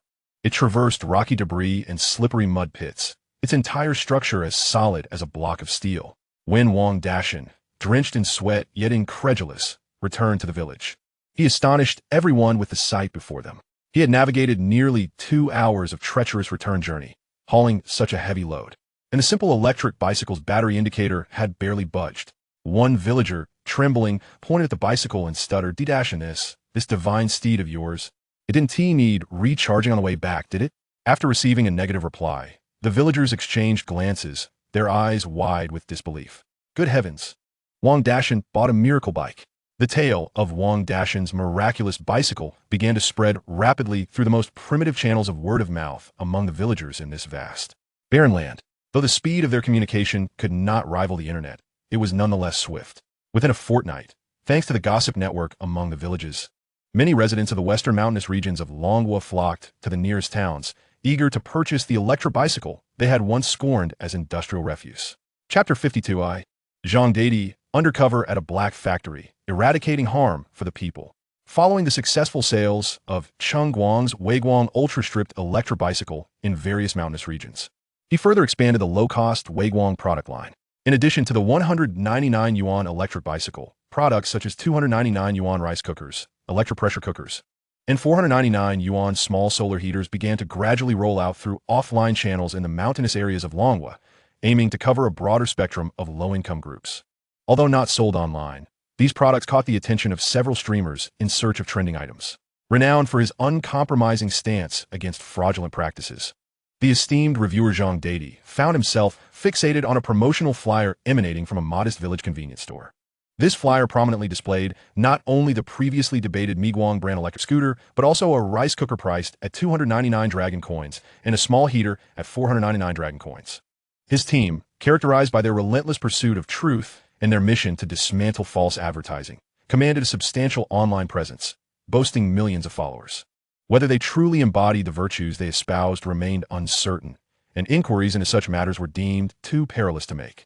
The electric scooter, marketed at 199 dragon coins with a slogan proclaiming it would endure for a decade in mountainous terrains and offer a range of 100 kilometers, elicited a derisive snort from Zhang Dadi as he reclined in his chair. Ladies and gentlemen, today we delve into something quite intriguing, he proclaimed, launching into a live broadcast without hesitation. Are you familiar with Guanghui technology and its chief figure, Cheng Guang? Their reduced spec model, the Guanghui No. 1, priced at $39.99, is undeniably impressive, and I must concede that. As the stream commenced, the barrage of comments flooded in. Is Iron Brother pivoting from debunking scams to selling products today? Haha. Has he been bought off by Guanghui technology? Zhang Dadi, upon reading the comments, offered a sardonic chuckle. Bought off? Cheng Guang, isn't even worthy of that. He projected the blurred flyer onto the screen. Observe this. Miguang brand electric scooter, 199 dragon coins. Marketed as a subsidiary of Guanghui technology. Yet no information can be found on their official website. I ask you, a vehicle at $39.99 with a range exceeding 500 kilometers. What can you expect from a 199 dragon coin scooter? Just a horn to summon villagers at the entrance of your hamlet? His voice rose sharply. I assert with confidence that the batteries used here are composed entirely of recycled, substandard materials. It is even plausible that they are mere foreign waste. Riding such a scooter is akin to strapping a firecracker to your backside. He lowered his voice conspiratorially. There's also a chance that this is a mere shell product designed to defraud the state out of new energy subsidies. It will never reach mass production. It's merely a ruse to siphon funds. The comments erupted in realization. Wow, Iron Brother makes a compelling analysis. I always suspected Cheng Guang couldn't be so altruistic with a price of $199. Are they engaging in charity? Clearly, this is a knockoff brand riding the coattails of Guanghui technology to deceive consumers. This unscrupulous money must be challenged. Whether it's Cheng Guang exploiting the public or the counterfeit brand, it's all fair game. We support you, Iron Brother. Observing the fervor of the audience, Zhang Dadi relished the effect he had created. He struck the table emphatically and stood. Analyzing from the comfort of the studio is dull. That's mere cloud debunking. I, Zhang Dadi, shall undertake something monumental today. I have resolved to disguise myself as a job seeker and infiltrate the factory producing this Miguang electric scooter.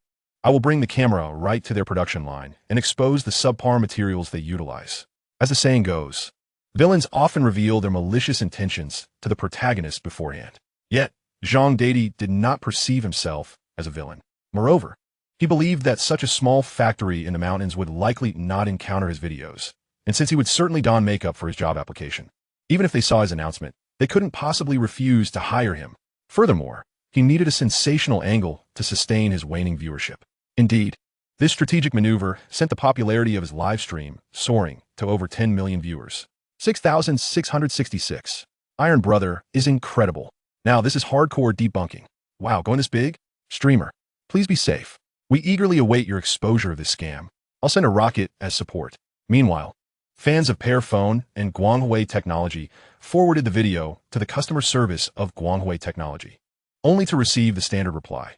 All products under Guanghui Technology adhere to advertising standards, and we welcome any form of fair and objective social oversight. Days later, deep within the mountains of western Longhua, Zhang Deidi and his assistant donned tattered work uniforms, smeared their faces with grime, and clutched forged identification to successfully blend into a recruitment line at a local mechanical factory. This factory was not the main facility acquired by Cheng Guang, but rather a branch established in the mountains. Unlike the highly automated main plant, this branch primarily relied on local labor for production, supplemented by some semi-automated machinery. Thanks to Cheng Guang's process optimization, even manual assembly could achieve commendable quality and standards. The former stone machinery factory had been transformed by Cheng Guang into a research and production center focused on developing the Miguang brand series, with supplementary production to alleviate supply pressures. The interview process proved astonishingly straightforward. Anyone capable of physical labor was welcomed. Zhang Deidi and his assistant were assigned to the assembly line for the electric scooters, becoming general laborers. Brothers, I'm in. He discreetly activated a hidden pinhole camera embedded in his button, initiating a covert live stream. The camera scanned the workshop. The environment was neither pristine nor excessively dirty. Several semi-automated lines were in operation, while the remaining processes relied entirely on human labor. Do you see this, dear viewers? This is the so-called factory of Guanghui Technology's subsidiary brand. Aged equipment, chaotic management. It reeks of a small workshop. He lowered his voice, providing his commentary into a miniature microphone. Soon, he approached the battery installation station, where baskets of batteries awaited assembly. Zhang Deidi picked one up, and the camera zoomed in on it. The battery's casing was crafted from recycled plastic, dull in color, with rough seams, and the labels were exceedingly simplistic. His heart surged with triumph. This was irrefutable evidence. Look at this shell. It is the most inferior recycled plastic. What quality of battery cells could possibly be housed within? I seriously doubt they could withstand a fall. Next, his camera focused on a nearby area dedicated to manual soldering. A group of elderly workers, wearing reading glasses, meticulously soldered wires. Their movements may have lacked speed, but each was executed with utmost precision. Zhang Deidi, akin to an explorer who had discovered new territory, immediately identified a fresh angle for attack. He stealthily approached, the camera zooming in. "My heavens, dear viewers," he exclaimed in a tone of profound distress. To cut costs, they have employed so many elderly individuals. Look at their trembling hands, entrusting them with such delicate soldering tasks. This is a blatant disregard for human life. If even one solder joint is compromised, a bump during riding could cause a short circuit and fire. This 199 Dragon Coin vehicle is not merely a means of transportation. It is a death warrant. He completely ignored the focused and adept expressions of the elderly workers and the stringent inspection processes conducted by quality control personnel. To him, this was exploitation. It was nefarious. It was damning evidence. After amassing what he deemed substantial incriminating material, Zhang Deidi concocted an excuse to visit the restroom, concluding the secret livestream. He promptly switched to his account with millions of followers and posted a sensational livestream announcement. 199 Dragon Coin electric scooter? No, it's a mobile bomb. Where is Cheng Guang's conscience? Tonight at 8, Iron Brother returns from undercover, exclusively revealing the dark secrets of the factory. At 8 o'clock that evening, Zhang Deidi's livestream commenced, eagerly anticipated by his 10 million followers. As the screen illuminated, the resolute visage of Zhang Deidi emerged before the camera. The backdrop being the dormitory of a factory nestled in the mountainous region, fortuitously devoid of any onlookers at that moment. "Dear family, I, Zhang Deidi, have returned," he proclaimed with fervor. "Iron Brother is amazing. After waiting all day, let us get to it. What exactly is this 199 electric donkey?" Zhang Deidi, observing the soaring statistics, felt an exuberance blossom within him. "I have risked retaliation to infiltrate the Microlight factory, bringing you the bloody truth." The scene shook as an unremarkable workshop came into view. Behold, this is what they dare to call a production workshop. The equipment is antiquated, the management chaotic, reeking of a mere cottage industry. The camera captured several semi-automated assembly lines and a group of diligent workers, predominantly elderly individuals, oblivious to the fact that they were being broadcast live. Now look at this. The camera zoomed in on a battery, its dull recycled plastic casing marred by rough seams. And a label so rudimentary it resembled something hastily printed at a local shop for a mere 50 cents. This is irrefutable evidence, my friends. The shoddiest recycled plastic. What quality can be contained within such a shell? I seriously suspect it could shatter upon impact or explode with the slightest provocation. The most egregious revelation lay ahead. His tone shifted, revealing his deep concern. In a bid to cut costs, they have the audacity to employ so many elderly workers, entrusting them with precision welding tasks. Look at their trembling hands. Is this not a blatant disregard for human life? Zhang Dadi's voice turned stern as he accused, Cheng Guang, do you possess any conscience?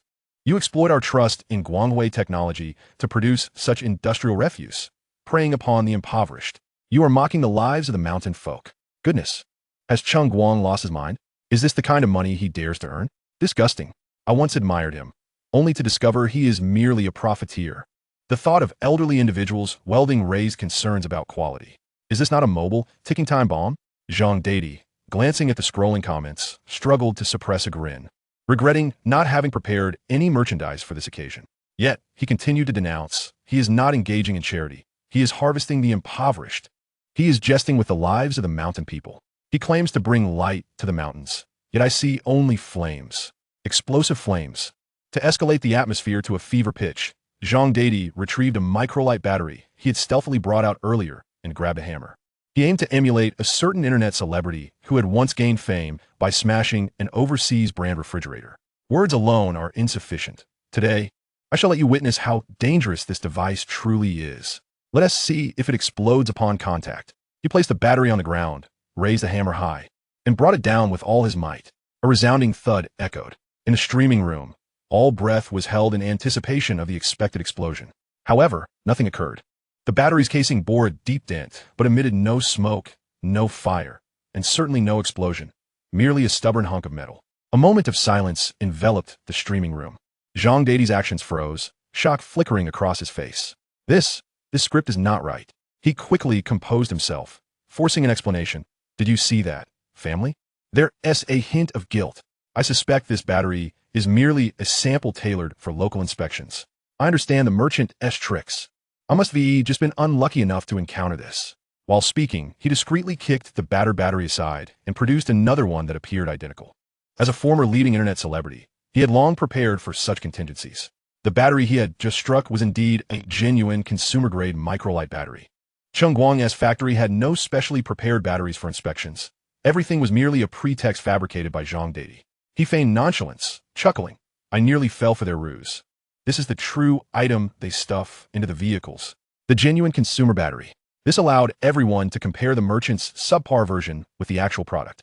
In reality, it was merely an inferior battery from a different brand, as batteries of this type are largely interchangeable. With slight modifications, they could appear nearly identical, especially since most netizens had likely never seen a genuine microlight battery.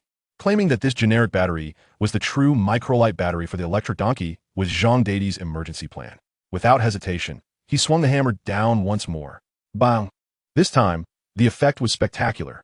The battery shattered, its contents splattering forth, followed by a resounding boom as a burst of yellow-green flames erupted, accompanied by a noxious cloud of smoke. The streaming room erupted into chaos. Now, there was no longer any doubt. By heavens, it truly exploded. Cheng Guang, come fort. Unethical merchant. Return my hard-earned money. This is outright murder. The viewers' fury ignited, their outraged comments sweeping across the screen like a tsunami.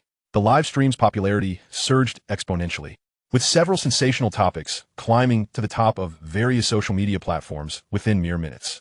Cheng Guang exploits the impoverished. The 199 yuan electric donkey is a mobile bomb. Cheng Guang has forgotten his initial intentions. Zhang Dadi boldly exposes fraud. The official account of Guangwei Technology and Cheng Guang's personal social media were swiftly besieged by enraged netizens. The comments section overflowed with insults and skepticism, refreshing at a pace too rapid to comprehend. Even some staunch users who had previously purchased the high-end version of Guangwei know. One step forward. I am utterly disappointed, Cheng Guang. Your original intentions have changed, and you have started to indulge in such unscrupulous profits. I am unfollowing you. I once viewed you as the hope of our nation's technology, only to discover that you too have betrayed us. Just as public opinion turned overwhelmingly against Cheng Guang. Nearly pinning him and Guanghui technology to the stocks of disgrace, an official announcement emerged, escalating the situation further. The local Market Supervision Bureau in the Western Mountainous region released a statement in response to the severe safety hazards reported regarding the microlight electric vehicle. Our bureau takes this matter seriously and has received numerous complaints from the public. We will promptly organize a joint enforcement team to conduct an unannounced inspection of the implicated factory tomorrow at 9 a.m. to ensure fairness and transparency. The media will be invited to accompany us, and results will be made public in a timely manner. The authorities have intervened. The instigator, Zhang Dadi, upon seeing the fans share the Market Supervision Bureau's announcement in his fan group, felt an overwhelming surge of triumph. Brothers, do you see? Our voices have been heard. This is the power of justice. He immediately commenced a live broadcast, announcing this exhilarating news. The authorities are involved. This is the result of our collective efforts. It is I, Zhang Dadi, who has answered the people's call. He raised his arms high towards the camera, resembling a triumphant general. I have decided, tomorrow, as the official inspection takes place, I will continue to broadcast live from outside the factory. I shall witness the downfall of this unscrupulous establishment with mine own eyes. Chapter 54. Zhang Dadi is stunned. Thousands rally to support Cheng Guang. Early the next morning, the joint enforcement team from the Market Supervision Bureau roared deep into the mountains. Several off-road vehicles emblazoned with official insignia were followed by a fleet of interview cars from major media outlets, creating an impressive spectacle. In contrast, Zhang Dadi's team trailed behind in a dilapidated business vehicle, with him fervently broadcasting live outdoors, phone in hand. Family, do you see this? This is the iron fist of justice. The authorities have stepped in. I, Zhang Dadi, always deliver on my promises. Today, I will follow this through and witness the downfall of this unscrupulous factory. He animatedly engaged with the camera, his enthusiasm palpable. I tell you, the factory must be in utter chaos right now. They are probably working through the night to destroy evidence, hiding those defective parts and potentially explosive batteries. Who knows? They might even have prepared special products just for inspections. I've seen enough of these merchant tricks. The live chat was flooded with praises for him. Brother Tai is amazing, a beacon of righteousness. Haha, I can't wait for that black-hearted factory to be shut down. Cheng Guang is doomed this time. He deserves it for doing such things. After nearly an hour of navigating the winding mountain roads, the lead vehicle suddenly came to a screeching halt. The entire convoy followed suit, while Zhang Dadi's car, being farther back, gradually decelerated. What is happening? Zhang Dadi quickly instructed his assistant to maneuver closer, directing the camera forward. To his astonishment, the road ahead and the vast space in front of the factory's gate were completely choked with people. A sea of black-clad individuals, numbering in the hundreds. Possibly thousands, men, women, and children, riding an array of colorful electric scooters, surged in from all directions, encircling the factory gate tightly. Could they be seeking compensation from the unscrupulous Cheng Guang? But he isn't even here. Zhang Dadi pulled out binoculars for a closer look. The majority of these individuals appeared weathered, dressed simply, unmistakably residents from nearby villages, vegetable farmers, fruit vendors, and small-town merchants. They brandished makeshift, vividly red banners and flags with handwritten messages. Microlight scooters are our ticket to prosperity. Thank you, Boss Cheng. These scooters are truly affordable. Everyone who uses them praises them. Through wind and rain for 3 months, my scooter has proven more durable than my family's ox. Seeing this spectacle, Zhang Dadi was momentarily taken aback, then burst into mock laughter, sensing a golden opportunity for ridicule. Wow, family, did you see that? Cheng Guang's response is impressively swift. He has already brought in his hired supporters. He zoomed the camera in on the earnest faces and handwritten banners. Look at this performance. It's utterly exaggerated. And the banners, faded red fabric, they were obviously rushed out last night. Cheng must have spent a fortune to hire this many people. It seems the profits from Li Z Mobile and Guanghui electric bicycles have not gone unnoticed. The fans in the live chat echoed his sentiments. This is hilarious. These actors are so unprofessional. Their expressions are so stiff. Is Cheng Guang cornered and resorting to such underhanded tactics? If these villagers had watched Brother Tai's live stream earlier, they wouldn't have been fooled by Cheng Guang. As the crowd's excitement grew, Zhang Dadi instructed his assistant to move the car closer, so he wouldn't have to strain his eyes with the binoculars. Just as he was about to continue his mockery, an elderly farmer riding a microlight scooter squeezed through the crowd, making his way to the front of the enforcement vehicles. His scooter, rusted from the damp mountain climate and long usage, still bore traces of fresh mud in its basket. With a resounding slap on the handlebars, the farmer boomed, "Comrades, You must be from the Market Supervision Bureau, right? We are neither here to cause trouble nor to make things difficult for the city officials. We heard that someone is trying to wrongfully accuse Boss Cheng and shut down this factory. We come to clarify the situation. This robust old farmer, who likely had been a soldier in his youth, commanded respect. The city officials, seasoned in their roles, recognized from his demeanor that he was probably a veteran. With this farmer present, the villagers quickly calmed down and dismounted from their vehicles to discuss their concerns. This scooter, my daughter uses it to transport goods from mountains. For over 3 months, it has tackled our village's steep inclines without a hitch. Even in heavy rain, the battery has never faltered. It's incredibly reliable. The farmer glared in the direction of the live-streaming Zhang Deity, clearly unimpressed.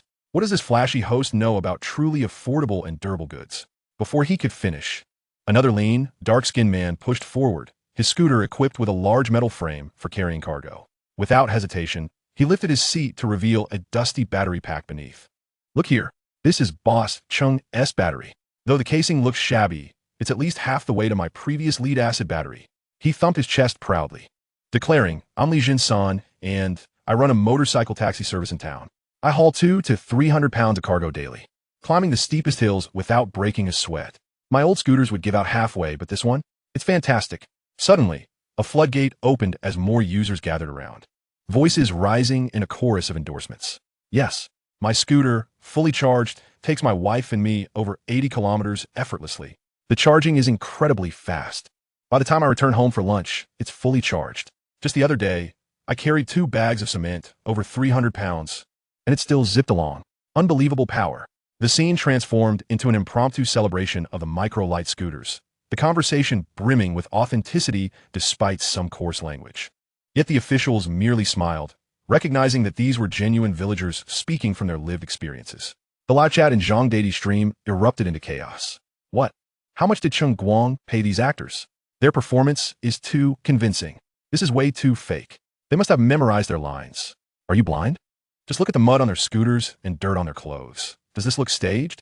It doesn't sound fake. They're sharing their genuine experiences, very specific ones. Honestly, if these scooters truly last, as they claim, for just 199 yuan, who needs a bicycle? I'd buy one immediately. Wait a minute. This seems off. Is Brother Tai about to face a backlash?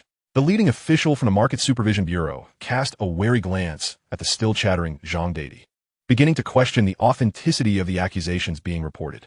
As the leading official, a seasoned veteran of the bureaucratic seas, cast a discerning gaze upon the individual before him. He quickly detected the man's superficiality and sycophancy. Nevertheless, the prescribed procedures must be adhered to.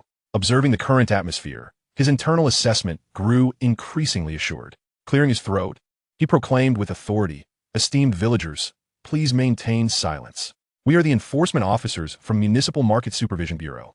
We have received a report and are conducting an inspection of the factory as per protocol. We assure you that the entire process will be transparent and fair.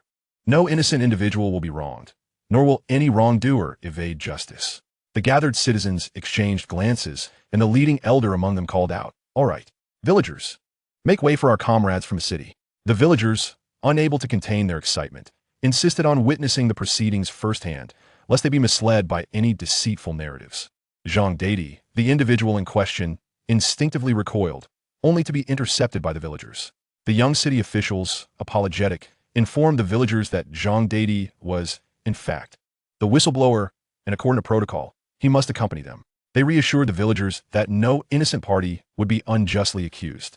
Thus, the villagers reluctantly released Zhang Deity. The chief official from the Market Supervision Bureau waved his hand in acknowledgement and clasped his fists in a gesture of respect, which the villagers reciprocated. The procession navigated through the parted crowd, advancing towards the factory entrance. Chapter 55. Official Inspection. Why is the so-called mobile bomb sturdier than tungsten carbide? Under the gaze of hundreds of eyes, the factory gates slowly swung open, and the group entered in single file. Zhang Deity strutted forward like a victorious general, chest out and head held high, but soon adjusted his demeanor, hastily jogging to the side of the leading official from the bureau. His face was adorned with a sycophantic smile, entirely disregarding the camera in his live stream, as he enthusiastically took on the role of a guide. "Leader, look here." He gestured towards an operational production line. "This is the workshop I mentioned. The equipment is antiquated, and the workers are all elderly. Can the products produced here be reliable? Wouldn't you agree?" "Ha ha ha. He hunched over, his voice lowered and respectful, a stark contrast to his previous self-righteous demeanor in the live stream. And this leader, take a look at this. He led the officials to a storage area filled with components, picking up a dusty battery casing. Recycled plastic. The worst kind. This thing is merely a shell. Cheng Guang uses it to defraud subsidies.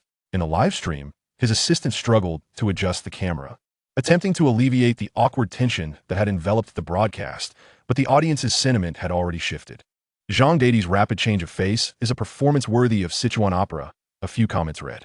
The wealthy viewers in the chat had ceased their attempts to placate him, having realized the truth. After all, he was the whistleblower, and it was only natural to present the facts to the officials, right? Yet, some remained oblivious. The leading official paid no heed to Zhang Dadi's theatrics. Instead, he calmly surveyed the workshop before stepping into the center of the space and addressing the media with clarity to ensure the fairness, justice, and transparency of this enforcement action. We have decided to randomly select 3 unshipped models of the Micro Globe brand electric bikes from 3 different production lines for on-site testing. With a wave of his hand, he declared that the entire testing process will be broadcasted live. Zhang Dadi immediately chimed in. The leader is wise. This is the right approach. Let everyone see the true nature of these nefarious products. Soon, 3 brand new electric bikes were wheeled out. The first test involved measuring the thickness of the frame steel. The testing personnel employed specialized instruments to gauge critical load-bearing points of the frame. Beep, the data swiftly appeared on the screen. Report, the average thickness of the frame steel is 20 millimeters, compliant with the national standard GB 17761, which stipulates that the primary tubing of electric bike frames must not be less than 20 millimeters. As soon as the data was disclosed, Zhang Dadi's live stream erupted with laughter. What? Building to the very limit of the national standard? How ridiculous. This is extreme. They didn't leave any margin at all. ISNT this just cutting corners? The elation on Zhang Dadi's face was almost impossible to conceal as he turned to his camera and exclaimed, "Folks, did you see that? Proof of shoddy workmanship. This frame will fall apart at the slightest impact. It's designed not for the people, but for the king of hell." Noticing that the officials were uninterested in his antics, Zhang Dadi quickly maneuvered back to his live stream to appease his wealthy viewers. The haters rejoiced, flooding the chat with insults directed at Cheng Guang and Guanghui technology. Yet no one was sending red SCs, and the top commenters had long since fallen silent. However, the officials from the Market Supervision Bureau remained unfazed and issued a direct order to the stress testing platform. The vehicle was secured onto a massive metal test bench. According to national standards, such a bike must withstand a vertical static load pressure test equivalent to 17 times its own weight. Initiate the test. The enormous hydraulic arm began to descend slowly, creaking as the frame emitted strange sounds. The pressure gauge's needle steadily climbed, swiftly surpassing the national standard requirements. 18 times, 20 times, 25 times. The frame visibly deformed, yet did not fracture. The entire vehicle resembled a bent spring steel, exhibiting astonishing resilience. The atmosphere was thick with silence. In Zhang Dadi's live stream, the previously boisterous comments came to an abrupt halt, and moments later, the screen was inundated with a flurry of question marks. What the hell? Is this even reasonable? Materials at the very edge of a national standard can possess such strength? Did I fail physics? What kind of genius designed this? Using the least material to achieve the greatest results? The smile on Zhang Dadi's face froze. Proceed to the second test. The official provided him no time to react and ordered the disassembly of the battery pack. Staff members promptly stepped forward, using specialized tools to carefully dismantle the contemptible recycled plastic casing. As the casing was removed, everyone leaned in closer. There were no chaotic wires or haphazardly stacked subpar batteries. What lay before them was an exquisitely organized internal structure, akin to a work of art. Dozens of compact battery cells were perfectly secured by a honeycomb-like metal framework, filled with a pale yellow, gel-like cushioning material. What kind of structure is this? A technical expert accompanying the officials was left bewildered. Unprecedented. This design not only ensures heat dissipation, but also provides structural integrity and impact resistance. Sheer genius. Zhang Dadi stared at the interior of the battery, his mind blank. This was a world apart from the battery he had smashed. No. What I destroyed was a counterfeit battery. How did I get so engrossed in my own performance? Transfer to the testing chamber. The battery pack was swiftly relocated to a specialized transparent explosion-proof testing chamber. Low-temperature environment test, passed. Overcharge and overdischarge test, passed. Short-circuit test, passed. The final and most anticipated test, the puncture test. This was precisely the highlight of Zhang Dadi's livestream from the previous night and the key to the chat's frenzy. The workers instinctively recoiled, bewildered by the unprecedented spectacle before them. Within the testing chamber, a sharp steel needle gradually aligned itself with the core of the battery pack. Zhang Dadi, gripped by anxiety, held his breath, his gaze fixated upon the needle. Explode. Just explode already, he thought desperately. With a sudden puncture, the needle effortlessly penetrated the battery casing, burrowing deep into the cell's interior. 1 second, 2 seconds, 3 seconds. The anticipated flash of fire was absent. The expected explosion even more so. The battery pack merely exhibited a slight increase in temperature, the punctured area devoid of even a wisp of white smoke. On the monitoring screen, the voltage of the battery began to steadily decline, showing no signs of thermal runaway whatsoever. Ordinarily, a lithium battery subjected to such piercing would have already ruptured its membrane. This would lead to direct contact between the positive and negative terminals, resulting in a short circuit, which in turn would produce a massive current, creating high-temperature hotspots near the puncture point, ultimately vaporizing the electrolyte and generating white smoke. Indeed, the onlookers scanned their surroundings, confirming the complete absence of smoke. It was as secure as an ordinary brick. No, bricks were not this resilient. It resembled a piece of tungsten carbide instead. This was unfathomable. Zhang Dadi's face drained of color, turning as pale as parchment, devoid of blood. He staggered backward, mumbling to himself in disbelief. This defies science. This is absolutely unscientific. In his live-streaming room, the tide had turned dramatically. The slap in the face came as swiftly as a tornado. I feel like a fool. Just yesterday, I was lambasting Cheng Guang.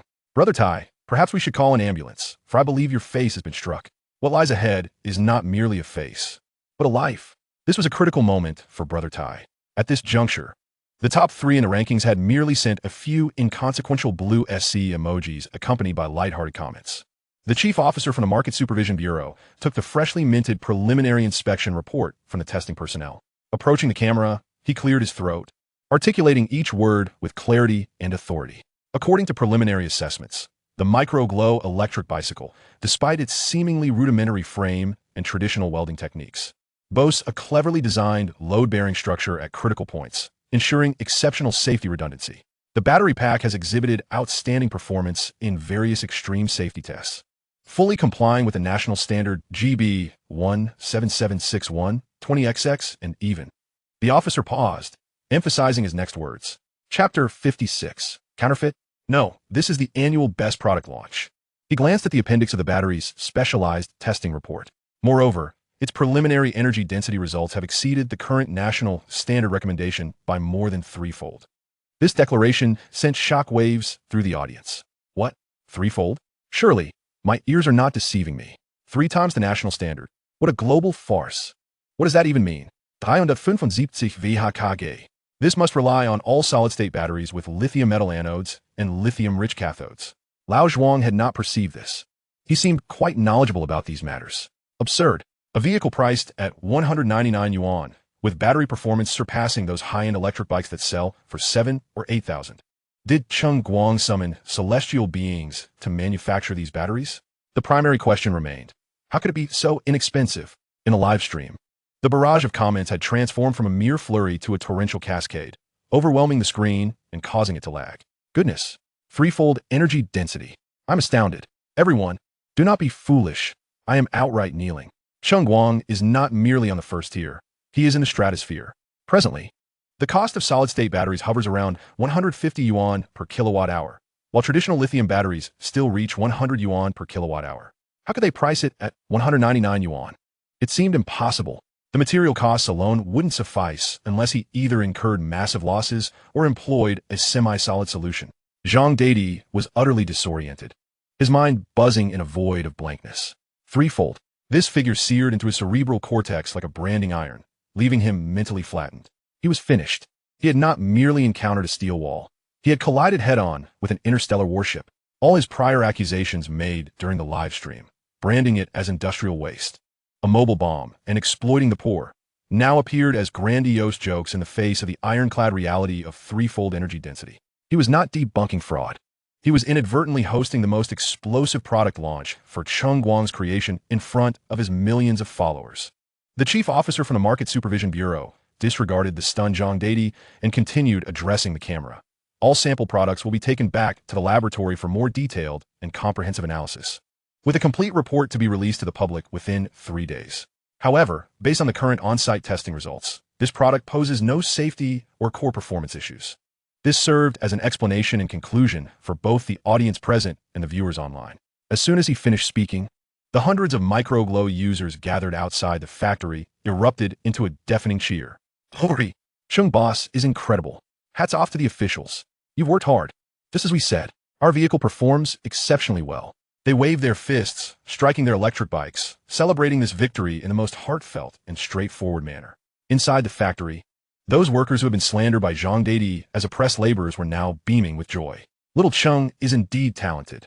Our factory manager is kind-hearted, pays generously, and never defaults. That slick-haired streamer must be dumbfounded now. Clips of the quality inspection live stream were swiftly captured by quick-fingered netizens, spreading across the internet like wildfire. Various headlines emerged, each more eye-catching than the last. Annual turnaround. Fraud-busting streamer faces epic fail. 199 yuan miracle vehicle revealed as hidden champion. Official endorsement. Cheng Guang technology creates value miracle. Threefold energy density battery priced at 199. Cheng Guang. I am not here to profit. I am here to perform charity. The detractors, however, clung stubbornly to their narrative, fixating on the vehicle's steel frame just meeting the national standard minimums, the recycled plastic casing, and the elderly gentleman's manual welding. Haha, what does it matter if the battery is impressive? The entire vehicle is merely a hodgepodge of junk. They economized on non-critical components, exploiting loopholes in national standards. Such a vehicle will undoubtedly fall apart with prolonged use. Exactly. The amount of water a barrel can hold depends on its shortest stave. No matter how good the battery is, it cannot change the fact that it is a subpar vehicle. Yet, a greater number of tech-savvy netizens and professionals began to delve into the matter from a different perspective.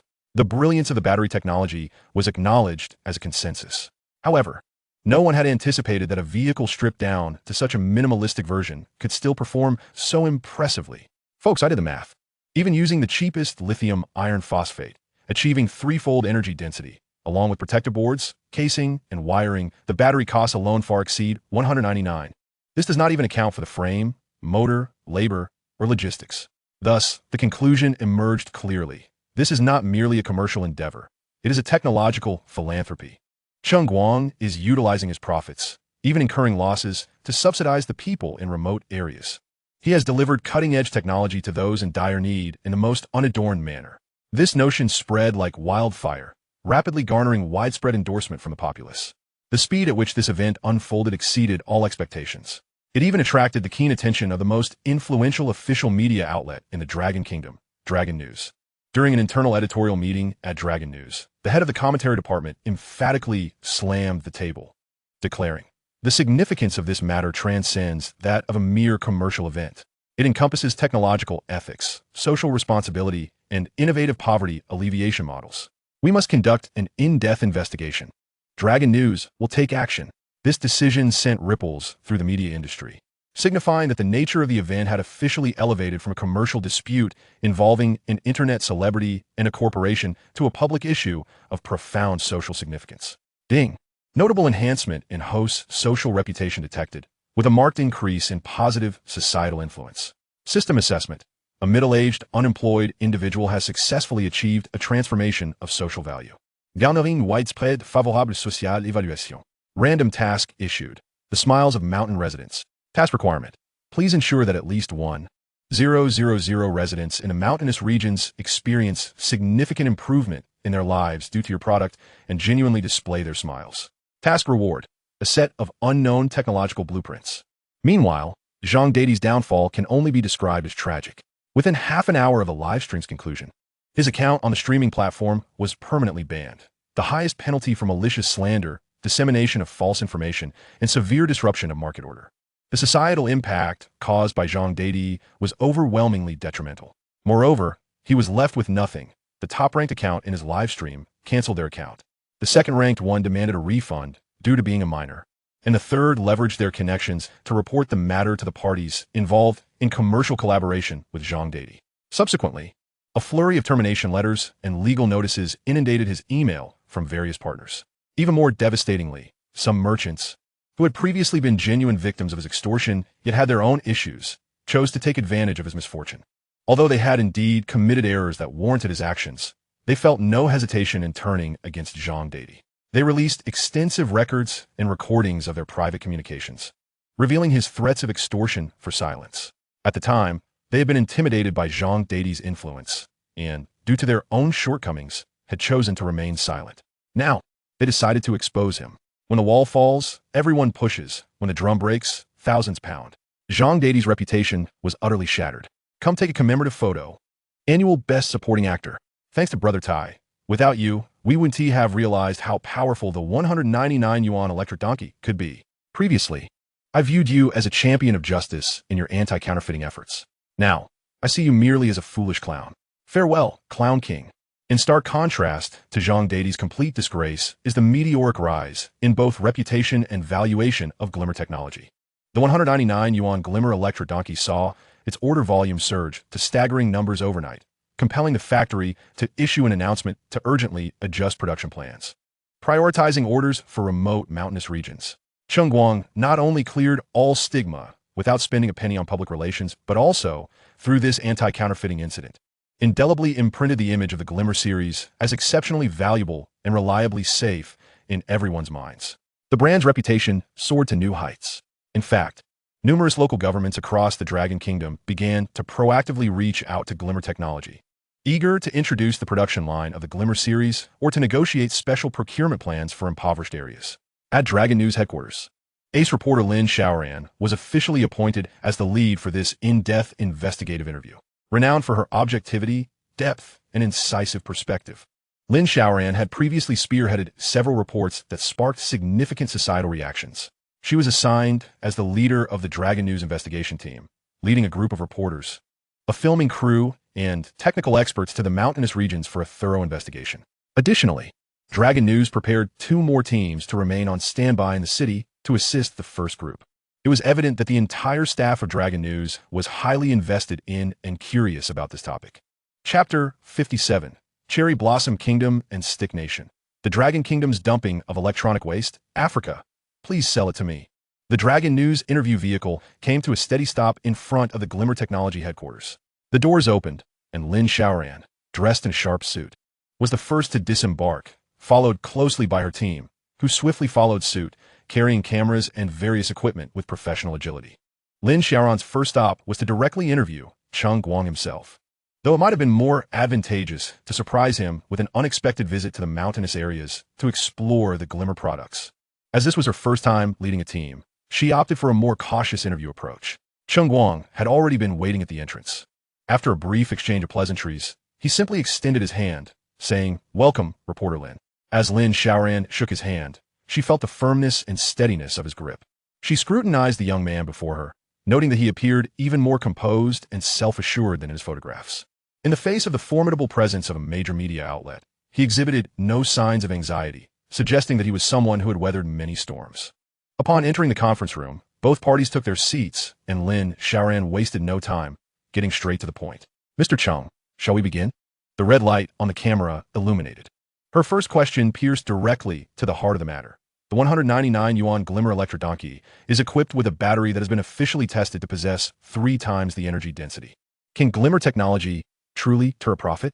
This question accurately addressed the core contradiction of the event, or rather, was this merely a meticulously orchestrated brand marketing strategy? Trading losses for visibility?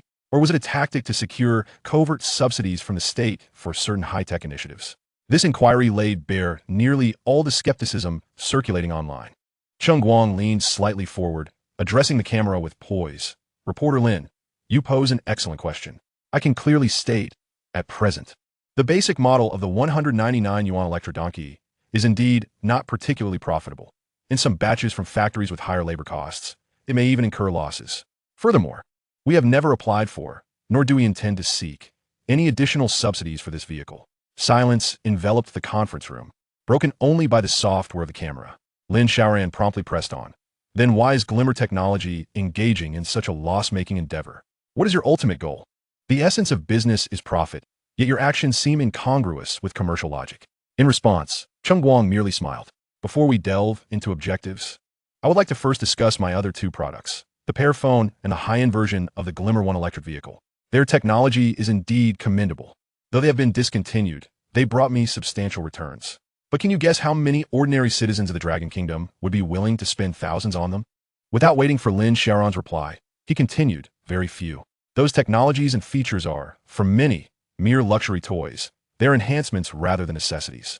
The remarkable achievements of the Dragon Kingdom today are not the result of a few geniuses, but of countless ordinary individuals who dedicate themselves silently to their roles. It is the tireless efforts of responsible predecessors across generations that have propelled our Dragon Kingdom civilization to its current heights. The current state of the Dragon Kingdom is a testament to the silent dedication and responsibility exhibited by its people through generations. As someone engaged in the realm of technology, I feel compelled to contribute something tangible for the vast populace of the Dragon Kingdom. Without their unwavering support, will we be able to enjoy the stable environment conducive to research that we do today? Cheng Guang's words took Lin Xiaoran by surprise. She had interviewed countless entrepreneurs, many of whom spoke at length about social responsibility, yet their words often reeked of rehearsed platitudes. However, when they came from Cheng Guang's lips, they resonated with an unusual sincerity. She astutely noted the phrases benefiting the public and social responsibility in her shorthand notebook, only to cross them out and instead transcribe Cheng Guang's original words directly. The interview came to a brief intermission as Cheng Guang led them to the product display room of Guanghui Technology. Here, there were no flashy showcases of cutting-edge technology, only rows of unpretentious shelves. The Microglow electric rice cooker, priced at 299 yuan. The Microglow electric pressure cooker, also at 299 yuan. The Microglow small solar heater, priced at 499 yuan. A series of astonishingly low-priced products were neatly arranged. Typically, corporate display rooms do not indicate the prices of their products. Yet, Guanghui Technology prominently featured these prices at the forefront, a stark contrast that struck Lin Xiaoran as somewhat amusing. As Lin Xiaoran picked up a 299 yuan rice cooker, she was momentarily taken aback by its weight. It felt substantial. The exterior was crafted from ordinary engineering plastic, lacking any aesthetic appeal. However, the thickness of the inner pot exceeded her expectations. This quality felt sturdier than many lesser-known brands that sold for 1 or 200 yuan. When she first ventured into Longdu and rented a cheap basement, it was a generic rice cooker she had used. Now, the Microglow rice cooker bore a resemblance to those generic models, but felt far more solid, leaving her with a sense of disorientation. She then picked up the electric pressure cooker, noting that the crucial valves and connections were made of genuine metal components, and the craftsmanship was far from crude.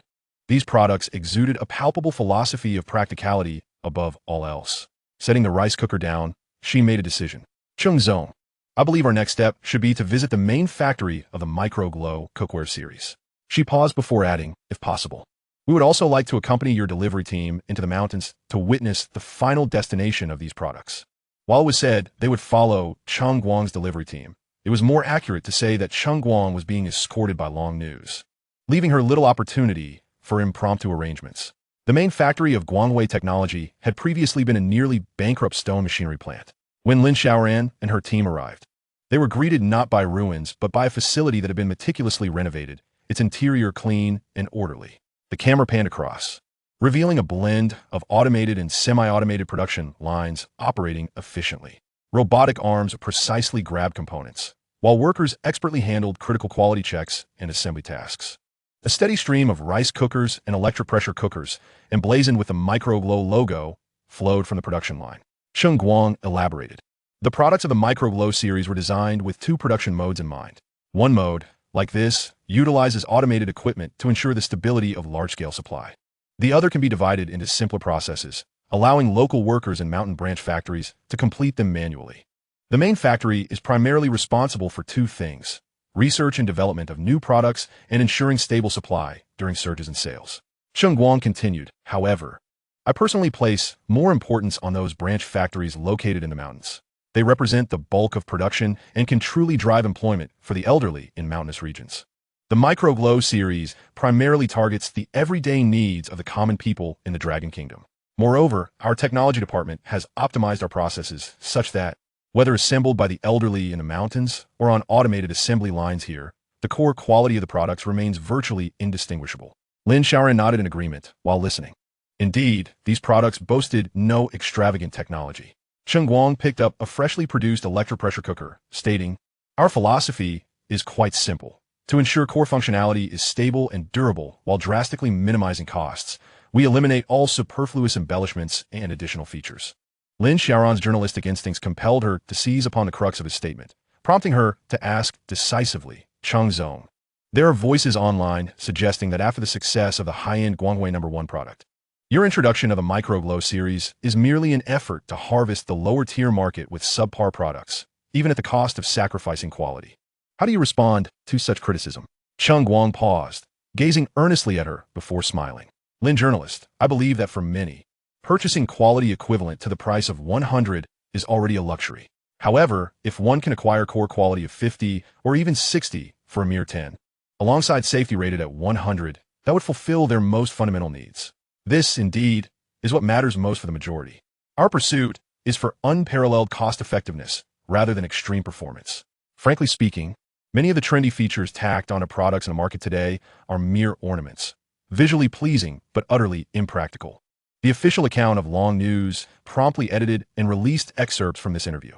Cheng Guang's remarks ignited a tremendous response across the Dragon Kingdom's online platforms. WOC. Cheng Guang is truly enlightened.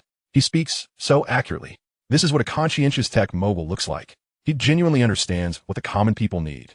10 for the price of 60 in core quality and 100 for safety. This is akin to charity. Cheng Guang, Guangwei Technology, YYDS.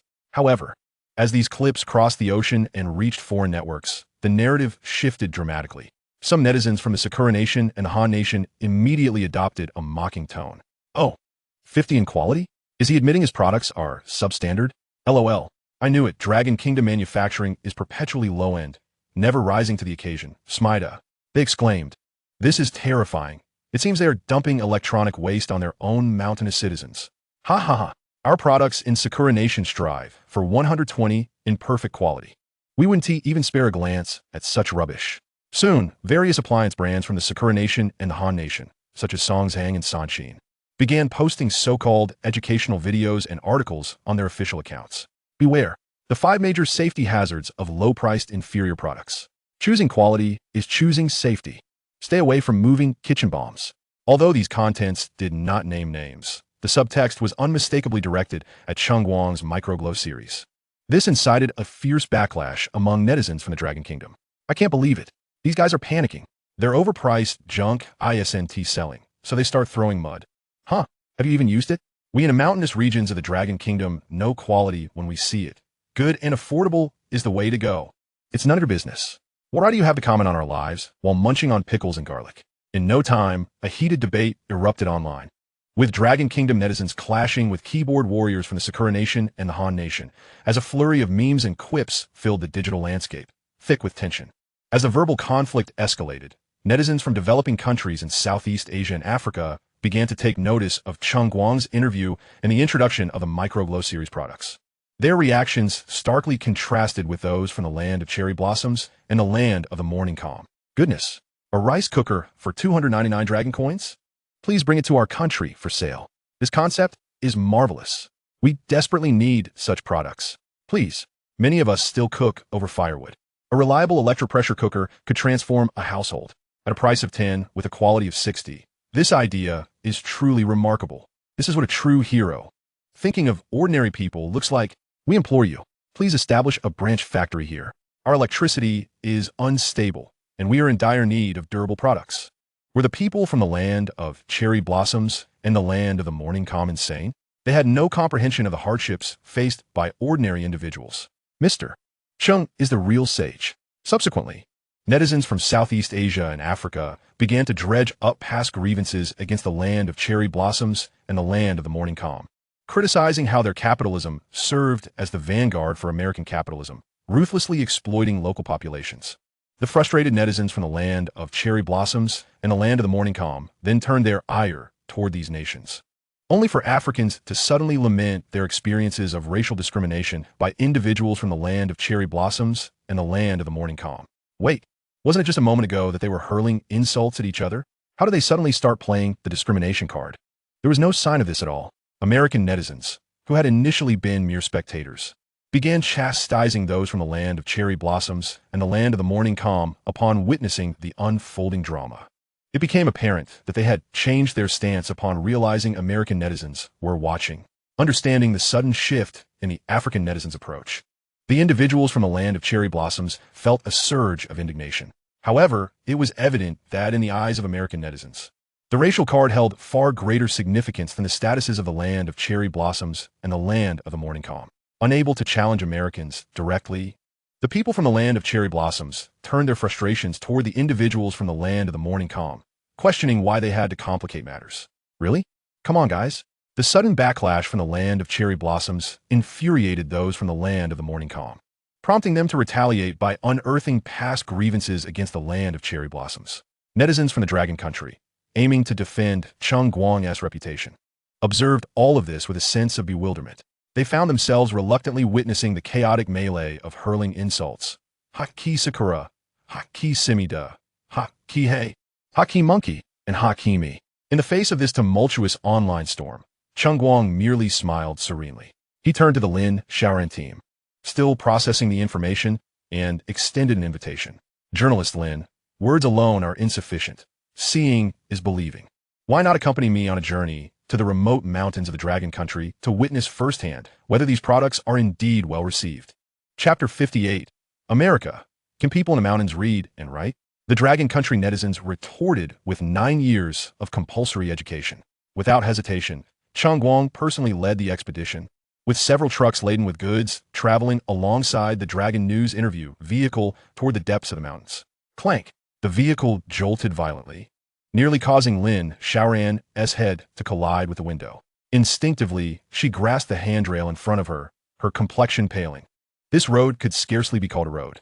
In truth, the Dragon Country had indeed constructed roads leading to every village, most of which were asphalt. However, the mountainous terrain was complex, compounded by varying degrees of soil erosion.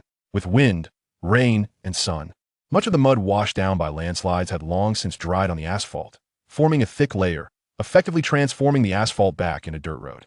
The government had dispatched teams of officials multiple times to clear the roads, but each time, the situation reverted to its previous state after a few months. The insufficient number of officials meant that more manpower had to be directed toward poverty alleviation, leaving the road issues unresolved for the time being, much to their dismay. The few young people in the mountainous villages were powerless to rectify the situation themselves. The pothole-riddled dirt road was barely wide enough for a single vehicle to pass, with a bottomless cliff looming beside it. Clearly, this road had not always been so narrow. The large rock jutting out on the right side had evidently fallen recently, likely due to landslides. With every crunch of gravel beneath the tires, the entire truck swayed as if it were about to fall apart. Linjia, are you all right? The photographer beside her asked, his face ashen, though he forced himself to maintain a grip on the camera. Iem Mifine. Just a bit nauseous, Lin Xiaoran took a deep breath as her stomach churned. She finally understood why the micro-glow electric donkey emphasized its durability for 10 years in mountainous conditions. Under such circumstances, forget about lasting a decade. Simply surviving 10 round trips would be considered a miracle. Here, transportation was a gamble with one's life. After more than an hour of relentless jolting, when the convoy finally came to a halt in a flat valley, Lin Xiaoran felt as though her bones were about to crumble. She had always believed herself immune to motion sickness, but before she could catch her breath, she was struck by the scene before her. The convoy had arrived at a remote mountain village called Saishiu. Beneath the massive locust tree at the village entrance, a dense crowd had already gathered. Men, women, and children. Essentially the entire village had turned out. There were no banners, no colorful flags.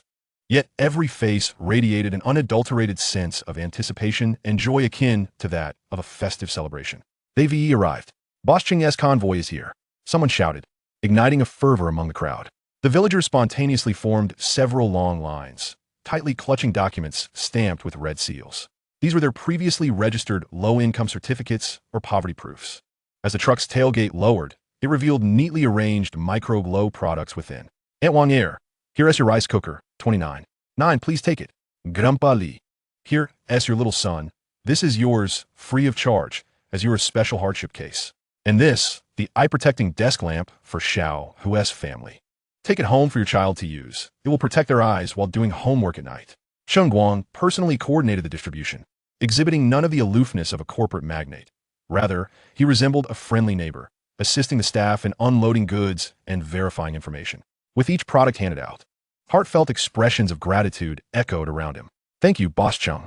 Thank you all. Boss Cheng is truly a living deity. A white-haired grandmother trembled as she accepted a brand-new electropressure cooker from Cheng Guang, tears welling in her murky eyes. She cradled the pot as if it were a priceless treasure, repeatedly murmuring, all right, now I can cook for my grandson without being choked by smoke." Lin Xiaoran's camera faithfully captured all of this. She felt a lump form in her throat. At that moment, several literate villagers approached, presenting a stack of papers. Led by the village as primary school teacher.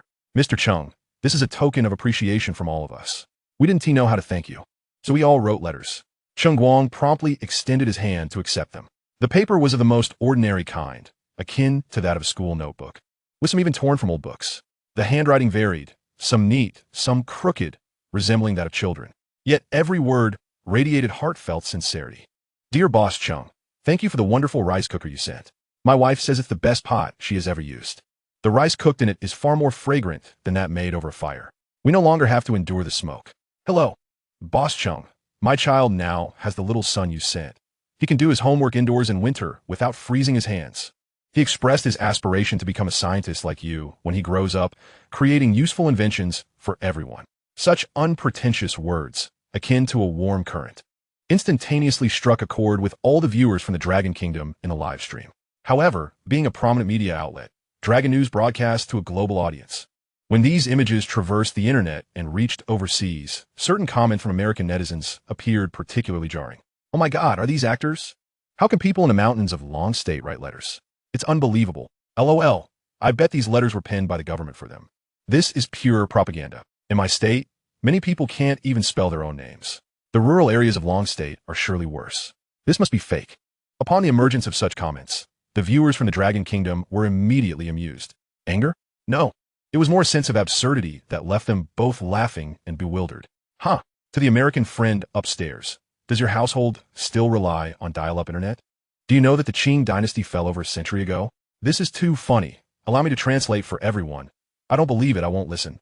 How could you Dragon Kingdom, folks, possibly be more impressive than us Americans? This friend, perhaps you should familiarize yourself with the 9 years of compulsory education. In our Dragon Kingdom, this concept is referred to as a fundamental national policy that has been implemented for decades. Literacy, understand? S-A-O-M-A-N-G. Ha ha. Today's golden remark.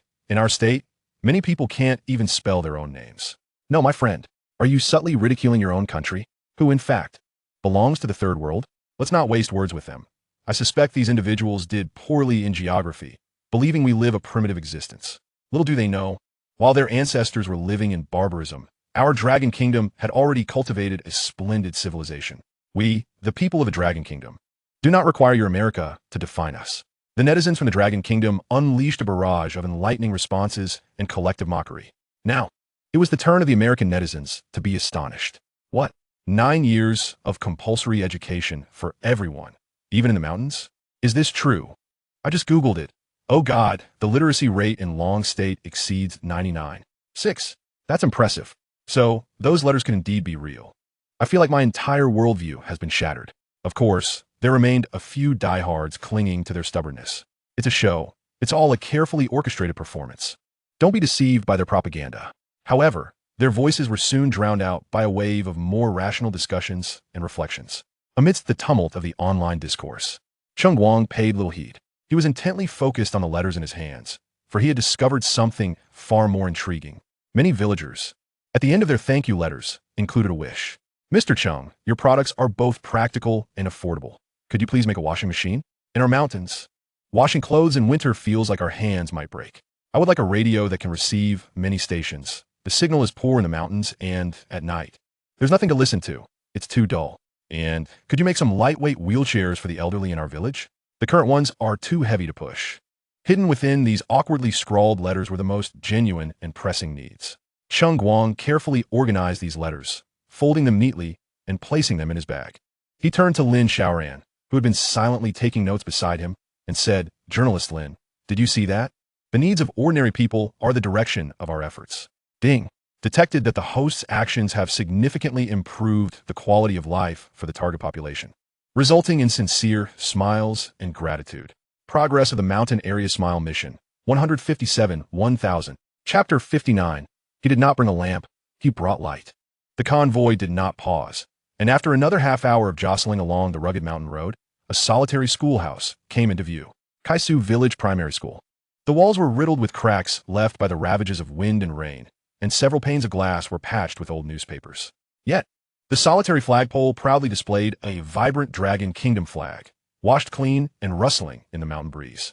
Creaking, he pushed open the classroom door, revealing a rather austere interior. Dozens of mismatched old wooden desks, their surfaces marred by time, bore witness to the years gone by. Yet the children within, though dressed simply, were impeccably clean, sitting up straight, their eyes sparkling like the crystal-clear springs of the mountain streams. Lin Xiaoran's camera swept over the tender faces of the children, then paused slightly. Almost every child's desk bore a small lamp, with a white plastic casing and an exquisitely simple design, yet that familiar Microglow logo allowed her to recognize it immediately. Microglow Eye Care Desk Lamp, priced at 299 Dragon Coins. These were donated to our Mountain S primary schools by Mr. Cheng through the county. The Village S primary school teacher entered, rubbing his hands in a rather sheepish manner, clearly feeling embarrassed by the unexpected visit of the production team, as he had not had the opportunity to groom himself properly. The children treasure them dearly. They usually hesitate to use them, the teacher added. Among the Dragon News team, an elderly gentleman with gold-rimmed glasses and graying hair stepped forward. He was Professor Wang, an optical expert accompanying the group. Professor Wang adjusted his glasses and retrieved a set of precision portable optical testing equipment from his case. Little student, may I borrow your lamp for a moment? The professor needs to conduct a checkup. A shy little girl with pigtails nodded in agreement. Professor Wang aimed the instrument at the lamp and switched it on. Beep beep. A series of data quickly appeared on the instrument screen. Illuminance 150 lux, color rendering index 85. The parameters are indeed rather average.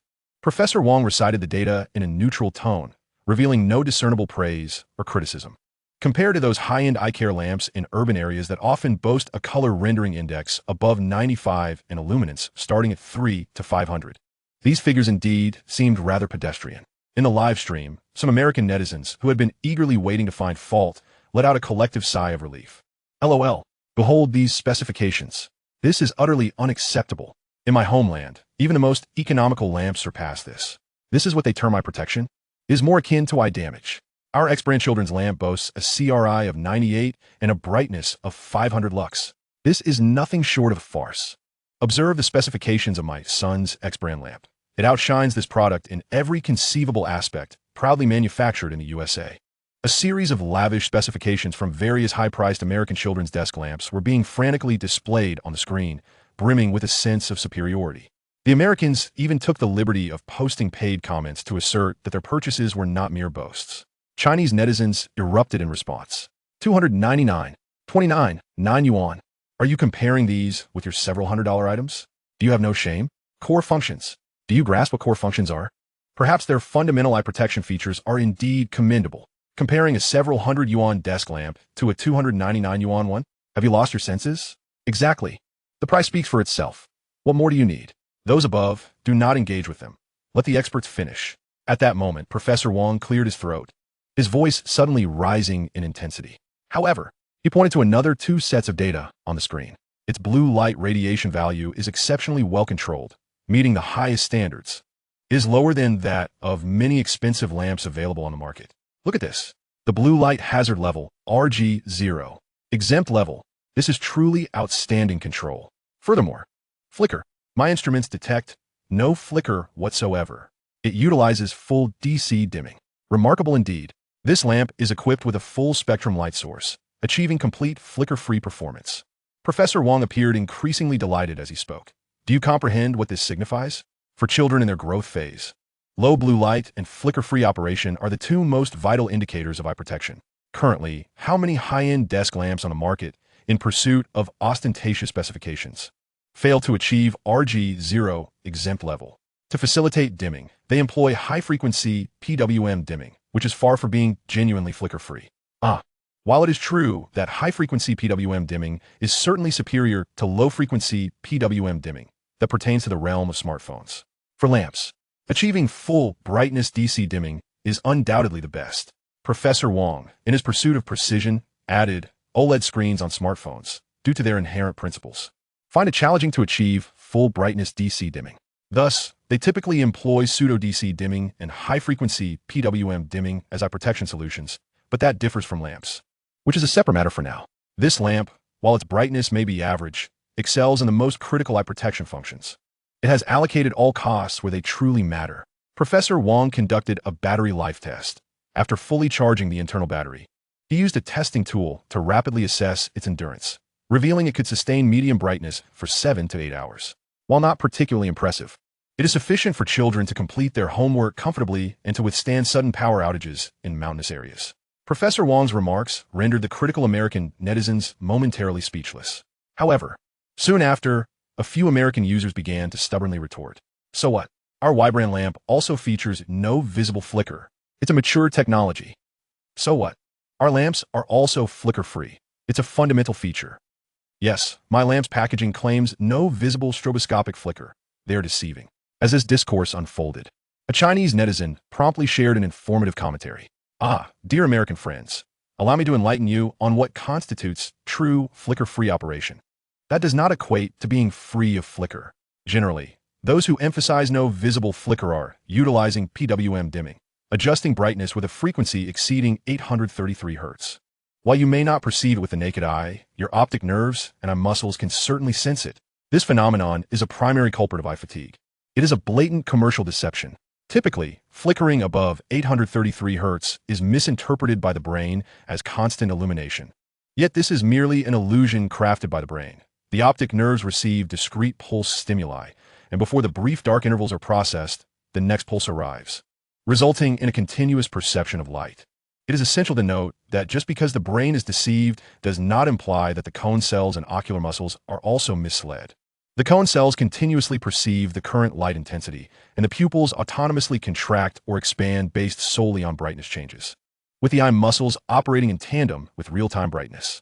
This mechanism operates as a conditioned reflex, requiring minimal brain intervention, which is a characteristic of the body's autonomic nervous system. Therefore, the eye muscles will react vigorously and rapidly to flicker and pulse frequencies, ultimately leading to visual fatigue. To put it simply, while your brain may not detect this flicker, your ocular autonomic nervous system can, and it is tirelessly working unbeknownst to you. The overexertion of the eye muscles, with rapid contractions and expansions, is fundamentally what causes visual fatigue. True flicker-free operation, referred to as DC dimming, is achieved by varying the current intensity, thus eliminating flicker from a physical standpoint. Just like the microlight lamp. Don't believe it? It's quite simple. Activate your smartphone's professional photography mode or slow motion feature. Aim it at your expensive high-tech lamp and observe for yourself. This scientific commentary, due to its prominent placement, caught the attention of many American users who skeptically picked up their phones. Generally, by opening the default camera application, one can switch to professional mode. Adjust the shutter speed settings to a fast speed, such as between 1/3000 and 1/8000 of a second, and direct it towards the light source. If the object emits flicker, one can observe flicker patterns. The greater the proportion of black patterns, the more harmful it is to the eyes. Conversely, if there are no black patterns or only faint black patterns, it indicates DC dimming. Thus, even without professional testing equipment, one can readily determine whether a lamp or screen exhibits flicker, serving as a useful tip when purchasing lamps or selecting televisions offline. 1 second passes. 2 seconds. 3 seconds. Holy moly, he is absolutely right. My 400 lamp is flickering uncontrollably on my phone screen. I can see black bars scrolling down. What on earth? I checked my children's lamp, the one that was advertised as the best for children's eyes. It's flickering as well. Those deceitful scoundrels have misled us. No wonder my eyes feel so fatigued every time I read under it. I thought it was my own issue. It's the lamp. Damn it. The Chinese were right. We have been purchasing overpriced rubbish. Class action lawsuit. I am determined to sue them into bankruptcy. Just a moment ago, the American netizens were fervently praising their products and deriding the lesser brands. But in an instant, they turned their ire upon their own esteemed brands. The scene was utterly captivating. Observing this spectacle, the netizens from the Dragon Kingdom could hardly contain their amusement. Amidst the clamor, the young teaching volunteer in the classroom quietly approached Lin Xiaoran and softly remarked, "Reporter Lin, in the past, when darkness fell, the children either crowded in the classroom, struggling to complete their homework under that dim and flickering fluorescent tube, or they had no choice but to return home to light candles, enduring the smoke and soot. She glanced at the unassuming desk lamp on the table, her eyes filled with gratitude. Ever since Boss Cheng provided these lamps, it has truly been a tremendous help. Although not the brightest, the children have expressed that doing their homework at night is far more comfortable for their eyes now, and they no longer fear sudden power outages that leave their work half finished. The young teacher paused, a warm smile gracing her face. Boss Cheng did not merely bring lamps. He brought light. Chapter 60, Experts Declare. This is industrial waste. Villager Ani, you don't know a thing. To delve deeper, Lin Xiaoran decided that their next stop would be the home of a villager in Saishu village. Under the guidance of the village officials, the group navigated through several muddy paths and arrived at a mud brick house. This was Auntie Jio's home. Auntie Jio, a woman in her 40s, appeared significantly older than her years due to years of hard labor. Her husband had passed away due to illness some years prior, leaving her to raise two school-aged children alone, making her a well-known impoverished household in the village. The house was small and somewhat dilapidated, yet it was impeccably tidy. In the corner of the yard, a blue electric scooter stood quietly, its wheels and mudguards still caked with fresh yellow mud. The small microglow logo on its front particularly striking in the sunlight. Lin Xiaoran's photographer immediately zoomed in on the scooter. Auntie Jio, we have guests. The village official called out at the door. A figure quickly emerged from inside, and it was Auntie Jio, wearing a faded apron, nervously rubbing her hands on it. Upon seeing such a large group of individuals carrying equipment, she appeared somewhat anxious, yet she warmly invited them into her home. Oh, please come in and sit. As Lin Xiaoran and her team stepped inside, they were astonished to discover that within this modest space, the scant modern possessions were almost entirely of the Microglow brand. In the kitchen, a brand new rice cooker and an electric pressure cooker sat side by side on the countertop, both priced at 299 dragon coins. On the old, weathered wooden table in the main room rested a lamp designed for children's eye protection, likely the same model seen in the mountain primary school. In the corner stood a cylindrical heater, the small solar heater priced at 499 dragon coins. This place resembled an offline showroom for Microglow products. Auntie, hello. We are reporters from Dragon News, and we would like to have a chat with you, Lin Xiaoran said with a smile, striving to appear approachable. Upon hearing the name of the illustrious Dragon News, Auntie Jio grew even more anxious, but when she spotted Cheng Guang accompanying the group, her eyes brightened instantly. Oh, Boss Cheng, you are here too. She hurriedly approached Cheng Guang, her excitement rendering her almost incoherent. You are our family's benefactor, truly a living deity. Lin Xiaoran was somewhat taken aback that Auntie Jio recognized Cheng Guang, but then realized that Cheng Guang personally delivered appliances to the countryside, making it unsurprising. It seemed that Cheng Guang's visits to distribute appliances were genuine acts of goodwill rather than mere publicity stunts. Lin Xiaoran couldn't help but regard him with newfound admiration. As Auntie Jio conversed with Cheng Guang, she pointed to the electric scooter in the yard, and in front of the Dragon News camera crew, her words flowed freely. You have no idea. Our old bicycle was falling apart, the chain coming loose every few days. I'd ride it to the town to sell vegetables. And after one round trip, my legs felt like they would snap. If I arrived late, my vegetables would wilt and sell for a pittance. Now, with this electric scooter from Boss Cheng, I set off before dawn and zoomed to town in no time, saving energy and time, allowing me to hit several markets. I can easily sell dozens more in a day. She extended her rough fingers, her eyes glistening with emotion. You folks from the city might think a few dozen coins is insignificant, but that amount is enough to feed my 2 children for a week. And this scooter, after one charge, can run for 4 to 5 days with my daily trips. It's a relief. The camera faithfully captured this mother's most sincere and heartfelt words. Auntie Jio's face radiated a profound joy, the authentic happiness that comes from a tangible improvement in life. Lin Xiaoran and her team were deeply moved by this pure emotion, nodding in agreement. At that moment, 2 accompanying experts stepped forward. One was a specialist in home appliances, while the other was a professor of material science, both invited by Dragon News to ensure the professionalism of the report. Auntie, may we take a look at your appliances? The home appliance expert inquired politely. Sure, feel free. They're all good stuff. Auntie Jio enthusiastically ushered them into the kitchen, proudly inviting the experts to inspect at their leisure. The home appliance expert picked up the 299 yuan rice cooker, opened the lid, and tapped the inner pot with his finger. He pondered for a moment before addressing the camera. Upon inspection, I noticed that the coating of the inner pot is quite thin, utilizing the most basic Teflon coating. The heating element is also the simplest direct heating plate. This structure may exhibit a noticeable decline in thermal efficiency with prolonged use and is more prone to uneven heating. His evaluation was objective and professional. Meanwhile, The materials expert stepped into the yard to closely examine the mud-caked electric scooter. He shone a flashlight on the scooter's shell and tapped it with his knuckles. The exterior of this vehicle is undoubtedly crafted from recycled plastic. As stated by the materials expert, his tone measured and unembellished. Observe, he continues, the surface exhibits slight flow marks and minute impurities, characteristics typical of recycled materials. Its strength and resistance to aging, when juxtaposed with virgin ABS, are significantly inferior. In mountainous regions, exposed to intense ultraviolet rays and the elements, there exists a risk of the plastic becoming brittle and cracking within 2 to 3 years. He then crouches down to inspect the interface of the battery compartment. The sealing technique employed for the battery casing is rather rudimentary, relying on basic adhesive sealing. While it currently appears to be leak-proof, extreme conditions, such as prolonged submersion during torrential downpours or drastic temperature fluctuations in winter, pose a risk of moisture infiltration. Finally, the comparative expert clears his throat, delivering a summarizing statement. In stark contrast to previous products by Glorious Technology, such as the Glorious #1 electric mule or the cutting-edge materials and techniques utilized in the Pear smartphone, these micro-glow products exhibit a substantial decline in quality. He pauses, pondering whether he has been overly candid, glancing at the camera to gauge the audience's reaction in the live stream chat before continuing. Although our recent assessments indicate that core safety features, such as battery explosion prevention and structural integrity, are fundamentally assured, the overall impression of the product lacks the awe-inspiring appeal of its predecessors. Frankly, it conveys a sense of cheapness. The term cheapness, as articulated by the expert, resonated clearly in the ears of everyone present. In a live stream, numerous viewers began to voice their opinions. The expert makes a valid point. One gets what one pays for. Recycled plastic does sound rather off-putting. It indeed resembles industrial waste. As long as safety is guaranteed, what more could one ask for? Cheng Guang is left with no choice. Costs dictate that compromises must be made.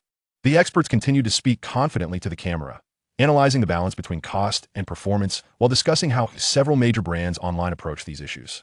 Lin Xiaoran, a seasoned journalist, keenly observed that Aunt Gio's expression had darkened gradually. She noticed that the once radiant and enthusiastic Aunt Gio now bore a pallor, her smile frozen at the corners of her mouth. The calloused hands, once relaxed, were now tightly gripping the edge of her apron, the knuckles whitening under the strain. Cheng Guang sat silently beside her, his expression inscrutable. He neither refuted nor defended his product. He simply watched Aunt Gio, as well as Lin Xiaoran, curious to discern the genuine user experience. He was eager to see how this ace reporter from Long News would navigate such a precarious situation. Should one trust the expert's data or the user's experience? Lin Xiaoran inhaled deeply, preparing to step in and steer the conversation toward value from money and core functions. However, before she could utter a word, Aunt Gio abruptly raised her head, her chest heaving, her gaze fixed intently on the well-dressed experts. You, her voice, though not loud, trembled with barely contained emotion. You city-dwelling intellectuals know nothing. The moment was electrifying as Aunt Gio slammed her thigh and sprang to her feet. Her chest rose and fell dramatically, her bloodshot eyes directed fiercely at the panel of experts. You urbanites think you understand? Her voice was a revelation, a thunderclap that startled the experts, accustomed to the comforts of air-conditioned offices. The Long News team stood frozen, the camera's lens momentarily shaken. In the live stream chat, which had been following the expert's analysis, suddenly fell silent. What does declining quality mean? What does it mean to lack brilliance? Aunt Gio's voice reached its zenith, effortlessly powerful, as if she were drawing strength from the very core of her being. Let me tell you what constitutes a good product. She seized the 299 yuan rice cooker from the stovetop, her grip tightening until her knuckles turned white. This is how it used to be. We cooked with firewood in our home. Aunt Gio gestured toward a corner, which bore the faint remnants of something once stacked there, the walls color differing from the surrounding paint.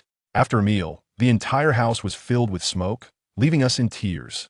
When my child did homework, he would be covered in soot. She pointed to another corner, not far away, where no traces were visible. It was evident that her child had once studied nearby the stove. Lin Xiaoran wondered why Aunt Gio's child had done homework by the stove and why that had changed. Suddenly realizing that before the introduction of the microglow desk lamp, the child had likely needed the light from the stove to see clearly. The dim light inside the house made it impossible to discern details, with only the brighter tube light near the stove providing any illumination. Now, with the microglow lamp, Aunt Gio's child could comfortably do homework in the inner room. Lin Xiaoran nodded, moved by this realization. Now, with Mr. Cheng's pot, just one press, no smoke, no firewood needed. It's far less troublesome than using wood. The rice it produces is fragrant. My child can even eat an extra bowl. Is this what you call poor quality? And Gio's words struck like a series of slaps against the experts' faces. One appliance expert opened his mouth, ready to discuss technical principles and coding lifespans. But upon seeing Aunt Gio's tear-filled eyes, he found himself at a loss for words. Aunt Gio did not afford them the opportunity to respond. She pointed emphatically at a small, barrel-shaped heater in the corner.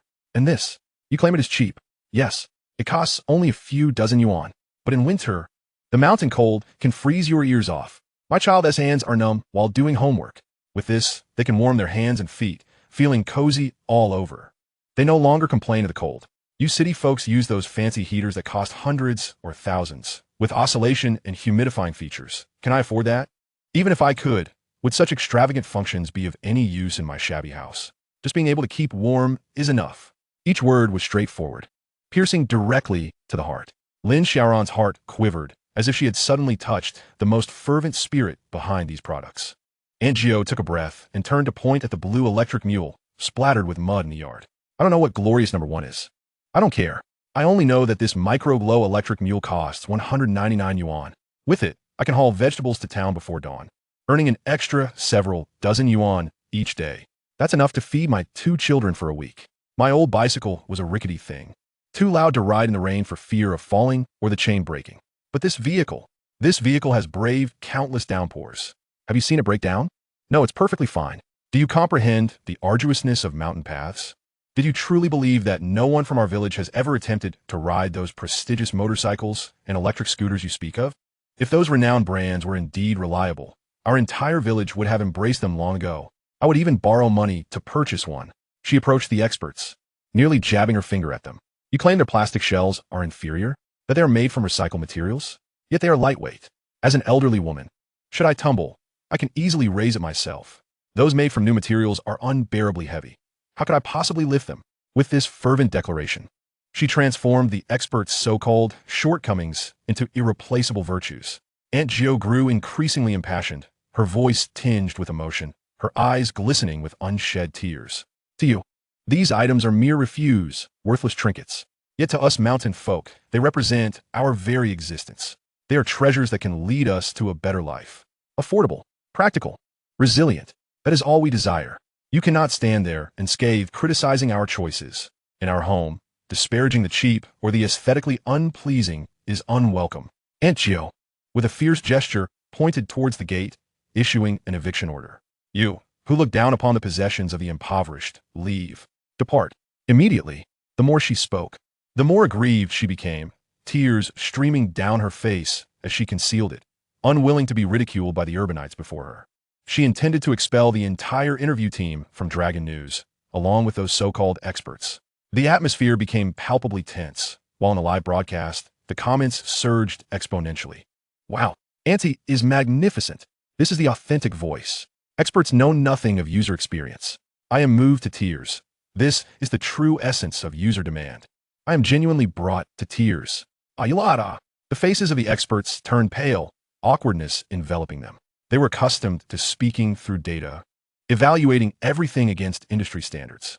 They could analyze material compositions and assess craftsmanship, but had never contemplated that a product could carry such profound emotions and hopes for survival for a particular user. In the face of Aunt Gio's heartfelt and powerful indictment, their professional, objective analyses seemed utterly feeble and laughable. Auntie, please do not be so agitated, Lin Xiaoran hastily interjected, attempting to mediate. You've misunderstood. We mean no offense. The experts were merely offering a technical perspective. I do not care about any perspective. Aunt Gio interrupted firmly, resolute. Our home does not welcome you. Leave. Lin Xiaoran felt overwhelmed. The interview was now irreparably damaged. Cheng Guang, who had remained silent, now gently nodded at Aunt Gio, a gesture of approval and warmth. Despite her fury, Aunt Gio could not direct her ire at Cheng Guang. Instead, she repeatedly waved her hands in apology, bowing deeply, uttering, Mr. Cheng, I beg your pardon, I meant no offense to you. I simply cannot bear to hear them speak ill of your fine products. Cheng Guang supported her, indicating that her apologies were unnecessary. Ultimately, the esteemed reporting team from Dragon News, along with the experts, were unceremoniously escorted from the premises by a rural housewife. Cheng Guang, unconcerned, sipped heartily from an enamel cup filled with warm barley tea, an offering that Aunt Gio insisted on giving him before his departure, specifically stating it was meant solely for him. Additionally, she gifted him a hand-knit cotton jacket, which he donned, finding it exceedingly comfortable. Upon witnessing Cheng Guang accept her gift, Aunt Gio's tears transformed into laughter, her joy bursting forth. The group stood in the muddy yard, the cold mountain wind howling, causing the experts in their thin suits to shiver uncontrollably, their faces reflecting the bleakness of the weather. The cameraman continued to film meticulously, oblivious to the fact that he had donned Aunt Gio's cotton jacket, which did not hinder his filming in the slightest. Thus, the narrative unfolds. Cheng Guang declares, "My product shall provide warmth in times of need, rather than adornment in times of plenty." A gust of cold wind swept through, prompting the experts to huddle closer, their teeth chattering. The howling mountain wind felt akin to some schoolmates from their youth, playfully thrusting their chilled hands against the necks of friends studying indoors on a winter's day. The interview team from Dragon News, along with the esteemed experts, stood in the muddy yard, their expressions more dismal than the weather. The experts felt the sting of humiliation, as if they had received public slaps across the face. Shame, embarrassment, confusion, and indignation intertwined, rendering them speechless. In the live broadcast, the audience was in stitches. This is the best live stream of the year. A rural aunt has schooled a panel of top experts. The slap is resounding. I can feel the sting from across the screen. Aunt Gio is formidable. She voices the sentiments of the common people. Why do we need all the frills? What matters is practicality, durability, and affordability. Esteemed colleagues Lynn Xiaoran was the first to shatter the silence. She tightened her coat, exhaling a cloud of vapor, though Aunt Gio's words were somewhat forceful. I believe she speaks a profound truth. Have we become too accustomed to measuring everything by our own standards? Upon hearing this, the experts instinctively averted their gazes from her. A young reporter carrying equipment quietly concurred, "Indeed, Sister Lynn. Our minds are filled with parameters, performance, and cutting-edge technology. Yet for Aunt Gio and her kin, what truly matters is usability, effectiveness, and affordability. This may indeed be the most critical principle." After delivering this, he added, "What defines a user pain point? This is what a genuine user pain point looks like." Viewers in the live broadcast resonated with this sentiment. Exactly. Urban dwellers seek minute improvements, willing to spend exorbitantly. Meanwhile, rural inhabitants urgently require products that elevate their situation from ineffective to functional. For them, this is a matter of survival. Recycling materials or thin coatings pale in comparison to the necessity of nourishment and warmth. These experts are quintessentially detached, having received a lesson from a rural aunt. Rightfully so. The materials science professor, who had previously displayed arrogance, now sighed deeply, his pride stripped away by the mountain breeze. Indeed, we have overlooked the most crucial aspect: applicability. His voice was hoarse, tinged with regret. For users with tightly constrained budgets, any reduction in cost, while preserving essential safety functions, holds immense value. Aunt Gio is correct. The vehicle shell, made from recycled materials, is lightweight, enabling her to lift it without strain. We have indeed been oblivious to the real struggles of our users. This moment of introspection eased the atmosphere among the team. The audience in the live stream was astonished to witness the experts genuinely acknowledging their errors. The ability to acknowledge one's mistakes is indeed a commendable trait in an expert. Recognizing a fault is far superior to the obstinacy exhibited by some. This exemplifies the caliber that Dragon News should embody, an admirable quality of knowing when to correct oneself. Lynn Xiaoran nodded, for she had never been one to cling to stubbornness. She decisively declared, "We must continue to broaden the scope of our interviews. This session has unveiled numerous intriguing and unexpected circumstances. Let us venture into the town and the county, seeking out more users of the micro-glow products. We should even approach those who are interested in purchasing, but have yet to do so. I aspire to gain a comprehensive and multifaceted understanding of what these products truly signify to them." She swiftly adjusted the interview plan, her voice regaining its usual competence and resolve. The professionalism of a top journalist shone through at that moment. Just as the team rallied together, preparing to discuss their next steps, a wave of warmth wafted gently from the slightly ajar door of a nearby village committee room. This quaint little room, constructed of aged brick and wood, boasted old-fashioned wooden lattice windows, which were covered with a layer of plastic that rustled in the wind, clearly inadequate to shield against the chill of the mountains. Yet, that warmth was undeniably tangible. Curious, Lin Sharon approached and leaned in closer to the door crack. Inside, several village officials and residents engaged in various tasks were comfortably gathered around a small heater emitting a soft orange glow. It was the microglow little sun, produced by Radiant Technology, priced at 499 dragon coins. Some individuals wore only thin sweaters, while others had rolled up their sleeves, their faces radiating a sense of comfort and warmth. The villagers and officials sipped tea and chatted idly, some cracking sunflower seeds and conversing merrily. Outside stood their Dragon News interview team, particularly the experts, clad in light garments, shivering in the biting cold. Inside, however, the villagers, similarly dressed in light clothing, basked in a spring-like atmosphere. Suddenly, it struck them. This little sun was indeed a remarkable invention. The experts were even contemplating spending tenfold the price to acquire one. The scene was broadcast live by a well-padded cameraman. Ha ha ha. What a genuine revelation. This contrast is astounding. What defines product efficacy? No need for boasting. The users will attest to it themselves. Enough talk. I'm placing an order for one immediately. My office is freezing. I desperately need it. Forget about the upstairs. I just searched for ages on all major e-commerce platforms, X-Treasure, X-East, and others, but couldn't find a single store selling microglow. What? Why isn't it available online? Such a splendid product would surely sell like hotcakes. The audience in the live stream noticed this discrepancy, and some members of the team immediately took out their phones to search, only to find nothing. All eyes inevitably turned to Cheng Guang, who had been quietly sipping his hot tea nearby, dressed in a hand-knit cotton coat gifted by his aunt.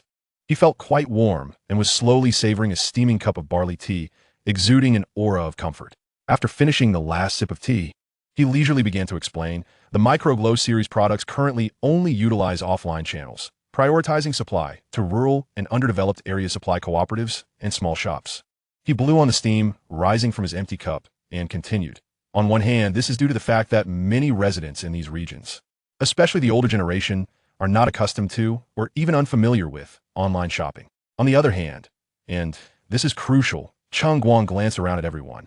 It is to ensure that these products reach those who genuinely need them first. If we were to sell them online, just imagine what would happen.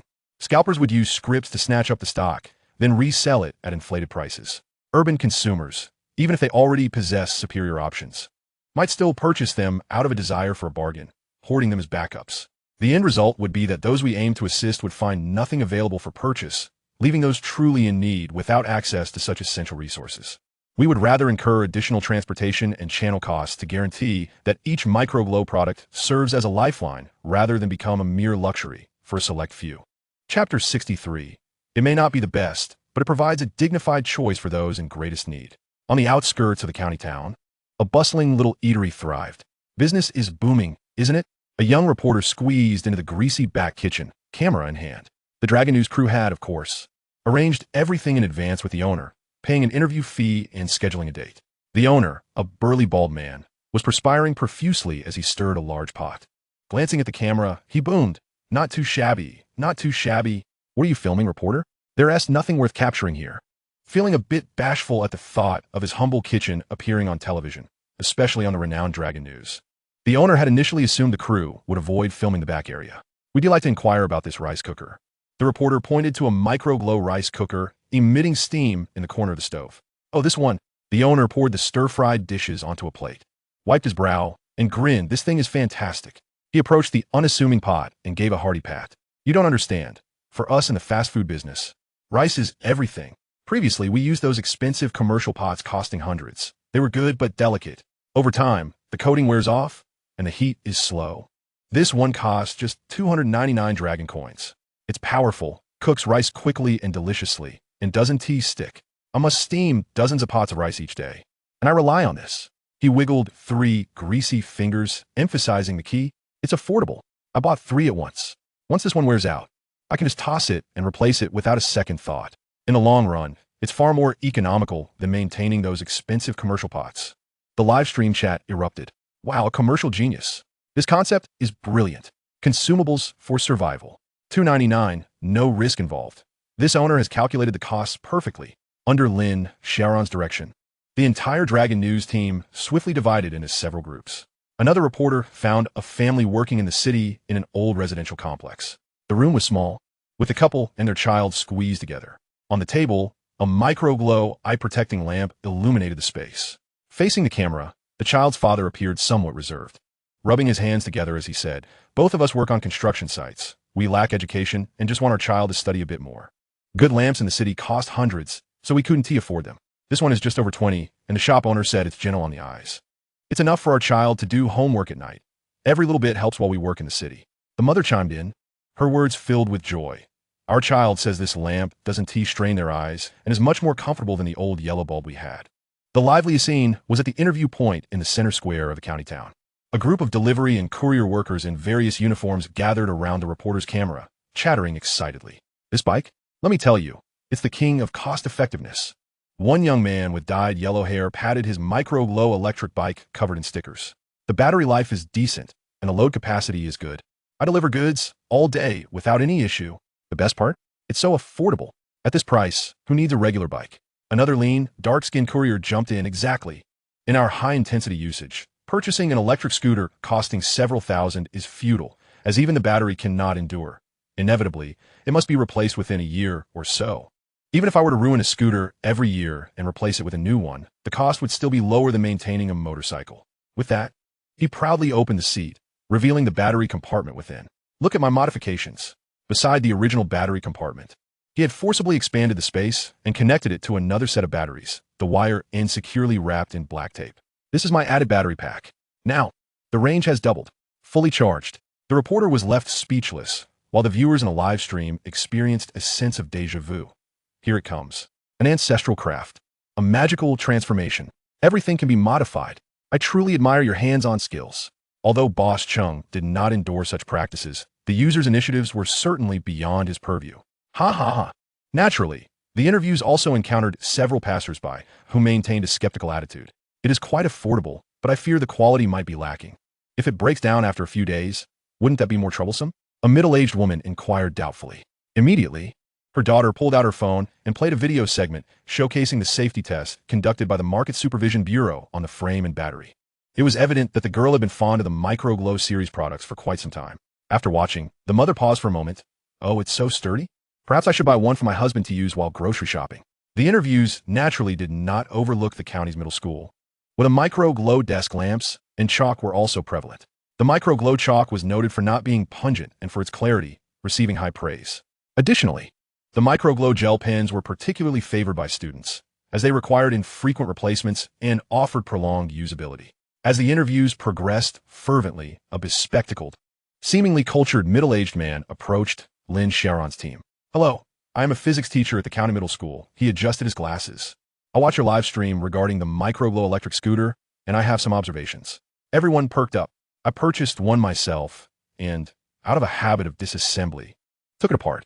Its hardware, such as the motor and controller chip, is indeed the most ordinary and widely available type on the market, with a low cost.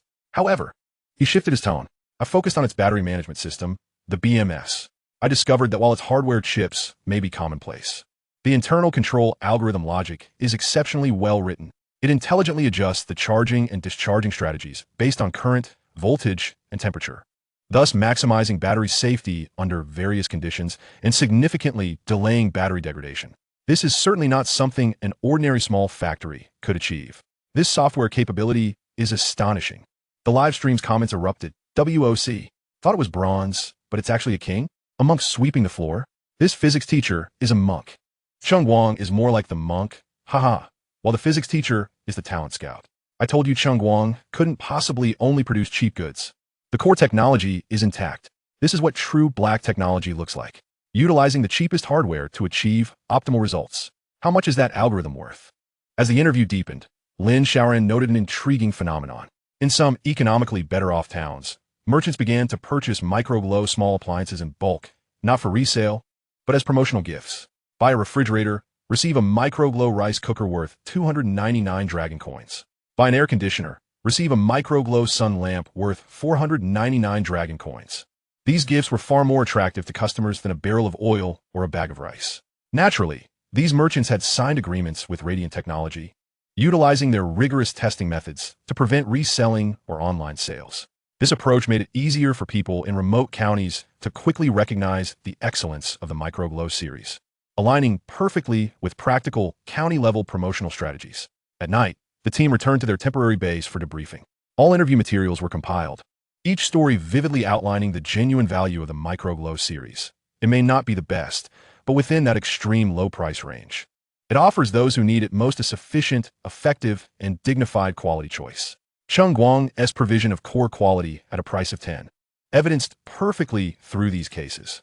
Moreover, based on genuine user feedback, they often found that for a price of 10, their core needs were met at 80%. Meanwhile, in a county hotel, Lin Xiaoran shivered, recalling herself trembling in the cold outside the village committee of Kai Su 2 days prior.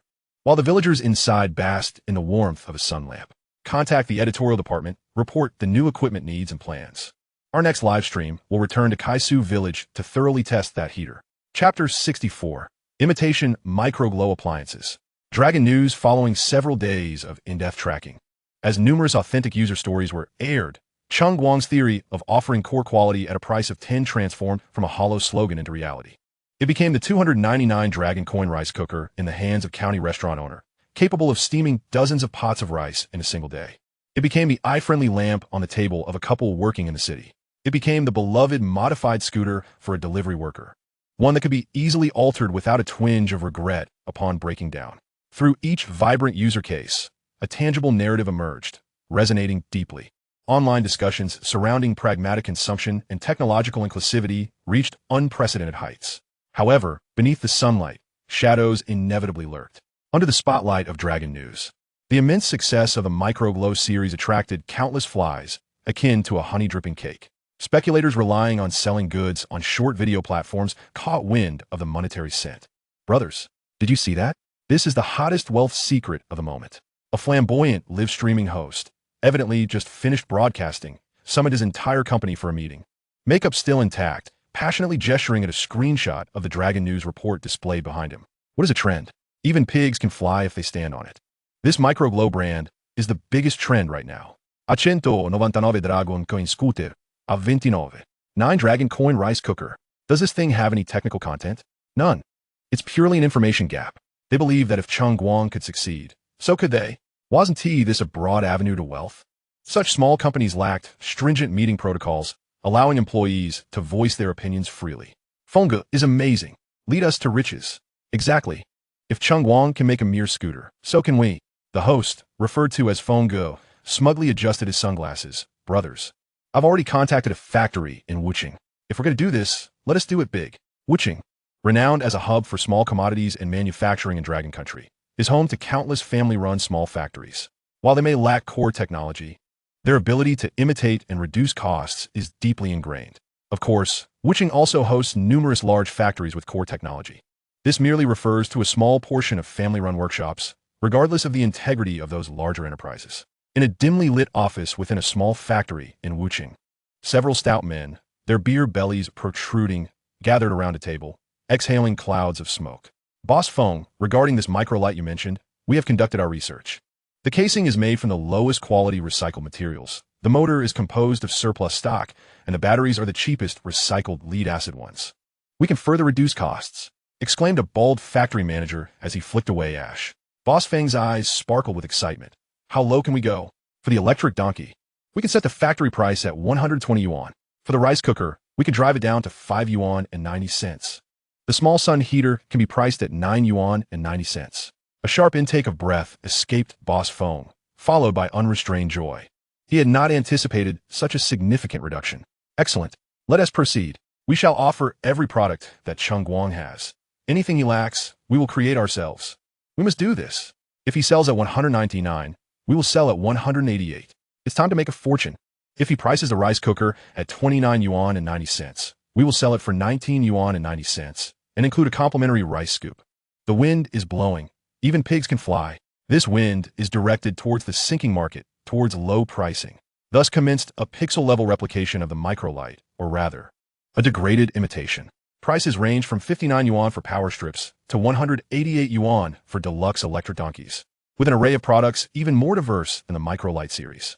Electric kettles, hair dryers, hand warmers, whatever daily necessities could be found in the market, they could produce. These opportunists were astute. They not only mimicked the pricing, but also adopted the sales model in its entirety. They targeted offline sales while also gaining an edge over Cheng Guang by asynchronously selling online. As the weather turned cooler, they keenly recognized the demand for heating devices in mountainous regions, leading to a relentless production of various inferior small sun heaters and warm air machines on the assembly lines of Wuching, piling up like mountains. Brothers, listen up. Microlite's failure to open an online store is its greatest blunder. We will operate both online and offline simultaneously. Furthermore, advertising. Offline promotion must keep pace. Soon, colorful advertisements plastered the walls and telephone poles of many remote towns. Warm congratulations to Cheng Guang Electric for entering this store. Our prices are lower than Microlite. The Hui Guang electric heater offers more functions and heats up faster. Let this winter be warm. Some even went so far as to hire individuals to drive small trucks, with loudspeakers mounted on the roofs, circling the town markets. Clearly, these individuals were well-versed in the strategies of town advertising. Don't miss out. Cheaper than Microlite. More functions than Microlite. Buy an electric donkey and receive a free helmet. Purchase a rice cooker and get a rice scoop. The raucous calls echoed throughout the town. These chaotic scenes were quickly captured by netizens and shared online. Here we go again. These imitators will never learn innovation, only how to replicate and plagiarize. And poorly at that. Even my grandmother's neighborhood is inundated. The loudspeaker blares all day. Many elderly folks have been duped. I'm genuinely concerned. What if these products pose safety hazards? Microlite's products are officially tested. What about these unbranded items? What if there's a short circuit that leads to a fire? It's the most innocent common folk who will suffer. The consequences were already foreseeable. Inferior products would drive out the superior ones, and ultimately, when people hear cheap goods, their first reaction is to dismiss them as garbage, tarnishing the entire market. At the temporary base of Long News, Lin Xiaoran and her team were reviewing the results of their recent interviews. Sister Lin, our series of reports have received an overwhelmingly positive response. The entire internet is buzzing about the Microlite model. A young journalist excitedly handed over his phone. On the screen played a promotional video for a Cheng Guang electric heater, with the presenter extolling its virtues, claiming it had 3 temperature settings and a timing function, all for the mere price of 399 long coins. However, Lin Xiaoran felt little joy. She scrolled through her tablet, which displayed various counterfeit advertisements captured by netizens. We celebrated too soon. Lin Xiaoran understood that these additional features, offered at such a low cost, each posed a potential safety risk. Look at these products. Cheng Guang and Hui Guang are spreading like a virus. This is not mere commercial competition, she stated gravely. This is destroying a hard-won, healthy market environment. These individuals are draining the lifeblood from Microlite, and even more so from the impoverished users. This phenomenon must be the focal point of our subsequent reports. Meanwhile, at the headquarters of Guanghui Technology, the head of the legal department was briefing Cheng Guang on the same situation. Recently, our customer service and offline channels have received a substantial number of reports and inquiries regarding these counterfeit products. We have already collected some evidence. The materials and workmanship of these products are extremely crude, entirely unbranded, and pose enormous safety risks. Cheng Guang listened calmly to the report, his fingers rhythmically tapping on the table. He had anticipated this day. Notarus, let them continue to flounder for a few more days, expanding their operations. We will keep gathering evidence, especially regarding any safety incidents caused by these products. I want to see just how high this murky wave can rise. Good evening, viewers. Welcome to the National Meteorological Station of Long Country, bringing you the National Weather Report. Today is X year, X month, X day. A powerful cold front is rapidly descending from the Siberian region, expected to significantly impact the majority of our central and western regions tonight into tomorrow. As a result, these areas will experience a marked cooling process. As night deepened, the weather forecast indicated that a new round of strong cold air was about to sweep across much of Long Country. In the mountainous regions, winter was approaching, making heating a pressing issue for countless impoverished families. Lin Xiaoran's team also recognized this urgency. She recalled shivering in the cold wind at the entrance of the village committee in Saishu. I need to see for myself the differences between Microlite's small sun heater and these inferior imitations. Lin Xiaoran decisively commanded, "We're heading back to Saishu village." Chapter 65. The Long News team returned to Saishu village.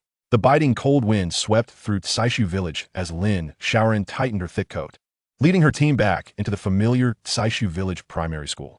The sounds of children reading echoed from the classrooms, but in such weather, the team had a clear goal: to find warmth indoors. Reporter Lin, what brings you here?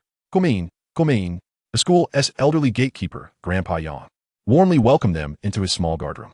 A wave of warmth enveloped them, dispelling the chill from their bodies.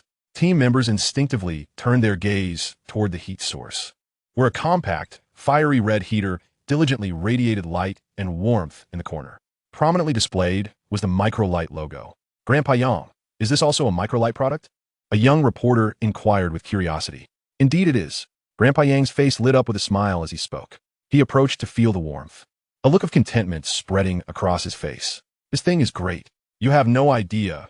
Back in the day when I worked night shifts during winter, my hands and feet felt like ice blocks and it took all night to warm up. Now with this, wow. It only takes a few minutes for this little room to become cozy. And the best part? It doesn't consume much electricity. My electricity bill hasn't increased much at all this month. Lin Xiaoran crouched down, meticulously observing this small sun. Its design was exceedingly simple, comprising a few quartz tubes enveloped by a metallic reflective mesh, unadorned yet functional. Good sir, such a remarkably efficient device must surely come at a steep price, no? Lin Xiaoran, fully aware of the price of the warming device, instinctively broached the subject in line with her interviewing habits. Affordable, quite affordable indeed. Old Yang, as if showcasing a prized possession, proudly extended 5 fingers before retracting one. Only 49.9 yuan. Boss Cheng is truly a compassionate benefactor for us impoverished folk. A saint. This scene was broadcasted live through Dragon News, reaching countless households across the nation. 49.9. My heavens, at such a price. Cheng Guang is genuinely engaging in philanthropy. Had the audience not witnessed the previous broadcast? Were they unaware? Have I traveled through time? It appeared that numerous new viewers had joined the stream. The genuine smile on old Yang's face served as the best testament to the product's quality. However, as the live stream made its way to American forums, a cacophony of discordant voices soon emerged. 499? Are you kidding me? A heater at this price cannot be safe. It's likely a fire hazard. The impoverished people in Long State lack basic safety awareness and don't even know how to protect their rights. Tragic.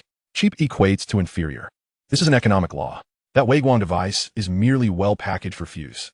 Evidently, a significant number of new American viewers had arrived. Yet, whether newcomers or season watchers, such rudeness upon entering, who had indulged them? Here we go again. The stereotypes of these white folks are rearing their heads once more. For a family in the mountains, earning a mere 1,000 long coins a month, a product that ensures safe warmth at under 50 yuan, is a lifeline. You nations that have prospered through the exploitation of our ancestors, standing here, speaking with no regard. What do you truly understand? We place our trust in Cheng Guang. We have faith in the quality standards of Guang. If he can achieve RG0 exemption on a 299 yuan lamp, how could a heater lack safety assurances? Yes. Support Boss Cheng. Support Dragon News. Let us unearth the truth for these foreign critics to see. Several renowned heater manufacturers in Dragon Country, such as Huanyu Thermal and Nuanyanjiang, felt an unprecedented pressure. With the emergence of the Guang series propelled by Dragon News, its reputation and influence spread virally, severely impacting their market share. In a luxurious conference room, enveloped in swirling smoke, a middle-aged man with a Mediterranean hairstyle forcefully stubbed out his cigar in an ashtray. We cannot allow this Cheng Guang to continue. He sells for 499.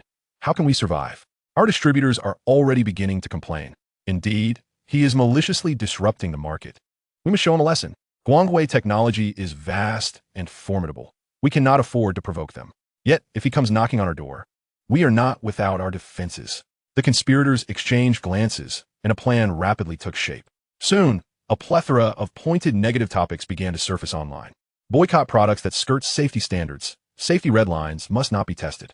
Deep dive. The shocking safety hazards behind low-cost heaters. Do not let cheapness become a ticking time bomb in your home. Beneath these topics, reasoned voices proliferated. To be fair, national standards are merely the minimum. Truly responsible enterprises operate well above these standards. Appliance safety is no trivial matter. I would rather spend a few hundred more for a reputable brand to ensure peace of mind. Who dares to use products that merely meet the pass mark? Guang must have compromised on safety to lower costs. Such savings are unacceptable. These statements subtly insinuated that the Guang brand was synonymous with inferiority and danger, striking directly at the common consumer's apprehensions about the adage that you get what you pay for. These sentiments resonated perfectly with the derision from foreign netizens. As influential public figures emerged to fan the flames, aiming to firmly affix the Guang series to the pillory of disgrace. In a flash, the public opinion shifted to a rather delicate state. This maneuver not only failed to deter Dragon News viewers, but instead ignited their curiosity and rebellious spirit. Lin Xiaoran's team swiftly compiled these public sentiments. Lin Jia, Huanyu Thermal, and Nguyen Yanjiang are engaging in constant underhanded tactics. As a journalist, Lin Xiaoran detested such despicable manipulation of public opinion. They want to muddy the waters? The more they act this way, the more it reveals their insecurity. This conveniently presents us with an excellent story. Standing tall, exuding the calmness of a seasoned reporter beyond her years, Lin Xiaoran declared, "Since safety is on everyone's minds, we shall conduct a public, fair, and transparent comparative test. Let us respond to all doubts and slanders with facts." This decision invigorated the entire team. "Contact the logistics team in the city." Lin Xiaoran commanded decisively. "We must procure all the mainstream heaters available on the market. Huanyu Thermal, Nguyen Yanjiang. None should be left out." After a brief pause, she added, "And those trending brands on short videos like Cheng Guang and Guang, those knockoff brands, gather them all. We're going to orchestrate a grand showdown, a battle of heater safety performance." That very afternoon, Dragon News official account announced a preview of a new episode. As winter approaches, safety in heating is paramount. Tomorrow at 10 o'clock, Dragon News will collaborate with fire safety and quality inspection departments to conduct extreme safety and performance comparative tests on several popular heaters available on the market. Wei Guang, Huanyu, Nguyen Yanjiang, and numerous internet-famous brands. Who is genuine gold, and who is mere scrap? Join us in the live broadcast to witness it all. Chapter 66. 1 hour burns 2. 2 hours waste 3. Only Wei Guang and the knockoffs are in a fierce struggle. The efficiency of Dragon News' second team was remarkable. On the very afternoon the preview was released, various teams scoured urban shopping malls and online stores, gathering every mainstream heater they could find. An abandoned schoolhouse in Saishu Village, its windows boarded up, was temporarily transformed into a live broadcast venue. The space was drafty, with temperatures nearly matching the outside chill, perfectly simulating the harsh winter conditions of the mountains.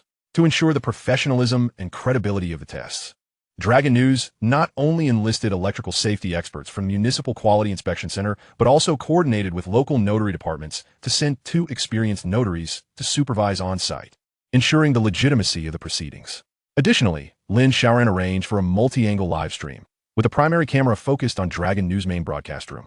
A secondary mobile phone streamed from another angle. The village's gatekeeper, Old Yang, sat beside them as a representative user, his face alight with curiosity as he rubbed his hands together, eagerly awaiting the spectacle to commence. Lin Xiaoran, enveloped in a thick down jacket, stood before the camera. Behind her, a row of long tables displayed 5 distinct heating devices, meticulously arranged. On the far left was the Huanyu Really brand, priced at 899 Dragon coins. Its silver-gray metallic finish exuding a sense of advanced technology, clearly a premium product. Beside it stood the Nguyen Yanjiang brand, retailing for 299 Dragon coins. Characterized by its cream-colored plastic casing, an unremarkable yet ubiquitous design in the market. Next was the Su Nguyen de Assure brand, available for 129 Dragon coins. Its fiery red exterior boldly emblazoned with the words 3-second rapid heating. Following, there was a nondescript off-brand device, Hui Guang, priced at 299 Dragon coins. 20 less than the previous one, its shoddy craftsmanship evident to the naked eye, with burrs visible at the plastic seams. However, the centerpiece of this evaluation was the seemingly plain, modestly designed Wei Guang brand Little Sun, priced at 499 Dragon coins.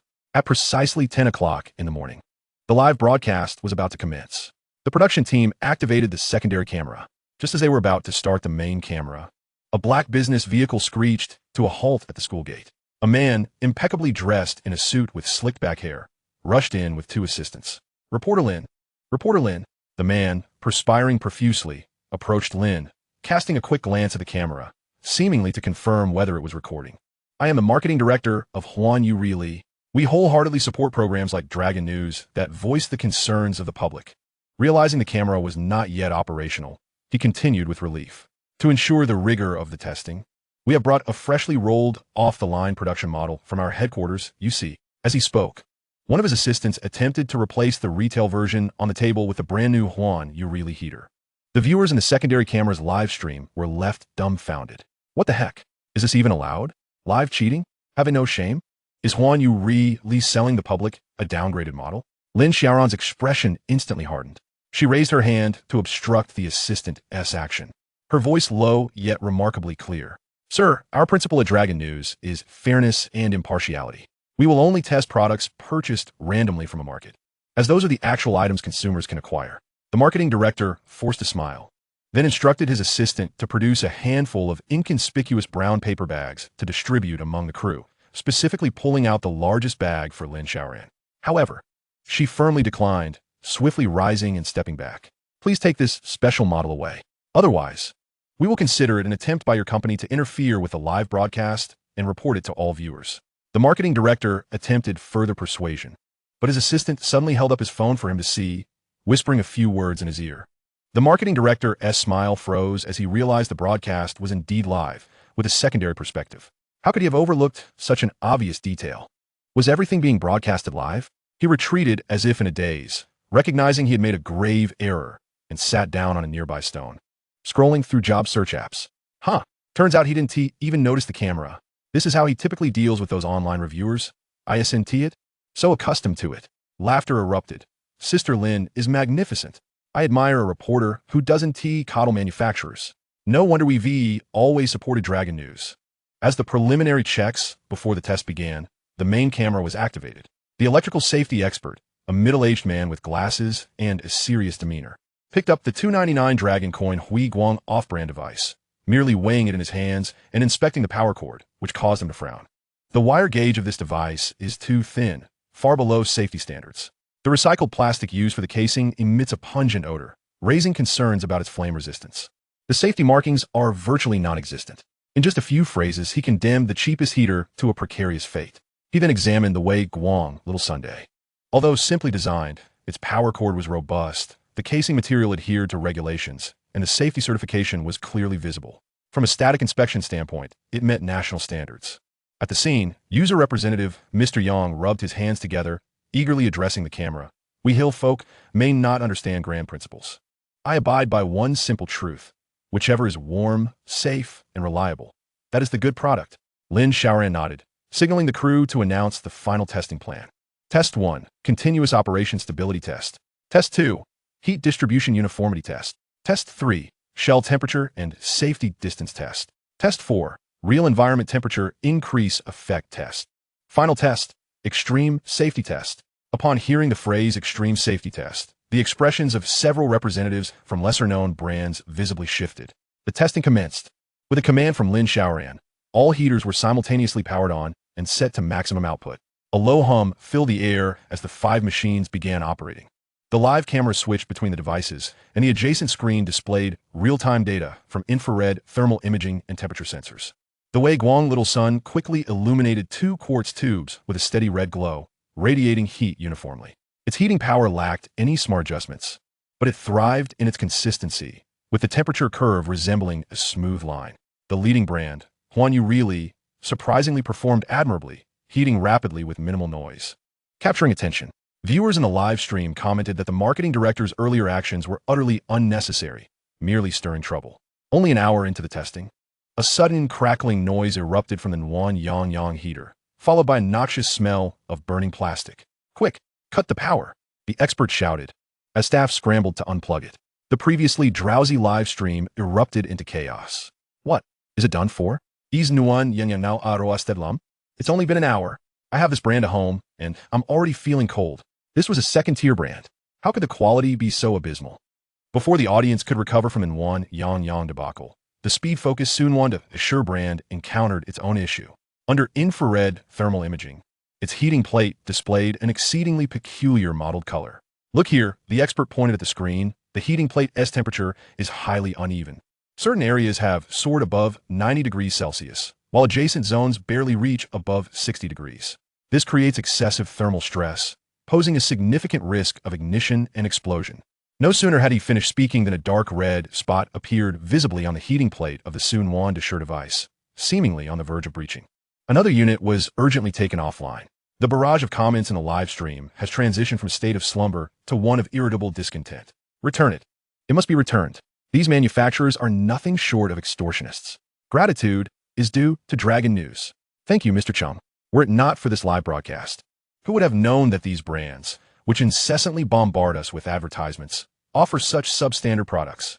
At this moment, Only 3 contestants remain on the stage. The impeccably performing Huanyu Reki brand, the consistently stable Guang brand, and that struggling, increasingly malodorous 299 yuan miscellaneous brand. Fans of Huanyu Reki began to flood the screen with messages. Did you see that? Only high-end products can be trusted. When it comes to technology and safety, we must rely on Huanyu. You get what you pay for. The Guang supporters were soon silenced, as the expert provided a sobering dose of reality. He wielded a thermometer, pointing it at the metallic shell of Huanyu Reki. Beep, 687 degrees Celsius. Adjusting his glasses, the expert remarked, while its internal operation is stable, the heat-resistant treatment of the exterior is insufficient. At this temperature, if a child were to accidentally touch it at home, it could result in a low-temperature burn. This revelation rendered even the fans of Huanyu Reki mute. Many viewers were astonished to discover that there was even a fan culture surrounding these heating devices.